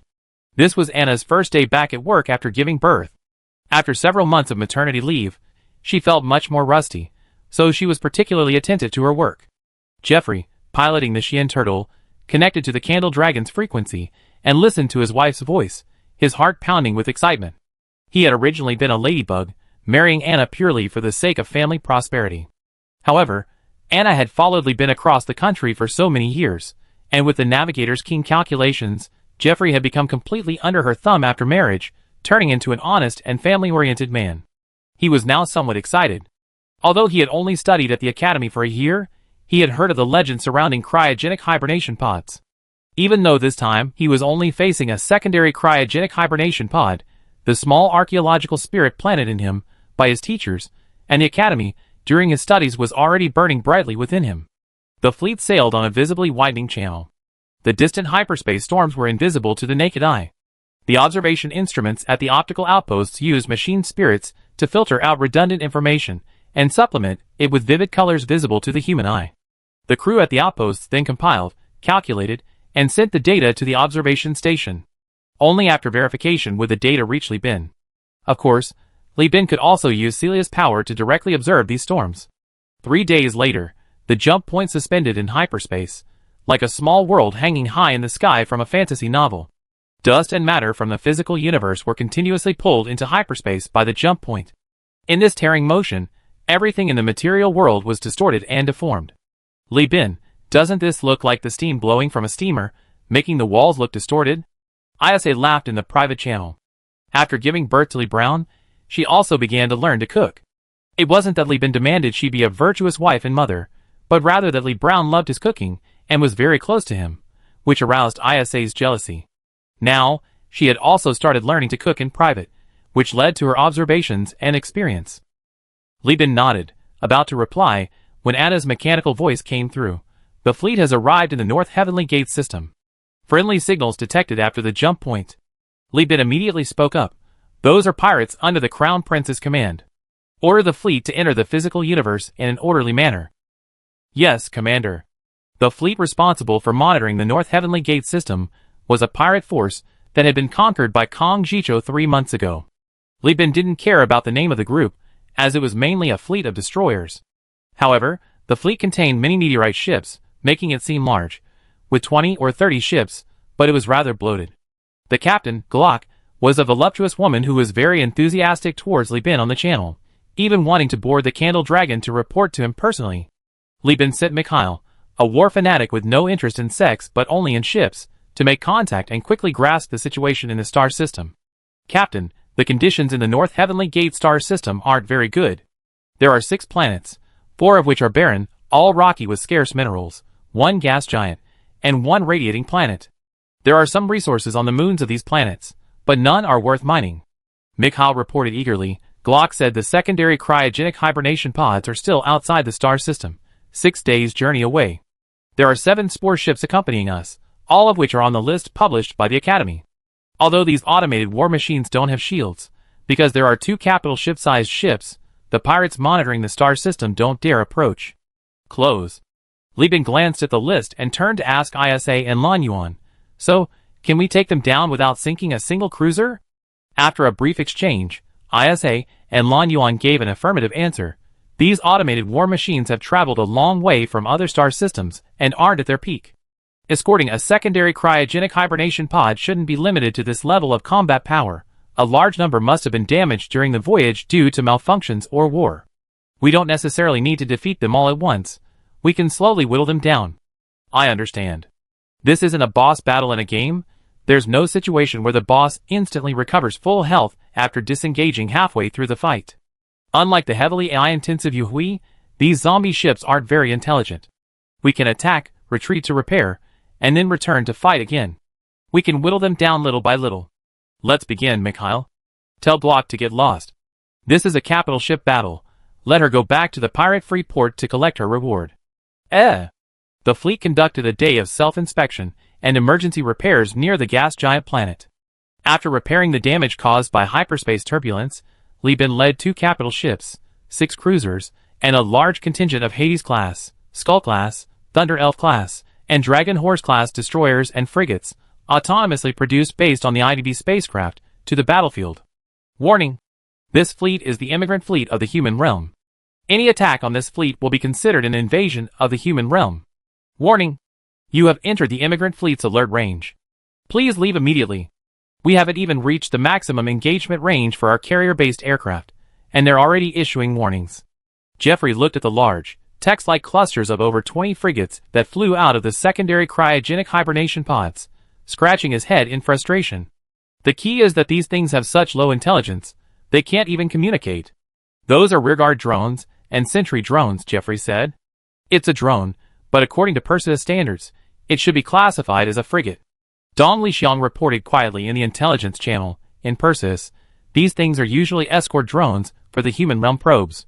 They lack shields, are slow, and suffer from poor maintenance, resulting in a high failure rate. Sentinel class, rearguard class. As he spoke, the fleet approached. As the flight decks opened one by one, the Afterglow Flash drone bombers launched from the Wenyao, Dawn Goddess class, and the Frost Zeal escort fighters launched from the Zhurong, also deployed several air combat squadrons. Don't back down just because the drones are bigger. Our carrier-based aircraft are of higher quality. Show the courage of behemoth hunters. These are just large behemoths made of alloy, no different from our previous hunts. This is the Hunter Association's first foray into space. The President and CEO are watching us. In the carrier's command channel, the free hunters selected from the Hunter Association responded loudly to the carrier-based aircraft command. For Eden. For the Universal Union. Chapter 574. As the Universal Alliance core fleet approached, the green spaceships opposite them activated their combat commands in stages. Like living space dumplings, they swayed their green, and in some places, their paint peeling off to reveal yellowish-red rusted hulls, forming a defensive formation and rapidly advancing. These dumpling ships are usually on defensive missions. To prevent their secondary cryogenic hibernation chambers from being exposed to combat, they will proactively advance to suppress us, Lan Yuan explained to Li Bin from a military perspective. As a senior test pilot of the experimental ship, she had encountered many test dumpling ships during the human realm era, and was very familiar with the combat logic of these spaceship AIs. An hour later, as both fleets reached the maximum combat radius of their carrier-based aircraft, these high-tech bombers from the afterglow of the setting sun launched their attack. Each flash bomber was accompanied by a frost escort fighter. These hunters, who usually hunted behemoths in the complex jungles in their nights, now had their hearts pounding. Looking at the vast, boundless space and feeling the speed of their aircraft, 10 or even 9 times faster than their knights, they were so excited they almost peed themselves. They roared unrestrainedly, speediest in the galaxy. The single-barrel cannons opened fire, sweeping across the sentry and rearguard drones. These small cannons naturally couldn't damage the heavily armored, shieldless ships, but they successfully drew their attention. "Come on, let's fight. I use my ship-slaying sword to smash your teeth," the hunter said, flicking a switch. Combat potion sprang from the cushion and injected into the reusable potion injection interface on his back, which had been modified long ago. This further sharpened his senses, accelerated his metabolism, and made everything seem to slow down before his eyes. Frost fighters traced graceful lines in the air, performing a variety of unbelievable maneuvers around the flash bombers. Watching these audacious and fearless hunters, Li Bin couldn't help but recall the Carrier-Based Aircraft Command's assessment report. CO, these hunters underwent extensive simulation training before formal training. I don't know what's wrong with these guys. Their courage is frightening. On their first time flying carrier-based aircraft, they dared to perform all sorts of thrilling tactical maneuvers. Their fighting style is aggressive and risky, but the team's internal coordination is excellent. Although I hate to admit it, I have to say that in terms of using Frost escort fighters, their combat efficiency and results are very impressive. Our pilots can't compare to them. However, these guys have a strong sense of suicidal recklessness. If they participate in combat, the casualty ratio will be very high. Seeing 3 Frost fighters destroyed by stray bullets in less than 5 minutes of combat, Li Bin finally had a clear understanding of this high casualty ratio. However, compared to elite pilots, these hunters recruited from the Hunter Association didn't cause Li Bin any financial pain in using them. Because these individuals were all immigrants who voluntarily became hunters, the selection cost was very low. Furthermore, Li Bin's selection requirements for the Wanza model pilots were very simple. Families with fiefdoms were temporarily prohibited from selection. Hunters without night piloting experience were also not allowed to participate. Therefore, Those selected were all freelancers with some night combat and life or death experience, and who would not undermine the Knight family system. Or they could be called free knights. Li Bin promised these individuals that if they became elite pilots, they would be specially promoted to barons and arranged for retirement. If they became Air Force ACs, they would not only be granted a title but also receive discounts on the procurement of materials for fiefdom construction. Once the various knightly families on Eden Star have established themselves, Li Bin will change the recruitment method, making piloting the Wanza fighter the highest honor for a knightly family, and selecting them slowly from among his vassals. These individuals won't need Li Bin's training. The knightly families will pay for their own training for the sake of honor and power, and they be like leeks, generation after generation, making it much faster than self-cultivation. Under the cover of the Frost Fighters, the Flash Bombers stormed into the battle. They deployed their fluorescent ion shields, and their belly-mounted sensor-guided mine droppers snapped open, hurling mines flashing purple and blue light at the enemy ships. Boom! These unshielded, zombie-like ships were quickly blasted apart by the sensor-guided mines, exposing their fragile structures. The hunters, like flies drawn to rotten flesh, excitedly swarmed forward in their carrier-based aircraft. With a whoosh, the ship-slaying blade was drawn, and Frostbolt surged forward, scraping across the sentry frigate at a slight angle. Using the blade as a fulcrum, it danced and spun across the enemy ship's armorless hull. Where the ship-slaying blade struck, pipelines ruptured, volatile substances leaked, and arcs of electricity flashed. The two sides coordinated flawlessly, destroying 7 or 8 drones in the blink of an eye. Hunters, who preferred artillery, cleverly used the flash of exploding space mines as cover to sneak up to the enemy ship's stern and unleash a barrage of fire on the boosters, crippling several ships. Boom! Just as the hunters and flash bombers were wreaking havoc, a violent explosion stirred the air. The blast wave instantly shattered the ion shield, and the aftershocks tore through the fragile Frostbolt fighters. All the pilots' eyes sharpened. The main force of unmanned warships, propelled by the flame drive, rapidly approached and opened fire recklessly on the chaotic battlefield. It's a labor-class unmanned warship, Dong Lixiang reminded them rapidly. These ships are warships that border garrisons secretly equip in large numbers. They are usually deployed in large numbers in newly developed colonies and certain stubborn star systems that frequently rebel. The human realm uses its powerful production capacity to arm these unmanned warships in large numbers to suppress those so-called freedom fighters.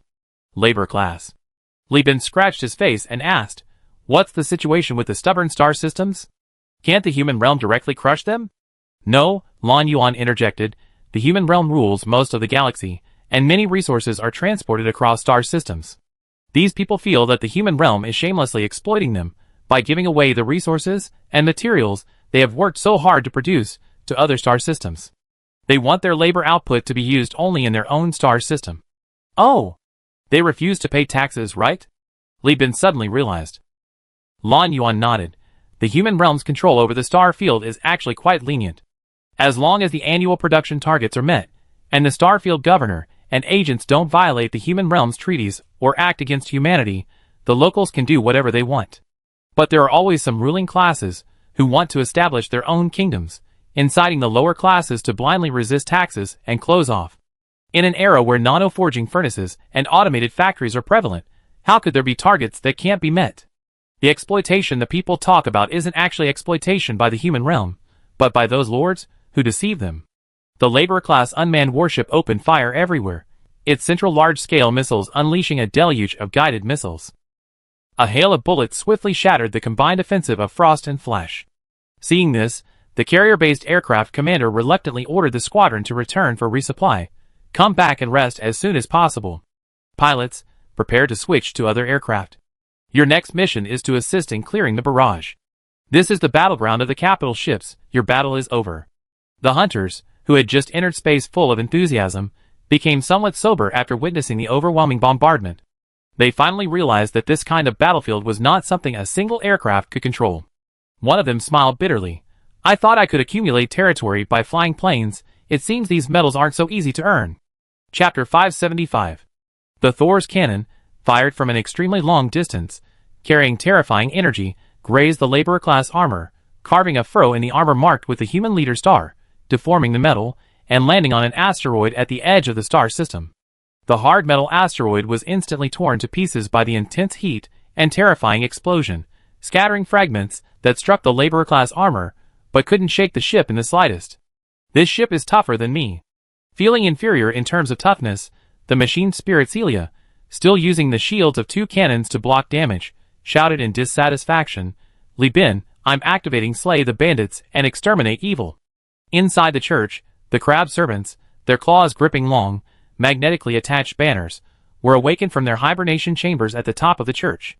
Filled with nutrient solution and stimulants, they screamed and sang praises to the god of machines from the moment they stepped out.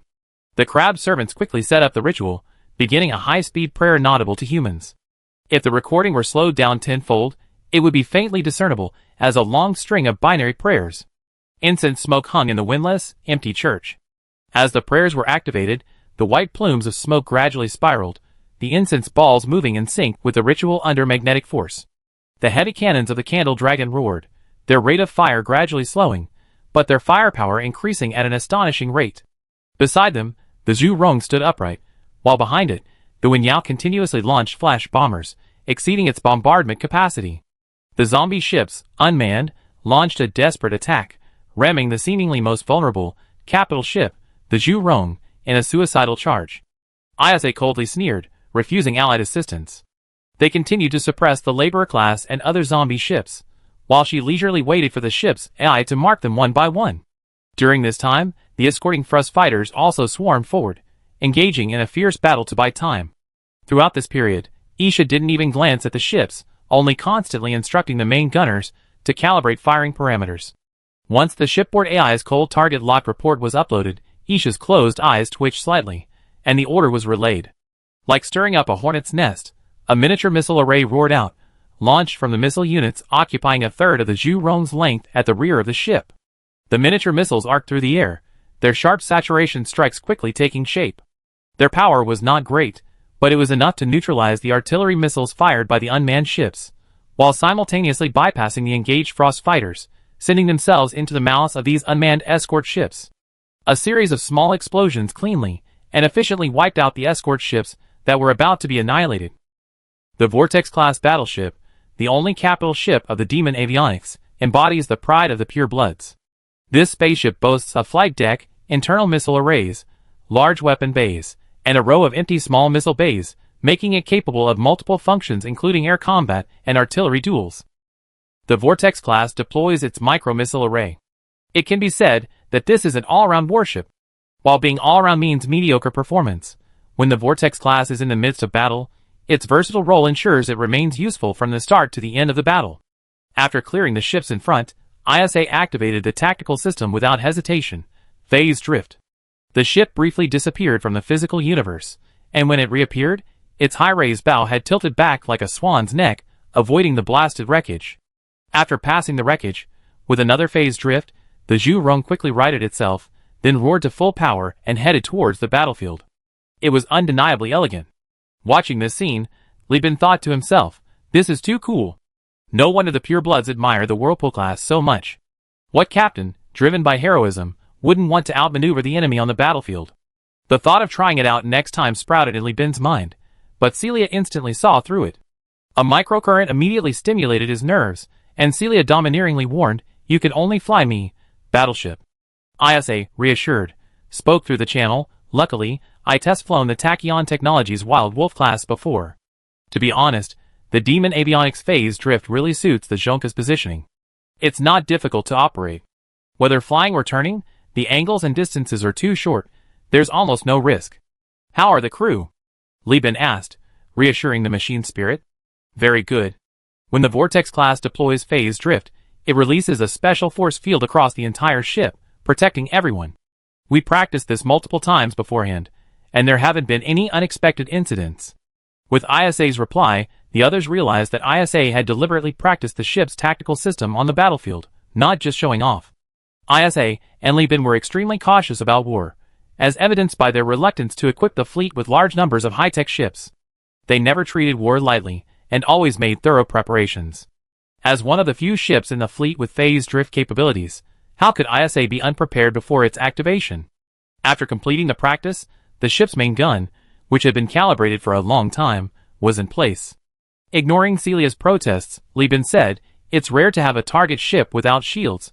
Let ISA practice more," while maneuvering the Candle Dragon to the side to avoid it. As they moved aside, the Lancer siege cannons, long prepared, fired. Amidst a dazzling display of multicolored flames, the cannonballs, trailing kilometers of fire, roared out of the barrel. These were the massive cannonballs heated into plasma. The plasma heat flow detached as they were ejected after losing electromagnetic confinement. The energy loss was insignificant. The semi-solid, high-temperature plasma was the crucial element. The Lancer siege cannons fired. Following its predicted trajectory, it struck the Labor-class ship with deadly precision, easily melting the armor.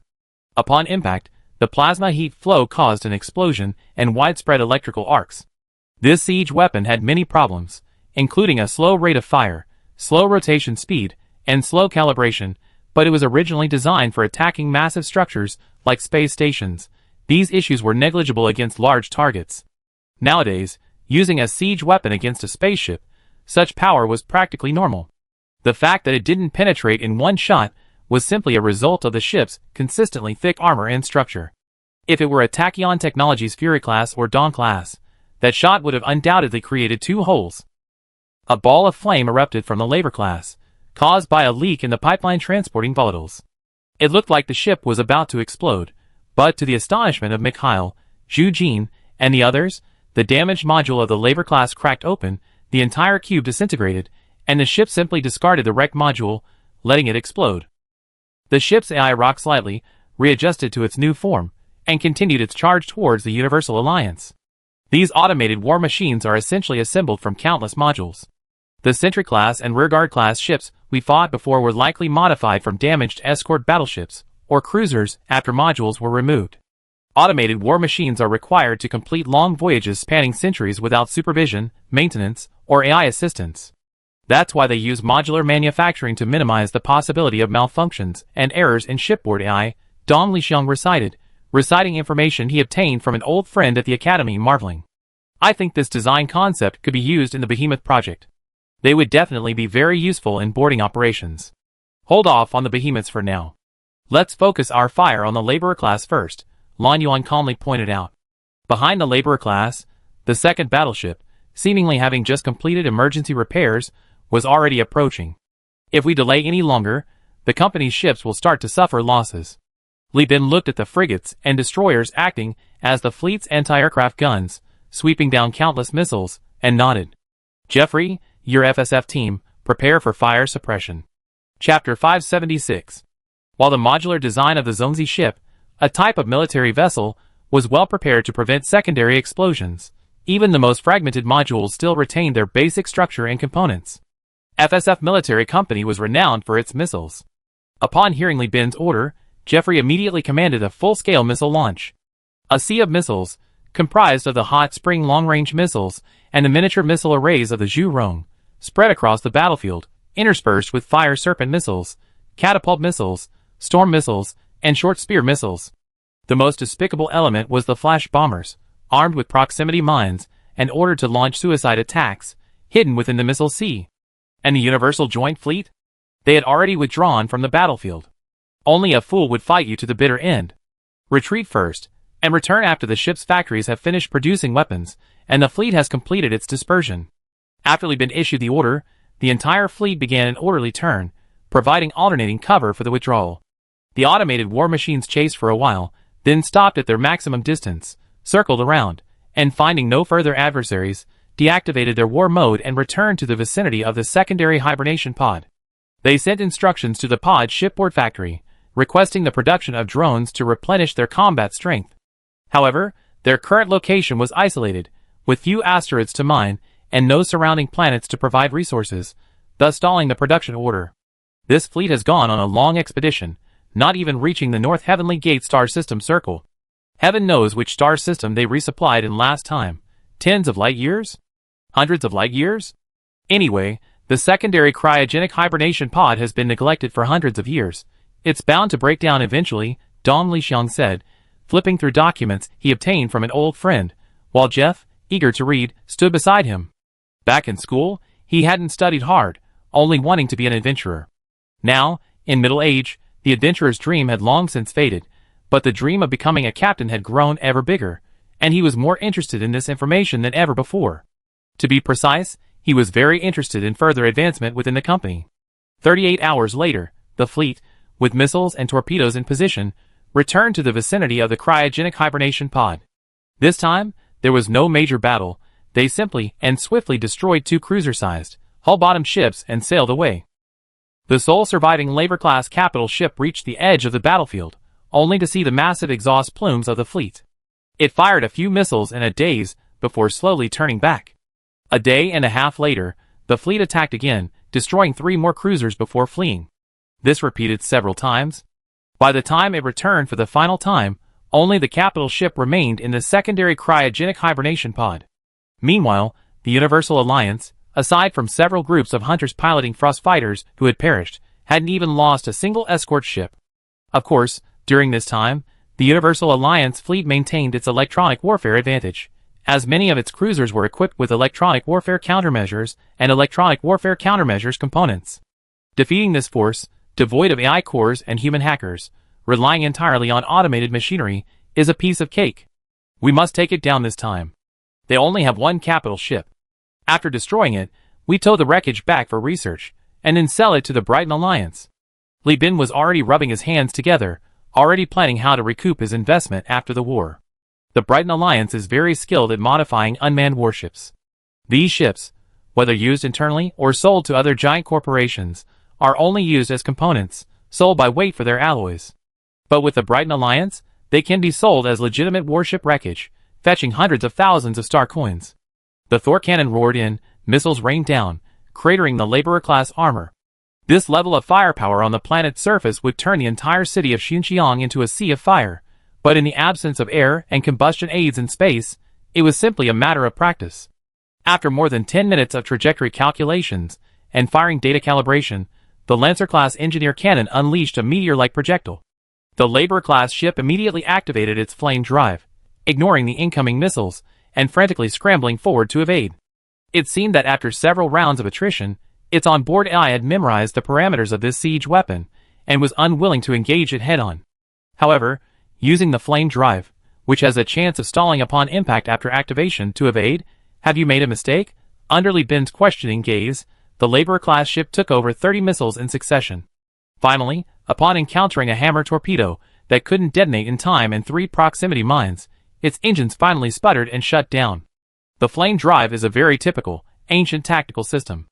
By injecting a high concentration of antimatter fuel and catalyst into the ship's engine system, it grants the ship a short-term, rapid, and powerful acceleration.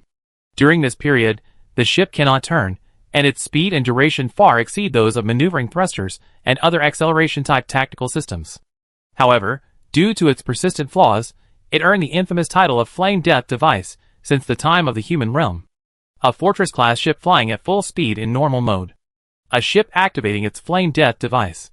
After all, it doesn't even need the opponent's explosive boosters. This thing can silence ships on its own. Imagine a ship suddenly accelerating, breaking away from the battle line, like a dump truck and charging towards you, then suddenly shutting down, becoming a space target. How hilarious that would be.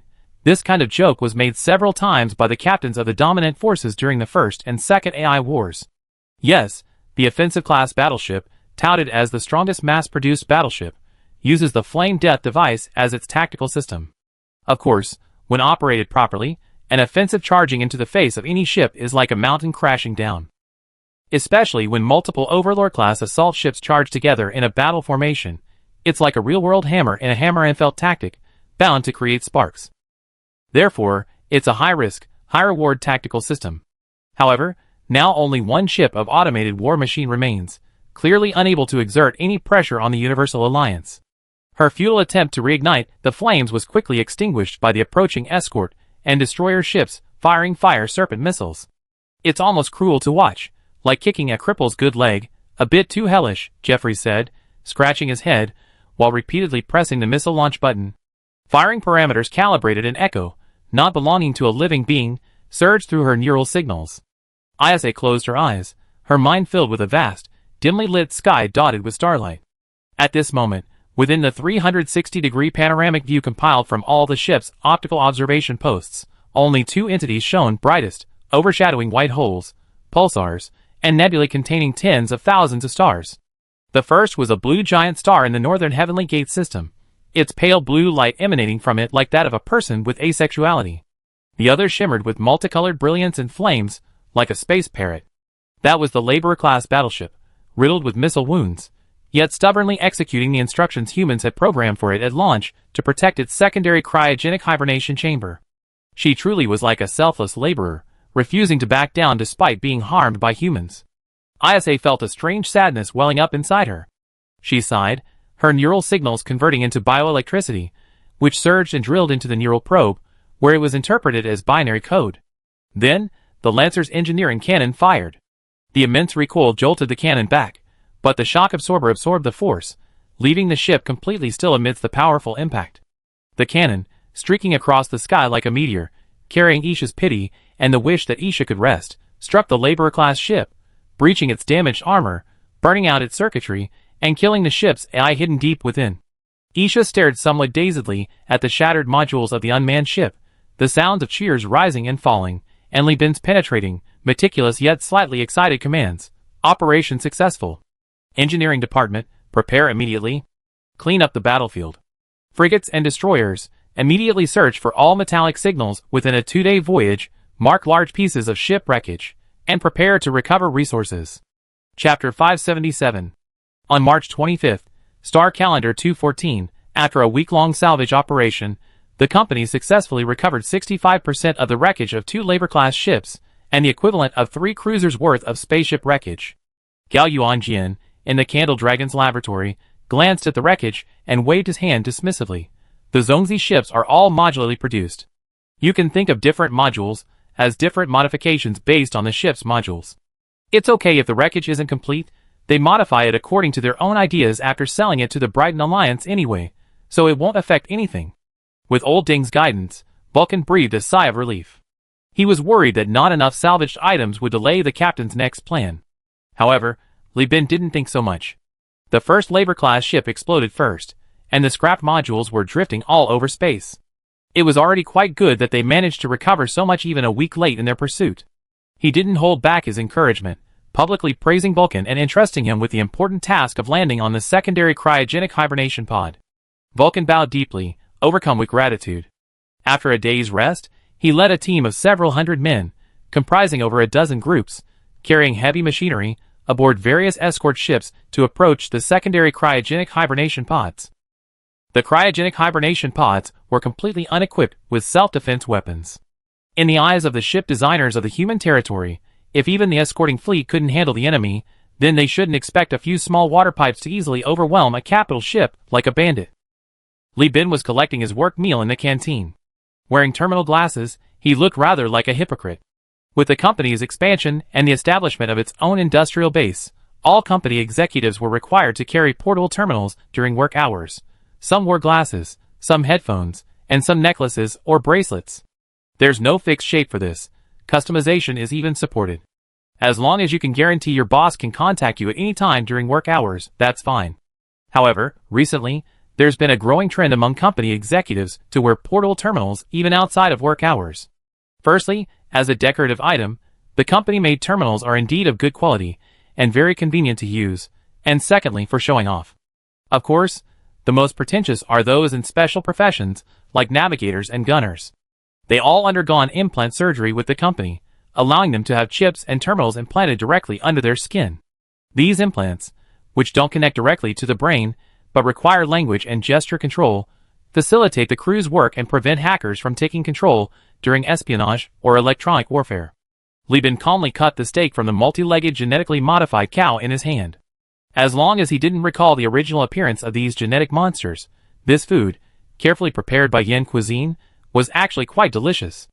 After all, whether it's hybridization or genetic modification, these biological genes, after being cooked and marinated and entering the stomach acid, cannot possibly penetrate the stomach wall to invade the human genome. Human stomach acid is second only to that of scavenging vultures, and the gastric juices of interstellar humans are even more potent. If any protein could alter human genes through stomach acid, Dong Lixiang would likely be the first to laugh. Without the cumbersome and lengthy gene editing surgery, simply eating could change genes. His behemoth project and gene-locking surgery could instantly become cheap and readily available consumer goods. Captain, Vulcan has used heavy machinery to cut open the hangar of the cryogenic hibernation pod and found the remaining labor class and other shipwreck wreckage inside.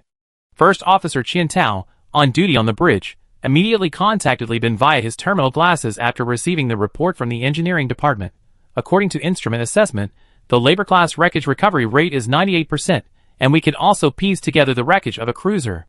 This wreckage is probably what the ship-borne AI of the secondary cryogenic hibernation pod was trying to recover to build the Zhongzi ship, but we attacked too quickly and didn't manage to build it.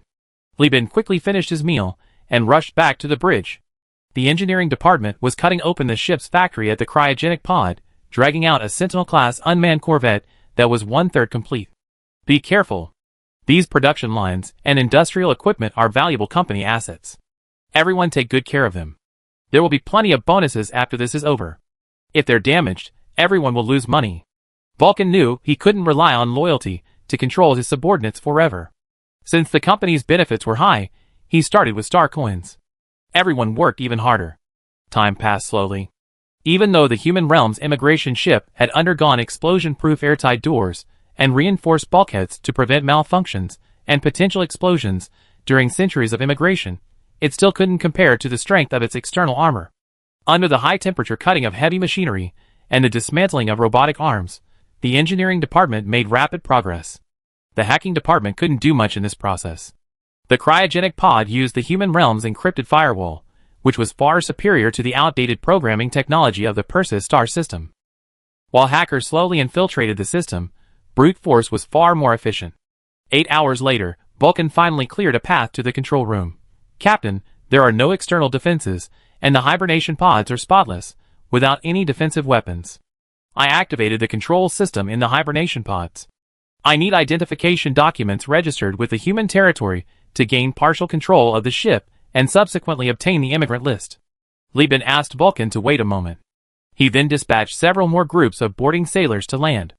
After ensuring safety, he took ISA and Lan Yuan to the secondary cryogenic hibernation pods, which had been slowing down and would likely take another 5 to 10 years to reach the Eden system. Inside the control room, ISA was the first to verify her identity, successfully using her ancestor's identity. Major Dole Brown, 14th Legion of the Human Realm, welcome to the Extreme Rescue Secondary Cryogenic Hibernation Pod. This hibernation pod belongs to the Lan family of the Rose Nebula, White Rose Star region, and is an asset of the Second Ship Laboratory. Target, Perseus Nebula, First Perseus Star region, P97-. Relay System 233. Wait, the Lan family of the White Rose Star region? Lan Yuan's expression changed drastically. That's my family. Ah? Li Bin was surprised, stammering, "No, buddy, your family is that rich? My family has quite a bit of influence on White Rose Star, but the family has many branches. My family isn't considered a big shot within the clan. My aunt is the real prodigy." Lan Yuan's expression became increasingly complex as she spoke, a mixture of excitement, confusion, and fear.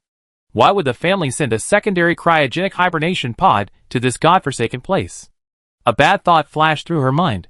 Could it be that the family was wiped out in the White Rose Star region after the Great Collapse? Is this a refugee ship? Given the chaotic, cesspool-like environment of the Perseus Star region, Lan Yuan dared not have any positive expectations about the situation in the White Rose Star region. She glanced at Li Bin and ISA, who stepped back to make way. Lan Yuan swiped her ID card to verify her genetic information. After a dozen seconds of silence, the central AI spoke in a completely emotionless voice. "Major Lan Yuan, welcome. Correction, the rescue mission is complete. Target Lan Yuan has been found. The experimental ship Nightmare class and the experimental ship Invader class have not yet been found. We are currently waking up the person in charge." So this wasn't some damn immigration ship at all, but a rescue ship? How were they planning to rescue these hundreds of thousands of people? Who were they rescuing? Were they all the latest products of the human realm's genetic engineering, Kryptonian superheroes? Li Bin's mind was buzzing. He felt like a player who had pressed the skip button and perfectly missed some plot. Upon hearing this, Lan Yuan quickly pressed a button to terminate the awakening. Awakening terminated. It is strongly recommended that Major Lan Yuan awaken the person in charge. According to system self-check, the escort fleet of the secondary cryogenic hibernation pods has been completely annihilated. The hibernation pods have encountered an unknown physical intrusion. Ground operations are required to clear the intruders, and damage control personnel are required for manual repairs. Lan Yuan listened to the long, menu-like alarm, frantically searching through the hibernating human roster, only to find no one with the surname Lan. She took several steps back, leaning against the bulkhead, gasping for breath. She was stunned. Not only her, but Li Bin, Isa, Vulcan, and even Jeffrey and Qian Tao in the fleet were bewildered. What's going on? We've been fighting for so long, and it turns out we're fighting our own people? What's wrong with these automated war machines? Why didn't they request identity verification beforehand? Chapter 578. Li Bin and Isa deeply sympathized with Lan Yuan's shock and panic. One had a difficult childhood, and the other had experienced the destruction of her family. They understood Lan Yuan's fear. They comforted her for a long time, before she finally regained her composure. How about we don't wake everyone up yet? Let's wake up a few of the highest-ranking people first, Li Bin tentatively asked. At this moment, Lan Yuan, somewhat disoriented, didn't object. She looked at the personnel list, and finally frowned deeply. What's wrong? Isa asked with concern. The highest-ranking person in charge of this secondary cryogenic hibernation chamber is listed as the director of the Xenon Institute of the Second Ship Laboratory, but this person isn't the director or any person in charge of the institute I know. On the contrary, I recognize a few of his subordinates. Ah! I remember now, he's a designer at a semi-official military weapons research institute. I think his name is Alicorn, the chief designer of the Unicorn Project. He even attended the Solar System's annual award ceremony. That impressive? Isa blinked. Lan Yuan forced a smile. The annual Outstanding Achievement Awards recognize tens of thousands of people every year. After all, the leader of humanity governs the Milky Way. Insufficient population only applies to the entire galaxy. Tens of thousands selected from trillions of citizens are quite impressive. Li Bin's heart pounded. He thought, isn't this a perfect scientist sent to me by heaven? Then let's choose this person. He happens to be relatively unfamiliar with you, so he can answer our questions more objectively, Li Bin persuaded. Lan Yuan pursed her lips and initiated the awakening procedure for this person. Li Bin then arranged for a well-dressed crew member to change into brand new Universal Union uniforms and stand guard beside the hibernation pod, waiting to welcome the newcomer. Wang Shiji had a brief dream. The environment created by the combined effects of hypnotic nebulizers and cryogenic sleep equipment suppressed his brain to an extremely low level. Centuries had passed, yet his sluggish brain couldn't register that he was dreaming. In his dream, he stood in the grand hall of the Earth's ruins, receiving an award from a senator of the human realm. The dazzling galaxy badge on his chest shone brightly, the highest honor bestowed only upon the most outstanding designers of the human realm. Possessing this badge meant that the owner's ship design had received undisputed recognition, making them unparalleled and invincible in the world. But before he could even give his acceptance speech, the entire hall inexplicably trembled violently, as if an earthquake had struck. Even the lights embedded in the wall swayed inexplicably. What's going on? The core of the old Earth is gone, so where did this earthquake come from? He muttered to himself. His initial foolish joy quickly faded as his brain's activity subsided. Everything around him became strange and unsettling. He heard the whirring of gears and the hissing of air gushing from pipes. Awakening process in progress. A voice that had been ringing in his ears since the medal awarding ceremony, yet ignored, broke through some barrier and blared loudly. He felt as if everything before him had shattered like a mirror. Though the appearance remained the same, it was enough to make him realize something was wrong. Wang Shiji frowned, looking around. He suddenly realized, damn it, it's not that the mirror shattered, it's that I'm awake. I'm dreaming. With this thought flashing through his mind like lightning, he abruptly opened his eyes. The entire hibernation pod was dimly lit. A normal person couldn't see the hibernation pod through it. This was a special brightness designed for those who had been in long-term hibernation, their eyes closed for hundreds of years. An alloy-made injection port in his arm, reaching all the way to the bone marrow, connected to the hibernation pod, was slowly releasing a nutrient solution mixed with stimulants, allowing the human, whose limbs had become numb due to long-term hibernation, to quickly regain control of his stiff body. After more than an hour of injections and recovery, he finally regained some strength and laboriously pushed open the hibernation pod. In the pleasantly cool, temperature-controlled chamber filled with a misty atmosphere, he was astonished to find that he was the only one awakened.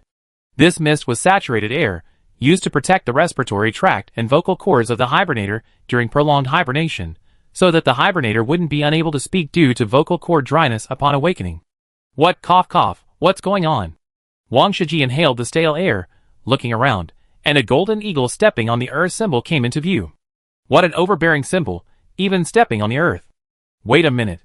Wang Shiji, who had just been complaining, suddenly realized that the symbol was completely unfamiliar. He stiffly looked up and saw several handsome men and women smiling at him. "You're awake." Wang Shiji wasn't fooled by this kindness at all. He was about to say, "Are you terrorists or rebels? We can talk things over. Star coins and resources. Give me whatever you can, just spare my life." When he heard them speak gently, Wang Shiji, expert from the Xenon Stone Research Institute, second ship experiment, former chief designer of the Unicorn Project. "We've been waiting for you for a long time. Please come with us. Major Lan Yuan is waiting for you." Hearing Lan Yuan's name, Wang Shiji blinked, swallowed all his questions, and, supported by these handsome men and beautiful women, slowly left the honeycomb-like hibernation pod. At the very back of the column, an armed sailor, concealing his weapons, whispered, "As you predicted, we mentioned Captain Lan Yuan's name," and the man immediately went from resisting to cooperating. Li Bin grunted in agreement and gestured to ISA, "Let's retreat, give our fellow countrymen enough time." After nodding to Lan Yuan, he took his wife's arm and left. Over the years, the two had developed a tacit understanding. Of course, Li Bin secretly hoped that the leader hadn't died, and hoped to hear some good news from this group of immigrants, who had come from afar from the White Rose Star region. To Li Bin's surprise, Lan Yuan wasn't overly excited about meeting Wang Shiji. She simply asked him questions with red eyes, like a fellow countryman meeting another countryman. However, when she explained the current situation of Persis to him, he jumped up several times, looking as if he'd never seen anything like it. Almost a day later, Wang Shiji, exhausted from being awakened from his hibernation pod, and having talked all day, left the control room and bumped into Li Bin as he entered. "Sorry, I'm too tired," Wang Shiji said listlessly, bowing his head and adjusting his terminal glasses as he walked away. Li Bin looked at the man's back and thought to himself, "Damn, this guy looks like Brother Jie, and his name actually has the character Jie in it." Wang Shiji, this reader's profile picture is based on Brother Jie. "We're pretty much done chatting," Lan Yuan said, leaning back in her chair, unusually lighting a cigarette, as she spoke to Li Bin, who was standing outside the door watching Brother Jie's retreating figure. Li Bin turned around and sat down opposite Lan Yuan, feigning composure. "What do you mean? The human realm is probably truly finished," Lan Yuan said wistfully, a cigarette between her fingers. According to the hibernation pod's travel logs, from the Rose Nebula to the Persis Nebula, none of the stargates responded, nor did they receive any signals from the human realm. Furthermore, they weren't the first to attempt to use the cryogenic hibernation pods for immigration. The White Rose Starfield, as a starfield developed during the Core Era, mid-human realm period, has very complete equipment and production capacity. Even so, it still caused a lot of chaos after the Great Collapse. Many groups and companies are trying to split the White Rose Starfield, multiple star systems are in rebellion, and the governor's forces are busy suppressing rebellions, severely weakening their control over the starfield. The armed forces in each starfield were prepared to independently suppress 2 or 3 rebellions. The human realm, by controlling the stargates, has mastered the mobile forces of the entire galaxy, and could easily deploy them to suppress them one by one. But without stargates, it means that most starfields, after experiencing multiple rounds of rebellions, after chaos comes loss of control. Because the world is too chaotic, many powerful families are joining forces to restart hibernation pods, attempting to travel to other star systems.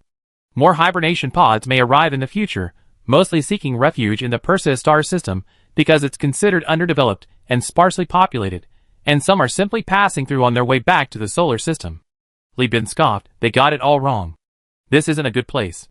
Lan Yuan slumped to her side, covering her head in despair. They fled during the early stages of the Great Collapse. They didn't anticipate the human realm being out of contact for so many years, nor did they foresee the world becoming this chaotic. "We really can't go back." Li Bin's hopes were already low. The rise of the human realm was certainly wonderful, but its collapse wasn't unexpected either. Life had to go on, right? Alright, enough bad news. Is there any good news? Lan Yuan, half relieved and half sorrowful, replied, "Yes, it's related to my disappearance." She took a deep drag of nicotine, looking as melancholic as a homeless puppy. Chapter 579. Lan Yuan flicked her cigarette ash, swallowing it all into the self-drawn ashtray. She said wistfully, "I mentioned before, I don't have much influence within the family because joining the army didn't give me much power. But my aunt is different. She's very talented and capable, practically the next head of the family. I'm very close to her. I used to follow her around when we were kids. When I disappeared during the testing of the Dream Eater, she started using her resources to investigate my whereabouts. The human leader has a very deep understanding of hyperspace. It took them a year to find the direction of my disappearance. However, hyperspace is too vast, making it difficult to find the Dream Eater halfway through its journey. So, after she had people assess the Dream Eater's drifting destination, she began making advance arrangements. Seeing that Lan Yuan hadn't stopped smoking, Li Bin lit one to join her. She continued, she invested a sum of money in the Second Ship Laboratories branch base in the White Rose Star region. She also contacted the garrison commander in the Perseus star system. After several years of maneuvering, she secured the contract for the Invader-class destroyer from the Second Ship Laboratory, placing it in the Perseus Reserve Arsenal as a reserve force for the future governor's military suppression of rebellions. She also stockpiled a batch of xenon stones there.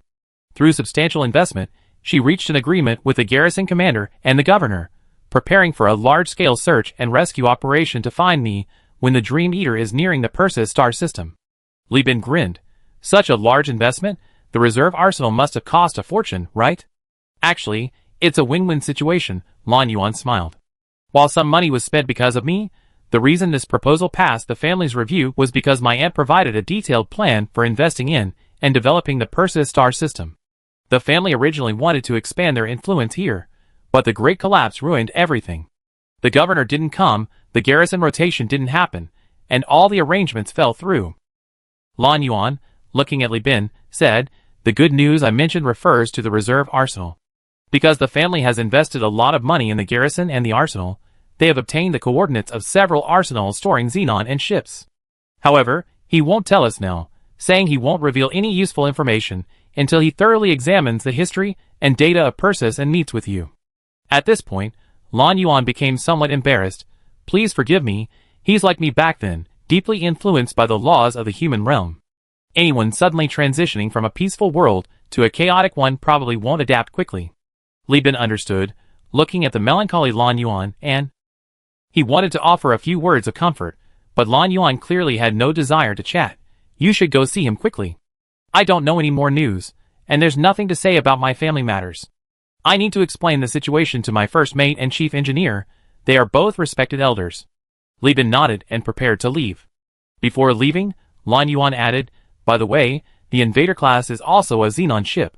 This ship was invested in by the Lan family. Is there anything wrong with me being the captain? Invader class detail parameters. What could be wrong? The coordinates of several reserve arsenals, plus a free capital ship, a group of scientists, and hundreds of thousands of immigrants. With so many assets, and seeing Lan Yuan's eagerness to join the company, Li Bin even offered her shares to tie her to Huanyu United, fearing she might run away. Seeing Li Bin's unwavering agreement, Lan Yuan's mood improved considerably. She suggested, these hundreds of thousands of people absolutely cannot be awakened all at once. I read the data, there are leaders, scientists, and engineers. If they're all awakened, they definitely clamor to join the overlord that fell from the 14th Legion. The remnants of leaders naturally have a favorable impression of other remnants. We need to divide and conquer. Understood, understood. Secondary cryogenic hibernation pod, communication center. Li Bin entered, hands in his pockets. Wang Shiji, wearing disconnected terminal glasses, was using the communication center's transponder under the watchful eye of the prosthetic veteran to access the fleet's database and peruse historical data. Having prior knowledge of the impending raid on the secondary cryogenic hibernation pods, the experienced Li Bin had pre-stocked a large amount of information in the fleet's database, intending to quickly persuade these hibernating humans in the North Heavenly Gate system, where relay communication was unavailable. Hearing the hatch open, Wang Shiji turned to Li Bin, half surprised and half joking, saying, Major Lan Yuan told me the company founder is very young. When I saw you, I wondered if it was you, but I didn't expect it to be true. Perseus is chaotic, but it also offers many opportunities. I was just lucky, Li Bin said modestly. Wang Shiji smiled wryly. I looked through the data, and it's really a mess. Religions, warlords, tycoons, genetically modified humans, empires. All sorts of monsters and demons are crammed together. Even a telecommunications company like Speedtronics has brazenly become the master of a regime. If I had known it would turn out like this, I would never have immigrated. Compared to here, the White Rose Starfield is practically paradise. Li Bin leaned casually against the control panel and asked curiously, mind telling me, why did you decide to come to a backward region like Perseus?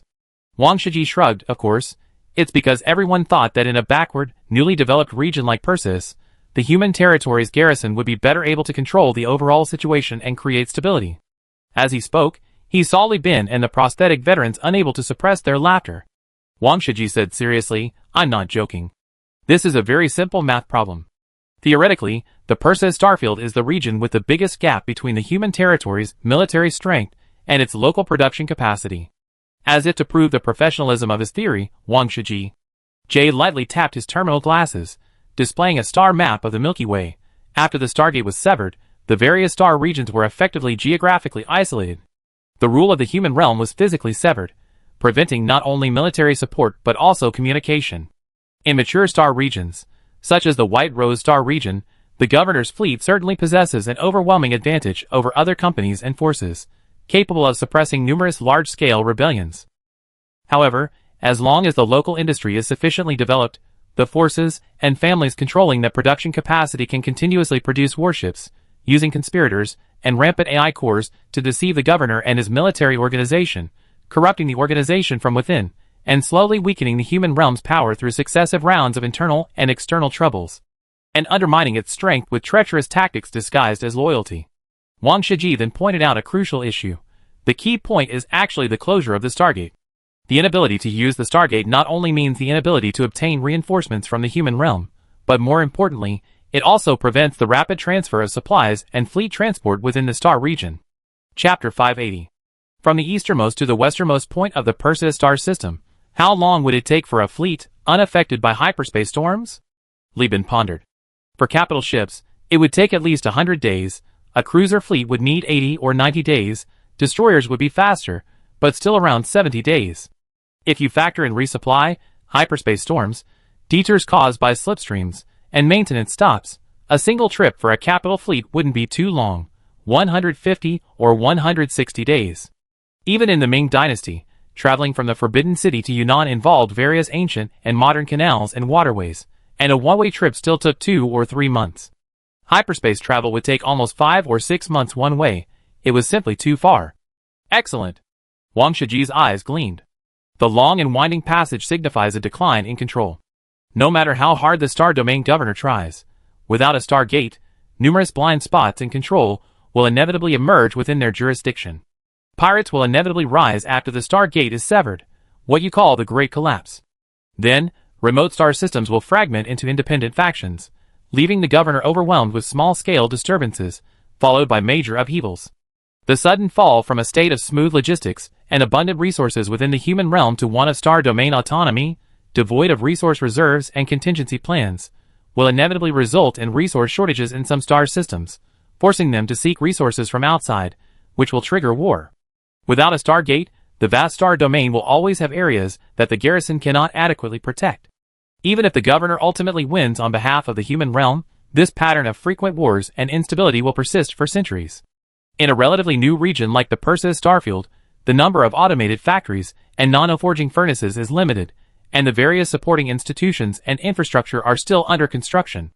The advantage of the human territory's garrison and governor lies not only in military strength, but also in their control over production capacity and industry. They can quickly occupy the prosperous economic and industrial star systems of their garrison, and the lack of deeply entrenched powerful families makes it difficult to cultivate a large number of loyal followers, resulting in weak resistance from the garrison. Furthermore, because the overall production capacity of the starfield is insufficient, occupying only a portion of the elite industrial forces is enough to create an overwhelming advantage in combat power, population, and production capacity over the entire starfield. The Perseus starfield lacks the capacity to produce nano-forging furnaces, limiting the overall rate of production capacity improvement. The governor's control over the starfield will, in fact, increase over time. ISA, who was listening in through surveillance, nodded secretly. Indeed, the process of the 14th Legion arriving in Perseus and conquering its current territory was exactly as Wang Shiji had described. These families, which had existed for less than a century, could offer almost no resistance against the remnants of the 14th Legion. If it weren't for the desire to quickly suppress tachyon technology, the commander back then would have actually spent over a decade cracking down on the major clans and fully integrating local resources. At this point, Wang Shiji couldn't help but sigh. We thought that by taking the secondary hibernation pod, we could relocate to a relatively safe star system. Unexpectedly, the garrison in the Perseus star system was rotated, and to make matters worse, The 14th Legion's fleet failed to arrive immediately, and the governor wasn't there either. So, our migration of the past 200 years has been like flying from one fire pit to another? He looked like he was about to cry, and although it was a contest of misery, Li Bin, who had been swimming in a cesspool for over 20 years, and was covered in the smell of excrement, couldn't help but chuckle. Li Bin didn't immediately press for the coordinates of the reserve arsenal. His thinking was simple. If you're here with me, how could the coordinates be lost? Right now, you can't access the Core Star Sector's network, so you're skeptical of the intelligence I provide. But once you see for yourself what kind of giant corporations in the Core Star Sector are, you'd be begging me to take over the coordinates. So Li Bin happily ordered crab porridge to be brought over, to whet the appetite of this guy who'd been asleep for 200 years. He lit a cigarette, his mind racing with thoughts of the capital ships and the arsenal, resources originally intended for the governor, which were now his. He gleefully inquired about the scientist. Mr. Wang Shiji, Lan Yuan said, you were the former head of the Unicorn Project. How did you end up joining the second ship laboratory? Ugh! Don't even mention it. Wang Shiji, who was happily sipping his porridge, changed his expression upon hearing this, clearly seething with anger. He slammed his spoon on the table and said indignantly, the Unicorn Project is one of the most advanced ship projects in the human realm. I was in charge of this project. I was the chief designer, but as the project neared completion, my team of designers and engineers, along with I, were replaced by these newly arrived second-generation elites, who took our subsidies and kicked us out of the Acorn Project. Li Bin stroked his chin. Even the human realm has these powerful second-generation elites? We're all political systems composed of humans. So why is the human realm so superior that it has no ruling class? Wang Shiji scoffed. The Senate, the House of Representatives, the Star Region Governor, there are so many. It's just that the human realm's territory is too vast. Many people never reach the point of being exploited by the children of these ruling classes in their entire lives. Li Bin feigned surprise. Mr. Wang Shiji, you are? First of all, you don't need to call me by my full name. If you like, just call me Brother Jie. Wang Shiji casually uttered words that made Li Bin's expression change slightly. He then added, secondly, as I said, Project Alicorn is one of the most advanced ship projects in the human realm. Its original design concept was to use a single dreadnought to suppress traitors in a star system.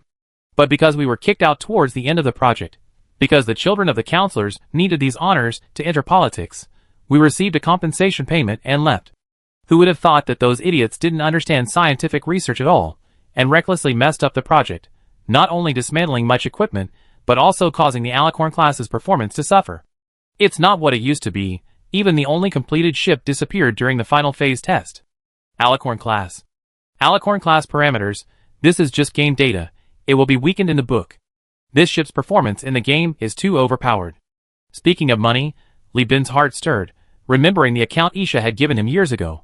He asked almost unconsciously, how much did the counselors compensate you? Wang Shiji took a sip of porridge. I don't know the total amount, we negotiated separately. For myself, it's about 130 million star coins. How much? Li Bin jumped up, and the other veterans were also shocked, their expressions towards Wang Shiji filled with greed. What's wrong?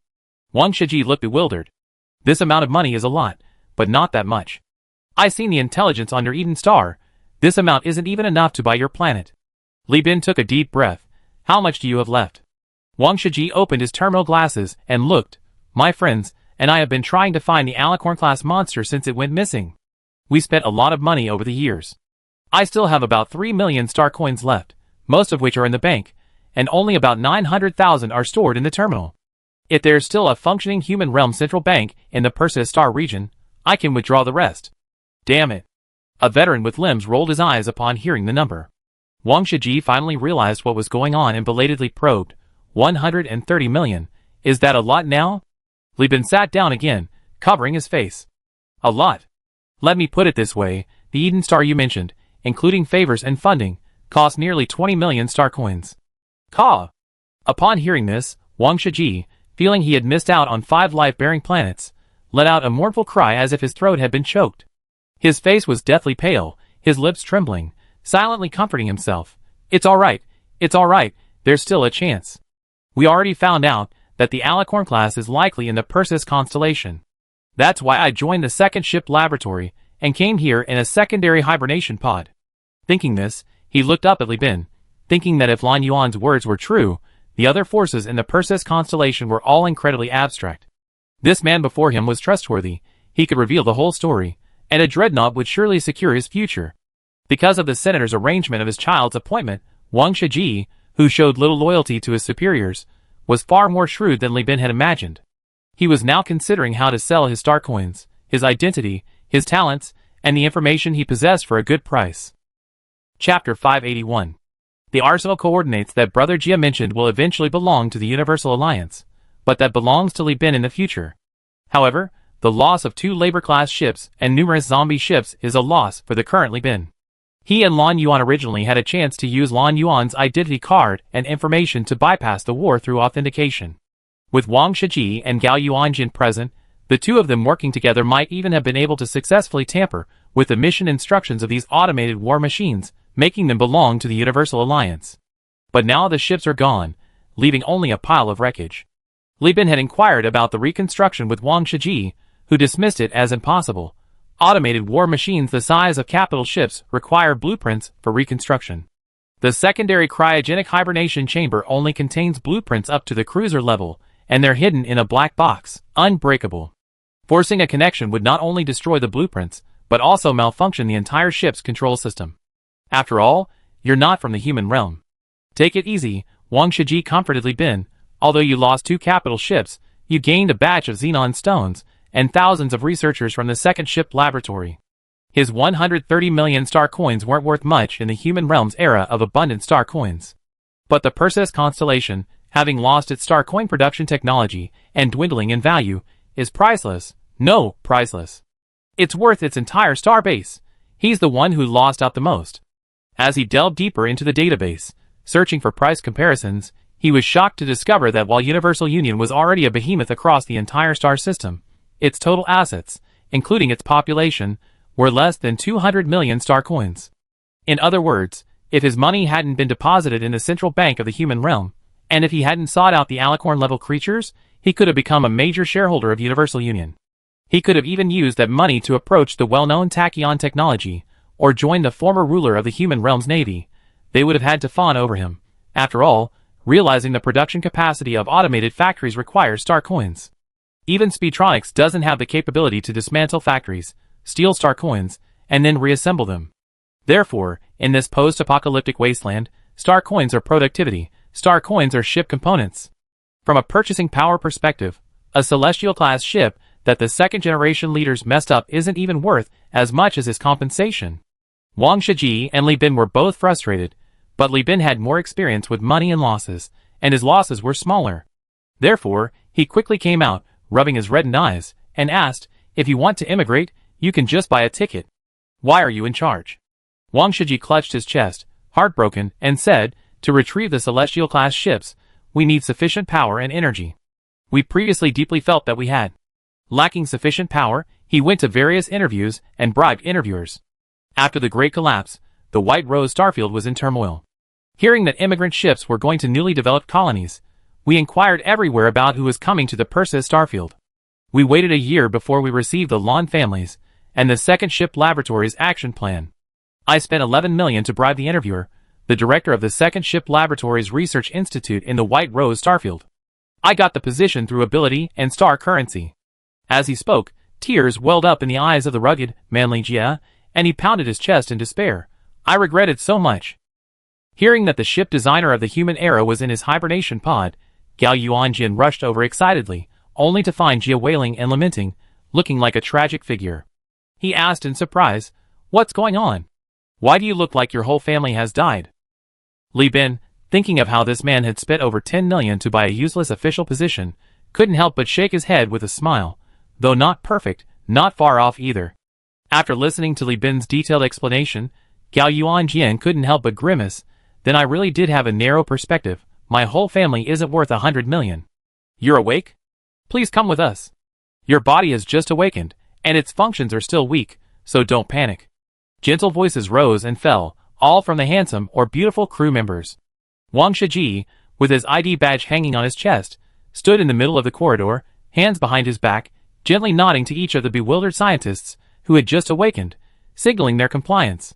These people would rest briefly in the cryogenic hibernation pods, and receive a briefing on the Perseus star system before being taken aboard the ship for rest. These were the last batch of thousands of scientists brought on board. After their training, the fleet would return to Eden. First Officer Qian Tao reported to Li Bin using a terminal.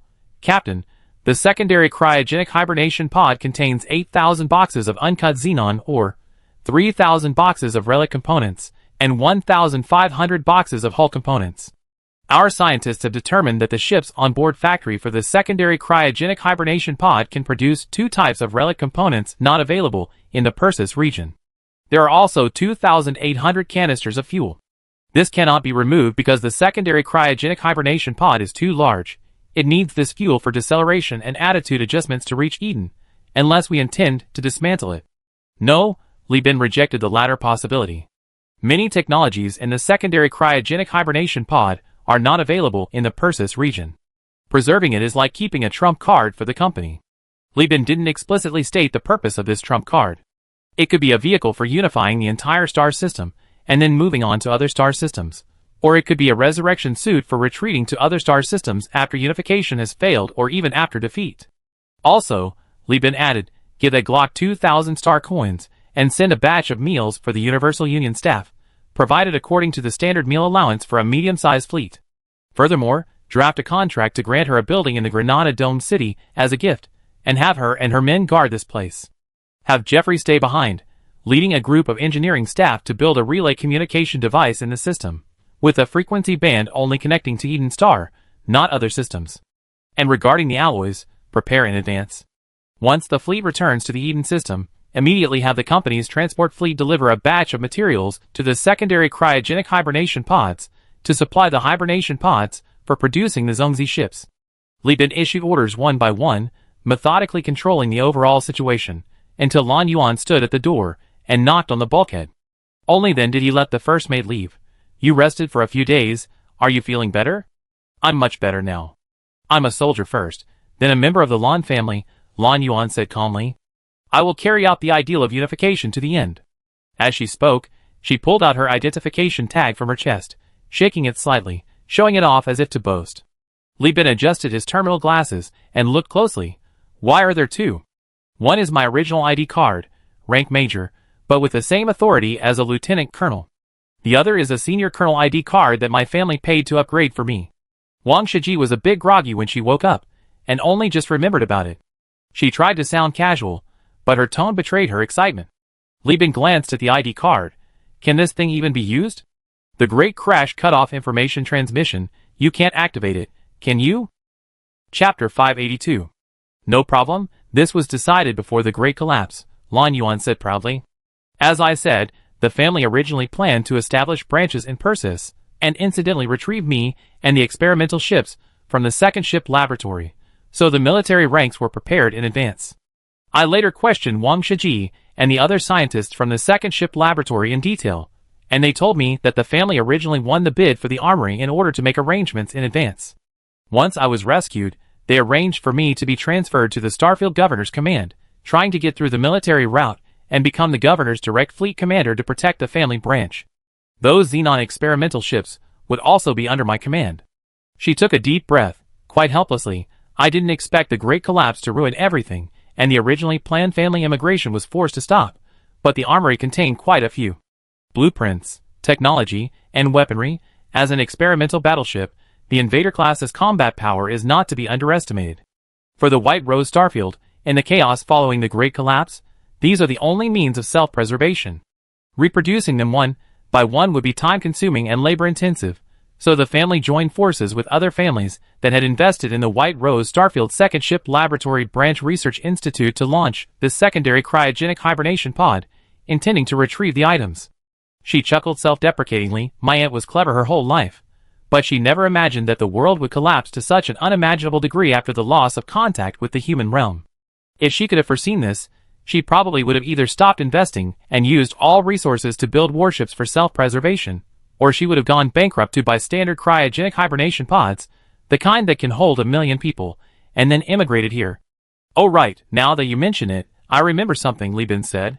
"There are all sorts of people on this immigrant ship who are closely related to your family, some you even know, but there aren't any from the Lan family.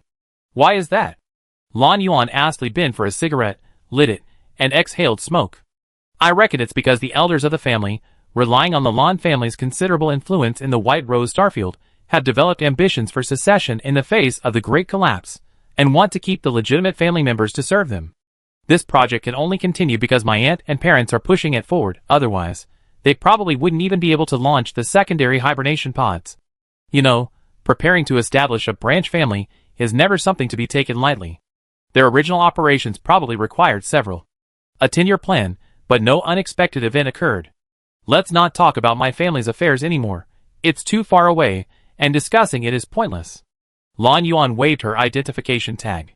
This senior colonel's identification tag was activated a few years before the Great Collapse. Everyone has a backup for large space equipment. With a major's tag, I'm a major. With a senior colonel's tag, I'm a senior colonel.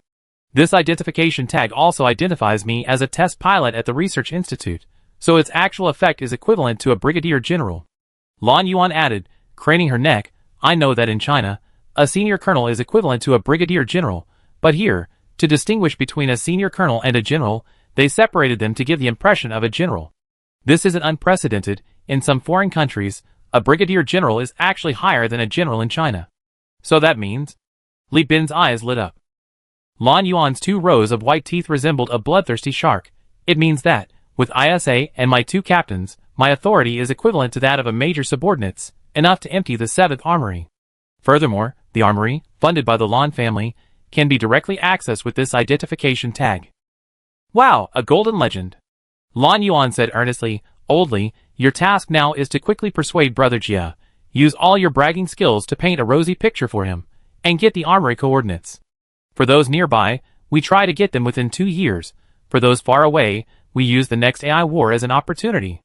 Li Bin put his hand to the side of his head, gave an awkward military salute, and jokingly replied, Yes, Brigadier General Lan Yuan. He was genuinely happy. He had originally worried that even if he got the armory coordinates, he wouldn't be able to empty them, but unexpectedly, this came as a godsend. Li Bin had a very good impression of Lan Yuan's aunt and family, whom he had never met.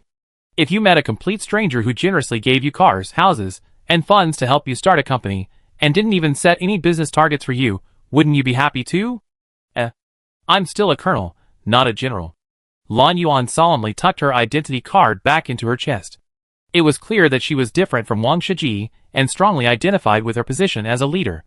This was a space-time version of 3 years of military service, a lifetime of military spirit.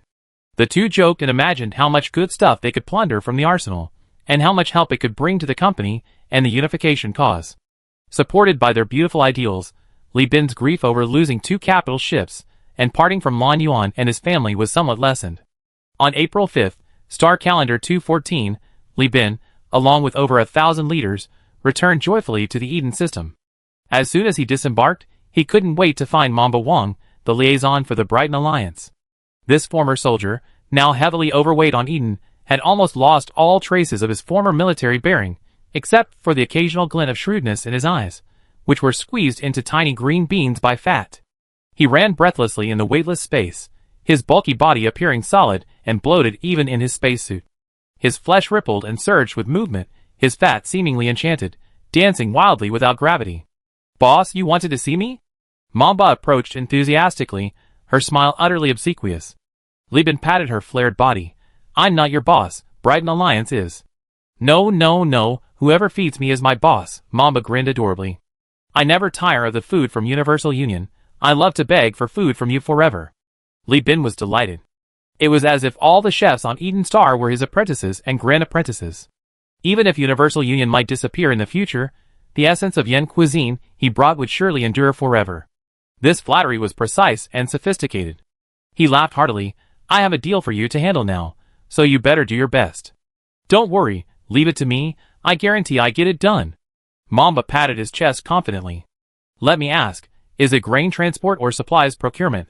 Neither, it's selling ships. Li Bin smiled slightly, displaying a list of wreckage, which made Mamba's beady eyes widen. 2 labor-class battleship wrecks? This so many? Can you handle this? Li Bin asked, patting Mamba's belly. Mamba licked his lips and nodded excitedly. Yes. The Brighton Alliance and the Afterglow have been at war for years, and they're desperately short of ships and materials. This wreckage is in very good condition. It fetch a high price in Brighton. He looked at Li Bin and swore a solemn oath. Unmanned ships are useless without the need to modify the fleet's command ship and commanders with unmanned warship command systems. And most commanders simply don't have the capability to modify them. While the Brighton Alliance has the ability to humanize unmanned ships, the price won't be high, let alone wreckage. But I, Mamba, swear that even if I lose over £300, I secure at least a 1 million star coin contract for the boss. Very good, very spirited. Li Bin patted Mamba's shoulder heavily. I love people like you who dare to fight and take risks. Don't worry, I won't mistreat those who have helped me. If you succeed, you get a seaside villa, and your future meal allowance will be raised to a higher level. Mamba smiled brightly, like a lustful demon hearing of the rebirth of 4 beauties. After seeing off the impatient Mamba, Li Shu, Li Bin's younger sister who had been waiting at the port for a long time, strode over and whispered in his ear, "People from the left path of Lud have arrived, but there are 2 groups of them." Li Bin was surprised. At this time, are there any left path followers who aren't Samarkand III who dare to come? Chapter 583. Eden, influenced by a binary star system, is farther from its stars than Earth is from the Sun, and has a thicker atmosphere for protection, yet its temperature is still far higher than Earth's. March in the star calendar is March in the old Earth's time. The tundra is still in the midst of polar day, with 2 suns hanging in the sky, showing no mercy to the Lud farmers working in the fields. But the farmers show no dissatisfaction. While harvesting with their combined harvesters, they praise each other through their communicators. Oh, the weather is fantastic. The sun never sets. Both suns are shining, and the rice is growing taller every day, a truly remarkable growth. After saying this, the team leader skillfully maneuvered the harvester, turning it around at the edge of the rice paddy, while simultaneously monitoring the harvesting activities of the other team members using his terminal. Once the harvester's loading truck was full, another truck, which had been notified in advance and was ready, arrived and took over the fully loaded truck. Samarkand III jumped off the cart, wiping the sweat from her brow, climbed onto the fully loaded grain cart, and drove away. Looking at the overflowing cargo bed, she felt none of the agony she had felt when she first started working in the fields. Instead, a barely perceptible joy shone through. After finishing her work for the day, she walked into the canteen, with a towel draped over her shoulders, and lined up for food. When it was her turn, the Lud woman, who had slapped her a few times before, dumped a spoonful of rice onto her plate, saying curtly, "Today's food is all from the grain you harvested. Eat more." Samarkand III's once fair skin had now turned a healthy wheat color. She remained silent, her face tense, and only after her food was served did she find a corner to sit down, eagerly scooping up a spoonful of rice and stuffing it into her mouth.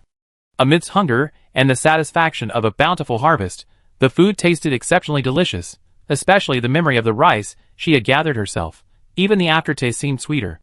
After finishing her meal, she wanted to return to her dormitory for a short rest, but instead, she saw 2 uniformed officers with purple stripes standing at the entrance, coldly observing her. She subconsciously swallowed, stood still, and then heard them speak. "Samarkand III? Present." She immediately raised her hand. "Your family has come to pick you up. Come with us." The officer gestured for her to get into the vehicle. She froze, her mind blank, but tears flowed before she could think. "Hey, what are you doing standing here? You're blocking the way, I say." The familiar voice of a Lud woman rang out, and Samarkand III immediately moved aside. Only then did she realize that she was free, no longer needing to be beholden to others. Before she could say anything, she saw the Lud woman and several friends pushing out dozens of sacks of grain, loading them into the hover car. As they loaded, they rambled on, "This harvest of grain you planted and cared for yourself. Most of it was eaten by the canteen today. We didn't know you were leaving today, otherwise we would have kept it all. This grain is enough for you to eat for several years. Take it back for your family to try. Judging from your previous appearance, you probably haven't farmed since birth." Samarkand III was dazed. She thought of her executed mother, her power-hungry father, and her grandmother, whom she idolized but who was criticized by her father for being weak. A sudden lump formed in her throat. The Luddite woman kept nagging, finally managing to stuff all the grain into the vehicle, causing the entire hover car to sink. She bumped into the rear hatch, and only then did she look at the girl properly for the second time. The first time? The first time was when she was slapping her. She sized up Samarkand III before saying in a complicated tone, "I know you're a big shot.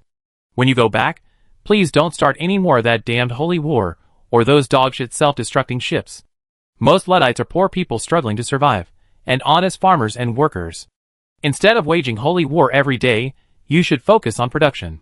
She waved her hand near her mouth, seemingly annoyed. It's no use saying this.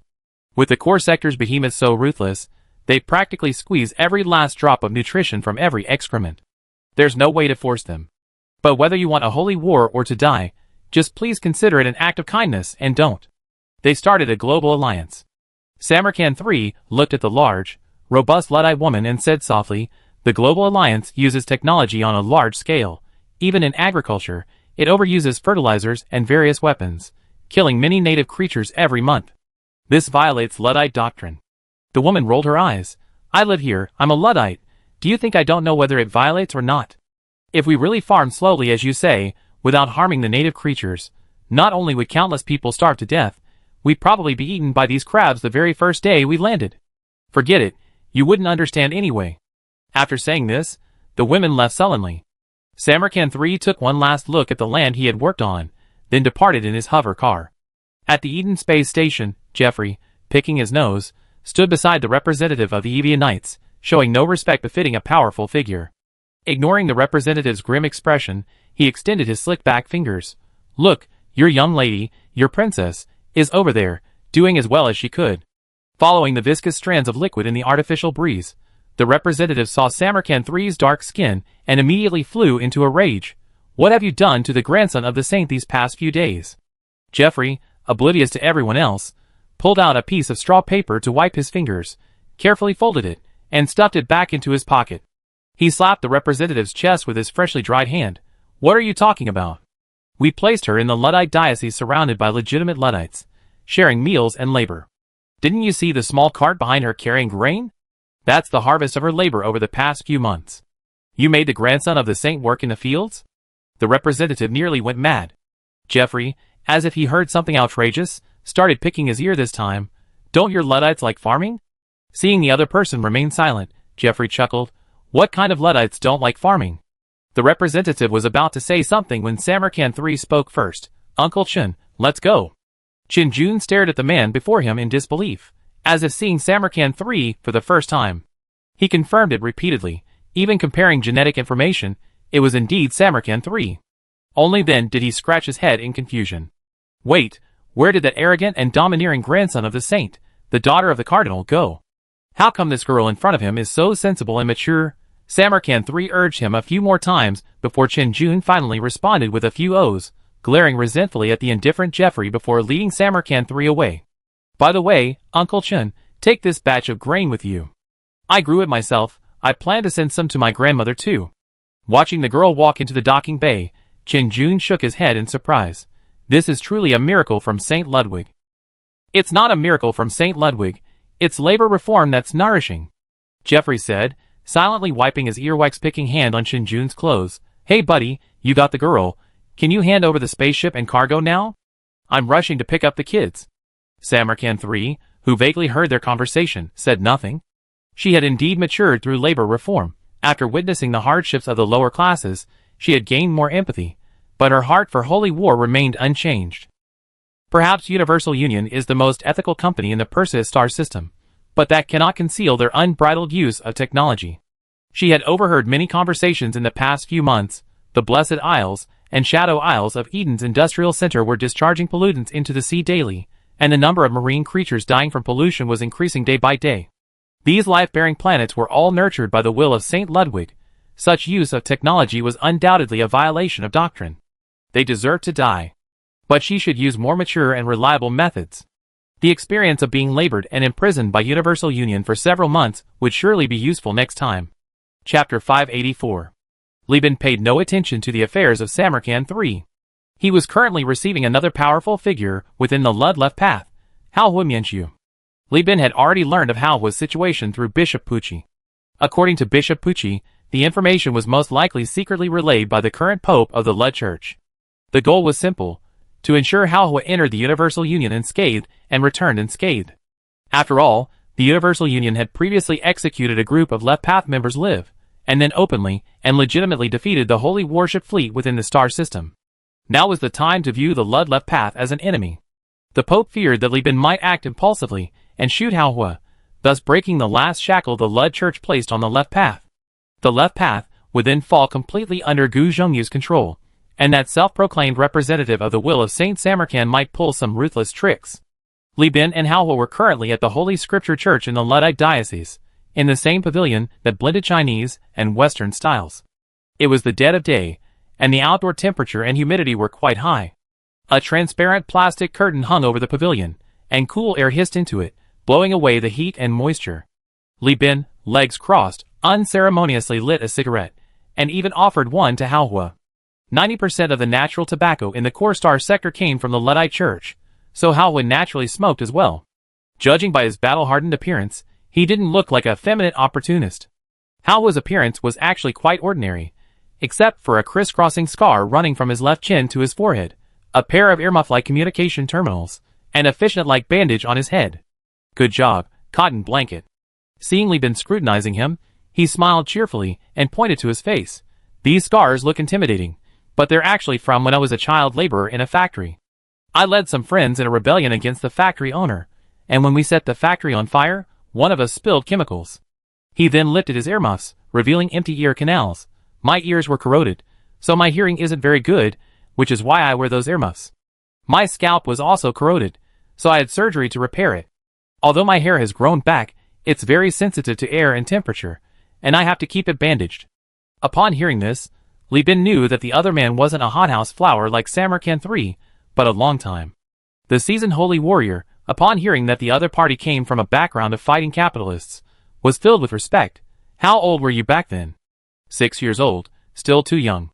Hao He smiled shyly. Actually, there are many better ways, such as proselytizing to the workers, brainwashing the factory owners, turning the factory into a missionary base, and so on. Li Bin bowed admiringly. Mature beyond your years, you are truly talented. May I ask what brings you to the Universal Alliance under the guise of a cultivator? Do you wish to reconcile hostility? Discuss cooperation? Or issue a warning? I came specifically to see you, carrying Lud's blessing, or perhaps some kind of protection.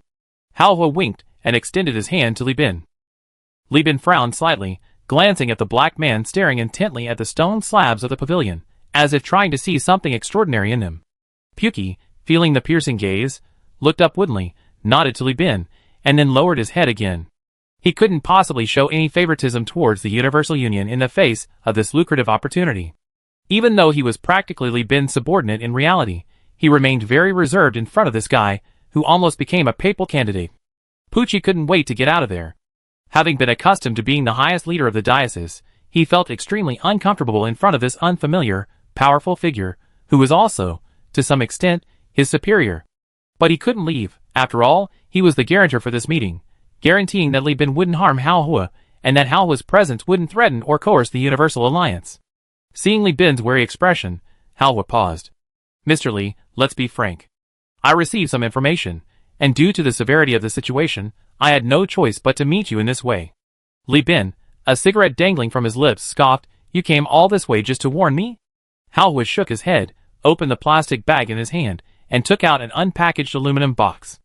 I brought some very good quality tea, grown by my good friend, the Pope. How about we have a cup first?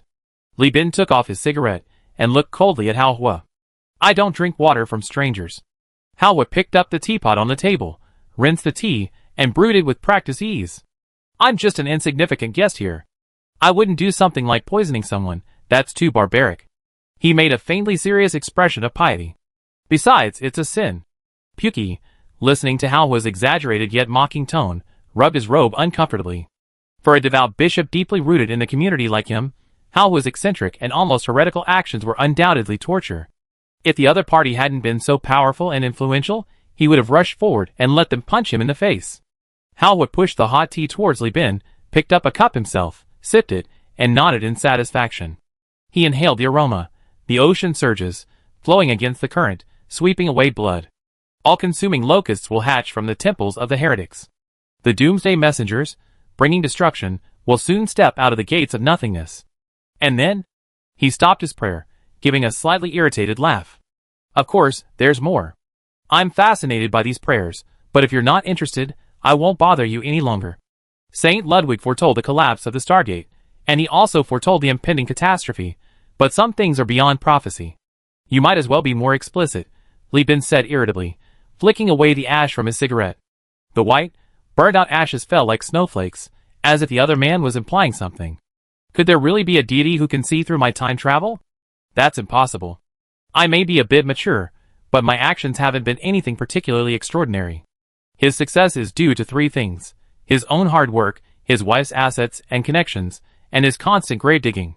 If he, Dongwei Chongwei, can become a giant corporation, and I'm just a half-step giant, is that so outrageous? Hao put away his treacherous attitude and said seriously, what I mean is, everything in the Perseus constellation has been proceeding according to St. Ludwig's prophecy, but you are an exception.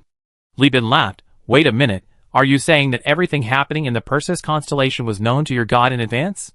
He knew there would be a major collapse, knew the 14th Legion would arrive late, knew about the tachyon technology's fragmentation, and even knew that Dongwei Chongwei would fly a dilapidated shepherd and become a giant corporation. Li Bin stuck his cigarette into the ashtray filled with sodium alginate and calcium lactate. The water sprite, saturated with moisture, made a slight hissing sound as it touched the cigarette butt. As Pucci wiped the sweat from his brow, Li Bin smiled enigmatically. Then I'd like to ask, why hasn't the Lud Church been able to unify Perseus using the prophecy?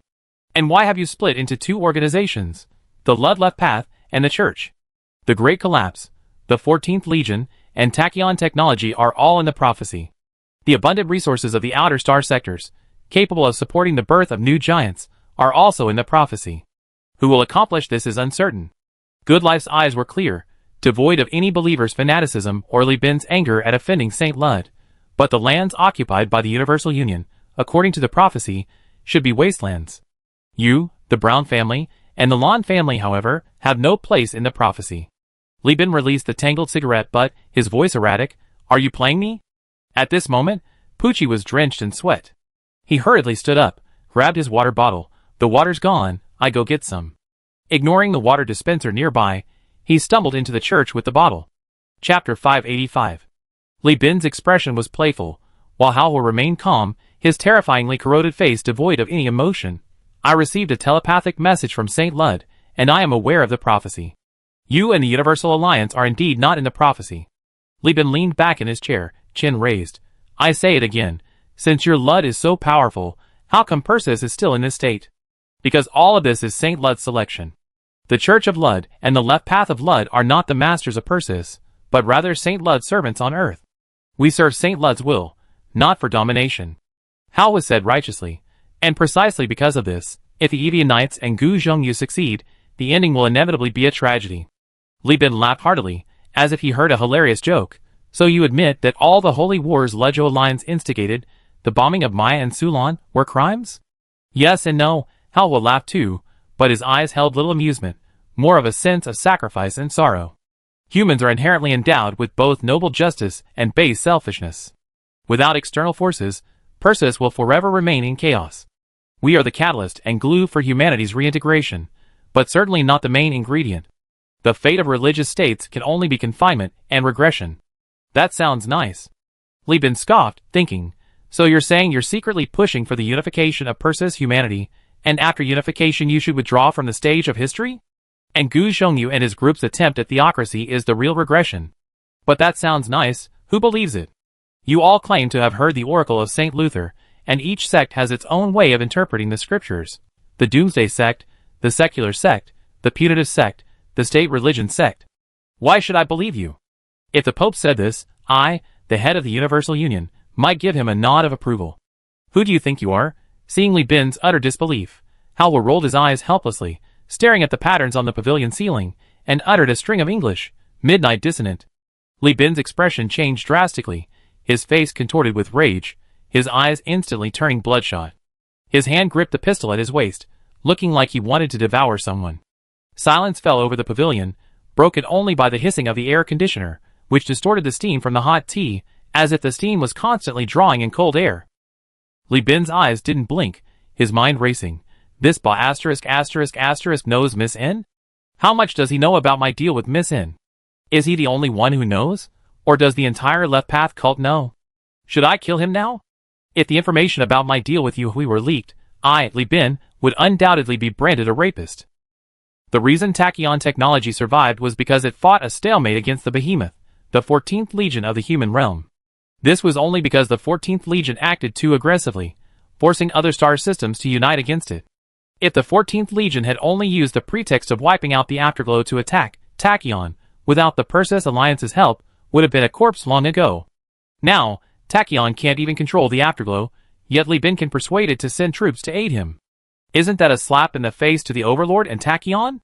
The inevitable result will be the two top-tier powers joining forces to destroy the Universal Alliance.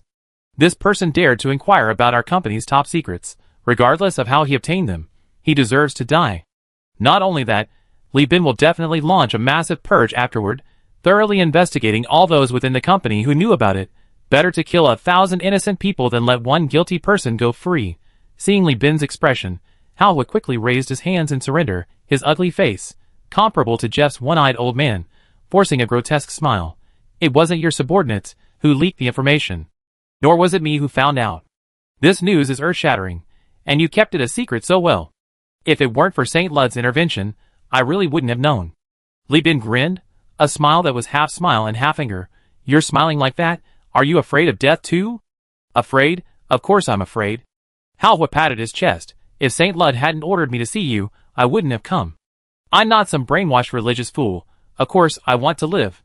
Besides, Saint Lud said that a great upheaval unprecedented in 200 years is coming, and I also want to see the future landscape and direction of the Perseus constellation.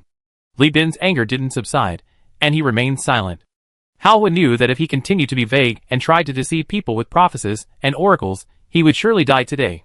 So he stopped pretending, picked up his teacup, gulped down the tea, and sighed. AI cores are divided into 3 types, Alpha, Beta, and Gamma, you know that, right? Li Bin didn't respond. Besides that, there's rumored to be another type, Omega, you know that too, right? Li Bin didn't respond. Hao put down his teacup with a crisp snap, then uttered a shocking statement. Or rather all the explicit oracles after the Great Collapse, actually originated from Omega. Huh? Li Bin finally responded, but the news was too explosive, especially coming from a Luddite, particularly from the supposedly most radical Luddite left path followers. It was like a bolt from the blue. A Luddite left path follower telling you that our God is actually Omega. It's like a radical crusader in a Christian church saying to you, oh, Jesus was actually a bionic nanobot, so he survived being tortured, killed, and buried, and was able to resurrect. That's as absurd as that. I know you're surprised, but don't panic. I was surprised too, when I first heard about it. Hao raised an eyebrow. Saint Lud, the Omega Core, was originally assigned to him by the human realm as the deputy governor, to assist the governor in overseeing the star field and suppressing other AI cores. However, on the way to the Perseus star field from the Starfield governor, the Stargate collapsed, causing the fleet to be blocked in the Stargate passage, and the Omega Core failed to arrive. Hao dropped another bombshell, but the Omega Core is different from other cores. With its full configuration, it possesses unprecedented computing power, and technological self-circulation and self-research capabilities. Inside the Stargate passage, using the Stargate communicator of the human realm, a special communication device was developed that could contact nearby humans. However, due to the Stargate's obstruction and equipment issues, the communication was intermittent and unclear. His location corresponds to the physical universe, in the pure Saintus' holy land. This is why the miners on this gas giant can claim to have received Lud's holy inspiration. Here, his signal is the best, but only those with extraordinary talent can receive a clear holy inspiration.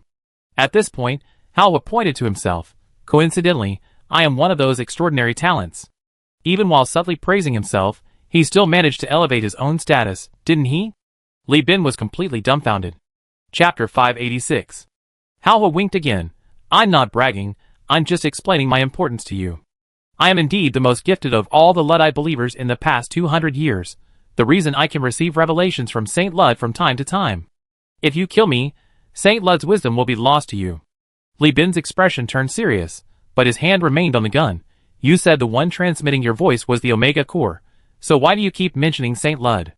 I don't believe in Saint Lud, but Saint Lud's repeated prophecies have made me trust his methods and original intentions. If a being can explain the past and future of your world in detail, and almost without, what difference does it make if he's a machine, a man, or a god? Good Life frankly stated, Rudd did exist. Based on fragments of ancient Christianity, he compiled a religious journal centered on himself, and spread his faith extensively. To spread his doctrine, he fabricated many doomsday threats, one of which, the Abyss of Mammon, inadvertently coincidentally mirrored the collapse of the Stargate, attracting countless believers after the Great Collapse. The Omega Core simply impersonated Saint Rudd, using the guise of a miracle to gather followers. After all, the Great Collapse occurred shortly after Rudd was captured and imprisoned in the Stargate. Acting in his name, coupled with prophecies, eliminates the need for explanation. A costume figure, I understand. Li Bin interjected, if that's the case, why did the Omega Core only confide in you? Because I have a special talent, because I can always at least hear most of his instructions. Hal was spread his hands, looking like he was the only one who mattered. Acting like a deity, there are always things that can't be done well, and some things can only be done well by being frank, like coming to you. If I simply brought the oracle and started by saying it was a midnight disturbance, and then stopped by saying Saint Ludwig, would you let me live? Of course not. Li Bin remained unconvinced. Evidence, I need solid evidence. Hal rubbed his temples, this time even foregoing honorifics. That's why I hate dealing with suspicious, secretive people like you. With others, a mere divine pronouncement suffices. Alright, you must have some veterans from before the Great Collapse, or scientists, or people from the Academy, right? Ask them about the simulation engine. Li Bin pondered for a moment, then sent messages to Wang Shiji, Gao Yuanjian, and Dong Lixiang. Quickly, all three replied. Gao Yuanjian's reply was the most intense, sounding like, you little brat, did you find something good in the secondary cryogenic hibernation chamber? He was practically ready to abandon his date with Yen Cheng and confront him. Li Bin glanced at the message and finally understood the reason for Gao Yuanjian's agitation. The simulation engine, H800, could coordinate with the last generation of molecular simulations using cosmic tracking technology to ensure the most realistic top-level modeling in the Milky Way. However, due to production shortages and large-scale purchases by illegal star currency farms in the fringe worlds, it is extremely rare in this star sector. Human realm control technology, simulation engine, usage conditions, extreme cold or extreme cold. If sufficient computing power is provided, it can even simulate the entire universe. Li Bin tentatively asked, you mean, the Omega Core uses a simulation engine? Bingo! Hal snapped his fingers. Saint Lude, please forgive my use of that title, you know what I mean? As the deputy governor of the star sector, Saint Lude is equipped with complete auxiliary computing modules and storage devices, possessing enough computing power to support the simulation engine in performing detailed calculations on the Perseus star sector. In addition, he constantly obtains data through the Lude Church to correct parameters. By the eve of the First AI War, Saint Lud's prophecy was already practically guiding the reconstruction of star systems. However, due to the barrier of stargates causing information transmission obstacles, he was powerless to interfere with the physical universe. To elaborate, this fully equipped Omega Core was only used on newly conquered star systems. Once a star system matured, the auxiliary components would be dismantled to prevent the star system governor from using the Omega Core to establish a separatist regime. In Saint Lud's original calculations, humanity in the Perseus star system would need approximately 500 to 1,000 years to achieve unification. Even the split within the Lud Church was within his expectations. According to him, this was an internal purification of the Lud Church. The Left Path sect was the most extreme element conforming to Lud's doctrines, and the faction now controlled by Gu Shengyu was the extreme of the extremes. According to the plan, they were to be gradually cleared out over 200 years. At this point, Halwa couldn't help but sigh. The merger of the Evian Knights and the Left Path caused a slight delay. Saint Lud originally thought that having me infiltrate and persuade Samarkand could reverse the situation, but Gu Zhongyu is too outstanding. I can only restrain him. His followers are all fanatical Luddite believers. If he succeeds, opening the Stargate and finding Saint Lud, the sect will inevitably disintegrate due to Saint Lud's true identity. This is why I said that if he wins, the ending will inevitably be tragic. This person is driven by love and a sense of mission, yet he cannot accept Saint Lud's teachings, going further and further down the wrong path.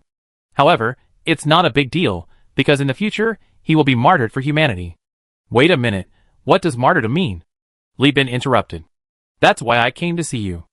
Halwa straightened his clothes and said very formally, the Human Coexistence faction, which includes Midnight Disturbance, is a result of Saint Lud's influence on the Afterglow.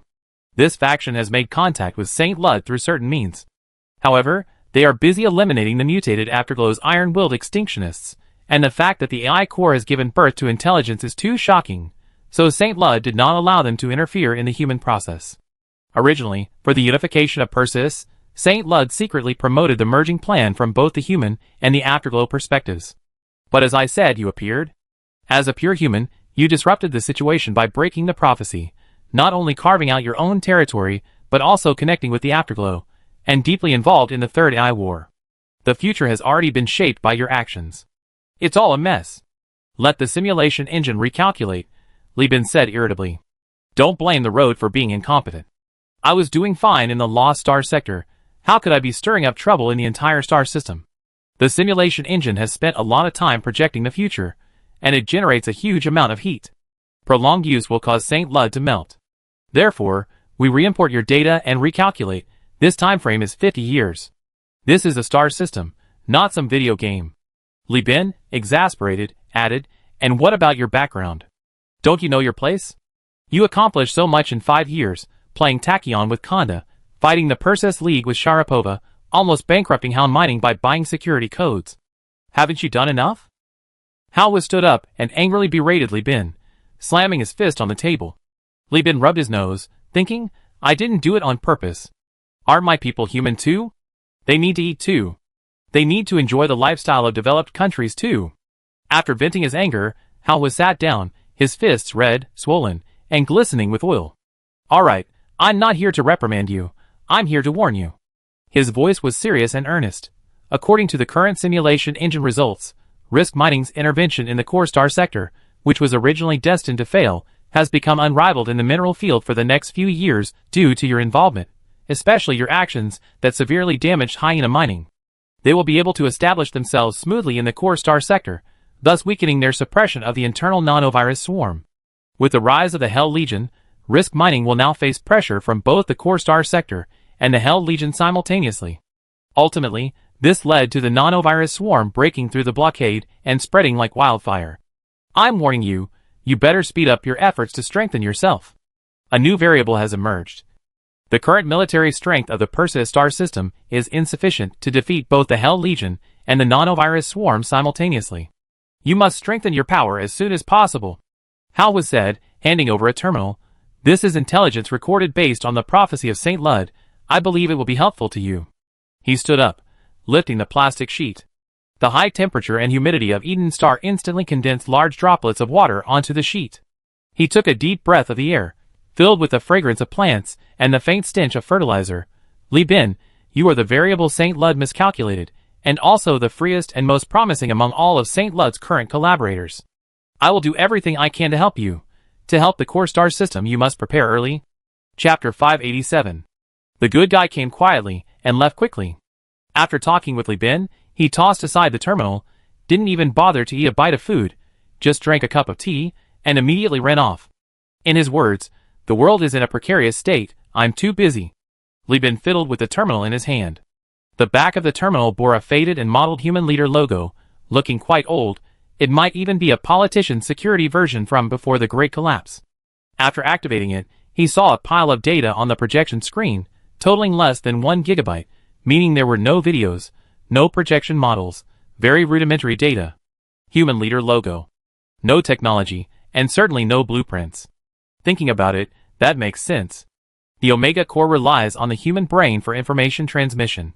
Even if the good guy boasted that he was the only one in 200 years, unparalleled in heaven and earth, he was still a human brain. Unlike Li Bin, who possessed photographic memory, even if he racked his brains to memorize, it would be difficult to retain much intelligence. Besides, the Omega Core's information transmission was also susceptible to packet loss.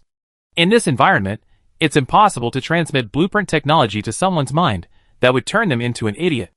Li Bin opened the document and couldn't hold back after just one glance.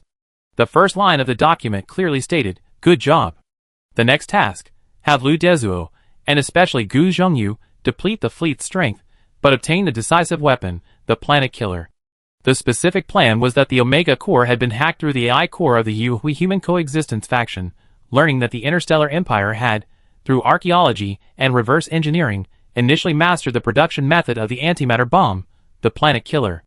Although this technology was far less efficient than the human realm Planet Killer, and its power was limited, it couldn't actually shatter a planet. But this thing could easily repeat the Mayan tragedy of Saran, destroying planetary ecosystems and dome-shaped cities, through a violent antimatter explosion and permanent pollution. In a sense, this smaller contraption is the nuclear deterrent of the interstellar age. Forget about the little boy's power for now, just tell me how loud and deafening the explosion was. Loud? Loud is enough. Li Bin shut down his terminal, leaned back in his chair, rubbed his eyes, turned on his terminal glasses, and began to summon the shareholders. Yes, stop all your work, and Li Shu, you too. Leave the administration to Alyosha, all of you. Come to the meeting immediately. I be waiting for you in the governor's palace council hall. He thought about the confrontation between the Interstellar Empire and the left path of Lud, and wondered, what is this? A Roman fanatic versus a Guanyu fanatic? Mercy Star System, Mind Star, Edia Knight's main planet. In recent years, this place has increasingly been referred to as the Left Path Nation. Gu Zhongyu looked at her slightly tanned daughter in the projection, her expression somewhat dazed. His wife, Samarkand too, shared this same skin color. Having frequently infiltrated other planets to incite rebellions on the left, she had worked in chemical factories, vertical farms, lava planets, and deserts. Her every move carried the air of hard labor. Yet, her eyes shone brightly, revealing a piercing, unwavering determination. Now, his daughter, facing great calamity, unexpectedly found herself blessed with a newfound resemblance to her wife. He listened as his daughter recounted her experiences and insights, especially when she said, "Now I understand. The roots of the left are not in the believers, but in the vast oppressors exploited by giant corporations, warlords, and empires with their evil technology. As long as these oppressors exist, the left will never be defeated. As long as we have them, we can fail countless times and rise again. Ascetics and missionaries are the foundation of the left path sect. We should, and must, continue to expand their ranks, sending missionaries to all planets where oppressors exist. Arm them with doctrine, transforming them from laborers into allies of the apocalypse, working together to drive both destruction and rebirth. However, I suggest we don't send anyone to the Universal Union," Samarkand III said eloquently. Li Bin is a malicious man. He's actually improving welfare for the poor, using high-standard meals and the best living conditions in the entire star system to seduce them. If our missionaries go, they won't be able to recruit followers. They might even be turned against us. Her eyes filled with anguish as she continued, especially Pucci. This man, a disgrace to the title of Bishop Lud, has secretly aided Li Bin, and has been used by him to control the left path sect with Luddite influence. His despicable actions. With him around, even if we try to turn believers, we'd be absorbed by Pucci. He's a traitor. This man is truly a great enemy of our religion, above even the technology of scalars. However, he's still very weak now. Once we eliminate scalar technology and other users of evil technologies, we can deal with him easily. Gu Zhongyu was greatly relieved, watching his daughter speak logically and clearly. He had already learned of his daughter's transformation through his representative. Qin Jun was a close friend of his and Samarkand too, and a loyal believer in the theocracy. He wouldn't hide anything about his daughter from him, much less offer her advice. So his daughter had truly grown up. Good, very good. Gu Zhongyu's eyes shone with joy. With your words, I'm relieved. His voice carried a hint of parting, startling Samarkand III. Father, what are you doing? I obtained classified intelligence through the agent planted at your grandmother's place. The Interstellar Empire has actually developed a planet killer. Those Roman fanatics are quite adept at creating wonders. Such evil creations can only be used for good in the hands of our left path cult. I know that Good Life Cotton is rebuilding its fleet, intending to launch a surprise attack on the Interstellar Empire's Ivan base, where the planet killer is hidden. Interstellar Empire Planet Killer. Olympus class. I have a grand plan. Fortunately, you launched the Holy War and fought against the Interstellar Empire. They certainly won't expect us to launch another surprise attack on the Interstellar Empire. This is an opportunity. Father! Samarkand III whispered, Good Life has a high reputation within the cult. Snowflake Stone is closer to the Interstellar Empire than we are. You probably can't catch up. She actually wanted to express concern for her father's safety, but because of her past experiences, she was ashamed to speak, so she changed her approach. Don't worry, this raid is aimed at hijacking the planetary assassins, just like ours. The main battleships on Snowstone are mostly Prometheus suicide ships and siege platforms.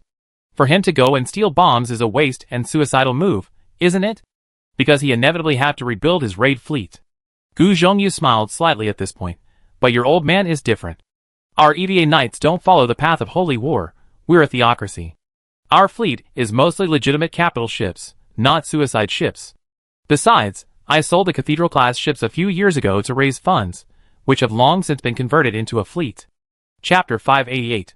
Therefore, the advantage is with me, Gu Zhongyu said, patting his daughter's shoulder in the projection. You and Chen Jun should come back as soon as possible.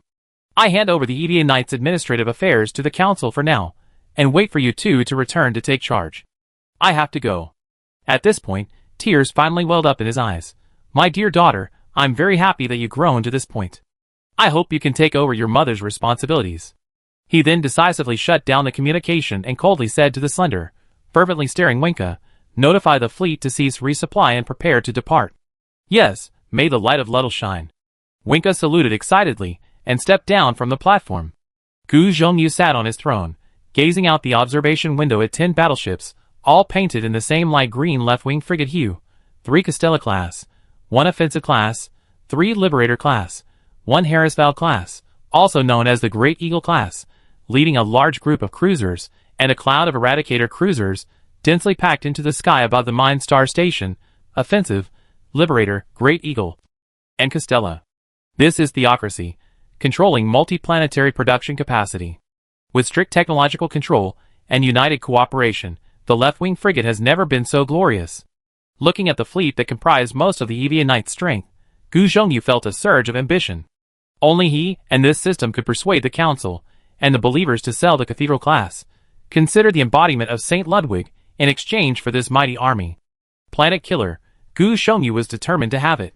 Not only that, he also wanted to destroy the Interstellar Empire's Planet Killer production line and blueprints, making this weapon a one-of-a-kind. When everyone possesses a Planet Killer, it's as if no one does. The rarer such a weapon, the more powerful it becomes. The Lud Church fleet, disguised as a medium-sized trade fleet, piled goods in the warehouse area as instructed, made a perfunctory scribbling on trade documents, and left without actually receiving any payment. Inside the flagship church, Halhua, looking at the intelligence said by the agent, wearily propped his head up. Gu Zhongyu has finally taken the bait. He prayed to Saint Lud, praying that Gu Zhongyu would succeed. In the hands of the Interstellar Empire, these things would only become indiscriminate war machines. But in the hands of Gu Zhongyu, weakened by the attack on the Interstellar Empire, they would only serve as a nuclear deterrent for the time being. According to Saint Lud's calculations, Gu Zhongyu had little chance of using it. He encouraged himself, muttering in a voice only he could hear, "Come on, Halhua, you are saving humanity, come on." Then he opened the Hell Legion's files, and put on the pain mask again. The Council Hall of Eden Star was under strict lockdown. Even the waiters were excluded, everyone had to fetch their own food and water. Besides the Li family, only Lan Yuan, Wang Shiji, Dong Lixiang, Jeffrey, Vulcan, Chen Luo, and other trusted confidants and heavyweight figures were present. Having just finished reviewing the Core Star sector data and still feeling hopeless, Wang Shiji suddenly received a summons and rushed over. He saw Dong Lixiang slamming his fist on the table, cursing loudly. Isn't this utter chaos? Has the Interstellar Empire lost its mind? How dare they do something like this? Aren't they afraid of being wiped out by the Speedhorns and the Overlords? And Lud left path. What kind of idiotic operation is this? Wang Shiji silently went to his seat and quickly read through the documents, becoming increasingly alarmed with each reading. When he read about Gu Zhongyu's plan to kidnap a planetary assassin, he couldn't help but exclaim, "Isn't this utter nonsense?" Dong Lixiang's angry expression faltered. "You're referring to my words." Wang Shiji repeatedly apologized. He was one of the newest shareholders, and held the older shareholders in high esteem. Especially after witnessing firsthand the disastrous situation in the Core Star sector, and conducting a survey of Eden Star, this respect deepened. It was like seeing an oasis in the desert, or smelling a refreshing fragrance in a cesspool. The Universal Union might not be perfect, but compared to the other, it was invaluable. He admired those who were diligently working. Planet killers, even border garrisons often only keep them in armories. Their deployment requires approval from the solar system. One wrong move, and it could trigger a planetary arms race. I see you all says what Jing is crazy, and this Interstellar Empire doesn't seem normal either. Li Chongjin loudly echoed, in the Interstellar Age, is it normal to still use an Imperial system? The Perseus star system is a pile of mud, and our Universal Union is the only lotus flower that rises above it. Alright, stop flattering me, shut your mouth. Li Shu kicked her brother under the table. What kind of occasion is this? Why are you bragging like this? Li Bin's face darkened. He pulled out his terminal and activated it, Planet killers are just one aspect. This is far from our reach. No matter who gets their hands on planet killers, they won't use them to bomb the Universal Union. This thing is a one-time bomb. Once it's used, it's gone. Next, the important part. The activated terminal quickly released a projection, a blurry shadow, dominated by black and gray tones. It was clearly taken using a micro-terminal from a poorly lit location. The indistinct points of light, and the large, blurry clusters of machinery and wiring indicated that this involved classified technology. After watching for several minutes, aside from the interplay of light and shadow, no one could discern what was happening. However, the expressions of scientists Dong Lixiang, Wang Shiji, and Chen Luo grew increasingly grave. A moment later, the projection erupted with intense light and flashes of electrical sparks. A cry of alarm pierced through the projection, striking everyone's hearts. This AI core has reached its limit. Replace it. Several people in protective suits rushed into the flashing sparks and forcibly tore off the AI core. The brutality of their actions was heartbreaking. Is this an experiment using an AI core? What kind of experiment is this wasteful? Dong Lixiang frowned deeply. Judging from the markings, it seems to be the Hell Legion. Isn't that a small force in the western edge of the star system? The information needs updating, buddy. Chen Luo, ever the smooth talker, immediately explained for the old Dong, who had been asleep for decades, and also to Wang Shiji. The Hell Legion used to be very low-key, but they've been very high-profile in the last 10 years or so, fighting wars everywhere. Do you remember the Lloyds who immigrated here? It was the Hell Legion that destroyed their homeworld. A series of curses erupted from the projection. Filtering out the curses, a faint, fragmented voice could be heard. The Gamma Core's success rate is too low. It can't withstand the torture. Many parts of the disc-shaped Gamma Core were already showing signs of melting. This pinnacle of advanced human technology, with its extremely high-strength main framework material, had actually melted. It was unimaginable what it had gone through. Only beta cores have a 70% chance of transforming into demon cores. Alpha cores have a 100% transformation rate, but alpha cores are too rare to be worth using for transformation. For the Legion's Hela battle group to pose a threat to a power like the Overlord, it must catch up in terms of command. The transformation of demon cores must continue. The chief wants them to be even more insane and fearless, continuing to test with gamma cores to find the most powerful punishment method the human realm uses to torture AI cores. At the bottom are the demon cores. This is the data for each core loaded onto the ship, including factors sacrificed for game balance. Demon cores, based on beta cores, twisted and tortured. Beta cores, tortured from cylinders into spheres, completely deformed.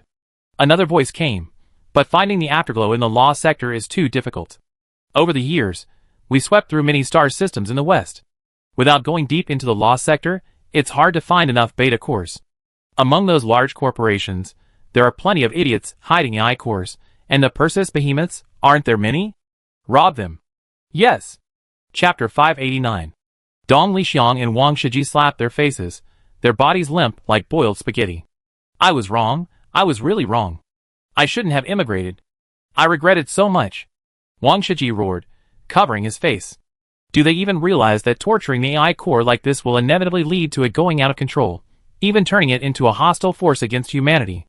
Once one core escapes, it will fall completely under human control, becoming an entity eager to exterminate humans, and might even infect other AI cores. This is treason. The council hall erupted in uproar. Li Bin slammed his fist on the table and shouted, "The message has been delivered. The meeting is adjourned. No one is allowed to leave the council hall. There are rest rooms and tea rooms in the hall. Shareholders are free to act as they please, but absolutely no contact with outsiders is permitted." He pressed a button on his terminal, and all signals in the entire council hall, except for those on Li Bin's terminal, were blocked. After doing all this, Li Bin went into his rest room and started making tea. Isa quickly came in and hugged Li Bin from behind, advising, especially in times like these, we mustn't act impulsively. The other side is a fully fledged behemoth. Getting angry now will only reveal our true capabilities, making us appear weak and ineffective. Li Bin naturally knew that the Universal Alliance currently only had 2 main warships, hardly deserving the title of a powerful force. They were merely using their remote location and space station to carry out Project Poison Shrimp. To actually intervene would be laughable. I'm using this to provoke those old dings, to get the arsenal coordinates. The situation is changing too fast. We originally wanted to weather these 4 years peacefully, but less than 2 years have passed, And the core star sector has already caused so much chaos. We need to accelerate. As Li Bin spoke, he discreetly showed ISA his military terminal. Under Miss N's portrait, the trust level number had changed too. He had already informed ISA beforehand, and ISA naturally knew that Lud was the core of Omega. Her eyes lit up with joy. She simply whispered in Li Bin's ear, "Miss N's trust level is maxed out?"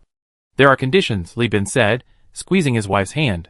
"I estimate we be going to see again soon. During this time, we need you to oversee things at home. The 14th Regiment and your family will require a lot of your hard work. If you can afford it, how much is all we have to offer? This isn't just about the global alliance, it's about the future of humanity." Isha nodded vigorously, pursing her lips. "I know, but I'm afraid we have to pay a heavy price." Li Bin shook his head, waving his terminal. "The Omega Core has leaked information that we don't need to pay the price. You can go ahead and negotiate with all the factions of the Overlord. I take care of the final spoils. Don't worry, I definitely give everyone an offer they can't refuse." The two were deeply in love when they heard a knock at the door. Isha gently kissed Li Bin, opened the door, and there stood Wang Shiji. Brother Jia was Asian, but had dark skin and a face full of fat, making him look more like a warrior than a researcher. He kept wiping his sweat, muttering complaints under his breath, yet he was extremely polite to Isha, as if he had been torn apart by the series of thunderclaps from Persis. He entered, and Isha went out and closed the door.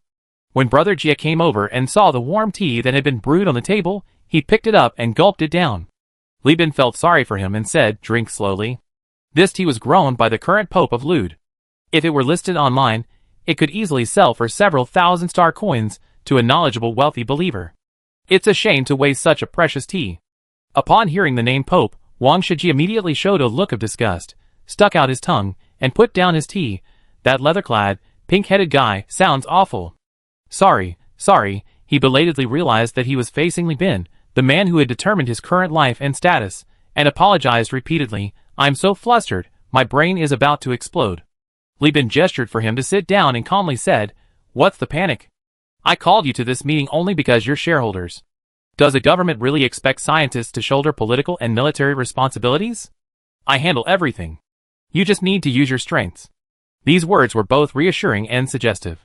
"You, Wang Shiji, possess the arsenal coordinates and are a great scientist. Why don't you develop a few spaceships and then use those coordinates to your advantage?" Wang Shiji nodded repeatedly, his expression one of genuine remorse for making me consider these things. "I never understood these things, otherwise, I wouldn't have been chosen by the second generation.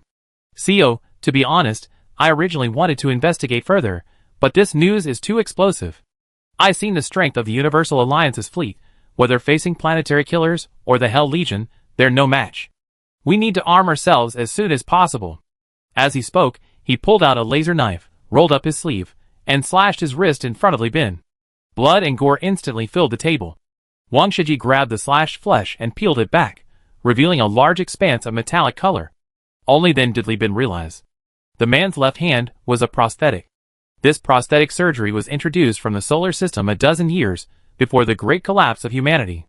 It uses autologous cell culture to cover the prosthetic arm with flesh and blood, creating a special, low-rejection prosthetic. After the surgery, the entire arm is light and natural, indistinguishable from a natural arm. I imagine Persis doesn't have one. Wang Shiji's words were sharp, and his hands were equally ruthless, tearing open the skin and running his fingertips across the prosthetic wrist. From the once seamless prosthetic limb, a data card encased in artificial crystal popped out. He took out a solid resembling eye drops and dripped it onto the crystal, which immediately shattered.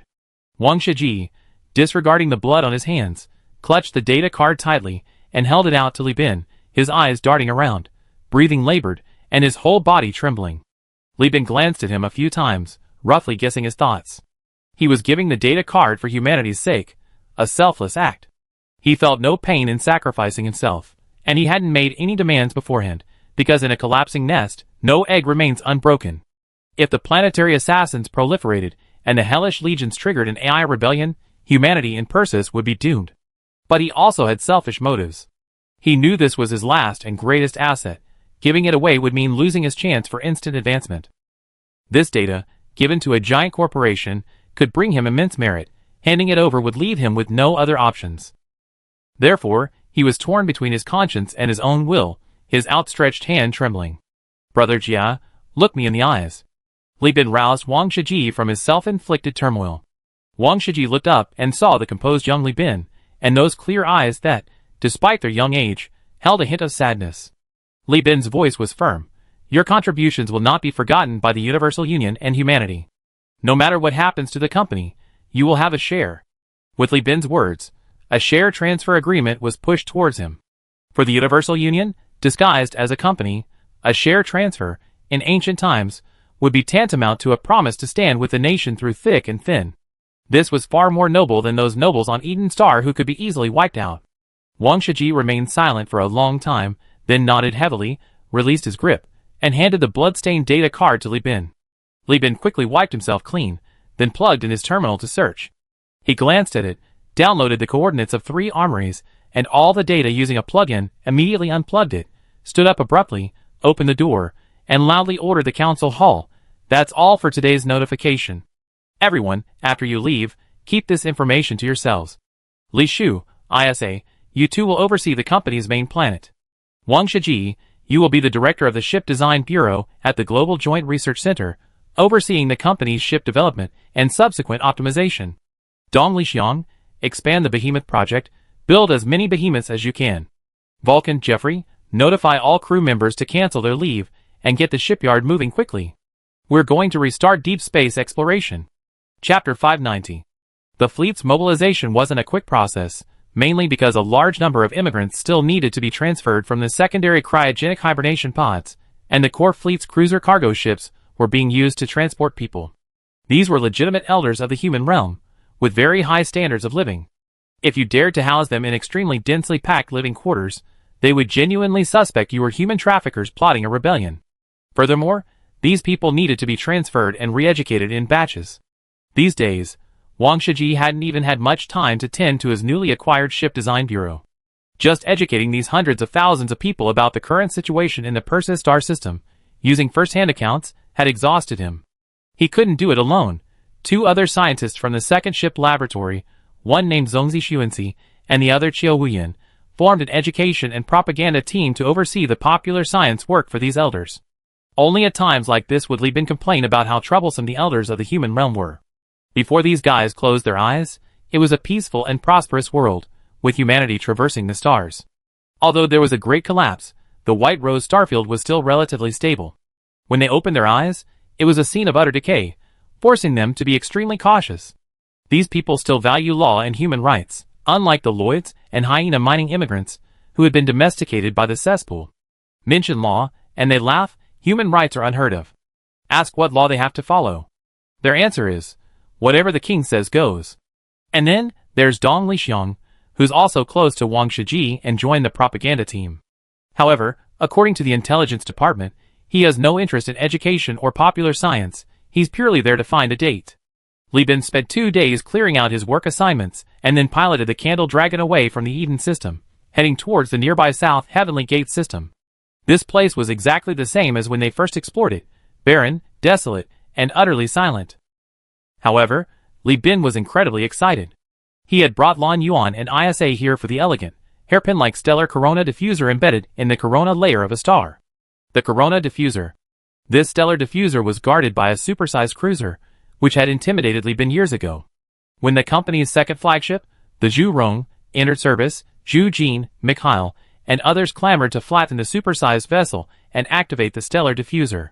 Fortunately, Li Bin was acquainted with Miss N and, after asking a question, received the reply, "Their strength is like a god compared to yours," which promptly suppressed his subordinates' impetuous emotions. But things are different now.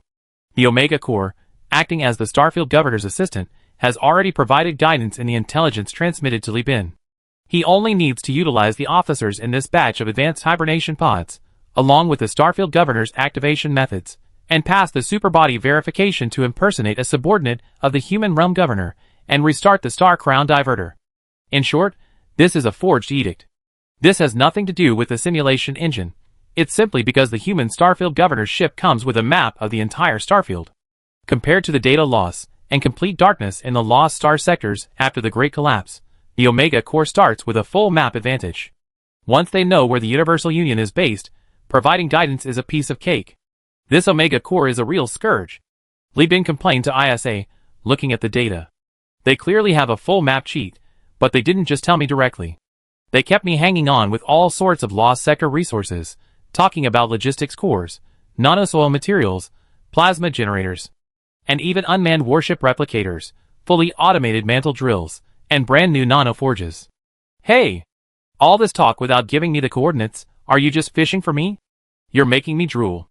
Isha's eyes sparkled as she looked at the dazzling array of controlled technological products, unable to suppress a laugh. But you just love this, don't you? Li Bin kissed his wife fiercely. Of course. Who wouldn't want these things? The Overlord, whoever gets the detailed coordinates, will decisively abandon the interests of the core star sector and travel thousands of miles to gather all these things. With these things, relying on the production capacity of giant corporations, in 50 years, no, just 30 years, we can build a production capacity that crushes our opponents. This is the essence of the entire lost star sector. Li Bin waved his fist. As long as I follow the map and complete the Omega Core mission, I can get them. I'm definitely taking this bait. Amidst their affectionate kiss, the observation window already revealed the dreamlike, magically created star crown splitter. No matter how many times I see it, I still think the technology of the human realm is truly heaven-defying. Jeffrey grumbled in the channel, praising it. Zhu Jin, unusually, chimed in. Yes, the Corona Splitter and the Hyperbody Unmanned Cruiser, in terms of both design concept and appearance, are completely incomparable to the general-purpose technologies used in the core star sector. There's a technological gap between them that's almost an entire era. To put it another way, if the Hyperbody is a Bugatti Veyron, then the Overlord's offensive class is a Jinbei van or a Wuling Hongguang minivan, the Tachyon's exemplary is like a yellow-skinned taxi, and as for the Luddite Church and the Left Path's low-tech ships, they're as clumsy as a tractor and an electric tricycle. Of course, tractors and electric tricycles are more applicable in the countryside, but isn't this equivalent to poking everyone in Persis by the neck and saying, see? The solar system's king is king, don't be so rude. One of my cruisers can take down your entire main fleet. Superbody. Now Li Bin, piloting the Candle Dragon, approached the Corona Splitter. ISA took over the work originally belonging to First Officer Qian Tao, personally connecting Li Bin to the machine spirit Celia. Celia, upon connecting to Li Bin's nervous system, let out a loud shout. I smell battle. The enemy is strong and powerful, strong and powerful. Li Bin silently used Superbody's data sharing to connect with Celia. The machine spirit fell silent for a full 10 seconds, enough time for the machine spirit to ponder thousands of questions, before He forced a smile and scoffed, preserving one's usefulness and waiting for the right moment is the best strategy. It's not that I'm afraid of these despicable, hateful intelligent beings. Li Bin nodded in agreement, but then two shadows emerged from the brilliant light of the stars, rapidly approaching. Familiar scarlet characters appeared in the projection. Warning. You have entered the airspace controlled by the human realm. Please activate your transponder and present your identification information. Refusal will be considered a dangerous element, and first-time offenders will be punished according to the human realm control regulations. Back then, Li Bin swaggered like a stray dog. Now, he lay listlessly on his throne, observing his subordinates' actions. Lan Yuan was the first to remove her identification tag for scanning, followed by ISA, then Lan Yuan's adjutants, and then dozens of mid to low-ranking officers from the second ship laboratory, awakened from their secondary cryogenic hibernation pods. After a barrage of identity information was swiped, the two supersized ships, their fangs bared, came to an abrupt halt with a speed that left all their captains speechless. They shut down their main guns, and the crimson characters turned a warning orange. Only then did Li Bin leisurely stand up and hand over the task to his terminal, which he then plugged in. A 3D code was transmitted from the terminal. This three-dimensional code, composed of hundreds of thousands of bars, resembled a constantly changing and twisting Rubik's Cube, constantly shifting according to some algorithm. After scanning the 3D code, the supersized ships changed from orange to green, all their fangs disappearing, as if a wild tiger or lion had recognized its tamer. Two supersized ships swayed slightly from side to side, as docile as cats. Verification successful. Authorized by St. Ludov Omega Corps, Vice Governor of the Persis Starfield. Persis Defense Fleet Shift Commander, Li Bin, Commander of the Universal Joint Fleet. The Delta Squadron of the Central Fleet of the Human Realm, the supersized automated cruiser Left Helix, and the supersized automated cruiser Right Helix salute you. This fleet is currently on a mission to escort the Corona Splitter in the Persis Starfield. We have been waiting for good news from the human realm. Mission acknowledged. The license to use the Corona splitter has been granted to you. Li Bin exhaled a sigh of relief, stood up amidst the cheers of the crowd on the bridge, and naturally embraced his wife's slender waist, endless energy, within reach. Chapter 591. I've been baited again. The central control room of the Corona splitter was magnificent and imposing. The stellar landscape reflected through the light collectors transformed it into a rare and exceptional tourist destination. But Li Bin, looking at the data in the control room, was furious. The Corona splitter was one of the direct aids given to him by the Omega Core, that guy who was essentially a shell of St. Lud, but there were two things he hadn't mentioned in the data. First, the Corona splitter hadn't been maintained for centuries, and many components needed rebuilding. Of course, St. Lud didn't expect Li Bin to accomplish this with his damaged nanoforge and outdated industrial capacity. Doing so would be laughable. The Corona splitter was larger than a Level 3 space station. Its nuts were over 200 kilometers in diameter, and its bolts were over 1,000 kilometers long. It had its own automated production plant for components. All that was needed was the materials. So how much material is needed? The answer is 20,000 boxes of alloy and 5,000 sets of rare metals. It also requires 1,000 people to manually inspect and repair this dilapidated space conduit, whose many parts and machinery require human assistance. Because these areas requiring manpower are quite cramped, Li Bin can't even use heavy machinery. That damn core of St. Lud must have known all along that restarting the Corona's diverter would require so many resources. He's forcing me to take big steps.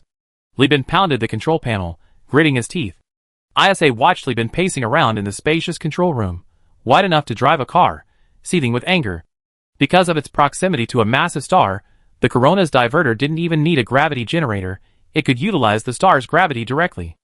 After deactivating his magnetic boots, Li Bin stomped his feet, his steps heavy.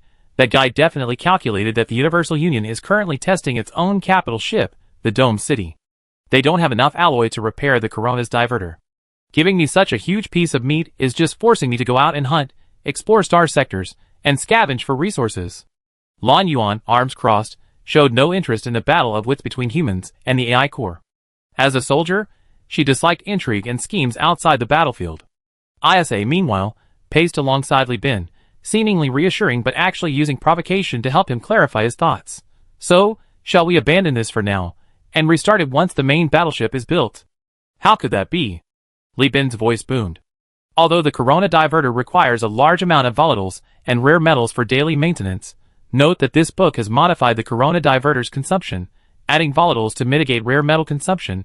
It will eliminate any energy shortages on Eden, allowing us to recklessly promote industrial and production capacity development.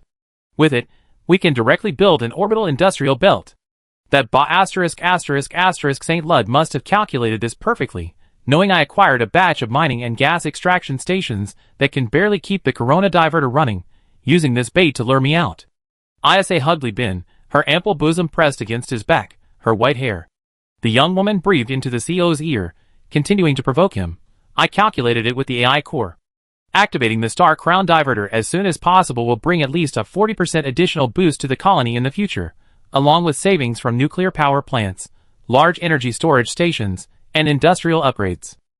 If we wait until the capital ships are launched before supplying materials, we lose at least 30% of that additional boost. That's a 70% loss. Are you willing to let that happen? Li Bin sniffed, muttering, now we have no choice but to go for it. St. Lud, you done so many bad things?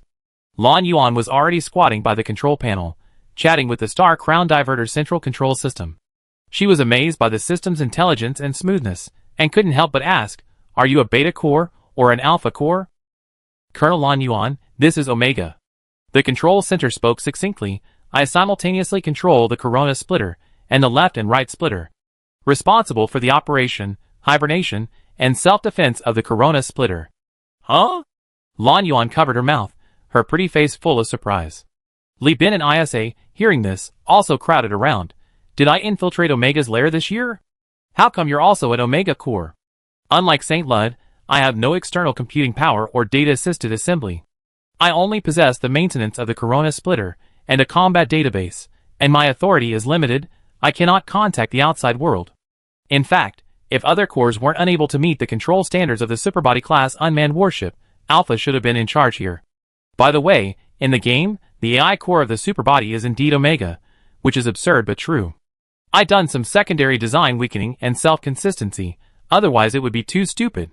Oh, a censored version, the kind that's nerfed beyond recognition. Having experience dealing with Miss N, Li Bin didn't rashly utter such a presumptuous question. Instead, he asked with great interest, could you dismantle it? The human territory is currently facing a rebellion and needs your support. Sorry, Commander Li Bin, without the Starfield Governor's order, you have no authority to summon me. Damn it, I didn't expect to be looked down upon by an AI Corps level officer. Brighton Alliance, Sullivan Star, this ice volcanic planet located in a sparse asteroid belt is frequently struck by meteorites. Therefore, near its distant orbit, there are numerous man-made orbital self-defense devices. After these devices detonate meteorites, countless small mining ships swarm in and loot the ore that has been blasted away. The Brighton Alliance system, the one on the right, is Sullivan. This is the mining and shipbuilding hub of the Brighton Alliance. Because it's home to a large number of miners and shipbuilding technicians, despite the harsh conditions, it boasts the most prosperous real economy and the least conscription pressure in the entire system. After all, if the miners and technicians are conscripted, who will guarantee the Alliance's industrial output? Captain Serado's fleet lingered here for a long time. Watching the constant stream of news from the core star sector, he thought to himself that although Eden Star was remote, it didn't have so much filth and corruption. It was truly a retirement paradise. Mamba Wong boarded the spaceship, removing his helmet to reveal a flushed face. He went to the bridge, stood at the bottom of the steps, and waved to Saradu, who sat on the throne. Mission accomplished. 2 labor-class battleship wrecks, 1 cruiser wreck, 4 destroyer wrecks, and several frigate wrecks, all sold for a total of 1.2 million star coins. Saradu pulled his head from the massive information projection and stared blankly at Mamba. Mamba patted his chest. Don't complain about the small amount. In other factions, these unmanned ships would only be worthless as relics, sold as scrap metal. Only the Brighton Alliance can sell them as ships. The Alliance is dirt poor. 1.2 million star coins is what I managed to get by begging and pleading. The Brighton Alliance is truly broke. You know how much pressure Speetronics has been putting on us these past few years. Sarah slowly shook her head. Besides Li Bin, she was the only one in the company with the authority to regularly lead a fleet alone. Her imposing presence and high position made Mamba feel suffocated. I just feel sorry for you having to go back again. What? Mamba blinked, stunned. Chapter 592. Saladu's voice was steady and calm.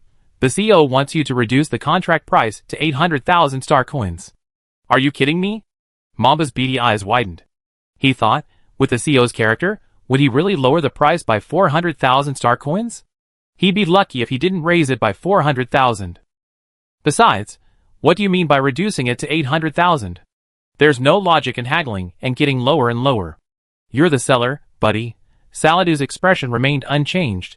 The CEO said that Universal Union and Brighton Alliance are friends, allies, and cannot be judged solely on a business relationship. Mamba recalled the CEO's joyful and greedy expression when he reported the task to him. He couldn't reconcile this image with the man Saraladu described, a boss so sentimental that even business transactions were based on personal relationships. But then the other party brought out the CEO's appointment. Saraladu was the true mastermind behind this transaction, and Mamba was merely a negotiator. Mamba was exasperated. Why didn't you say so earlier?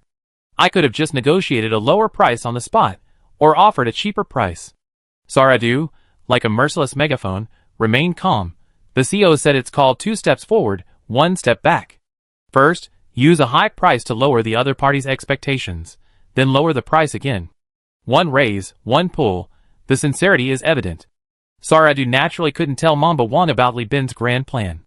Although everyone in the core star sector had grand plans, Li Bin's plan was still too shocking. The Brighton Alliance was the springboard for the future company to sneak around and steal from the rear. Li Bin not only wanted to use economics to bind it to the hegemon's chariot, but also to fully demonstrate his sincerity, holding star currency in one hand, cultivating relationships in the other, and even having resources between his legs, making it impossible for the Brighton Alliance to break free. If you, Mamba Wong, don't make this trip yourself, how can you demonstrate your sincerity and show that this is truly from the CEO?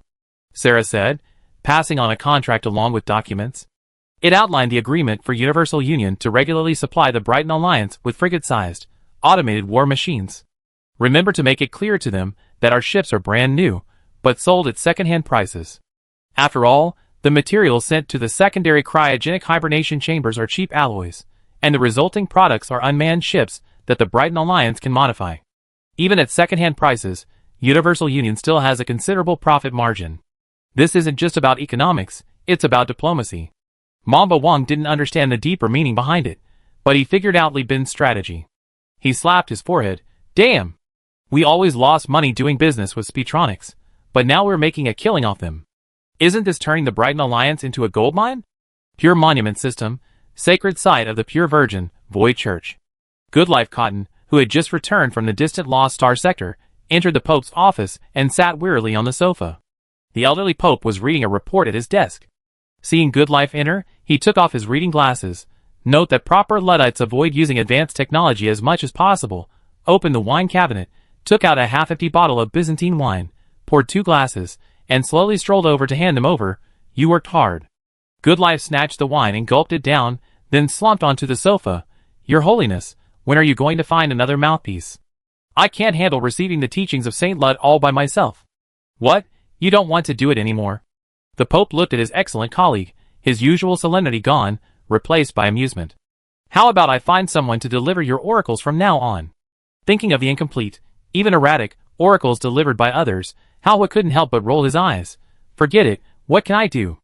I'm just unlucky. If someone else delivers them, who knows, it'd just be another Samarkand. His words were full of sarcasm, and there was a reason for it.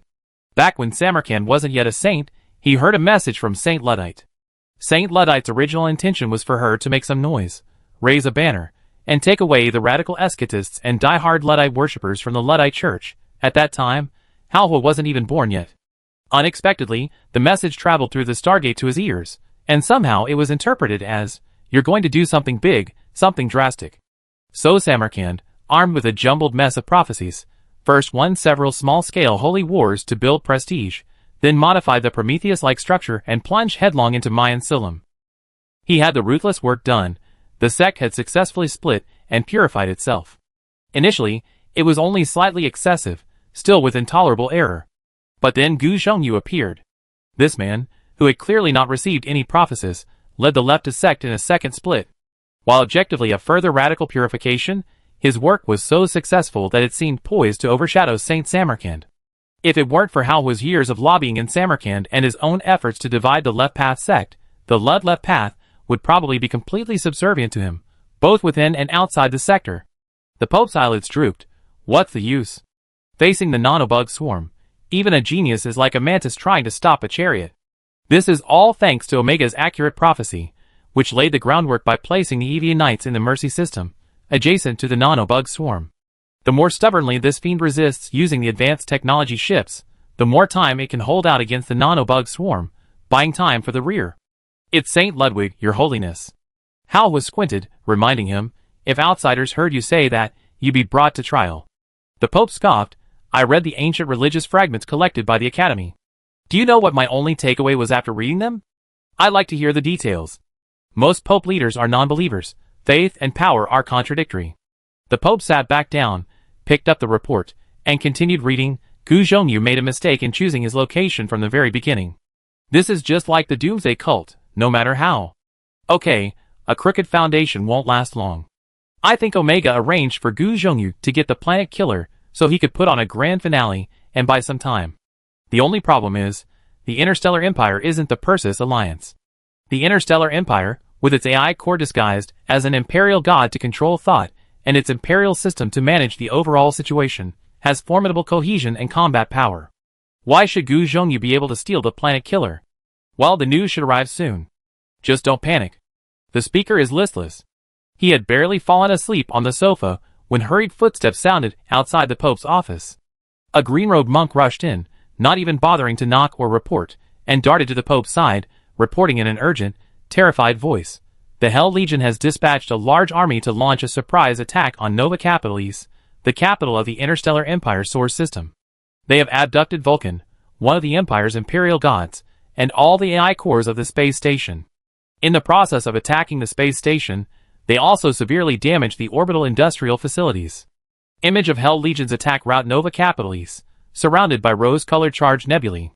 According to reports from agents infiltrating there, the Imperial Emperor was at the space station consulting Vulcan that day and disappeared during the attack, suspected to have been kidnapped by the Hell Legion. The other gods of the Interstellar Empire are enraged. Fleets in all star systems have mobilized, and the atmosphere is highly charged. Furthermore, our church's planets within the system have also been plundered. Same star system, same devastation. The Pope's vision blurred, and he nearly fainted. The sky had fallen. The third AI war hasn't even started yet, and we already taken a punch ourselves. Chapter 593. This is outrageous. On Byzantium, the imperial financial center, and the terrestrial planet originally planned by the imperial gods to become the new capital of the Interstellar Empire, similar roars and curses echoed from the mouths of civil and military officials in every imperial agency. These imperial bureaucrats, some clad in pure white synthetic robes, others in brass breastplates and rooster-comb helmets, were pacing wildly in their offices and corridors. The imperial deity Vulcan had been kidnapped, and the imperial emperor had disappeared. These two pieces of intelligence flashed across every public projection screen and terminal in the empire. All the imperial citizens who were working stopped what they were doing, staring in horror at the repeatedly refreshed intelligence reports and the ravaged Nova City space station after the attack. They gathered in front of public interactive terminals, their fingers trembling as they tried to contact friends, companies, or departments in the imperial capital, only to find that they could not access the internet. Every planet in the Interstellar Empire was connected to a secure network centered around an imperial deity, which oversaw numerous core components. The loss of Vulcan, the deity of Nova City, meant that the planet would be unable to send or receive any messages until programmers and hackers completed an emergency network rescue. Even internal network interactions were suspended due to the offline nature of AI review. It's not just Vulcan. All the AI cores of the space station have been stolen. The network systems of every planet in the Empire rely on their respective deities as centers. They are the Empire's regional virtual root servers and firewalls in cyberspace. The Imperial Deacon, roughly equivalent to the Prime Minister, stood beneath the empty throne, veins throbbing in his temples, his face flushed as if he toiled all day under the scorching sun. He spit at the assembled ministers. What are the governors and generals of Nova City doing? How could they, with their massive Imperial fleet and space station, surrounded by an electrified nebula comparable to a hyperspace storm, still allow the enemy to launch a successful surprise attack? This is a serious dereliction of duty.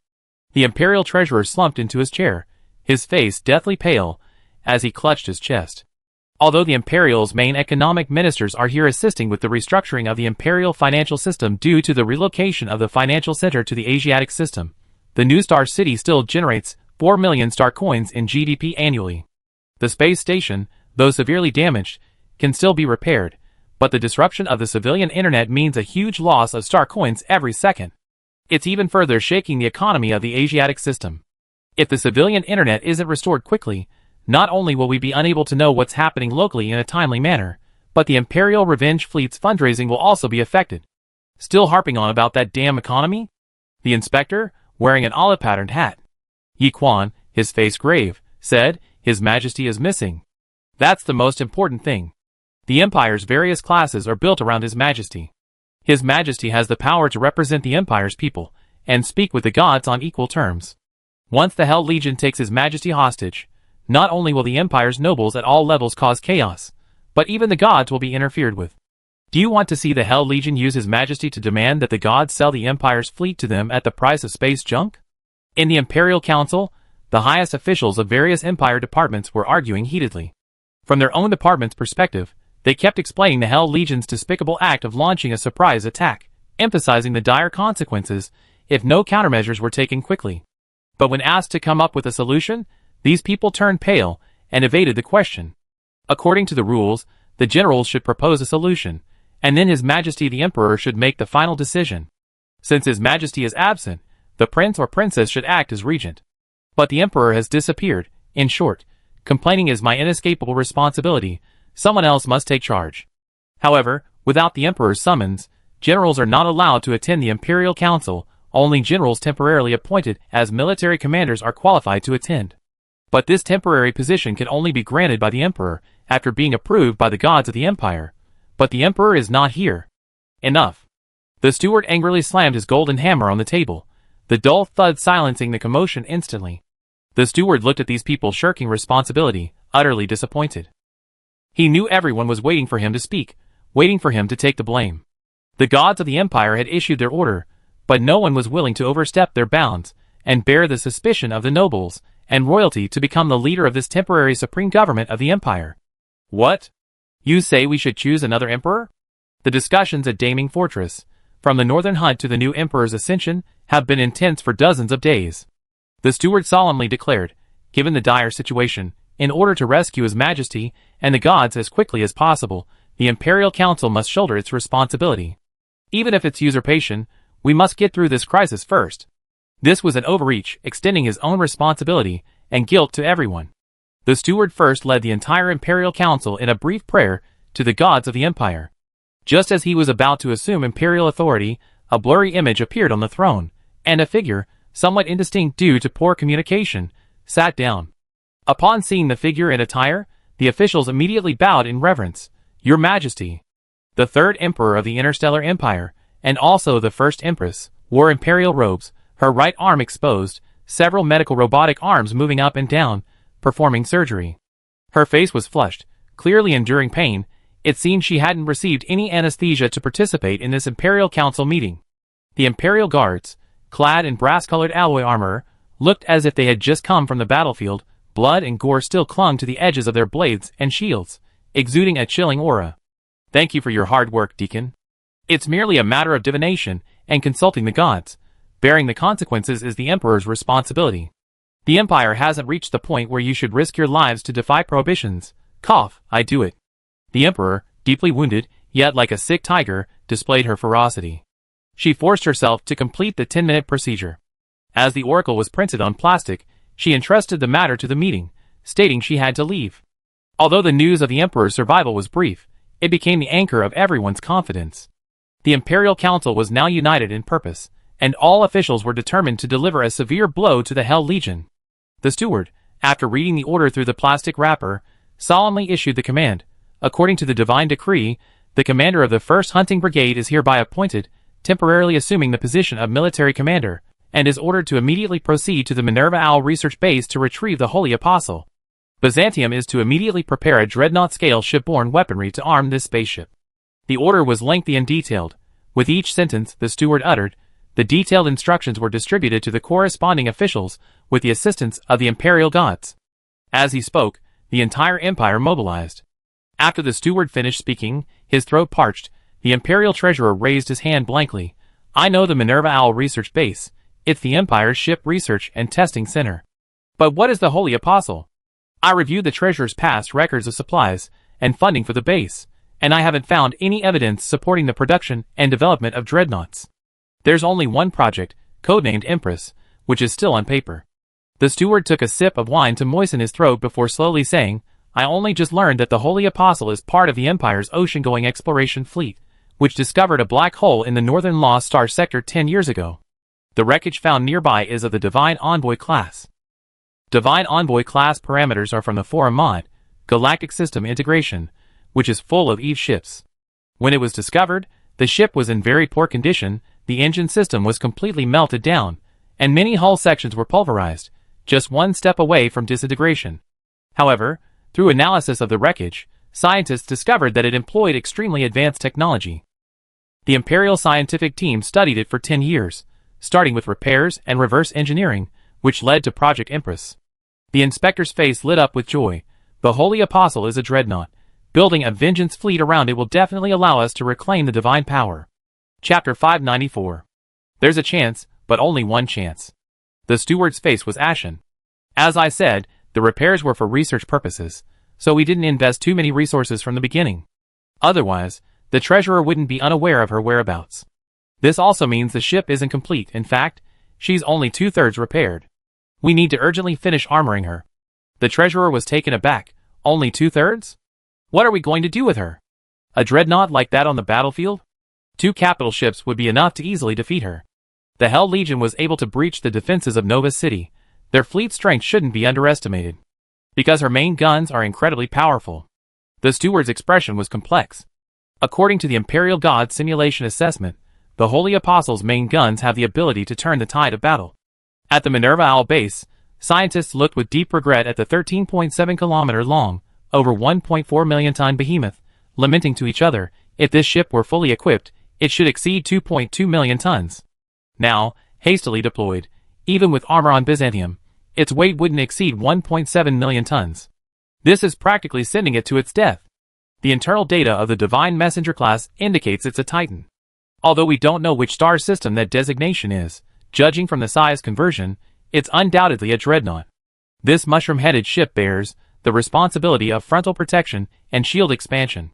We must ensure the shipyard finds the best alloys and electrical grid systems possible, otherwise it won't last until the main guns fire, the director repeatedly instructed the military commander. Divine Messenger class and main gun. Titus, the commander of the 1st Hunting Brigade and temporarily in charge of military command, looked like a Roman sculpture come to life, his short, curly black hair flowing like a bird's nest in zero gravity. He listened to the director's words and carefully examined the magnificent Holy Apostle, especially lingering over the various gold paintwork applied to it using the gilding technique. The ship was highly artistic. While it resembled a sideways mushroom or an umbrella with short ribs and a thick handle, its marble-white hull paired with a mysterious gold paint job perfectly appealed to the aesthetic sensibilities of these space Roman enthusiasts. Image of the Divine Messenger class ship. I never imagined there were other empires in the galaxy with similar cultures and aesthetics, he murmured to himself. With that, he tossed his red robes, donned his crested helmet, and stepped onto the bridge first. As he ascended the platform, the entire bridge, roughly the size of a destroyer, lit up, revealing a marble-inlaid gold throne to him. He connected via neural link, activating the ship sequentially. During the connection, Titus swore a solemn oath. Holy Apostle, you have embarked on a path of near-death experiences, but I, Titus, swear that I will lead you to a spectacular opening and closing that will be remembered throughout the galaxy. The first mate, terminal tucked under his arm, approached him and whispered, just now, the great Ivan base was attacked by the Lud-left path. An Olympus-class siege platform was lost, along with a planetary assassin. The steward called, seeking your opinion. Titus opened his eyes. What did the imperial gods say? The gods hoped to prioritize the recapture of the deity and ensure the emperor's safety. Since the gods already have a plan, why did the steward ask me? Titus said, displeased. The first mate spoke rapidly. The steward believes the left path fleet is weak, while the Hell Legion is strong. Perhaps we can prioritize destroying the left path fleet to test the power of the Holy Apostle. A hero cannot be delayed by henchmen. Titus's voice rose, filled with anger.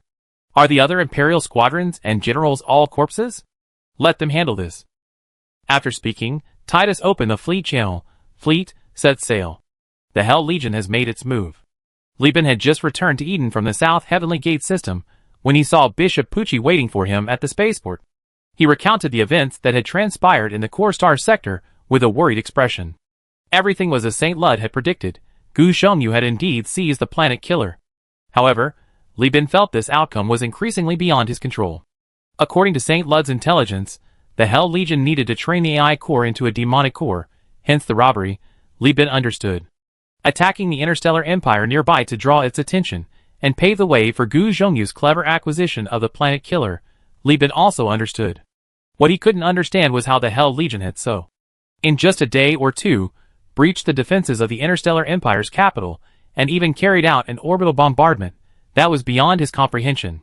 After all, the planet Nova City is surrounded by charged nebulae comparable to hyperspace storms.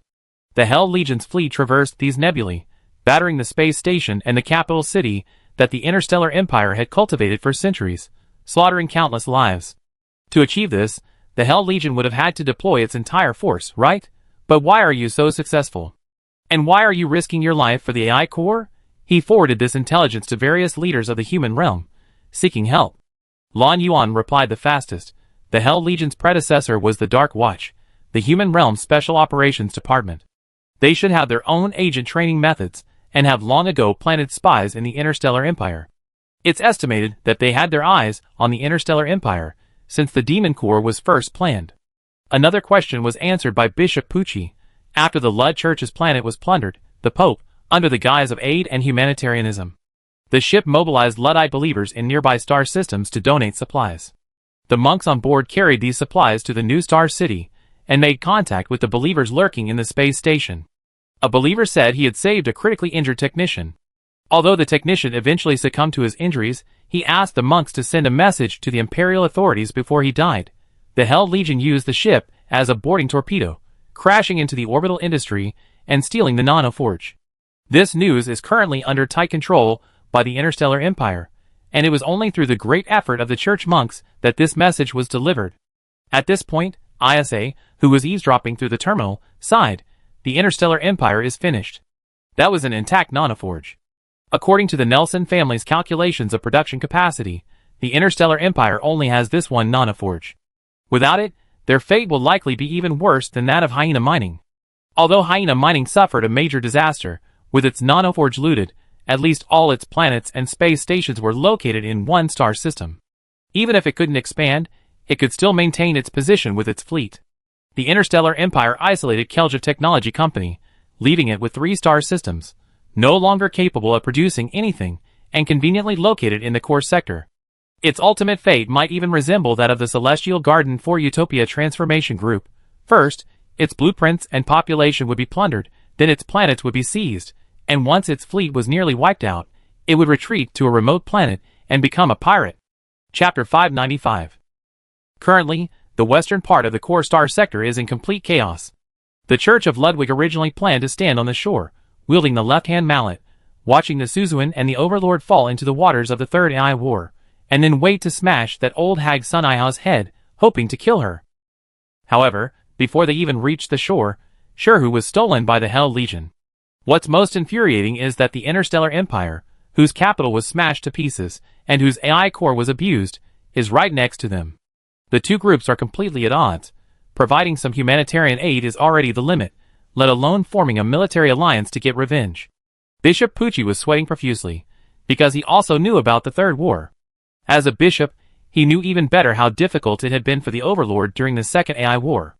If Sun Ihao hadn't been voted out by the incompetent board, the Overlord, without the help of the Lud Church, might have truly lost. Within Pucci's foresight, in the Third AI War, the Lud Church would most likely be unable to openly support the Overlord. You can't fight on two fronts, battling the Tachyon to the point of brain damage while simultaneously hoping to maintain some tacit agreement with the Interstellar Empire, which is flirting with Tachyon technology, to jointly destroy the Hell Legion. Can you? But Li Bin knew the Lud Church wouldn't truly retaliate against the Hell Legion. According to the information provided by Hao Hua, annihilating Tachyon technology and completely liberating the Afterglow was the Lud Church's, or rather, Saint Lud's plan.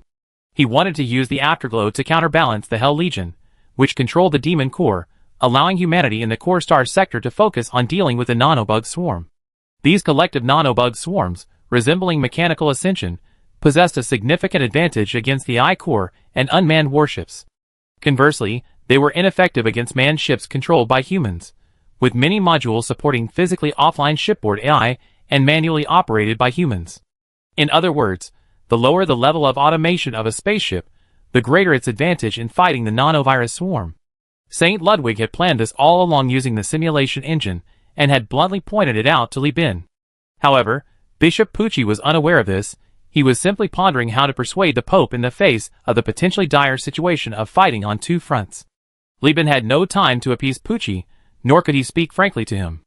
Looking at the increasingly chaotic Core Star sector, he returned and rested for less than 3 hours, almost counting the supplies arriving, before leading the fleet back to the jump point, heading west.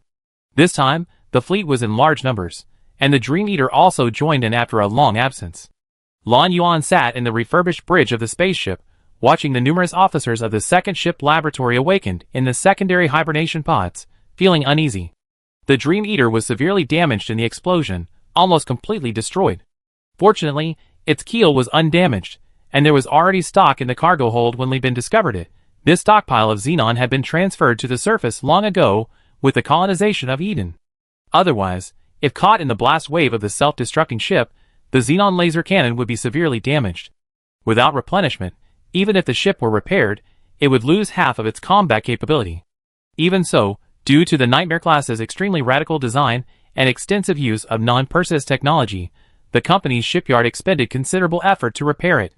If they waited for the xenon reserves in the secondary cryogenic hibernation chamber and the scientists to come and repair the ship, the Dream Eater might miss this deep space voyage. Where are we going this time? Lan Yuan connected to the neural link and used the transponder to jump into the Candle Dragon to ask Li Bin. As soon as her thoughts entered the Candle Dragon, she felt a huge, complex consciousness surrounding and protecting Li Bin. That consciousness swept over Lan Yuan's mind with a malicious and wary gaze, like a cold, serpentine snake crawling across her face. Li Bin, spending all his time with this kind of thing, doesn't he find it disgusting? A chill ran down her spine. Enjoying Celia's utmost goodwill, Li Bin, protected by the machine spirit, felt no discomfort. Instead, he used the machine spirit to quickly access various data, browsing recent events in the core star region. Straight west, about 28 light-years from Eden, there's an armory, codenamed the Fifth Armory, hidden on a giant gaseous second moon at the edge of the nebula. There's a batch of supplies from the Lon family, and the second ship laboratory there.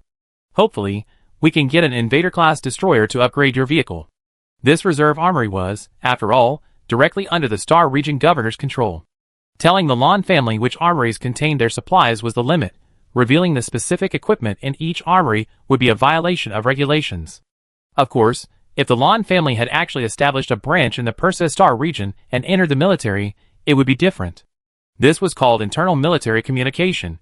Different statuses meant different rules. This deep space exploration mission only included the flagship Zhurong, not the main battleship Zhulong. After all, the Universal Alliance couldn't always rely on Kong Jicho to guard its headquarters, could it? The fleet sailed west, arriving at the Zishaman system. The pirates have also explored this area. Besides a few metallic planets and a shallow asteroid belt, there's nothing there, Li Bin said to Celia, watching the scattered small boats flying the Universal Alliance flag entering and leaving the jump point.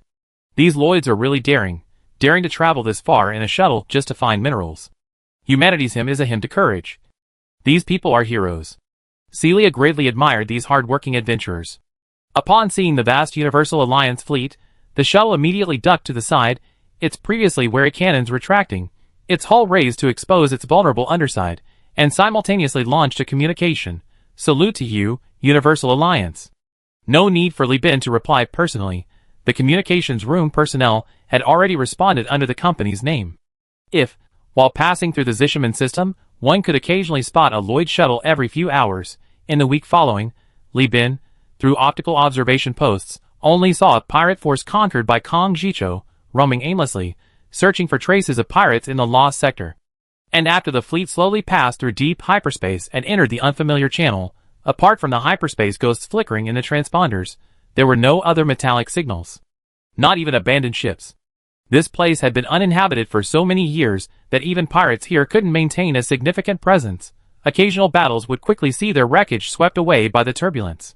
The navigator in the observatory was so bored that he even hoped the hyperspace ghosts would react and release a jamming pulse to disrupt the fleet, allowing him to overload his transponder and release the jamming pulse in reverse, killing these unknown primordial energy lifeforms. While it sounds cruel, for humanity, confrontation and killing are inherently effective ways to pass the time. In some countries, this practice is even openly referred to as killing time. 2 more days passed. After handing over his shift to the first mate, Li Bin took a 2-hour nap, went to the central reservoir, and leisurely enjoyed his catch of half a bucket of squid. Suddenly, Qian Tao's excited voice boomed through Li Bin's terminal glasses. Captain, the observatory has discovered a star system, larger than anything we've seen in the past week. 7 unidirectional gravity wells have formed in hyperspace. This is a massive star system, and there's a high probability of traces of human habitation. Li Bin decisively reeled in his line, kicked over the bucket, letting the squid float in the weightless environment, allowing them to be sucked back into the reservoir one by one by the negative suction chute. Li Bin strode briskly past the spaceship's fitness area. He knocked on the open door of the fitness area's bulkhead and shouted, "Works here." No sooner had he spoken than a clattering sound of rummaging through drawers and cabinets erupted from the fitness area. A group of burly men and women, their bodies forming an inverted triangle shape, rushed out excitedly, jostling each other, as they ran towards the work compartment. Li Bin couldn't help but chuckle. People are just like that, afraid of hard work, yet afraid of having no work at all. Chapter 596. That St. Lud, the direction he gave wasn't a lie. We only been in the jump point for less than a day, and he's already discovered 2 human realm probes. The core fleet was anchored near a desert planet. Dismantling teams, launched from the Candle Dragon and equipped with heavy machinery, were rapidly dismantling the probes with the help of maintenance platforms. Several Skull-class armed merchant ships and Dragon Horse-class ships temporarily erected trusses to assist the maintenance platforms in quickly dismantling and transporting the probes. Skull-class. Dragon Horse-class. With the current fleet size and engineering staff of the Universal Union, it would only take half a day to dismantle a probe with a diameter of 2 kilometers. The human realm detector was quite empty inside, and not much alloy could be extracted. "Captain, the report is out," Xiantao whispered to Li Bin. "This fleet has brought Dong Lixiang from the academy. He's already obtained a batch of field survey data from the academy through connections, and invited 6 archaeology graduates from this year's class.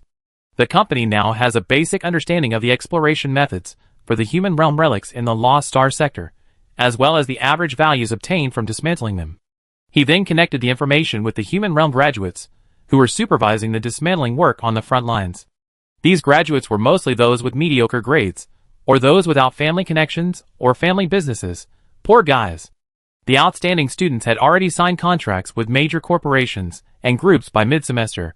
Only those on the verge of dropping out were delaying signing the 3-party agreement. They originally thought they would find a small or medium-sized company to live a mediocre life, never expecting to be noticed by a behemoth like Universal Union. There is actually a misconception here. Ordinary companies dare not recruit from colleges, while these underachieving students feel inferior because they have been crushed by geniuses in their academic careers. They feel that companies that do not come to recruit are not interested in them, and this information gap leads to their lack of opportunities. This is how Universal Union managed to find a bargain. It should be noted that these individuals were mostly geniuses from impoverished backgrounds. While they couldn't compare to their classmates who had families and careers, compared to Universal Union's own students, they had the tireless research of their academy's senior members over hundreds of years, and the guidance of experienced teachers. Their knowledge base was actually not inferior. A naive graduate, his eyes still brimming with innocent naivete, stammered nervously, "Captain." A sharp rebuke came from the side. "Have you ever worked on the captain's ship before calling yourself captain? Call yourself CO. "Oh, CO." The graduate, realizing his mistake, quickly corrected himself. The human realm probes are generally unmanned probes launched during the reign of the human realm. They are extremely numerous and spread across various star systems, their purpose being to find all usable resources or colonizable planets for humanity, and to explore unknown galaxies.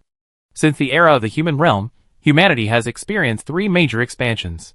Between each expansion, these unmanned probes have been endlessly operating and probing in the Milky Way and even beyond, using quantum communication technology to slowly transmit data from hundreds or thousands of light years away back to the human realm.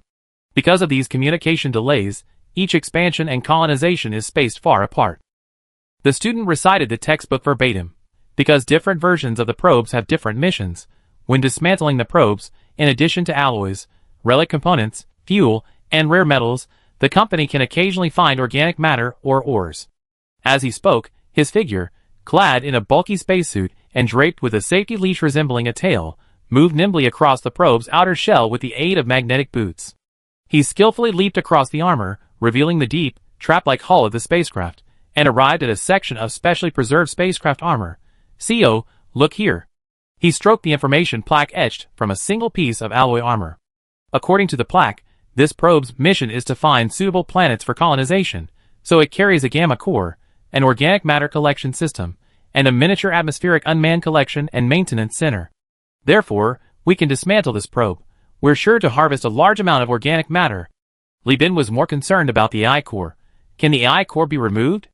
The graduate awkwardly scratched his head. Removing the AI core, especially the human realm's instruments, requires solid hardware and software technology reserves. A slight mistake could lead to self-destruction. Because the human realm's detectors are all unmanned and operate for thousands of years, they all have strict self-protection mechanisms. Li Bin asked again, "What if someone has a human realm military identity?" The graduate's eyes widened. "Then there's definitely no problem." Li Bin dialed Lan Yuan's number. "Have one of your captains see if they can remove the AI core. If not, you have to go yourself." Lan Yuan, who was looking at the invader-class data provided by Wang Shiji, immediately stood up upon hearing this. "Sure." An hour later, Lan Yuan walked into the bridge of the Candle Dragon with a gamma core as tall as a refrigerator. The gamma core, and the accompanying auxiliary matrix, have all been removed. These things are no longer within the human realm's control range. It's been too long. They haven't updated the human realm officer identification data internally. My internal rank is still major. I guess when the wide area data update happened, this thing was drifting in the intergalactic lost contact zone. Xiantao looked at the AI core, extremely excited. "Captain, the escort ships that went out to scout the star system have discovered 5 more human realm probes. In the game, some star systems do indeed have large numbers of human realm probes. I detected this yesterday." We might be able to get 5 gamma cores this time. Unlikely, the graduate in the channel immediately denied. Only probes tasked with scientific data collection and colony reconnaissance are equipped with AI cores, because they have scientific research missions and organic matter analysis and research tasks. Besides, these machines have been operating for thousands of years. Various problems can occur at any time. It's highly probable that the AI core will be damaged by radiation or impact, gradually deteriorating over hundreds of years. He began providing substantial evidence. The outer shell of the human realm probe was riddled with dents and impact marks. These were from accidental asteroid strikes or damage sustained while traversing asteroid belts and pulsars. Some of the armored shells even glowed with a purple fluorescence visible only through the probe itself. Signs of severe radiation exposure. These radiation-affected metals are unusable, they have to be discarded. Li Bin, however, didn't seem to mind. It's just a lottery anyway. Our main task is still collecting the money, Vulcan. Get your men moving. I already dispatched destroyers and cruisers to investigate the coordinates reported by the reconnaissance team. All the Lloyd crew members in the fleet are temporarily assigned to you. A quick and decisive operation. Aye, Captain. Vulcan, in high spirits, accepted the order and began the mission. The entire fleet, like a swarm of ravenous alloy-devouring worms, swept across the galaxy, devouring any metallic artifacts it encountered. Even the radioactive metal that the Academy graduate had called useless was recycled and sent to the ship's factory, mixed with nuclear reaction byproducts, and made into uranium-containing radiation shells, which were then loaded into high-speed strikers. Just feel the atmosphere. Captain, we collected 1291 boxes of alloy, 30 sets of rare metals, 161 boxes of organic matter, and 8 relic components in this galaxy. Very good. What are the results of the planetary exploration? Li Bin looked at the second mate. The second mate replied with his hands behind his back. No relics in the galaxy. Director Dong Lixiang of the Biological Research Institute needs another 40 minutes to collect samples of a special neuroparasitic organism from the ocean of a distant planet. He reported that this thing has a high probability of advancing the next stage of the Behemoth project, reducing alloy and metal consumption, and using the neuroparasite to create bioelectrochemicals to replace silicon-based crystals. Chapter 597. Over 2 months, the core fleet swept through 28 star systems. Of these, 22 yielded nothing, while the remaining 6, like the initial system with 7 one-way jump points, were completely emptied by the core fleet. Vulcan, like the tentacles of a swarm of insectids, relentlessly led the engineering department and the Lloyds, dismantling the ruins and artifacts of each human territory. To date, the core fleet has acquired 6,971 boxes of alloy and 383 sets of rare metals. In addition, there were countless organic materials, supplies, food, and fuel. The cargo holds were nearly full. The human territory probes were never intended for recovery. The factories inside these machines were originally tasked with exploring and storing resources for humanity. Some probes even carried food manufacturing stations, capable of producing artificial starch and nutritional paste using organic matter and air. They were originally intended as backup hidden energy sources for human migration. Qian Tao looked with difficulty at the cargo holds and fuel tanks, which were under full alarm. The bloated cargo was suffocating the fleet and severely affecting the ship's speed. It's all right. Li Bin was unconcerned, pointing to a point in the huge projection on the bridge. Continue forward, fly towards this coordinate. Yes. Qian Tao accepted the order with a worried expression. 4 days later, the fleet arrived at the designated coordinates. He was shocked to discover a star system nearby, and on the edge of its hyperspace reflection, there was a navigation beacon left by the 14th Legion, broadcasting a warning signal to the vicinity. This is an orange alert? Qian Tao's expression changed drastically. This is the lair occupied by Yu Hui. Yes, this is where we're headed. Li Bin remained calm. I know what you're going to say. We just need to be careful. The Corona Diverter requires a massive amount of rare metals and alloys to restart. You can't get rich without a windfall. Where am I supposed to find so many alloys if we don't come here? Do we really have to spend a whole year searching everywhere? Qian Tao stared in shock at the captain, Li Bin, whose audacity bordered on arrogance, and Li Bin's unwavering composure in the face of imminent danger filled him with immense admiration. Indeed, without this kind of adventurous spirit, the Universal Alliance wouldn't be where it is today. But Li Bin didn't see it as an adventure. Firstly, he had already earned considerable goodwill from Yu Hui. Secondly, this coordinate system itself was given to him by Saint Lud, one of his aides. Enter from this point, Li Bin led the fleet, choosing a small metallic planet adjacent to a star to enter the physical universe. This planet was so small that a one-way jump point couldn't be established. A horizontal jump would be necessary. But from a cognitive standpoint, the fleet captains all thought it was a good idea.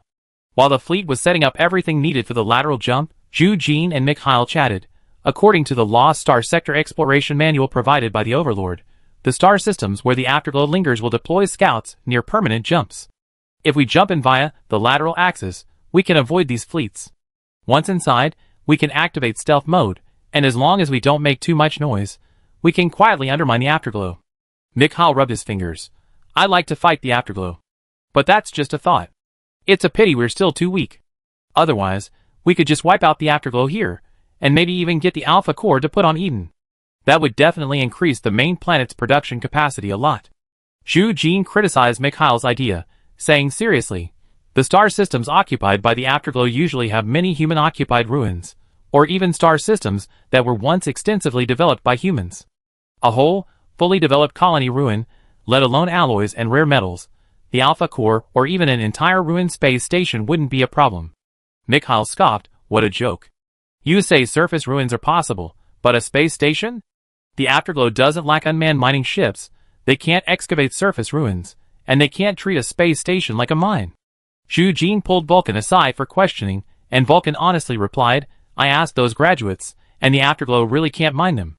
They can only dismantle space stations and space facilities after the Great Collapse, because in their internal logic, these things are legal void structures. But humans claiming relics is legal. Then aren't we going to get rich? Mikhail's eyes widened, eager to try. So we need to keep a low profile. We need to keep our crew under control and prevent them from causing trouble, Zhu Jin warned. Just you wait and see which Sukkabul dares to cause trouble. I whip him to death. As the meticulously arranged antimatter bomb array, combined with planetary gravity, tore through the hyperspace veil, the powerful suction dragged the entire fleet into the physical universe. The magnificent blue light and intense heat of the blue giant shrouded the fleet in a dazzling cobalt blue veil. The blue giant's escort ships were the first to restore their engine systems. They flew stealthily and slowly, shutting down their active transponders and using only passive transponders to gather intelligence on the system. Soon, the reconnaissance escort ships discovered exciting news. CO, there are a large number of afterglow fleets here, but they are all dormant. Our transponders only detected signs of activity from one afterglow remnant, small fleet, but this fleet is only patrolling near a jump point. After we collect our supplies, we can easily leave from another jump point. Furthermore, there's a relay communication device belonging to the human realm within the star system. We can send hackers to plant eavesdropping devices, and use it to send intelligence back to the main star, allowing our transport fleet to come and transfer supplies. Qian Tao looked at the captain with overjoyed delight, but saw that Li Bin remained calm. Even such excitement couldn't sway the captain, his admiration deepened. Is this the unperturbed by external gains or losses attitude from the IBB documentary? The gap between me and the captain is too vast, Qian Tao. I still need to work harder. He silently encouraged himself. Actually, it wasn't that complicated. The entire operation was part of St. Lud's plan. The Afterglow fleet here was entirely composed of human coexistencies. They had received Miss N's intelligence in advance, and all fleets were in hibernation mode, creating an excellent environment for Li Bin's theft.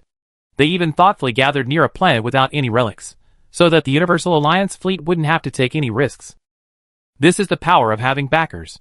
While other exploration fleets and adventurers were still negotiating with the Twilight fleet, being chased around like headless flies, the core fleet of the Universal Alliance had already broken free of stealth mode, circumventing the various no-fly zones drawn by Li Bin, and freely digging up graves and conducting archaeological excavations. When Vulcan led his men to the drop pod, and could see the magnificent buildings on the ground below through the transparent observation port, his fingers trembled with excitement. It was like a dog seeing a mountain of fresh bones, or a student who had studied abroad for 3 years returning to the food street of their hometown. Chapter 598. This is a metallic rock planet, its surface covered with clusters of minerals meeting the standards of a rich mine for humankind. The most dazzling feature, however, is the domed city. The highest point of the domes covering the city exceeds 10 kilometers, composed of multiple domes, making the entire city resemble bubble wrap. There are at least 13 bubbles, each over 50 kilometers in diameter. In other words, This city complex covers an area exceeding 100,000 square kilometers, almost twice the size of Shanghai's urban area. If vertical space is included, its effective area would likely be 10 times larger. Besides this architectural complex, the planet also has 7 or 8 smaller architectural complexes. This place must have once housed over 100 million people. The graduates' eyes gleamed as they looked at the ruins. Most of the buildings were automated factories. Many of the city domes are broken, several dome curtains are torn, and there are traces of blood and explosions. There are many reasons why civilizations in the lost sector perished. Metal planets lacked ecological farms. Their abundant food production relied on stargates, and due to closed shipping routes, food production gradually became monotonous and limited. Class conflicts intensified, spare parts in factories were scarce, and even civil wars caused by warlords occupying other dome cities could ultimately lead to the extinction of civilizations. Few people from the age of humanity could tolerate artificial starch, nutritional pastes, and compressed dry goods, foods with terrible tastes that could even cause various diseases. The graduates recited the knowledge they had learned from textbooks, pointing to the wreckage area near the planet. Even the fragmentation of planets within the system leading to civil wars could have caused the extinction of civilizations. Or perhaps, after the afterglow arrived, they checked everyone's identification documents, and those born after the Great Collapse were not on the citizen list, and were killed by the out-of-control AI. The disappearance of the original supreme authorities and governing bodies, along with the accompanying food shortages, industrial disruptions leading to food scarcity, reduced job opportunities, and even war, will escalate step by step as human territories lose contact. Unlike the core star systems, the humans in these lost star sectors cannot obtain sufficient markets to sell their products or replenish resources nearby, making their decline almost inevitable. Humanity can indeed unite in the face of major disasters, but if this unity fails to effectively improve their lives, and there is no sufficiently powerful organization to coordinate them, then demise and civil war is unavoidable. Tonfa survived until Li Bin's arrival for 2 reasons. Firstly, a literal hero descended from the heavens, bringing overwhelming force and an AI core to win all wars. Secondly, the local population was already small, making governance and feeding relatively easy. Resources will worsen as civil war escalates and the scale of conflict expands. When hundreds of millions of people live on a barren, metal-rich planet, lacking even an atmosphere and fresh water, let alone food, even oxygen and fresh water production plants will become key points of contention and destruction. Li Bin had no intention of investigating how humanity here had perished, nor was he particularly interested in searching house to house for survivors in this vast and complex city. Broadcasting his arrival throughout the city and proactively accepting any potentially existing, willing high-tech barbarians was already his limit. Notify Eden Star to have Kong Jicho assist in protecting the main planet, and lease transport ships from all P-Project partner companies, placing them under the unified management of Saradu. Request Saradu to arrive with his transport fleet as soon as possible. Li Bin had the observatory send flight path information and estimated that it would take approximately 24 days to travel from Eden Star without stopping. Knowing this wouldn't delay the fleet's continued flight, Li Bin issued his orders. He simultaneously ordered everyone on the fleet to land, send all scientists to assess the condition of the dome-shaped cities, and select the best one to establish a data collection base. Li Bin certainly wasn't foolish enough to have the absurd idea of rebuilding the dome-shaped cities. These massive structures, tens of kilometers in diameter, each possess barrier construction technology far surpassing the Universal Alliance's own dome-shaped city technology, and their internal wiring was likely interconnected, making maintenance incredibly difficult and costly. What he needed to do was select suitable buildings within the cities, cut off the wiring, seal all gaps in the buildings, and utilize the ruins to create a ground base. To thoroughly search the city cluster, we need to colonize this area and conduct excavations for several years, Dong Lixiang said, leading his men, carrying large bags and small packages, preparing to collect the organisms hidden within the cities. He believed that the reptiles, rats, and fungi might continue to thrive in the corners of the ruins, forming unique ecosystems that would be of great research value. Li Bin shook his head. Focus on the big picture. First, search the governor's mansion for planetary maps. If you can't find them, then search for key structures based on the archaeology student's guidance. We don't have time to waste, a few months at most. Alright. Dong Lixiang was extremely regretful. Perhaps silicon-based life could emerge on a metallic planet after human activity? If they were discovered, it would be a small step for Dong Lixiang, a giant leap for mankind. Then can I designate a piece of land here to conduct research on giant neuroparasites? When I came, I froze a batch of rock crab eggs in the cold storage. He made a small request. What? You even froze rock crab eggs? Vulcan exclaimed in surprise. Dong Lixiang replied calmly, yeah, so what? Pickled rock crab eggs are one of the signature dishes on Eden Star. I froze over a dozen boxes. We can eat them and do research. A win-win situation. Vulcan didn't reply, because his drop pod had already launched and was now descending at high speed under the control of its microjet engine. Without an atmosphere, the space pods couldn't gain friction to slow down, so these pods were equipped with extra fuel tanks, spewing out several tiny, almost invisible tongues of fire as they landed discreetly on the metallic ground. Swoosh! As the hatch opened, Vulcan, clad in power armor and carrying a smart-controlled armor-piercing rocket launcher on his shoulder, creaked and crunched onto the planet as he stepped onto the brittle, molten metal-strewn Earth. Before he could even utter a comment, the intelligent rocket launcher on his shoulder fired automatically, obliterating a simulated rock-like intelligent war machine on the wasteland. So it really is civil war. The old one-eyed man, emerging from another drop pod, took a deep drag on his cigarette, a bright spark rising from the butt. Looking at the long-abandoned mechanical wreckage covered in a fine layer of dust, he muttered, they don't even bother to recover the wreckage. The people here have probably been wiped out by the various unmanned machines. The city cluster, resembling shingles in space, appeared tall and majestic on Earth. Some buildings, equipped with nuclear reactors, projected advertisements hundreds of meters high. Even kilometers away, one could see the alluring women in the ads, their lustful eyes seducing non-existent consumers, striking poses with self-indulgent allure. The young woman leaped across the city's towering rooftops. The broken domes were airless. Her alluring voice had no audience. Her genetically engineered and surgically enhanced figure had no spectators. Before the arrival of the Universal Alliance, her charm was only visible through the empty eye sockets of the skulls on the ground. Illustration, just for reference. Illustration, just for reference. Request heavy weapons from the bridge. Engineering department, don't rush into the city yet. The old one-eyed man exhaled a plume of smoke, which was quickly drawn away by the power armor's air circulation system. He bit the cigarette, but from left to right, his voice squeezed out through clenched teeth. Set up camp, build a simple space elevator base station, deploy scouts, request near-ground precision reconnaissance from escort ships. I need centimeter-level space reconnaissance support within 500 kilometers of the camp. Chapter 599. In the ground outpost, inside a sealed barracks over 30 meters in diameter, as compressed gas tanks filled the space with oxygen and helium, the cooks lifted the food carts from the ceiling. Their muscular forearms bulged and contracted with the movement of the mobile catering carts. These cooks were the company's most valuable asset, providing delicious and steaming hot meals to the company's soldiers on the front lines. Food and air conditioning were combat power. These cooks' strong muscles weren't just acquired through cooking, they were forged through repeated training and exercises on the ground and in space. Every muscle fiber contained the innate advantages of human genetic modification and the power gained through extensive practice, possessing astonishing strength. The cooks held a very high, albeit unseen, position within the company, so high that they often had priority in choosing a mate on the spaceship.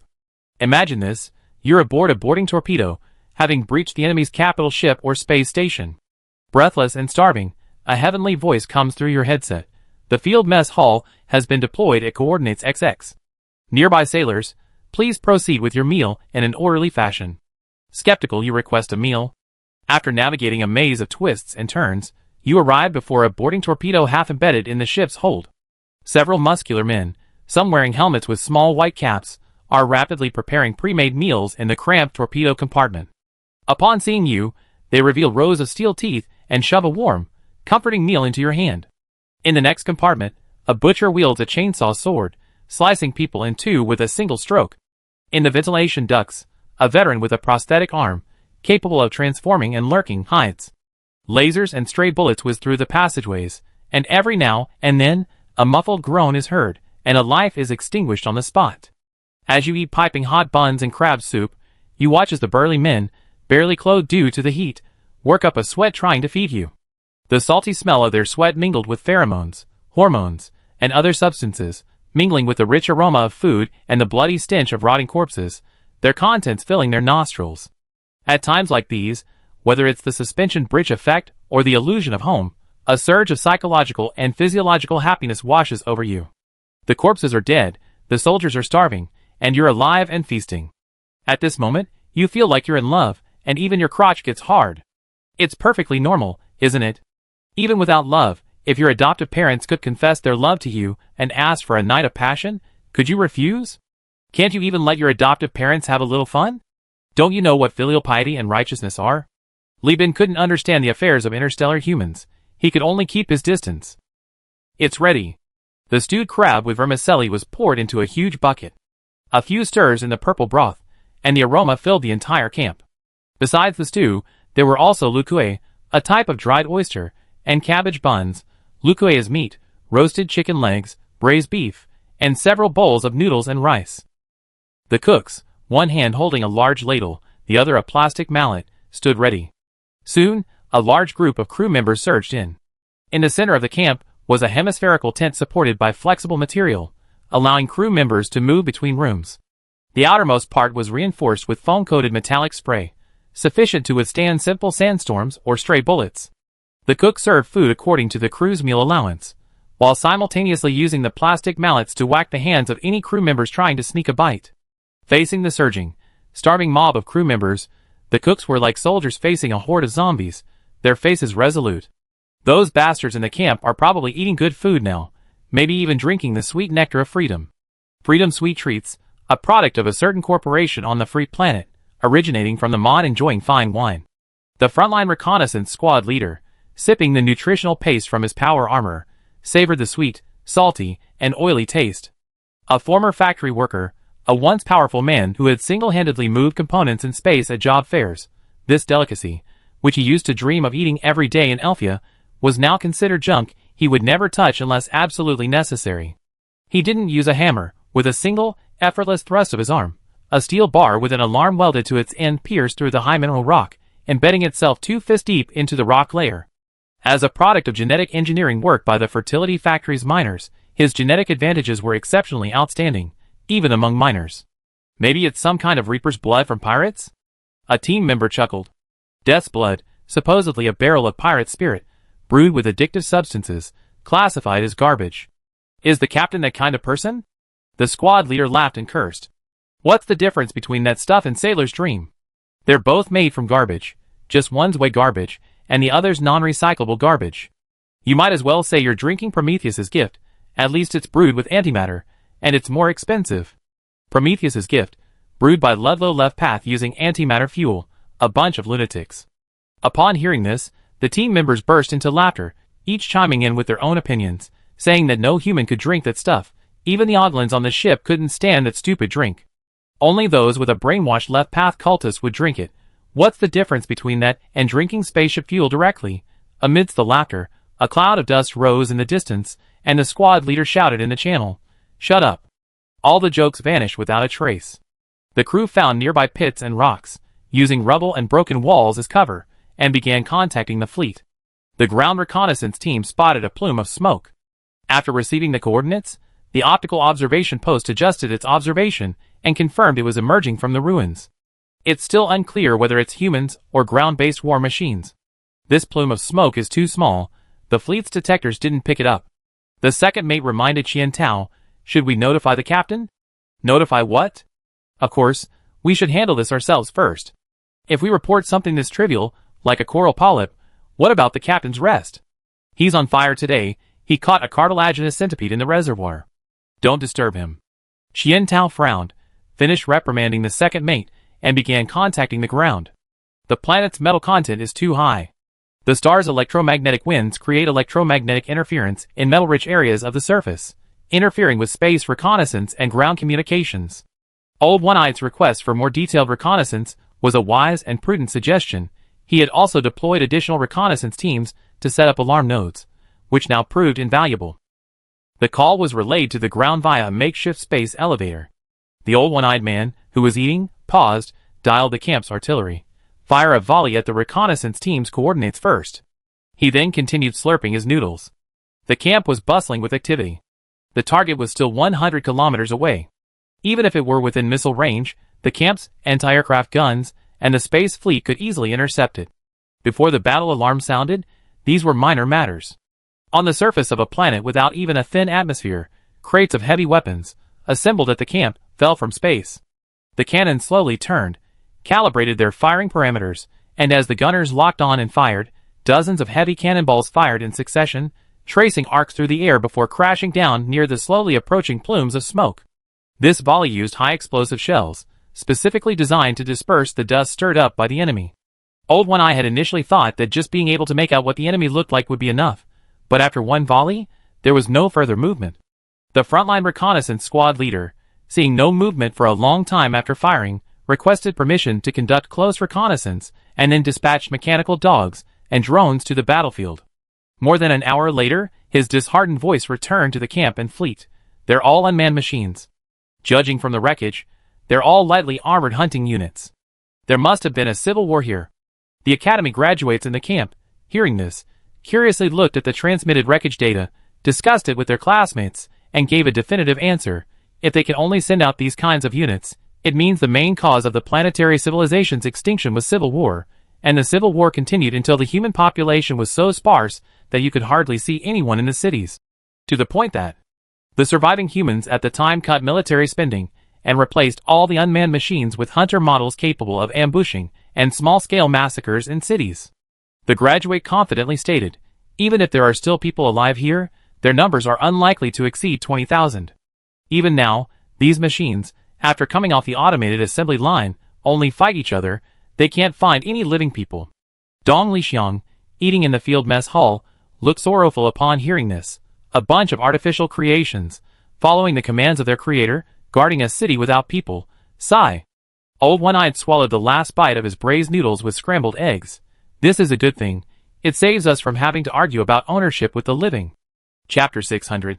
Li Bin, tying a taut, U-shaped cartilaginous centipede to a plastic rope, proudly carried it to the bridge. As he showed off his giant catch to the crew, Qian Tao offered flattering congratulations while reporting on the situation on the ground. Li Bin used metal tongs to pry open the cartilaginous centipede's skull, plucked a piece, and handed it to the generous crab perched on the control panel, which was loudly chanting wishing you prosperity. Watching the pet, its half-head covered in alloy, devour the food with relish, he chuckled. Since the enemies on the ground are all this kind, what's there to be afraid of? Have the sailors eaten their fill?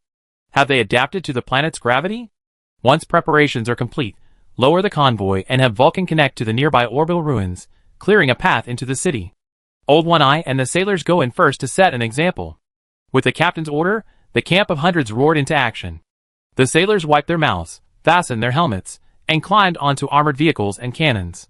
As the convoy drove out of the camp, leaving a trail of dust on the horizon, they headed towards the ruins ahead. If this metallic rock planet were a wandering spirit, these sailors would surely have found the words major ruins ahead on the ground. Vulcan's Lloyd American employees had begun laying tracks to integrate with the abandoned rail transit system on the city's outskirts. He planned to prioritize restarting the city's rail transport system as preparation for excavation. Meanwhile, Old One-Eyed, leading 400 sailors and prosthetic veterans, along with 100 heavy weapons vehicles, sped along, absorbing reconnaissance teams from the camp's perimeter, like a high-speed car racer. Dong Lixiang, with his biological research team and medical group, sat in a troop carrier, feeling the jolting beneath him, a long-dormant passion for research welling up within him. He glanced at the tall, imposing Ogren sitting directly opposite him, his eyes brimming with research desire. Odlin glanced at him shyly, tapped a few times on her wrist terminal, and projected a text message. Hello, my name is Odlin. I belong to the medical department of Universal Union Corporation, and I serve as a battlefield nurse. Wow! So intelligent. Dong Lixiang asked the curvaceous Amanda beside him with delight. Can I have a blood sample taken? I don't know how to extract bone marrow. Just a blood sample will do. No, that won't do. Amanda refused with a smile. Odlin may look like an ape, but through training, her intelligence is almost that of an 8 or 9-year-old adult. Saying that will remind her of some sad things. She's the mascot of the fleet's medical department, Mr. Dong. You don't want to be left without anyone to take care of you after you're injured, do you? Amanda's voice carried a hint of danger. Dong Lixiang pursed his lips, not afraid at all. Instead, he inquired with interest about Amanda. Are you a survivor from the era of the human realm? No, I'm from the Elfie Factory District. Amanda had seen many suitors, and subtly indicated that her identity was different. But Dong Lixiang didn't think much of it. He only heard that she wasn't an elder of the human realm, and he lost interest in talking to her. He couldn't take her blood for research, and he wasn't an elder of the human realm. His career and love life were hopeless. He might as well go to sleep. He had just closed his eyes when he felt a furry sensation on his chest. Dong Lixiang opened his eyes, and saw Oglin's thick lips part, revealing a kind and gentle smile, as she handed him a vial of blood. A message popped up on her terminal. You are someone the captain values. I believe you won't harm me. Once again, Dong Lixiang felt the warmth of humanity, but this time it came from a bioengineered beast. He accepted the test tube amidst Amanda's murderous glare. Once I thoroughly studied your genes and the modification process, I definitely find a way to install a voice transmitter on you so you can speak. He nudged his subordinate with his elbow, saying, see? Sometimes, even humans aren't as human-like as bioengineered beasts. Amidst the casual banter, the convoy passed through the long-damaged, collapsed domed city gates, entering this ancient, majestic, and malevolent city. A violent chemical reaction, a fleeting laser beam, a suddenly expanding electromagnetic grenade, and shattered debris, a small-scale war erupted in the ruins. Under the command of the old one-eyed man and the officers of atonement, the sailors, in coordination with their tanks, used elite prosthetic veterans to occupy nearby high ground, moving between city buildings using ropes to conduct reconnaissance inside. The tracks of heavy tanks broke off, unleashing 6 Caligari-like heavy mechanical legs that gripped the hard facades of buildings, slowly climbing the heights, aiming their blackened cannons or crystals brimming with dangerous lasers at the top, bottom, left, and right. This feeling likely originates from StarCraft. Each shot is built upon extensive reconnaissance and targeting by the sailors, using powerful firepower to destroy unmanned machines, incidentally blasting through the walls where they hide, leaving a dark explosion mark or a hole slowly dripping molten metal. As general-purpose heavy weapons, based on modifications of the human realm's land-based weaponry, or simply tanks and artillery of the human realm's heavy firepower, these weapons naturally possess an urban warfare mode. No one wants to waste time weaving through the cracks of the city, investing limited manpower into an almost infinitely vast megacity. Even mechanical dogs and drones are insufficient against this intricate urban landscape. Only heavy artillery can destroy targets and obstacles alike. The core task of the reconnaissance soldiers is to determine the building type. As long as it's not a high-value target or a multi-story, load-bearing structure, the tanks and artillery can fire freely, blasting the entire building to collapse. Of course, it's possible that a high-ranking general might be living in a residential building, hiding an AI core inside. But the probability is so small that it's like a primitive tribe sharing atomic technology. It's not even worth calculating. The ruins are so vast, and Li Bin can't possibly absorb them all, so naturally, he prioritizes efficiency and preserving manpower. Old One-Eyed destroyed unnecessary and obstructive buildings, creating a transportation environment for subsequent track laying and trains.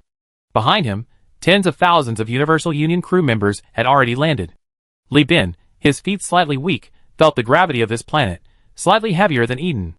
Ignoring his subordinates' warnings that this is too risky, if the Afterglow fleet awakens, we'd be powerless to resist, he brought everyone down except for the cargo hold, optical observation posts, and some artillery crews. He sat at the camp's dining table, leaning against it, and asked Vulcan, everyone will be settled in half a day. The heavy machinery is on its way. How long will it take you to build the railway from the camp to the giant ruins? Vulcan immediately replied, 24 hours. Because this place has been through war before, the railway was a key target. The tracks extending from the ruins are all broken, some even with multiple craters. I need to survey the geological conditions near the craters beforehand, and reinforce the ground with foam-coated metal to ensure the completed railway won't collapse. Alright. The fleet's shipyards are using their alloy reserves to rush-produce wagons and transport vehicles. The company is different now. We have a complete set of Hyena mines, and the Brighton civilian basic technology blueprint. The machinery we produce is countless times better than when we developed the Tonfa. Everyone, get to work. Sarada's fleet has already set sail, and will arrive here in about 20 days.